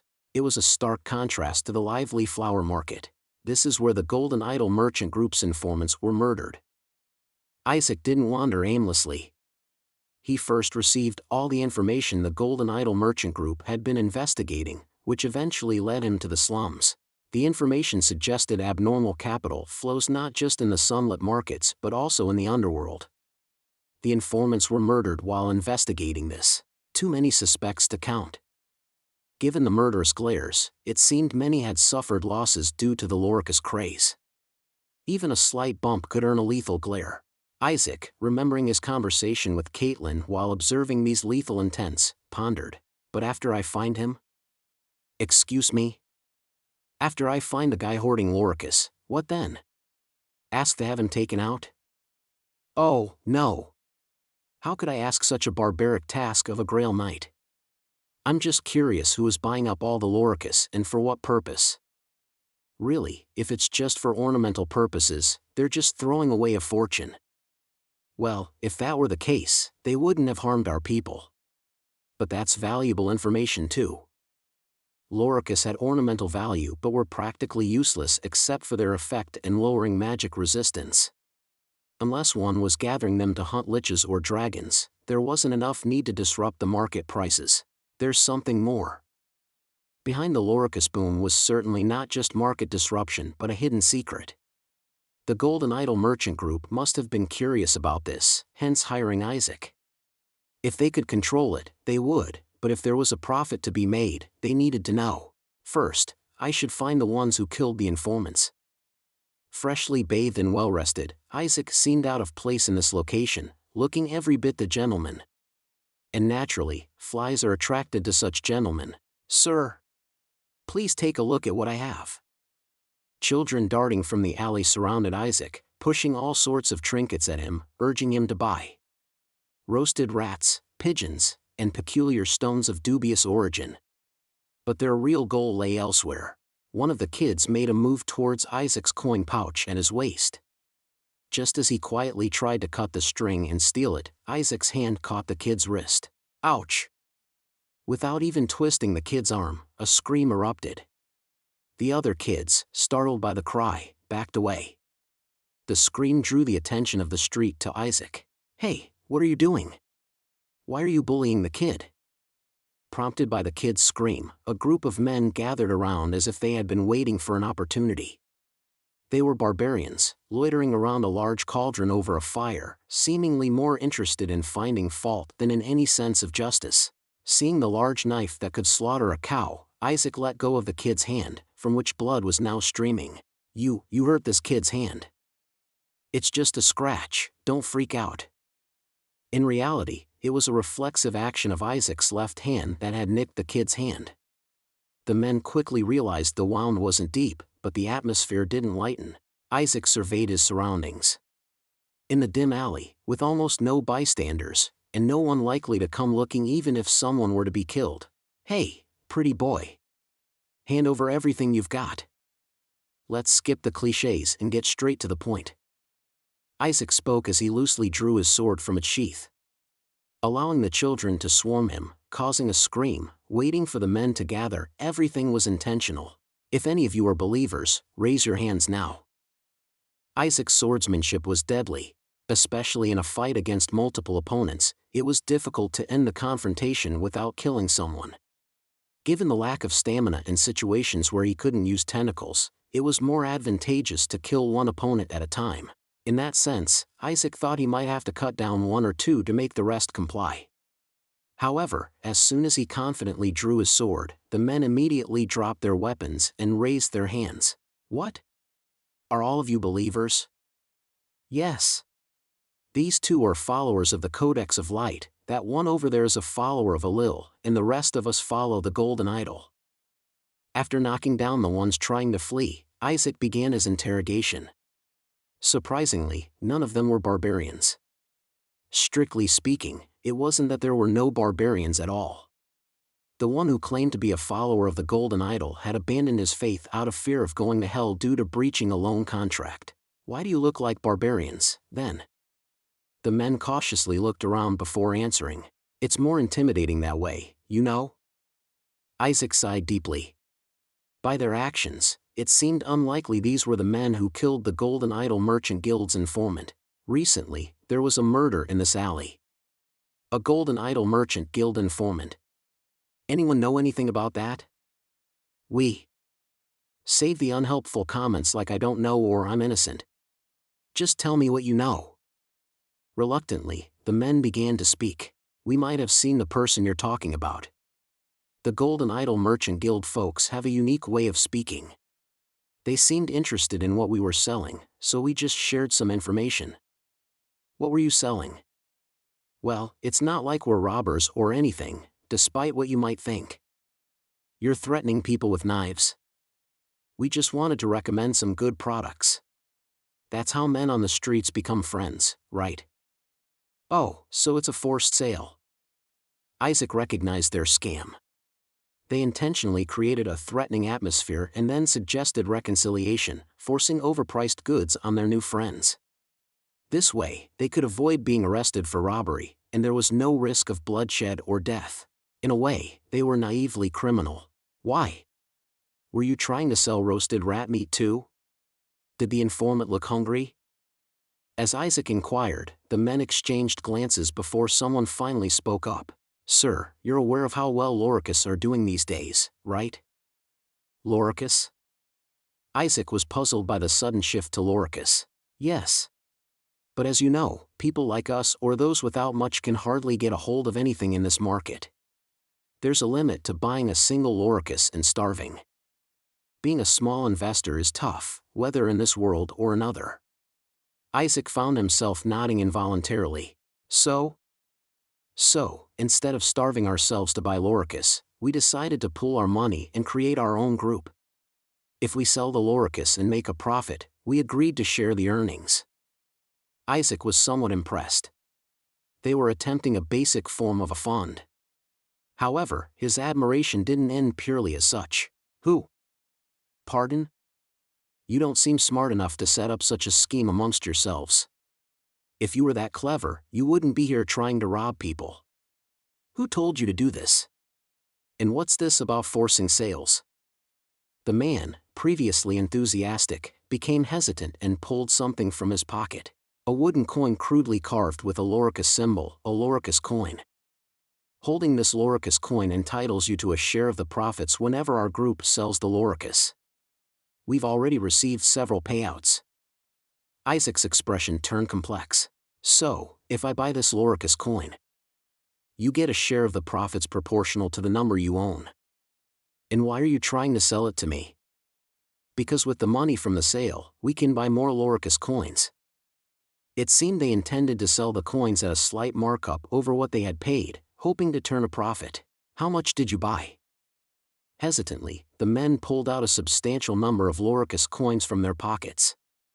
Seeing the worthless coins, Isaac felt a headache coming on. The Loricus price surge wasn't the only problem. Ponzi schemes, pyramid schemes, even hostage-taking. Greed was slapping the citizens of Sayre in the face. Chapter 42. Chapter 42. The smell of money, too. The surge in Loricus prices could have occurred naturally. After all, the tulip mania wasn't orchestrated by anyone's intention. It's reasonable for scams and losses to emerge from abnormal market trends, but all kinds of scams that happen once in decades occurring all at once in modern times? This was an abnormal situation. Someone, with a distinctly malicious intent, was shaking up the market, and it wasn't something a couple of merchants could cook up by putting their heads together. Could there be another person possessed by a spirit like me? Isaac entertained the thought but immediately dismissed it. The reason he was possessed by Nameless Chaos was because he was the first to achieve endings with all 8 faiths, excluding the Nameless one. It didn't make sense for someone else to come into play now. So, divine intervention? This seemed the most plausible. In that case, the most suspicious entity was undoubtedly the Golden Idol. Having witnessed the Golden Idol Merchant Guild ending, Isaac knew they didn't always earn money in wholesome ways. Fair trade was just one aspect of the Golden Idol. Caitlin seemed clueless, but the decisions of the Order's leadership and the perspective of its lower ranks could differ. If so, Isaac might have been dragged into a complicated internal conflict. I need to consider various possibilities and act accordingly. Isaac looked back at the men. Where did you buy that Loricus coin? Why do you want to know? Of course, this cheeky response wasn't from the men. When Isaac turned towards the source of the voice, he saw a one-eyed woman looking down at him from a second-floor window, and the number of homeless people and beggars around had noticeably increased.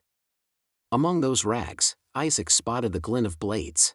Isaac tilted his head slightly and replied, "Don't you have manners for a guest? If you want to buy coins, buy them from those guys. We don't deal with petty retail customers. Everything goes through distribution channels." The one-eyed woman laughed slyly. Suddenly, the exit of the alley was blocked by the belongings and broken carts the homeless people had brought with them. The men conversing with Isaac realized what was happening and froze. They tried to scatter and escape, but were surrounded by the menacing stares of the homeless, making it clear they weren't here to sell coins directly. "Did you guys kill the person from the Golden Idol Merchant Guild?" "Don't know much about that." "Why don't you ask them yourself? They'll be in heaven or hell, somewhere." The moment the one-eyed woman signaled, the homeless charged. Isaac, hearing her words, realized these were indeed barbarians. Believers don't joke about heaven or hell. Only barbarians, who deny the afterlife, could make such jokes. As Isaac drew his sword, instead of confronting its blade, the assassins threw their rags at him.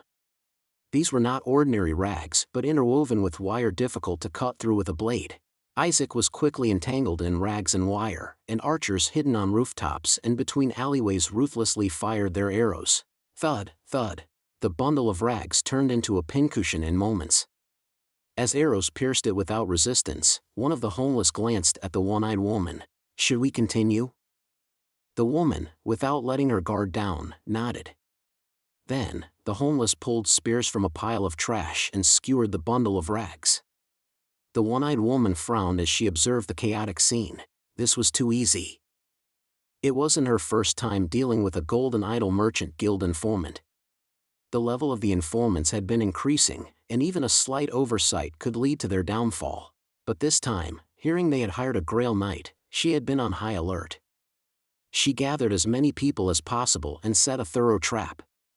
She hadn't expected to lose, but neither did she anticipate winning so lacklusterly.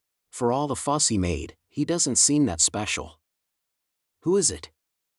At that moment, the voice that rang out made the one-eyed woman gasp. She tried to turn her head, but the sticky air and the decaying scent of blood rendered her immobile. "I knew you'd come this way." The one-eyed woman could tell just from the creepy warmth behind her and the voice alone that something almost 2 to 3 meters tall was looming over her. This entity, awkwardly mimicking a human voice, pressed something, whether bone or blade, under her chin. "Stop!" The one-eyed woman raised her hands. The homeless stopped their attack and withdrew their spears. Seeing the rags soaked with blood surrounding Isaac, they were convinced of his death. But as they reached out to remove the net and extract the body, the blood-soaked rags reverted to their original color. Before the homeless could express their shock, Isaac's sword pierced through the rags, striking the neck of a nearby vagrant. Isaac emerged unscathed, not a single wound on him. Red prayer comes in handy at times like this. Red prayer, S. The user's body temporarily turns into a form of red mist, allowing movement unimpeded by physical barriers. In this state, all physical attacks are nullified. This was an ability he gained after devouring Heinkel Golmar. Being able to nullify physical attacks was useful for evading surprise attacks like this. He could have used Red Petition to escape and counterattack when he was wrapped in the rags, but then he would have exposed his ability to turn into red mist. That would mean he would have to kill everyone present. That's not an option. He was supposed to embark on a noble quest as a Grail Knight. He couldn't allow rumors of bloodshed to follow him. Instead, Isaac decided to set a few clear examples. He pushed the first vagrant he struck hard into another, causing them to tumble. The archers hurriedly raised their bows again, but Isaac didn't give them a chance to react, moving swiftly to strike another homeless with his sword. Isaac only paused when his sword found its mark in another body. With each swing, a limb or a head flew off. The screams of the vagrants followed one after another, without a chance for them to catch their breath or exchange glances. Even the barbarian robbers, accustomed to rough battles, couldn't respond calmly to Isaac's methodical culling of lives. "Boss, boss!" Finally, cries for help erupted. Isaac glanced up at the second-floor window. The one-eyed woman, pale and immobile in the dark room, caught his gaze. As their eyes met, she barely managed to open her mouth to declare surrender. "Don't speak while looking at him." A chilling voice whispered from behind just as something blunt and damp flung her down to the first floor. The one-eyed woman crashed into a heap of garbage in the alley with a loud noise. Spitting out the dirty water that filled her mouth, she barely lifted her head only to meet Isaac's gaze bearing down on her chillingly. Isaac, sending a thankful thought to Zilrat's glowing red eyes on the second floor before letting him disappear back into the shadows, turned his attention back to the woman. Zilrat, true to his nature as a creature that thrived in damp underground conditions, had adeptly hidden his massive form. I surrender, I surrender." "Please." The one-eyed woman hastily declared her surrender to Isaac. In response, Isaac's sword severed her right hand, eliciting another scream. Surrendering was smart. "But you didn't think you'd get off without any pain while your subordinates died, did you?" Despite her agony, the one-eyed woman nodded frantically, the smell of burning flesh wafting through the air. The effect of the judgment sword caused her barbarian flesh and blood to incinerate. Her hand, now charred black around the wrist, would have to be amputated. "I didn't cut your tongue because I have many questions. That means every time you hide something from me, I'll cut off a useless part of you, leaving your tongue for last." The one-eyed woman's name was Jaquette. Surprisingly, she was quite forthcoming with her story. She had come from across the northern seas, abandoning her faith due to a long and complex story, and had brought her subordinates with her due to recent hardships in making ends meet. Isaac learned even more irrelevant details than he cared to know. Isaac judged these unnecessary stories as attempts to divert from the main topic and stabbed her left hand too. Only then could he steer the conversation towards the crux of the matter. "Who's selling them?" "Yukhar Laven is a nobleman." As the sword of judgment hovered in front of the remaining eye of Jaquette, she screamed his name in desperation. It was neither surprising nor strange that Jaquette and these Barbary bandits were employed by a person named Yukhar. After all, mercenaries are mercenaries when paid, and bandits when not. That is why properly professional mercenaries are respected. "Tell me about Yukhar Laven." Yukhar Laven, a nobleman, was a big name in the black market operating in Sayre. He was making money through all sorts of unsavory means, from usury to smuggling, black market deals, and handling stolen goods, using his noble title.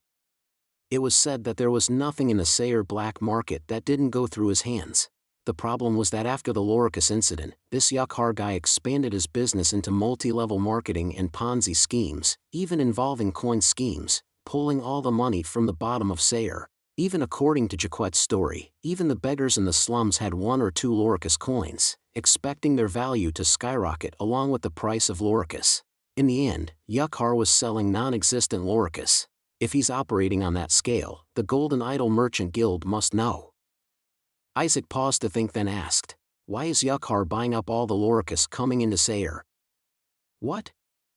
Isaac pressed the sword of judgment to Jaquette's left hand, causing her to thrash in fear.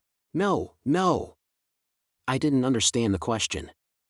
Yukhar is, he is buying a lot of Loricus, but from what I know, it's not a significantly huge amount. Not a lot? The amount Isaac heard from Jaquette was indeed insignificant. While it might seem a lot to ordinary people, it was small for a syndicate, and minuscule compared to the amount of Loricus handled by the Golden Idol. So who is buying the Loricus? The conclusion was absurd but clear. Real flower enthusiasts were buying them, and so were many fools hoping for the price of Loricus to continue rising.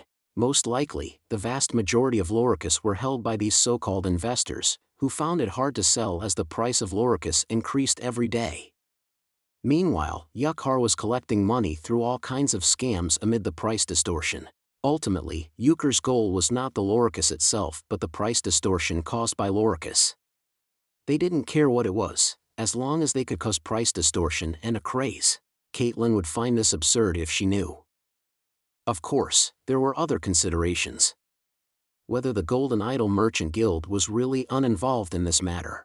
While Yukhar was making money through all sorts of scams, the biggest beneficiary was the Golden Idol Merchant Guild, which had gathered the most Loricus. Something's off.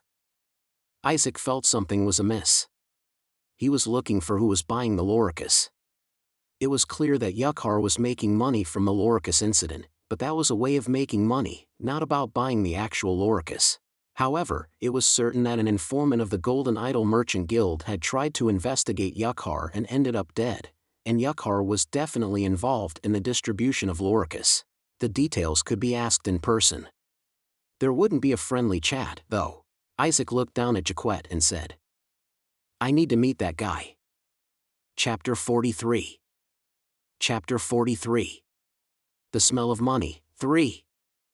Yukhar's house was located slightly off the center of Sayer, by the riverside. This area, positioned along the river that ran through Sayer, was a hub for logistics and a pleasure district frequented by many visitors. His house was the largest there. Yukhar, he has the biggest organization around here. And I've heard he's also close with the market of Sayer. Given that Sayer was one of the Golden Idol Guild's trade hubs, the market itself was under the influence of the Golden Idol. Doubts started to arise regarding the independence of this whole situation from the Golden Idol Guild. Jaquette seemed reluctant about Isaac's actions. However, having seen the trick Isaac pulled off, it was hard to tell which of the two she found more terrifying. Ignoring Jaquette's words, Isaac looked straight at the front gate of Yukhar's mansion. Despite the late evening, guards and patrolling soldiers around Yukhar's mansion seemed unusually alert. Unlike the barbarian bandits, these guards were properly armed, and it seemed rather tricky to mess with the soldiers. What to do when visiting the den of a major underworld figure who dominates the black market? Isaac had options: sneak in through Jaquette, use stealth to infiltrate under the cover of night, or even use traitors to capture and drag him out. Isaac did not ponder for long. It was not befitting of a Grail Knight. True to his title, Isaac kicked down the front gate of the mansion. Bang! A loud noise shook the mansion in the early dawn. What's going on? Even though it was a pleasure district, it was still deep into the night when everyone was asleep. Guards rushed to the courtyard, aghast at the sight of the giant iron gate toppled over. The loud noise was indeed from the gate falling. And now, Isaac was stepping over it. An intruder. The guards quickly grasped their weapons and surrounded Isaac.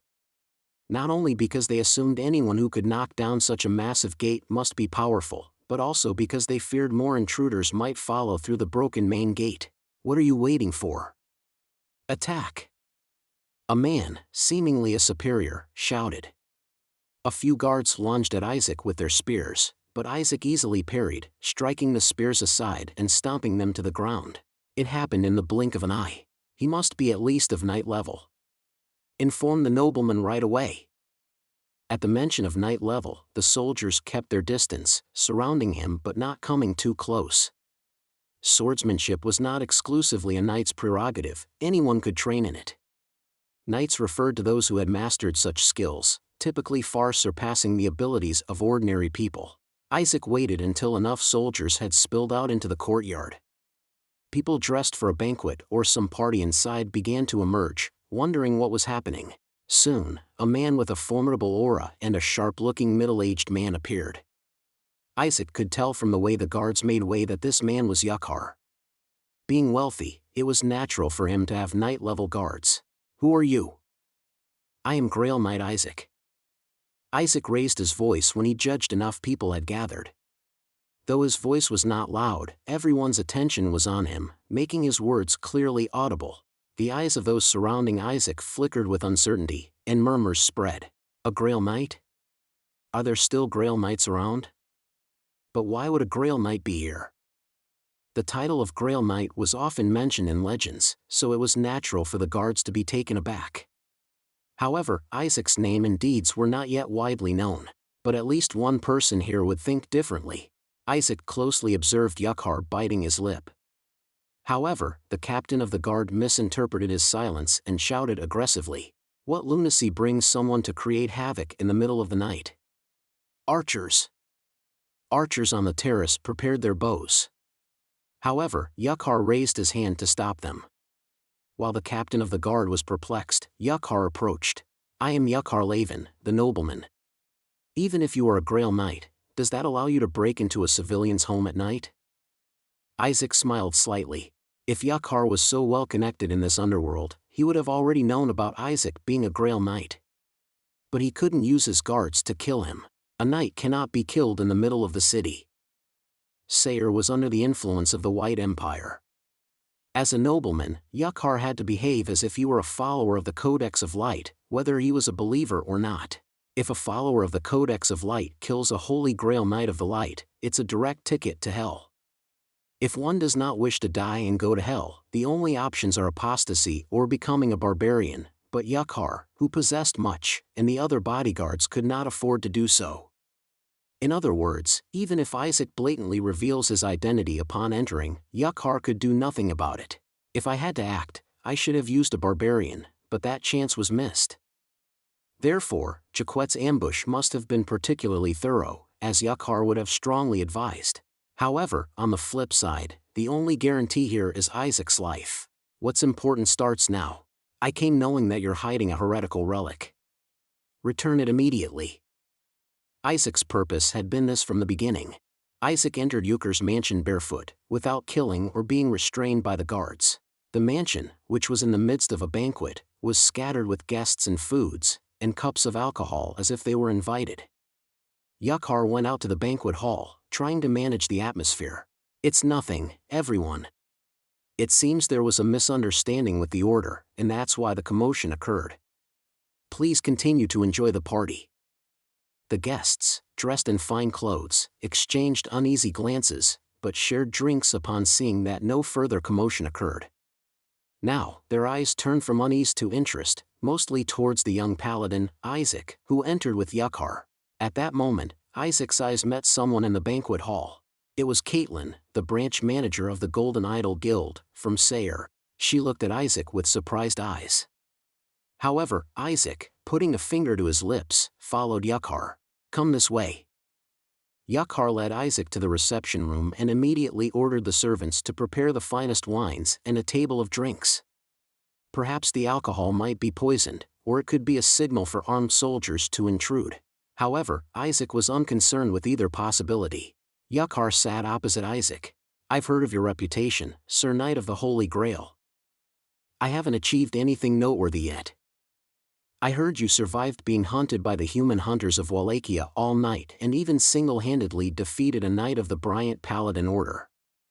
Yakhar had to be polite to Isaac, not because the rank of a viscount was considered low, but out of respect for the authority of the Order that recognized Isaac. In this world, the Order's authority was overwhelming. "I'm not here to listen to flattery, Yukhar." But Isaac maintained a high-handed stance. It might have been possible to show courtesy, but currently, it seemed advantageous to adopt an attitude of superiority. Such people quickly cause trouble if they perceive you as weaker than them. However, contrary to Isaac's expectations, Yukhar did not seem particularly intimidated. Isaac frowned. It was either because Yukhar had nothing to fear or he sensed a background powerful enough to overwhelm a Holy Grail Knight. Isaac decided to probe Yukhar's secret. "You have it, don't you?" The shepherd's crook. Yukhar was remarkably good at hiding his inner thoughts. However, Isaac's eyes could not be deceived. Suddenly, his left eye turned into the Eye of Chaos, tinged with purple. Invisible tentacles that crawled up from chaos began to probe Yukhar's innermost secrets. "How did he know?" "I don't understand what you mean." Yukhar acted with a calmness that could even surprise Isaac. Whether it was because of his wariness towards Isaac or because the walls around his mind were so solid, Isaac couldn't delve deeper, but the fragmented information was enough. Looking any closer, he feared tentacles might start crawling out from behind his eyelids. Isaac withdrew his Eye of Chaos and spoke. "I came to Sayre in the first place to look for the shepherd's crook. I was planning to ask around slowly about its whereabouts, but I noticed that the city was in turmoil because of Loricus." For the first time, a slight unease appeared on Yukhar's face. Of course, Isaac could not remember all the relics in the Nameless Chaos. He only remembered those that were essential for completing the game or were very powerful. The shepherd's crook was neither essential for game completion nor powerful, but it had a special function. It could manipulate the emotions of beings with a certain level of mental strength or lower. Typically, true to its name, it was used to control animals or make hostile monsters friendly. It was an item used like a shepherd controlling a flock of sheep. However, it could not control beings with high intelligence, like humans. At first, I didn't connect this situation with the shepherd's crook. Humans can't be controlled by it. But then, I wondered, why Loricus? Why indeed? It's simple. Loricus has the effect of lowering magic resistance. Magic resistance affects not just magic but also divine power. Yukhar started by buying up Loricus in large quantities at high prices, artificially spreading its trend. Of course, he didn't have enough money to manipulate the market price by himself. But greed is like dominoes. As rumors spread that someone was buying up Loricus in large quantities, all sorts of rumors circulated. New effects of Loricus were discovered, or it had started to become hugely popular overseas. Sensitive merchants also joined in one by one, and various types of Loricus flooded into Sayre. The innate ability of Loricus, the weakening of magic resistance, didn't matter whether it was in bulb, bloomed form, dried and crushed, or brewed into tea. As Sayre filled with the scent of Loricus, the city's overall magic resistance naturally weakened. That means even those who wouldn't normally have joined in such folly began to participate a little. And with the shepherd's crook, it was easy to stir greed in the collective consciousness. But the real step to explode the trend was next, involving the golden idol top brass in this trend. Then, the door opened, and a maid brought in a bottle of alcohol and 2 glasses. Various snacks were placed on the table, but neither Isaac nor Yukhar paid them any attention. Should I wait outside? It seems it will be cleared up soon, so wait. Following Yukhar's command, the maid waited by the door. However, Isaac closely observed the maid. Her movements and the heavy tension peculiar to someone trained suggested she was prepared for both poison and soldiers. But Isaac calmly poured the wine into Yukhar's glass. The party seemed quite grand. This top-quality wine, along with all the beverages served to the guests, was mixed with the sweet-scented Loricus. The real targets Yukhar wanted to incite were not the crowd but the wealthy magnates and power brokers. They were specifically fed alcohol mixed with Loricus to significantly lower their magic resistance and incite their greed. As a result, Yukhar could open the prelude to a skyrocketing trend that could swallow Sayre, and even the entire empire, without much effort. Now, here's the problem, Isaac said, tapping on the table with a glass full of alcohol. What if it was revealed that there was no reason for the trend of Loricus and that it was merely manipulation by a relic? Isaac's finger flicked, pushing over and toppling the glass. Chapter 44. The sound of a wine glass sliding across the table did not capture Yuker's attention. Instead, he promptly responded to Isaac's question. One would surely die. It was an ambiguous statement. Was he implying that Isaac would die, or was he referring to himself? Feeling perhaps his comment was too provocative, Yukhar continued.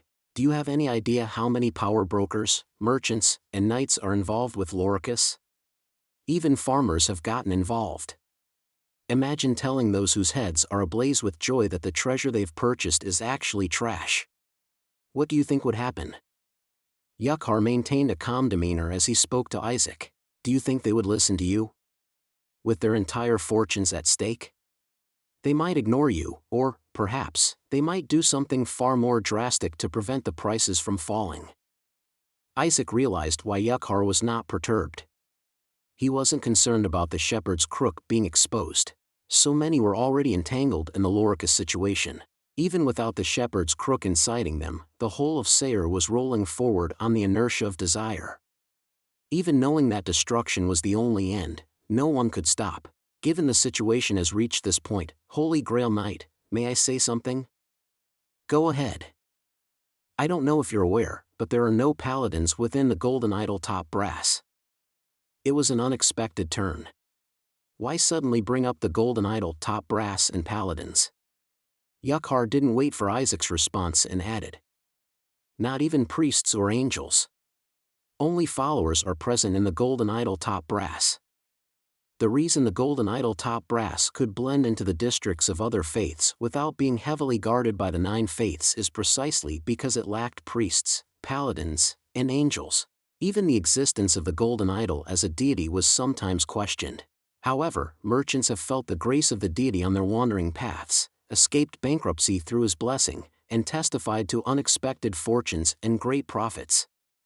Thanks to the faith of these merchants, the Golden Idol top brass has maintained its influence among them. Why is that?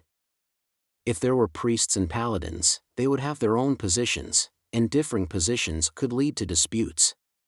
Disputes would make it difficult for merchants to permeate among different faiths and conduct trade.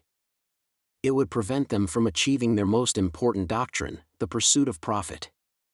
Isaac, who had already seen the ending through the Golden Idol top brass, was well aware of this fact. Paladins and priests may be absent. Even angels.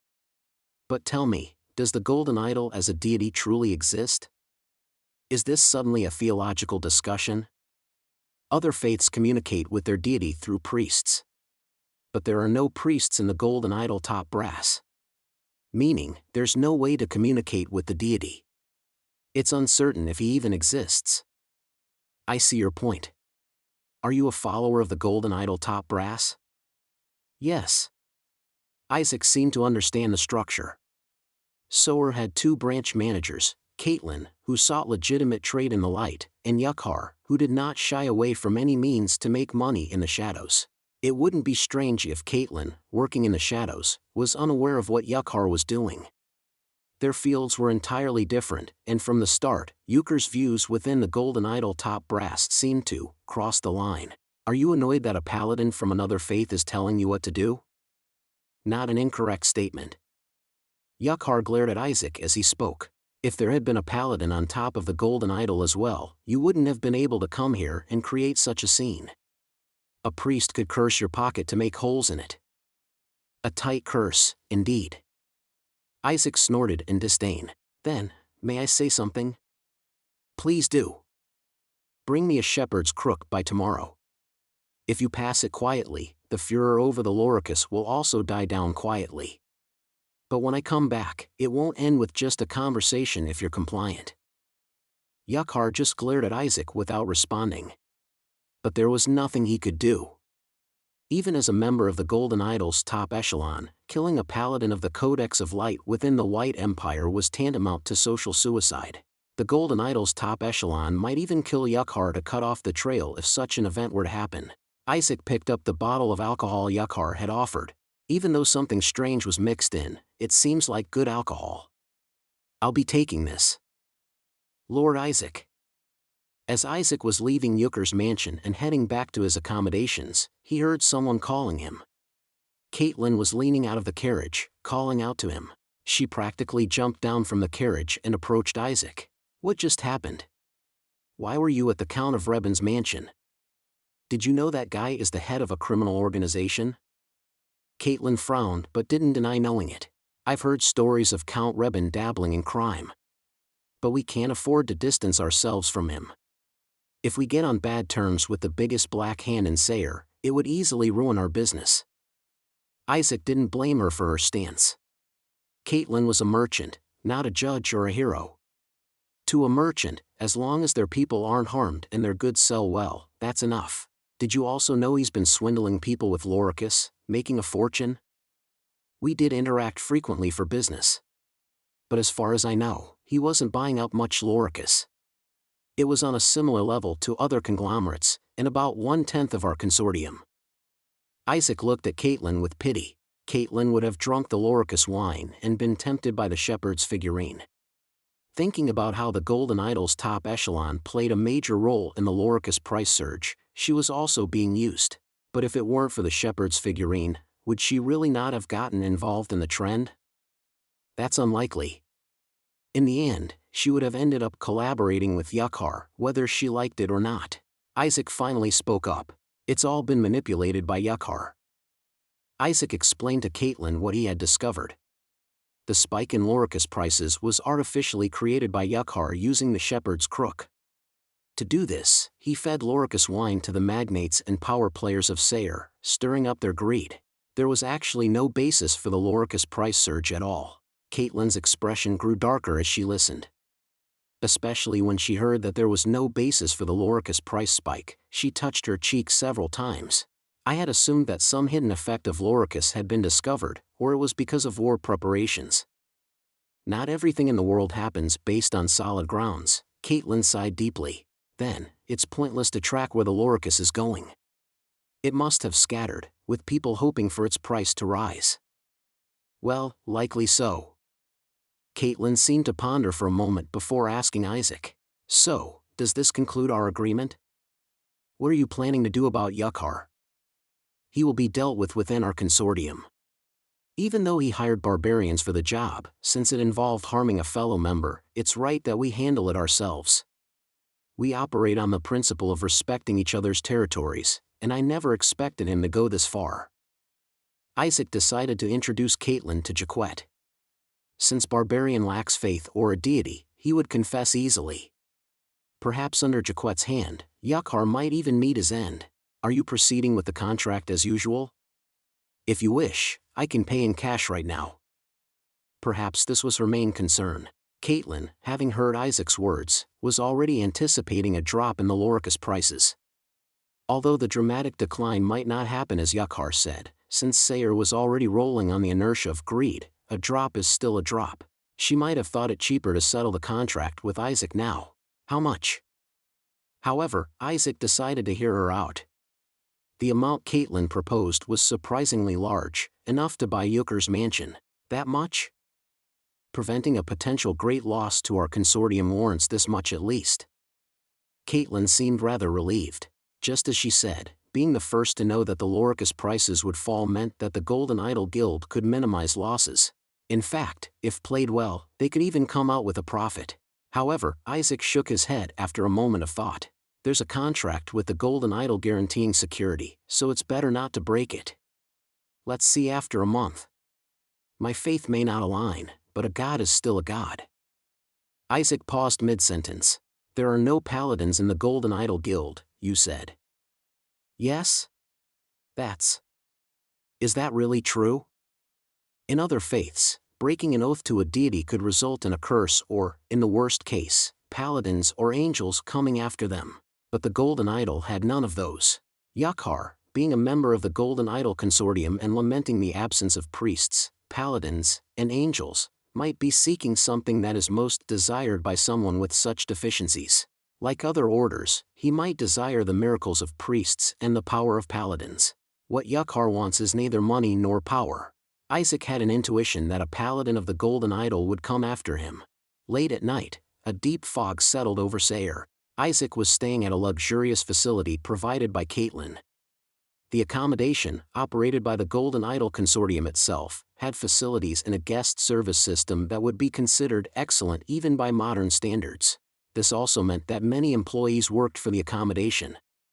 In this era without machines, operating facilities as comfortably as those in the modern era required manpower. Therefore, a stranger blending in naturally went unnoticed. Because, after all, it was just a woman dressed as an ordinary maid. The maid, carrying a laundry basket, passed among people without arousing any suspicion. She checked the register at the counter, sneaked out a master key, and reached her destination without any hindrance. Soon, the maid arrived at her room. She used the master key to enter, finding it empty. The maid looked around the room as if to check its layout and then approached the bed. Standing on the bed, she looked up for a moment before suddenly thrusting her hand upwards. A red spear emerged from thin air, piercing through the ceiling in an instant. Boom! The sound of the roof being pierced echoed. However, the maid's face twitched. She did not feel the sensation of piercing flesh and bone she expected. Among the falling dust, the maid transformed into red mist and surged upwards. The red mist seeped through the hole in the ceiling created by the spear.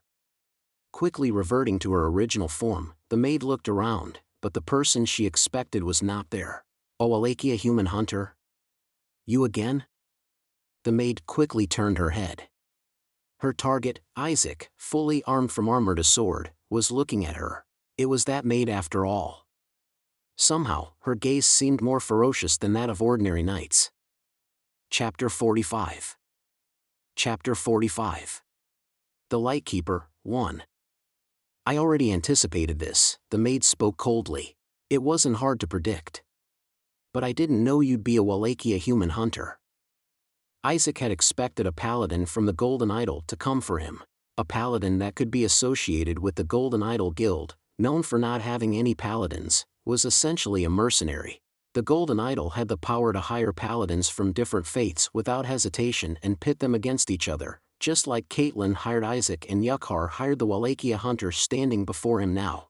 They might not consider it a power, but it was something no other faith outside the Golden Idol could do. Moreover, mercenaries hired by the Golden Idol Consortium could receive blessings of luck from the Golden Idol. With a swift motion, the maid launched her spear. Isaac felt a familiar sensation from the barely missed spear trajectory.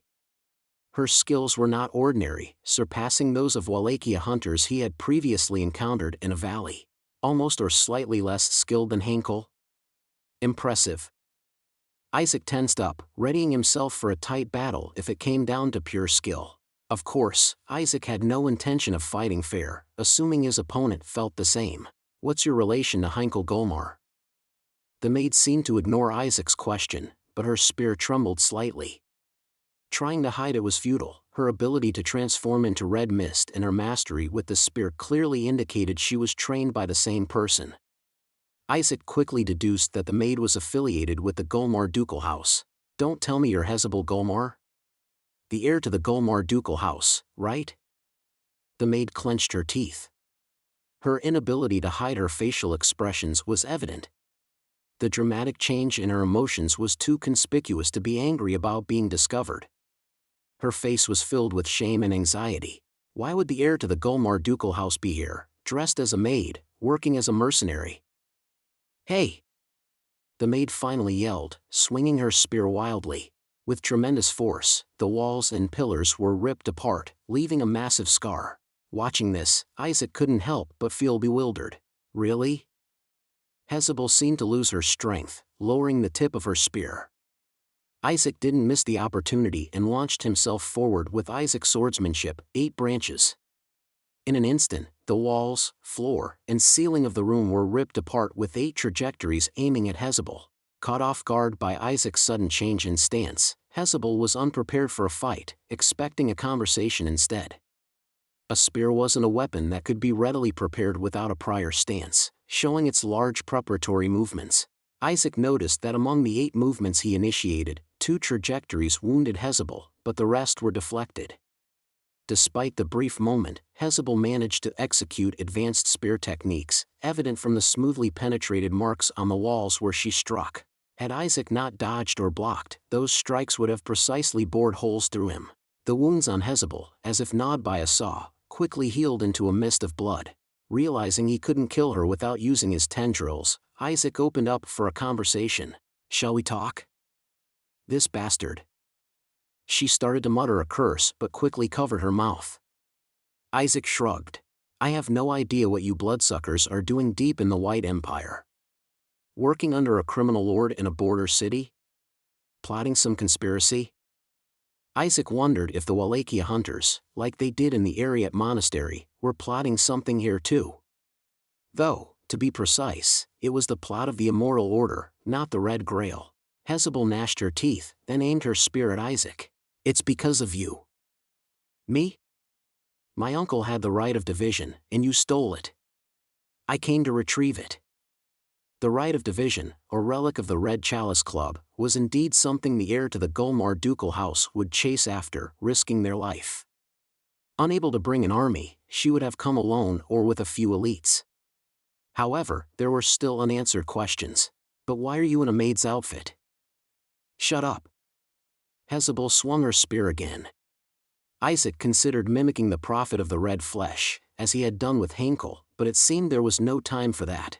Loud footsteps were approaching from outside. "Who's there?" Alerted by the commotion Hezebel caused, the guards and security personnel of the accommodation were rushing towards them. As it was a well-equipped lodging, there was a substantial security force.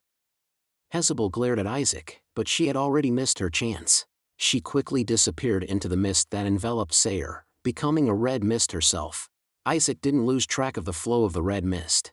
The main flow of logistics in Sayre was through the riverside, hence the waterways were well maintained, with sewers leading into these waterways throughout the city. Isaac chose one of these underground sewers to enter. Of course, Isaac wasn't planning to wait until Yukhar readily prepared the shepherd's figurine. Given that Yukhar sent an assassin dressed as a maid instead of an apology in the figurine, he would be preparing to flee or resist. In fact, this was somewhat intended. Isaac had almost ruled out the possibility of Yukhar willingly handing over the relic. Instead, by striking at his weakness, Isaac thought Yukhar would desperately run towards the relic. And things were going as expected. "It is within here." The will of Zilrat was conveyed to Isaac. Thanks to possessing a higher intelligence than a rat, though the speech was awkward, the vocabulary was rich. Fitting for a creature born from a rat, Zilrat was useful for assassination, infiltration, and tracking. To think it would lead me straight to the relic this easily. Isaac smirked bitterly, concluding that Yukhar had nothing but the relic to rely on. The Golden Idol Guild was deciding on his punishment, and the power brokers and merchants of Sayre wouldn't be pleased to learn they had been manipulated, especially after being fed a suspicious potion. What else could Yukhar rely on besides the relic? That's when it happened. "The Nameless Chaos watches over you. The Nameless Chaos desires the purification of this desecrated sanctuary. A reward from Chaos awaits you." Isaac's steps halted. The shepherd's crook is kept in a sanctuary? He knew there were sanctuaries in Sayre, as important places often had one. But this place was likely a sanctuary of the Golden Idol Guild, and he had no intention of meddling with it. But it was strange that Yukhar came here to borrow its power. The Golden Idol is a bit weak on the defensive side. However, it seemed clear why he had hidden here, seemingly with no place to run. And why the shepherd's figurine could exert such strong power. He had been drawing on the power of the sanctuary. And there was another entity protecting Yukhar. "Hello, heir to the Gulmar ducal house." Hezebel stood facing Isaac, looking tired. Unlike the previous dawn, she was not dressed as a maid but wore the distinctive, high-quality hunting attire of a Wallachia hunter. "Don't call me that if you know my name. It feels like an insult." "My name is Isaac." "You knew that, right?" Hezebel nodded and drew her spear, but she didn't seem intent on fighting immediately, resting the tip of her spear on the ground. "Just return the right of division. Then, I won't interfere and we'll go back." Isaac looked at her with interest. He had no intention of returning it, but he was curious why the heir to the Gulmar ducal house would be serving under Yukhar in the dens of Sayre's criminals. "Tell me why you were working under Yukhar." "It's because of you. If it's about the right of division, you could have just ambushed me at night." Hezebel tried to remain silent, but Isaac pulled out the right of division from his waistband. Her eyes shook violently. "Speak the truth, and I might give it to you." You. "I swear upon the Codex of Light." Although it was a deity Isaac was indifferent about, Hezebel was startled by his oath. She hadn't expected a paladin to swear on their faith over such a matter. But the possibility of regaining the right of division with just a few words tempted Hezebel to finally speak. "I ran out of travel funds while tracking you." Hezebel had been following Isaac from the Ariat Valley, thinking she just needed to retrieve the right of division and return. The problem was, this was Hezebel's first time wandering alone for months. Moreover, she hadn't anticipated the journey would take so long or require much money. Food was manageable by drinking blood, and she was accustomed to sleeping outdoors, but the harsh winter journey was unbearable for a duchess used to luxurious living. Additionally, avoiding the sun and hiring help discreetly cost a lot. By the time her funds were depleted, Hezebel had arrived in Sayre. "So you heard about the Loricus boom?" "Yes." Hezebel thought it was a good opportunity to secure funds, but she had no money left. "So, you took out a loan." "A loan? From Yukhar?" "Yes." He even demanded collateral. With her unclear status, only someone like Yukhar, a big shot in the back alleys, would lend her money, and that too against collateral. Perhaps, the collateral was the very goal. Being the heir to the Golmar ducal house, Hezebel had plenty of valuables that could serve as collateral. Isaac looked at her incredulously. "Did you actually pledge another relic as collateral?" "Yes. And with that money, I bought Loricus coins." Hezebel bit her lip several times. "That's absurd. Dealing with heavy, earth-smelling Loricus seemed less practical than Loricus coins, right? Besides, cash was said to be a primitive relic of the past. Loricus coins were supposed to replace all cash in the future. At first, they even paid dividends. But then, the problem began when the payment of dividends started to delay. Yukhar told her that as the price of Loricus rose, so did the value of Loricus coins, suggesting she sell them to make money. Hezebel believed him and bought more Loricus coins. By the time she realized, she had less than a third of the money left from when she pledged the relic. Greed had engulfed not only the foolish farmers, merchants, and power brokers but also the heir to the ducal house of the Wallachia kingdom. "How could you be so foolish? Did you drink the Loricus wine, too?" Isaac almost blurted out those words but managed to restrain himself. "Just kill Yukhar and take the money." "I can't. Then I won't be able to retrieve the relic," Hezebel muttered, stabbing the ground with her spear. "And, if you talk nonsense, the price of Loricus will crash. I'm stuck with Loricus coin gold at 4.2 each. If the price of Loricus goes up, I can pay off my debt and get the relic back. I will stop you at all costs." The cry of a high-rise dweller trapped on the 42nd floor echoed heroically through the sewer. Chapter 46. Chapter 46. The Lightkeeper, 2. After the roar of Hezebel echoed through the underground waterways, there was a moment of silence between the two. A bit of time passed before Isaac spoke up. "So you're saying you'll go back if I return the right of division? But if you've already left a relic as collateral, shouldn't you retrieve that as well?" Hezebel seemed perturbed by Isaac's point. "Ah, yes.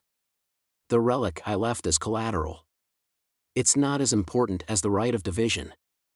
I did lose out significantly, but still." Though Hezebel grunted in discomfort, it seemed she couldn't easily give up the Loricus coin. Recovering the right of division was important, but not to the point of suffering a great loss. Of course, Isaac had no intention of returning the right of division. "Fine. It was a pathetic reason, but my curiosity has been satisfied. And here I thought Yukhar had the savvy to involve a Wallachia hunter as well. It was doubtful if there was anyone as foolish as Hezebel. Of course, there were likely a few knights who were duped by the surge in Loricus, thinking Yukhar could act boldly in front of Isaac for that reason. Come then, try to retrieve it. Your uncle's skills were pitiful. Let's see how impressive the niece is. You're not going to return the right of division? Even though you swore on the Codex of Light? The Codex of Light says not to return it." "That was a lie. Hezebel, being a paladin, seemed to experience cognitive dissonance, realizing that Isaac, who had sworn an oath to God, would break it so readily. Such a thing was unthinkable in this era, especially for paladins and priests, as they would face immediate repercussions. But for Isaac, who was not a Codex of Light paladin, it was irrelevant. Isaac immediately charged at Hezebel. Hezebel, hissing, raised her spear. The tip of her spear sharply aimed at Isaac, but what appeared in front of her was the division ritual. "Damn you!" she screamed, barely twisting the tip of her spear away. "That's not a weapon, you madman." "I know." The rite of division was a ceremonial sword, sharp enough to cut bone but not sturdy, used for sacrifices or rituals. Hezebel, aware of this, feared her spear might damage or break the delicate blade of the division ritual. In essence, Isaac was swinging around something equivalent to a national treasure of Wallachia. Enough! Struggling not to clash with the enemy's weapon while attacking, Hezebel was at a significant disadvantage. She gritted her teeth and transformed her body into a red mist, attempting to attack Isaac from behind. However, at that moment, Isaac's body also transformed into red mist. The two red mists violently mixed together. Crack, thud. A sound like bones breaking followed as the two were violently thrown apart. Hezebel lay on the floor of the underground waterway, gasping. What the? Transforming into mist was common for her, but mixing with another mist was unprecedented. The mists, upon merging, were expelled by a powerful force, as if something that should not happen had occurred. More shockingly, Isaac had used the Red Prayer, a miracle of the Red Chalice. How could he use the Red Prayer? At that moment, Hezebel recalled Isaac casually breaking the oath he made on the Codex of Light and mentioning the Prophet of the Red Flesh at the sight of Heinkel's death. That ominous thought quickly overwhelmed her. Could it be? For real? This doesn't feel right. Isaac, already standing, looked down at Hezebel. "I wanted to try a few experiments, but this should be enough." Violet eyes gleamed menacingly in the darkness, surrounded by eerie tendrils. Certainly not the appearance of a Codex of Light paladin. What is this? Let's end the conversation here. Hezebel reflexively hurled her spear at Isaac. Isaac did not move. Instead, something that sprung from his left arm quickly wrapped around Hezebel's spear. The thing, as thick as a forearm, snapped the spear as if it were a toothpick and even crunched the fragments. Hezebel dumbly watched the tentacle that had shattered her spear, harder than steel. In the meantime, the tentacle, like a snake, crawled up Hezebel's body and pressed its end in front of her eyes. Accustomed to darkness, Hezebel could see teeth, thorns, and eyes wriggling between the tentacles. With a scream, she immediately fled the spot. Her breath was short. Hezebel was lost in the maze-like underground waterways of Sayre. Where is this? Where on earth is the exit? The structure of the waterways was complex and dark. The waterways seemed to have been built a long time ago, with layers of stones of different styles and materials piled up. Even as a vampire familiar with darkness, this ancient darkness made her feel afraid. No, what truly frightened her was the unidentified entity chasing her through the darkness. Pant, pant. When her breath became short and her movements slowed, Hezebel felt a hot breath and sticky warmth on her back. She screamed and started running again. She had already given up on escaping by transforming into a red mist. It was a limited ability, and she had exhausted its uses. Moreover, the opponent could transform into red mist too, making it nonsensical to try and escape that way. What exactly are you, uncle? What have you fought against? Fear consumed her mind. The terror was so intense that she thought it might be better to fight and die. At least if she were eaten, she might find some peace. But the reason she couldn't stop was that the identity of that thing was unknown. Disciples of the Red Chalice Club are invited to the banquet of the Red Chalice upon death. There, enjoying beautiful things, gourmet food, and pleasures was the heaven of the Red Chalice. But now, she was at risk of becoming the menu at that banquet, not a guest. Is it okay to die? Is it really okay to be eaten by that thing? Some kinds of death offer a more terrible fate than ordinary death, robbing the disciples of their promised afterlife. There was a rumor that being killed by barbarian meant neither heaven nor hell, but generally, it happened when cursed by a god or killed by an entity one should never meet. Hezebel worried that Isaac might be such an entity. Eventually, when she could hardly take another step due to shortness of breath, there were only two choices left. To fight bravely, risking her life to enter the banquet of the Red Chalice honorably. Please save me. Please, just spare my life. Or to grovel pathetically for her life. Hezebel chose the latter. With the identity of Isaac unknown, she couldn't gamble. As the heir to a ducal family, she had the duty to pursue the lost relic and uphold her family's honor. Above all, she couldn't afford to die just anywhere. She rather hoped Isaac was indeed the prophet of the red flesh. If Isaac was truly the prophet of the red flesh or his representative, perhaps she could be forgiven for interfering with his plans. If not, she might wander some horrendous place neither heaven nor hell. Hezebel waited for Isaac's mercy, her head buried in the mire. Though no sound was heard, the presence of Isaac beyond the darkness was palpable. The air in the hot underground waterway carried the stench of stale blood. Then, Hezebel felt something probing at her nape. Chills ran down her body. She knew without looking that it was the tentacle that had devoured her spear. If it bit into her neck and head as it had with the spear, she would die without even screaming, "Please save me." Yet, all Hezebel could do was beg in a mosquito-like voice. She felt a gaze upon her for a moment before a sharp pain at her nape. She tightly shut her eyes. After a while, Hezebel slowly opened her eyes. She thought she might be dead, but there was no banquet, no hell-like scene. She was still face down in the damp underground waterway. The air around her was no longer hot, and the foul smell had vanished, but it took almost 10 minutes before she could lift her head. Realizing there was nothing around her, Hezebel immediately got up and started running. But fearing her footsteps were too loud, she began to walk quietly again. Half crying, half laughing, Hezebel vowed to herself, "I must never get close to that man again. Never. Maybe I should have just eaten her." Isaac felt an odd sense of hunger as he licked his lips. Initially, he had no intention of sparing Hezebel, who lay prostrate in the mud. It had been a while since he had eaten, and he rarely spared those who sought his life. However, the reason he spared Hezebel was simple. Having already consumed Heinkel Gulmar, a superior entity, he didn't see any additional abilities to gain from her. Moreover, her earnest pleas for forgiveness somehow made him lose any desire to kill her. Knowing their true intentions breeds unnecessary sympathy. Had he not been able to see into Hezebel's heart with the Eye of Chaos, he would have simply devoured her to prevent future trouble. However, what he saw within Hezebel through the Eye of Chaos was nothing but fear of Isaac and a promise to never confront him again. It seemed unlikely that her resolve would change easily. Isaac implanted a parasite from beyond in her nape. If Hezebel were to betray or divulge information about Isaac, her brain would explode.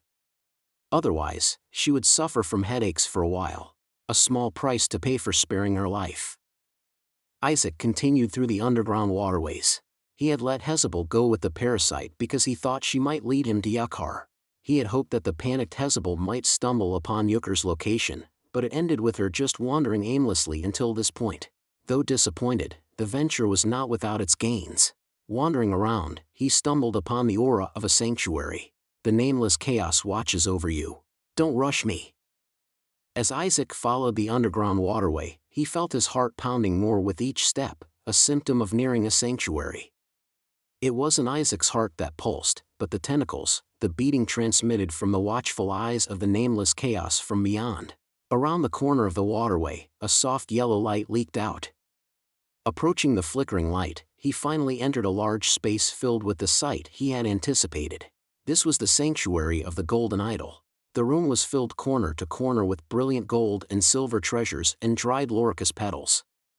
In the center, surrounded by odd ceremonial patterns and decorations, sat Yukhar, clutching a shepherd figurine tightly to his chest as if it would crumble. Isaac, seeing this, couldn't help but comment sarcastically, "Were you sad that the Golden Idol Guild lacked a proper order? Or did you just want to imitate other orders?" Yukhar's mouth dropped open as he stared at Isaac. This pitiful human claims he can become the true god of the non-existent Golden Idol, replacing it. It wasn't Yukhar's voice. Isaac quickly recognized who the speaker might be. "Are you also an ancient god?" Chapter 47.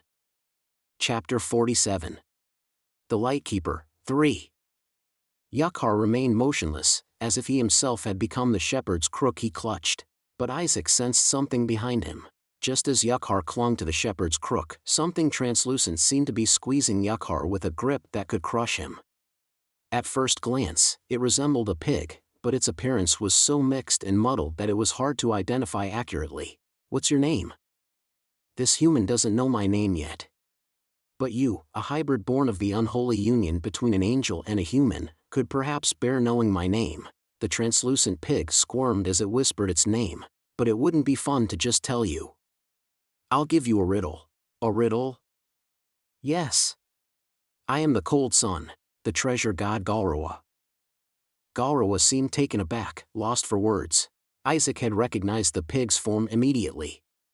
In the game, Galrawa was an event monster that appeared without a fixed location, issuing riddles and unleashing monsters that didn't match the player's level if they failed to answer, leading to the player's death. According to the lore, it followed the scent of the greedy, killing them to take what they had.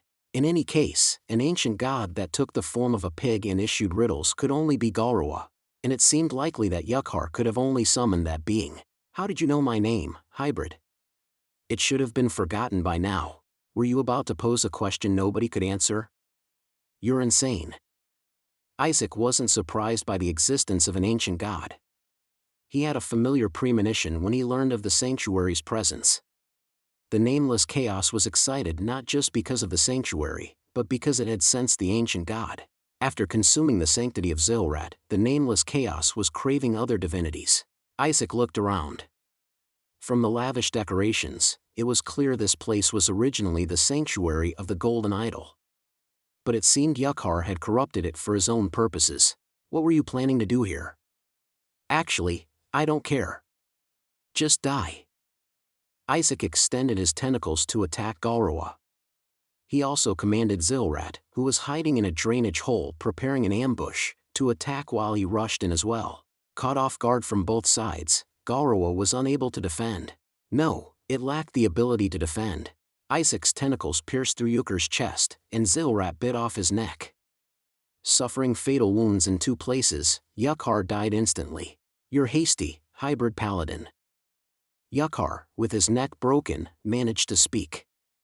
Although it was Yukhar's voice, Isaac knew its essence was Galrawa. Galrawa still clung to Yakhar in its translucent form. Isaac frowned and retracted his tentacles. "You're powerful. But fortunately, I haven't fully resurrected yet. I'm suspended between reality and unreality.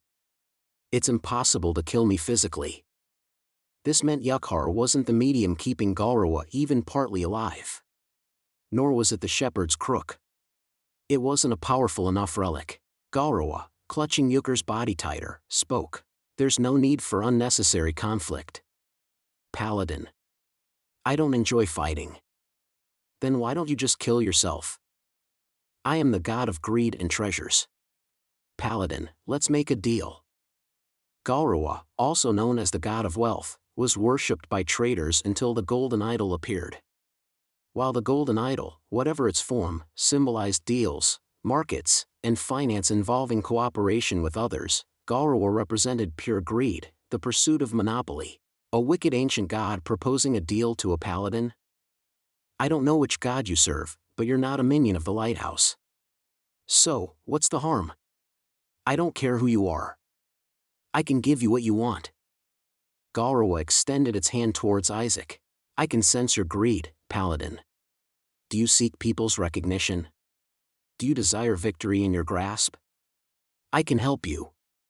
Wouldn't it be reassuring to have a god as your ally?" Isaac found this amusing. Sure, the conservative Book of Light might disagree, but other faiths didn't necessarily consider deals as acts of apostasy, as long as their doctrines weren't violated. "What kind of deal?" Isaac asked, already knowing what Galrawa might propose. As expected, Galrawa gave the anticipated answer. "Help me become the god of the Golden Idol." Yakhar believed there was no god within the Golden Idol Guild. Of course, there was something that protected the followers of the Golden Idol, something sensed in coincidences, luck, and premonitions by Yakhar as well. But it was a phenomenon, not a deity that could be clearly felt. He wanted a god. Like other faiths, he wanted a deity that answered prayers, bestowed miracles, provided guidance through priests, and a sword-wielding paladin to protect against other deities' followers. So, when Yukhar discovered the shepherd's crook and traces of the god of wealth, he thought he might be able to fill the vacancy of the golden idol. Yukhar wanted to personify the conceptual god. Personify. To think, speak, judge, be moved, rage, reward, and punish. Like Elil, the Red Chalice, or the Immortal Emperor. Yukhar thought he could become the personification of the golden idol. Using me. Gaurawa muttered as if amused. So, he borrowed hands here and there to resurrect me. Seems like he might have used the power of the Immortal Emperor's followers. Again? Well, I figured it involved them once ancient gods got involved. Who else but the Immortal Order could he have borrowed hands from?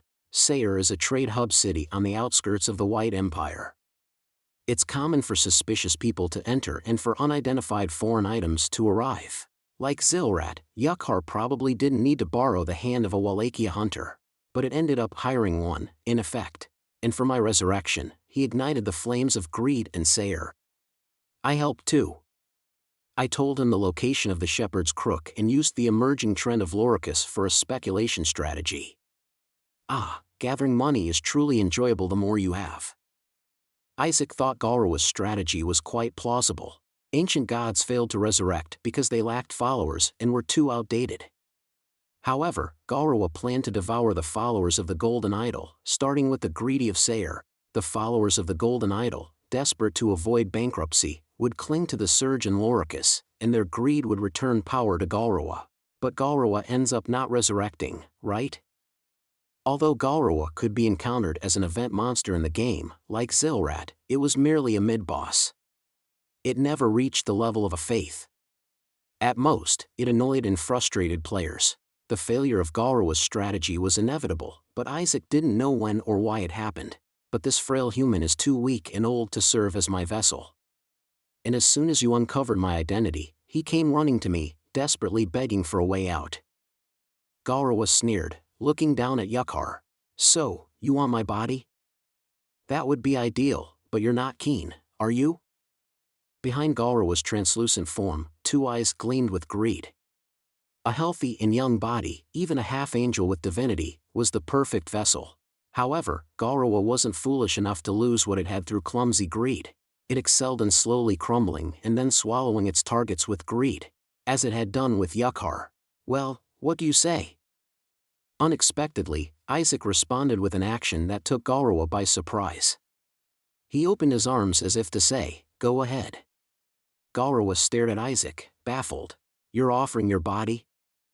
A strategic ancient god who can converse is better than some unknown tentacle monster. And you want to devour the Golden Idol Guild to become a god? That would instantly give me a force of my own. The Nameless Chaos watches over you. The Nameless Chaos is outraged by your ludicrous comparison. Isaac ignored the messages from the Nameless Chaos, approaching Yukhar as if he was truly fine with the arrangement. Gaurawa wondered if Isaac was plotting something. But even if Isaac had plans, Gaurawa thought it couldn't be harmed. It was already gaining power through the greed of Sayre and could remain in a state of neither living nor dying as long as that greed sustained it, until it fully possessed a body. It didn't seem like Isaac would harm himself right after possession either. Above all, Gaurawa read the immense greed within Isaac. He really thought he could swallow Gaurawa and make it his own, like he had done with Yukhar. Gaurawa burst into maniacal laughter and lunged at Isaac. "Ha ha! I like your greed. Fine, we'll make a great combination. Let's devour the world together." As Yukhar's body disintegrated, Gaurawa's translucent form surged towards Isaac like a wave. Isaac opened his arms wide, welcoming Gaurawa's invasion. Gaurawa sensed endless possibilities and deep divinity within Isaac. And then, it felt an unfathomable abyss. What is this? What the hell is this? Gaurawa was bewildered by encountering a vast void unlike anything it had ever felt within a human. Even a dead god still possessed divinity.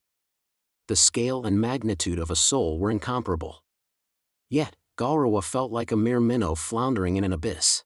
This is... what in the world? Gaurawa felt an unfamiliar emotion for the first time.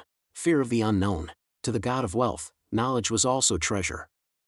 It enjoyed acquiring and exploring new knowledge. It wasn't averse to new experiences. But this darkness, this space was different. Gore realized the moment it understood what lay beyond the darkness, it would reach something irreversible. It felt fear. It screamed at the fact of knowing, not knowing, and the possibility of coming to know.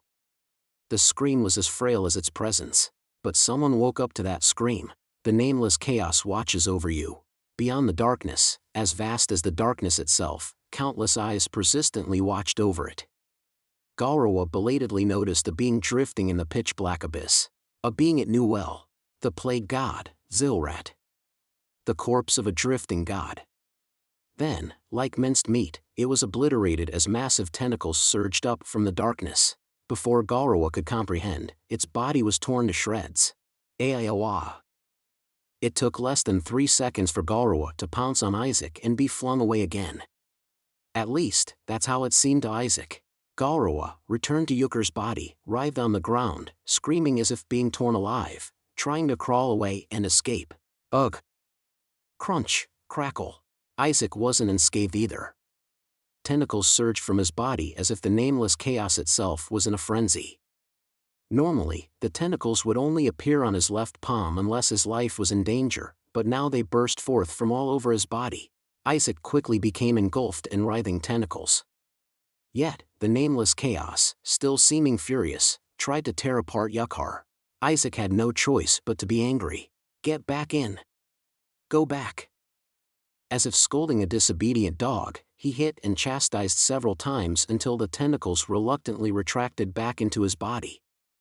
Though it was an intentional act, Isaac was taken aback by the excessive reaction. Finally, as the tentacles withdrew, the nameless chaos sent a message as a warning. The nameless chaos strongly asserts that you are its possession. Chapter 48. Chapter 48. The Lightkeeper, 4. Sure.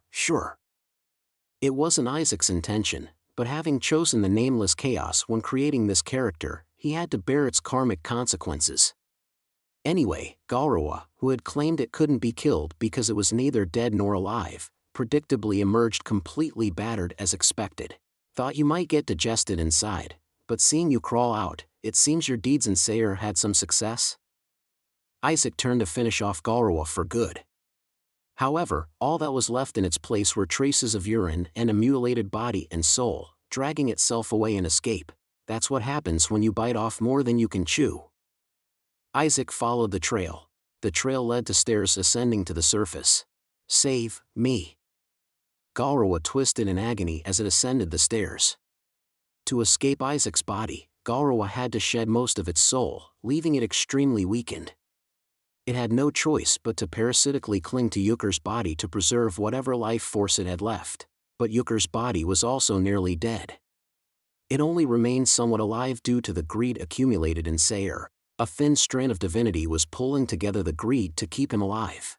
Save me! Gore screamed silently to no one in particular. It wasn't afraid when the golden idol was slowly consuming its power, nor when Elul's army invaded to exterminate it. As long as it possessed divinity, there was always a chance for resurrection. But what it saw within Isaac was different. It mercilessly chopped and devoured Gore's form. Even its divinity was crushed like a snack beneath its teeth. Ah! A scream not its own echoed from somewhere. Gore realized it had emerged from the drainage, in the middle of a market filled with the scent of Loricus. Market vendors and locals were shocked to see something nearly a corpse, Yukhar, struggling to crawl out. Though hardly in a state to judge, Gore thought there might still be a chance to survive. That hybrid paladin, Isaac, seemed to be hiding his true nature for some reason. Thus, in the light, he couldn't unleash his tentacles. Save me.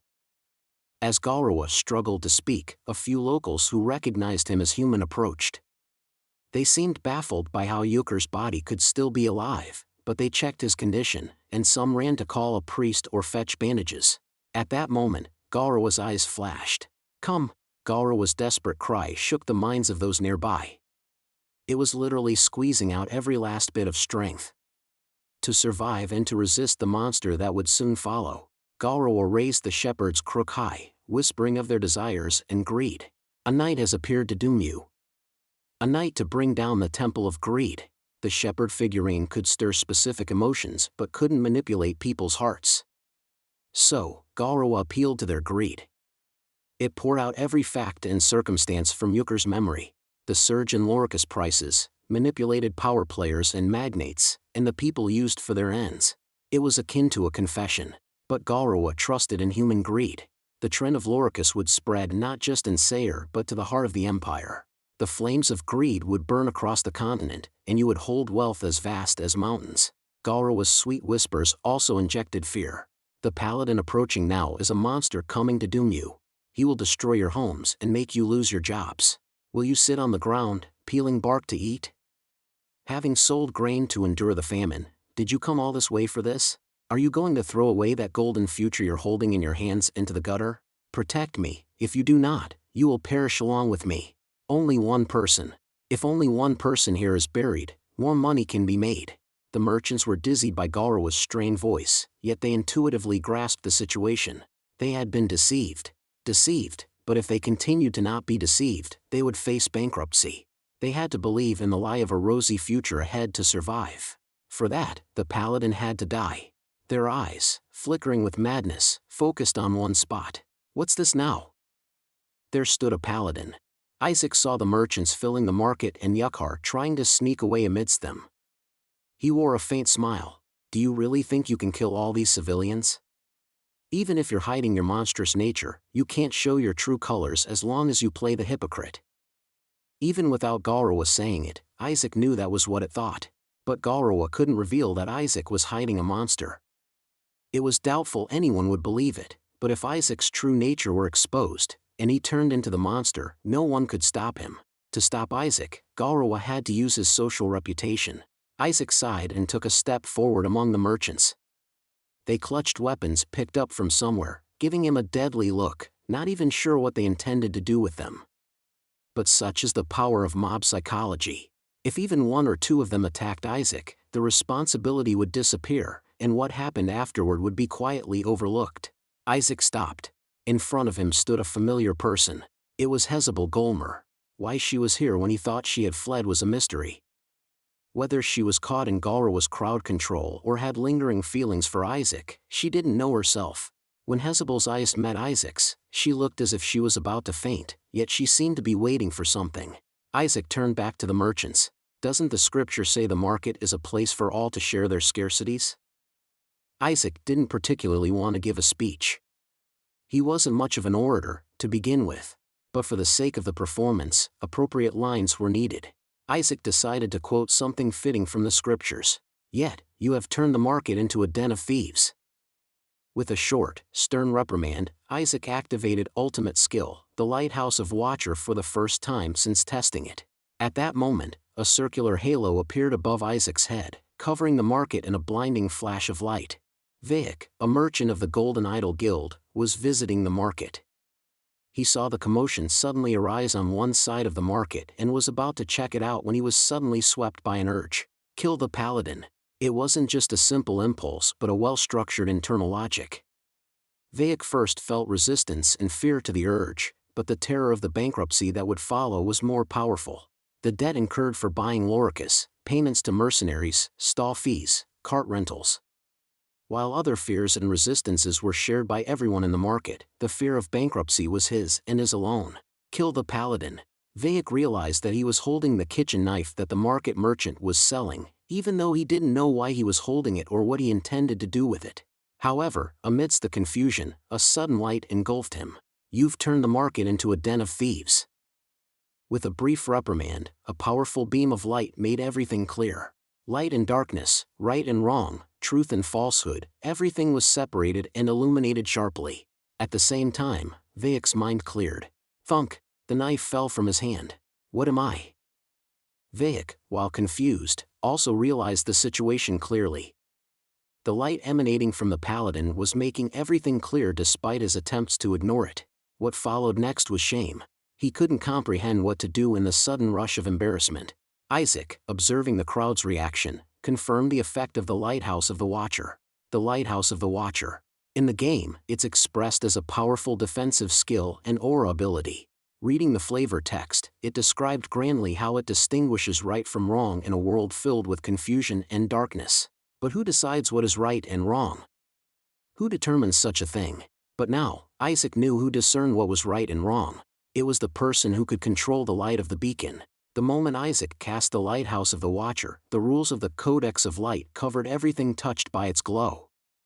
Miracles of the Golden Idol, the seduction and greed whispered by Galrawa, all vanished in an instant. It's like a wide area dispel effect. The Codex of Light is known as the god of light and heat, but it's also essentially the god of natural laws. Within the glow cast by the Watchtower, all miracles, magic, fiction, and deceit vanished, leaving only the norm chosen by Isaac. Here, no miracles of any faith could exist. Literally, every visible range became the sanctum of the Codex of Light itself. That's why the Lighthouse of Watcher is expressed as a powerful defensive aura skill. Any holy knight or priest of any faith would find it difficult to exert power against the Codex of Light within the Watchtower. But Isaac knew that this wasn't the end of the Watchtower's potential. Depending on Isaac's desires, he could turn the beacon in any direction. In other words, Isaac could make this sanctuary the domain of the Golden Idol or the Red Chalice. It was possible as long as he understood the respective faiths. In fact, in the game, Khalsan had created the sanctuary of the Immortal Order. When Isaac first cast the Lighthouse of Watcher, he unknowingly changed the world according to the criteria of the Nameless Chaos.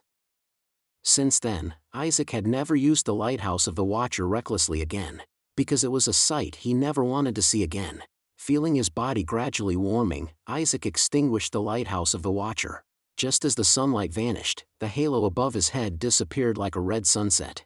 The time spent casting the Lighthouse of the Watcher was so short that it was almost negligible. However, it was enough to influence the market merchants. The desires and voices of seduction spread by Galrawa vanished completely. Even the greed for the Loricus explosion that the scoundrel had spread among the merchants was completely eradicated. All that remained was a vivid sense of reality. They didn't even feel anger. They just realized the impending cold future. The merchants gradually collapsed in front of Isaac. They couldn't even think about what to do with Isaac. It wouldn't have been conceivable without Galrawa's seduction in the first place. Isaac looked at them and said, "Go back." The merchants weakly looked up at Isaac. "Go back and say goodbye to your families and embrace them." Isaac passed through the merchants and went to find Galrawa. Chapter 49. Chapter 49. Contract established. 1. Galrawa had escaped yet again, not giving up. However, the merchants pointed towards the place where Galrawa disappeared, guiding Isaac. Not a single person tried to stop Isaac. After all, the creature was not in a state to run far. Isaac entered an alley of the market. He felt Galrawa was not far, following the traces of someone dragging themselves along the wall. Isaac walked through the market alley, contemplating how to completely finish off Galrawa. Then he stopped. In front of him stood Hezebel Golmar. It wasn't to stop him. On the contrary, she held in her hands the severed head of Yukhar. Isaac quietly observed Galrawa, whose spirit was shrieking within the severed head. As Isaac approached, Hezebel quickly knelt down and offered the head of Yukhar. Isaac extended his left hand and devoured the head of Yukhar with his tendrils. The sound of bones and brain matter being crushed echoed briefly through the dark alley. While the horrific act was taking place, Hezebel remained bowed, never lifting her head. Isaac looked down at her and asked, "Why did you come back?" "I serve you, the true prophet." Hezebel herself didn't understand why she was there. Kneeling before Isaac, she pondered this fact. When Hezebel had run away from Isaac, she swore never to see him again. But she couldn't stay away. Wandering through the dark, filthy underbelly of the sewers, she felt Isaac's gaze upon her and still felt his touch on the back of her neck. Then, Hezebel realized she could never escape from him, not because Isaac was pursuing her, but because she couldn't shake off her thoughts of him. On the verge of mental collapse, Hezebel clung to one possibility, hoping that Isaac truly was the prophet of the red flesh. With that desperate hope, she returned, I believe you are the prophet of the red flesh." Isaac burst into incredulous laughter. He teased her. "What if I'm not?" Hezebel had no answer. In truth, it didn't matter if he wasn't. If she couldn't escape from Isaac, she had resigned herself to be at least his pet. Believing Isaac to be the prophet of the red flesh was just a way for her to feel slightly at ease while committing what was essentially an act of apostasy. She cautiously looked up at Isaac. You control unknown flesh and move beasts that belong to the realm of chaos. That's something the gods of light, Elil, the golden idols, or the world's forge cannot do. The faiths Hezebel mentioned were those of the White Empire or its allies. But at the same time, you have been certified by the Paladin Order of the Codex of Light, lived with them, and brought people to their knees with your proud halo. So? This proves you are skilled in deception and spreading chaos from behind, clearly showing you are the prophet of the red flesh. Hezebel had perfectly reasoned her allegiance to Isaac. Isaac, with a gaze of chaos, was surprised by what he saw inside her. She's seriously committed. Hezebel hadn't returned with ordinary resolve. Even if the real prophet of the red flesh appeared, she was prepared to denounce him as a fake and worship Isaac as the true angel. The fanaticism of her trust was slightly chilling. She wasn't like Heinkel, who temporarily collapsed under immediate fear. She was convinced there was no other way but Isaac and had completely persuaded herself. Scared her, sure, but to this extent? Isaac pondered the reasons behind his actions and remembered that his charm attribute had significantly increased. Especially, the appearance of a Nephilim exerted a stronger effect on the followers of the hedonistic Red Chalice. He thought that her submission through fear was also due to the psychological impact of his charm. Suddenly, a strange message window appeared before Isaac's eyes. Will you accept Hezebel Golmar, A, as an apostle? Becoming an apostle allows for the consumption of divinity to bestow miracles or strengthen powers. This message had not appeared when he clumsily preached to other barbarians. An apostle, not just a follower. Even Isaac, who was clumsy with religion, knew that an apostle was of very high rank. Then, Isaac realized it was because of his position within the faith of the Nameless Chaos. Becoming a follower after receiving teachings directly from me, who is akin to a pope and messiah. Does that make her an apostle? Isaac was incredulous. Strictly speaking, Hezebel had not received any teachings or anything of the sort related to the Nameless Chaos. She was hardly in a position to be called a follower.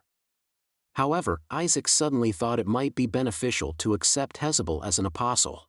Hezebel wasn't submitting to the Nameless Chaos. She was submitting to Isaac. In this faith, which lacked doctrine and structure, that point might be important.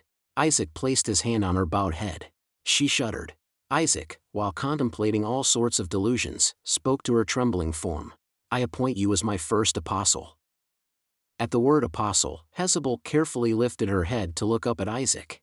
A chilling aura was emanating from Isaac, swirling around him. I give my first command to my apostle. Isaac returned to the sewer, to finish what he hadn't completed before. Eating Galrawa doesn't seem to make much difference after all. It was the same when he ate Zilrat. He had hoped that eating a god would change something, but besides feeling like he had eaten a tremendous amount of meat, there wasn't much difference.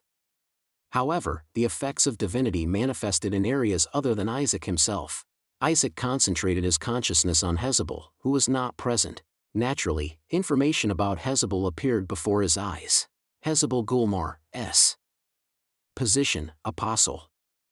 Status, Blind Fanaticism. Red Prayer, Parasite Beyond, Vampirism. Consuming divinity to strengthen a follower or apostle. Divinity was like a god's sense of satiation. By consuming it, he could strengthen followers or apostles and even bestow new miracles. Thanks to this, Isaac managed to elevate Hezebel's rank from A to S and gifted her the miracle of creating and implanting parasites. Although it consumed a significant amount of divinity, it successfully elevated her trust from mere submission to blind fanaticism. Moreover, the more a follower was bound to the faith, the more distinctly their presence was felt. If Hezebel ran to the ends of the earth, Isaac would know her location. With this, betrayal is unlikely. He also prepared a gift for Zilrat. Zilrat, S. Position, Divine Beast. Status, Absolute Submission. Constant camouflage, predation, under the hide, touch of chaos, minor domination. Zilrat's status had skyrocketed from being a limited-lived offspring of chaos to a divine beast. partly due to its inherent divinity, but also allowing for unexpected abilities like Under the Hide. This ability, one of the options initially proposed when Isaac created this character, allowed the consumption of a target and the borrowing of their skin. With this, Zilrad had the ability to disguise not just as animals but to a certain extent as humans as well. Now, Isaac returned to his true mission. Before him appeared the sanctuary dominated by Galrawa. This sanctuary is contaminated by the god of wealth. You can purify the contaminated sanctuary. Will you dedicate this sanctuary to the Nameless Chaos? He also considered returning the sanctuary to the Golden Idol. But it seemed that this sanctuary had been neglected by the followers of the Golden Idol for a long time. It might have been something secretly managed by Yukhar, or perhaps it wasn't considered very important. It's hard to tell the significance of a sanctuary just by looking at it. Might as well make good use of what's been discarded. Isaac placed his hand on the altar and declared, "I dedicate this sanctuary to the Nameless Chaos." As with the sanctuary of Zilrad, tentacles extending from his hand implanted a pulsating heart within the sanctuary. Accompanied by the beating sound of a heart, Isaac felt remarkably at ease both physically and mentally. The energy depleted while using the lighthouse of the Watcher was swiftly replenished. A reward for sanctuary purification by chaos has been granted. Choose one of the following 3 rewards. Scythe of the Perimeter / turns the edges of the tentacles into saw blades, tearing apart everything they touch. The Caller from the Abyss / induces madness in the target, restraining and slowing them down. Color Beyond / spreads darkness that obscures vision across the area and induces chaos. Isaac let out a shallow moan, not out of confusion, but because all the choices were necessary for him. Fighting Galrawa, Isaac realized the existence of enemies immune to physical attacks. If the Scythe of the Perimeter could truly affect everything, it could be a weapon effective against such entities. But I'm not in dire need of attack power right now, and it's unlikely I'll encounter many of those enemies. So, I'll pass on that. Next was the Caller from the Abyss. It seemed similar to Color Beyond in terms of being a debuff, but the Caller from the Abyss seemed like a stronger and faster debuff targeting a single entity, whereas Color Beyond appeared to be an area-wide debuff affecting multiple targets. The Caller from the Abyss might be more effective. Especially, such skills are influenced by charisma. If a powerful enemy like Hezebel appears and falls into madness, attacking allies or becoming incapacitated, it could be very useful. However, Isaac ultimately chose Color Beyond. The deciding factor was the part about spreading darkness to obscure vision. Right now, being noticed by others restricts my actions. But with this skill that summons darkness, he could obscure visibility to some extent even during the day. If he could utilize his swordsmanship or tentacles under the cover of darkness, it would make overcoming difficult situations much easier. Moreover, paradoxically, Isaac's main difficulty wasn't facing a single powerful enemy but rather multiple foes. This was because the endurance of the Nephilim race was too low for prolonged battles. Despite some regrets, the most optimal choice was Color Beyond. Isaac felt the effect of the sanctuary, as the entirety of Sayre became vividly clear to him. Even the effects of greed, which had not been directly exposed to the lighthouse of the Watcher and thus remained, began to fade slowly due to the proclamation of the sanctuary. Come morning, everyone's mind would clear, and they would face reality. Isaac could distinctly feel the atmosphere and unrest spreading from the Sayre market. Of course, as Galrawa said, their greed wouldn't disappear overnight. Many people's livelihoods and lives were at stake. But for those who needed to read the situation and act quickly, it would feel like a pressing issue. Isaac, reading the dismay of the Golden Idol's Sayre branch manager, Caitlin, smiled. Let's see about collecting some dues then. Chapter 50. Chapter 50. Contract established, 2. Caitlin, the regional director of the Golden Idol Guild in Sayre, was beyond flustered, now in a state of panic. She had already heard reports of a bizarre flash of light occurring near the market a few days ago. The story was that Isaac, the Grail Knight she had commissioned, was pursuing Yukhar when it happened. The news of Isaac being ambushed made her heart sink, intuiting it was Yukhar's doing. She hadn't expected such a public spectacle to unfold in just 2 days. Both Isaac and Yukhar seemed out of their minds, but she had thought it was directly unrelated to her until merchants affiliated with the Golden Idol Guild began to announce their departure en masse.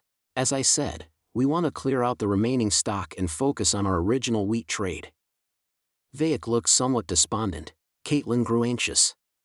She had no authority to force merchants to deal in specific goods, only to advise and warn them. The worst she could do for truly unacceptable actions was expel them from the corporation or ban their trade. But the problem was that the whole of Sower seemed to be withdrawing from the Loricus trade. Just a few days ago, Loricus prices had hit their peak, especially after rumors that the Granth family of the White Empire had shown interest in Loricus. There was widespread speculation that investing in Loricus was a lucrative venture, but suddenly, everyone wanted out, and Caitlin couldn't understand why. Did rumors of what Yuckhard did spread already?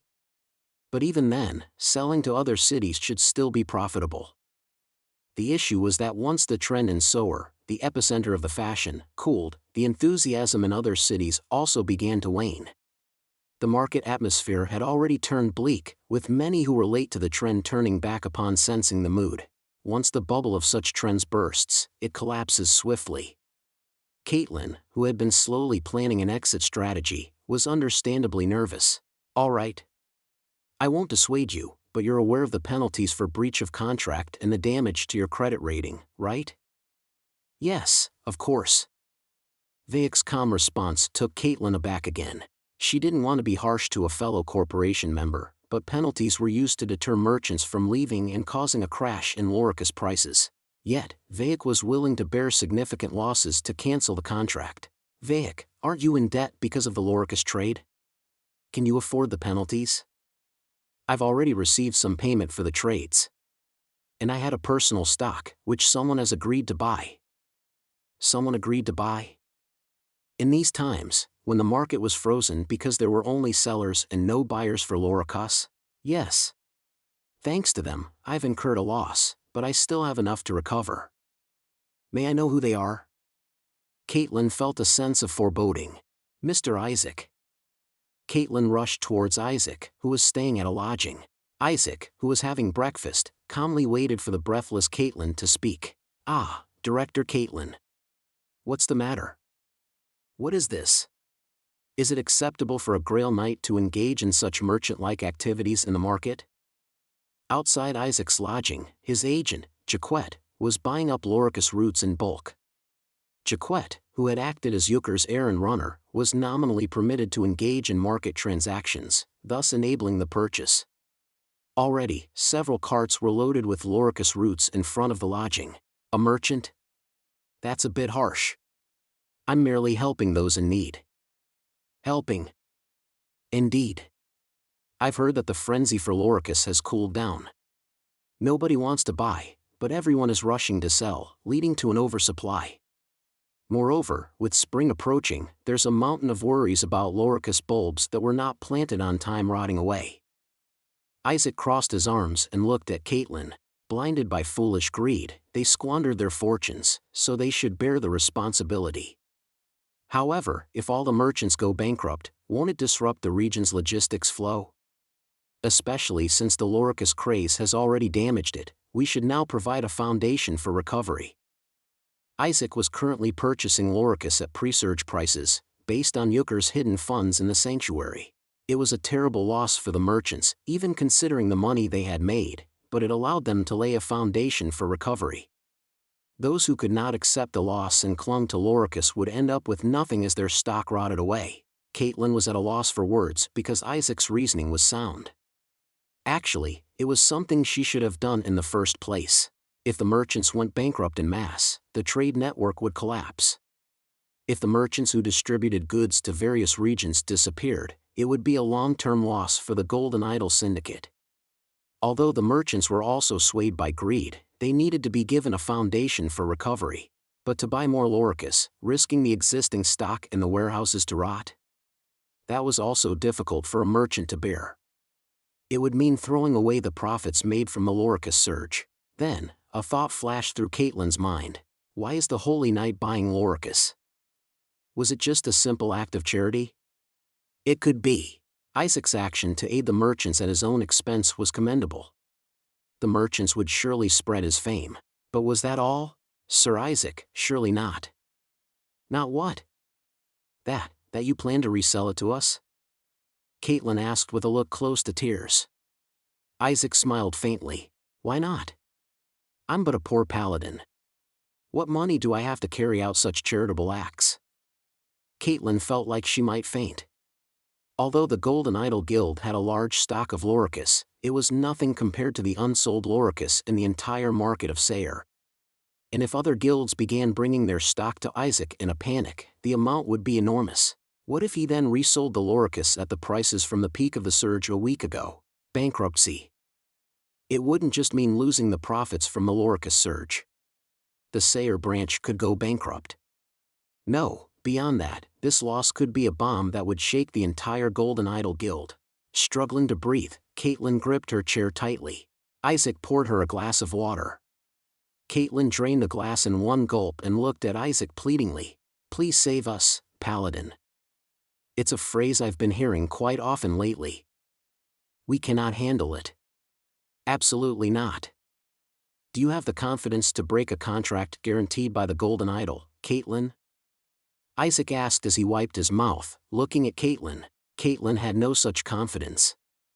The Golden Idol Guild was where she had spent her life working hard. To betray it now was unthinkable, and she was sure to be cursed and left destitute. No. Please, I beg you. My thinking is that you shouldn't be begging me, but that there's still something the Golden Idol Syndicate can do. It was only then that Caitlin started to think clearly again. The shock had been too much for her to make a proper judgment, but as Isaac said, there was something they could do. It was just that it, too, would entail a massive loss. She soon held back tears and bowed her head. Understood. Thank you for the advice. Then, the Loricus you've purchased so far. Just so you know, what's on the streets now isn't all of it. Isaac had already rented several warehouses to store Loricus. Caitlin felt like she might faint again, but there was no time to hesitate.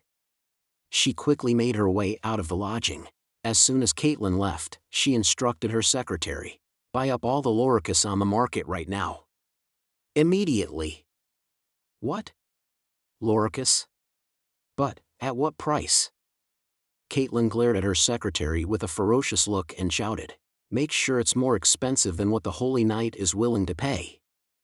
A month later, on the day promised with Isaac, most of the Loricus stock that had been released into the market of Sayre was absorbed by the Golden Idol Guild at slightly above the pre-surge cost. The Golden Idol Guild had rented every warehouse in Sayre to store the Loricus, which prevented the detonation of a bomb that could have crumbled the guild. Nevertheless, the amount Isaac possessed was still substantial. Therefore, when Isaac visited the Golden Idol Guild branch office, Caitlin had to greet him with a particularly haggard complexion. You've arrived, Sir Isaac. Your face looks quite worn. Caitlin. I haven't laid down to rest in the past 3 days. Calculating the losses and figuring out how much we need to cover, borrowing hands from other branches everywhere. She murmured as if pleading. Isaac smiled at Caitlin's state. So, it would be pointless to ask if she was ready. The Golden Idol Guild strictly honors its credit, especially when contracts are signed under the name of the Golden Idol.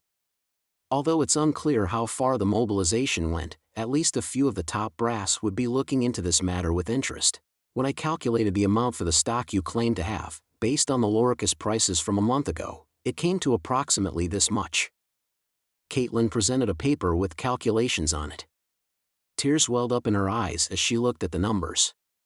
It was an amount that would flip even the nobility's eyes. It was nearly the annual budget of a large estate. Isaac didn't bother to check if the calculation was correct. In a transaction under the Golden Idol's name, there couldn't be any mistakes. He just knew it was an absurdly large sum, without knowing the exact amount, so he didn't bother to verify it. Then the Golden Idol Guild will pay this amount, and I will deliver all the Loricus stock I have. That will conclude the contract. Yes. Good. Yes. With this, the contract is established. Caitlin and Isaac repeated the declaration over the contract. A golden glow enveloped the contract, emitting a presence as if it were watching them. However, the contract wasn't fully concluded yet. The energy of the contract would protect Isaac until he received the money. Shall we go to collect the money? The gold is stored in the vault. We can bring a carriage too. However, Isaac didn't stand up but continued to look at Caitlin. Sir Isaac? With this amount, it would be hard to carry around. Caitlin looked at him as if he made an obvious statement. Indeed, the amount converted into gold coins could crush a person to death. Isaac looked at Caitlin with a sympathetic eye and teased her. Too tired to understand what I'm saying? Excuse me? What? Oh. Oh? Ah, you don't mean? Caitlin's eyes widened as she looked at Isaac. A vigor that one wouldn't expect from someone who hadn't slept in 3 days returned to her. Isaac, holding the paper Caitlin had given him, said, I will invest this entire amount in the Golden Idol Guild.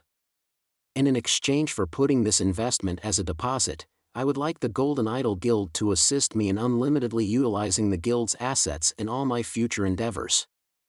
By assets, he meant the information networks, transportation means, lodging facilities, etc., that the Golden Idol Guild owned across the continent. Isaac didn't forget to mention one last important thing. As for the interest, we'll negotiate separately.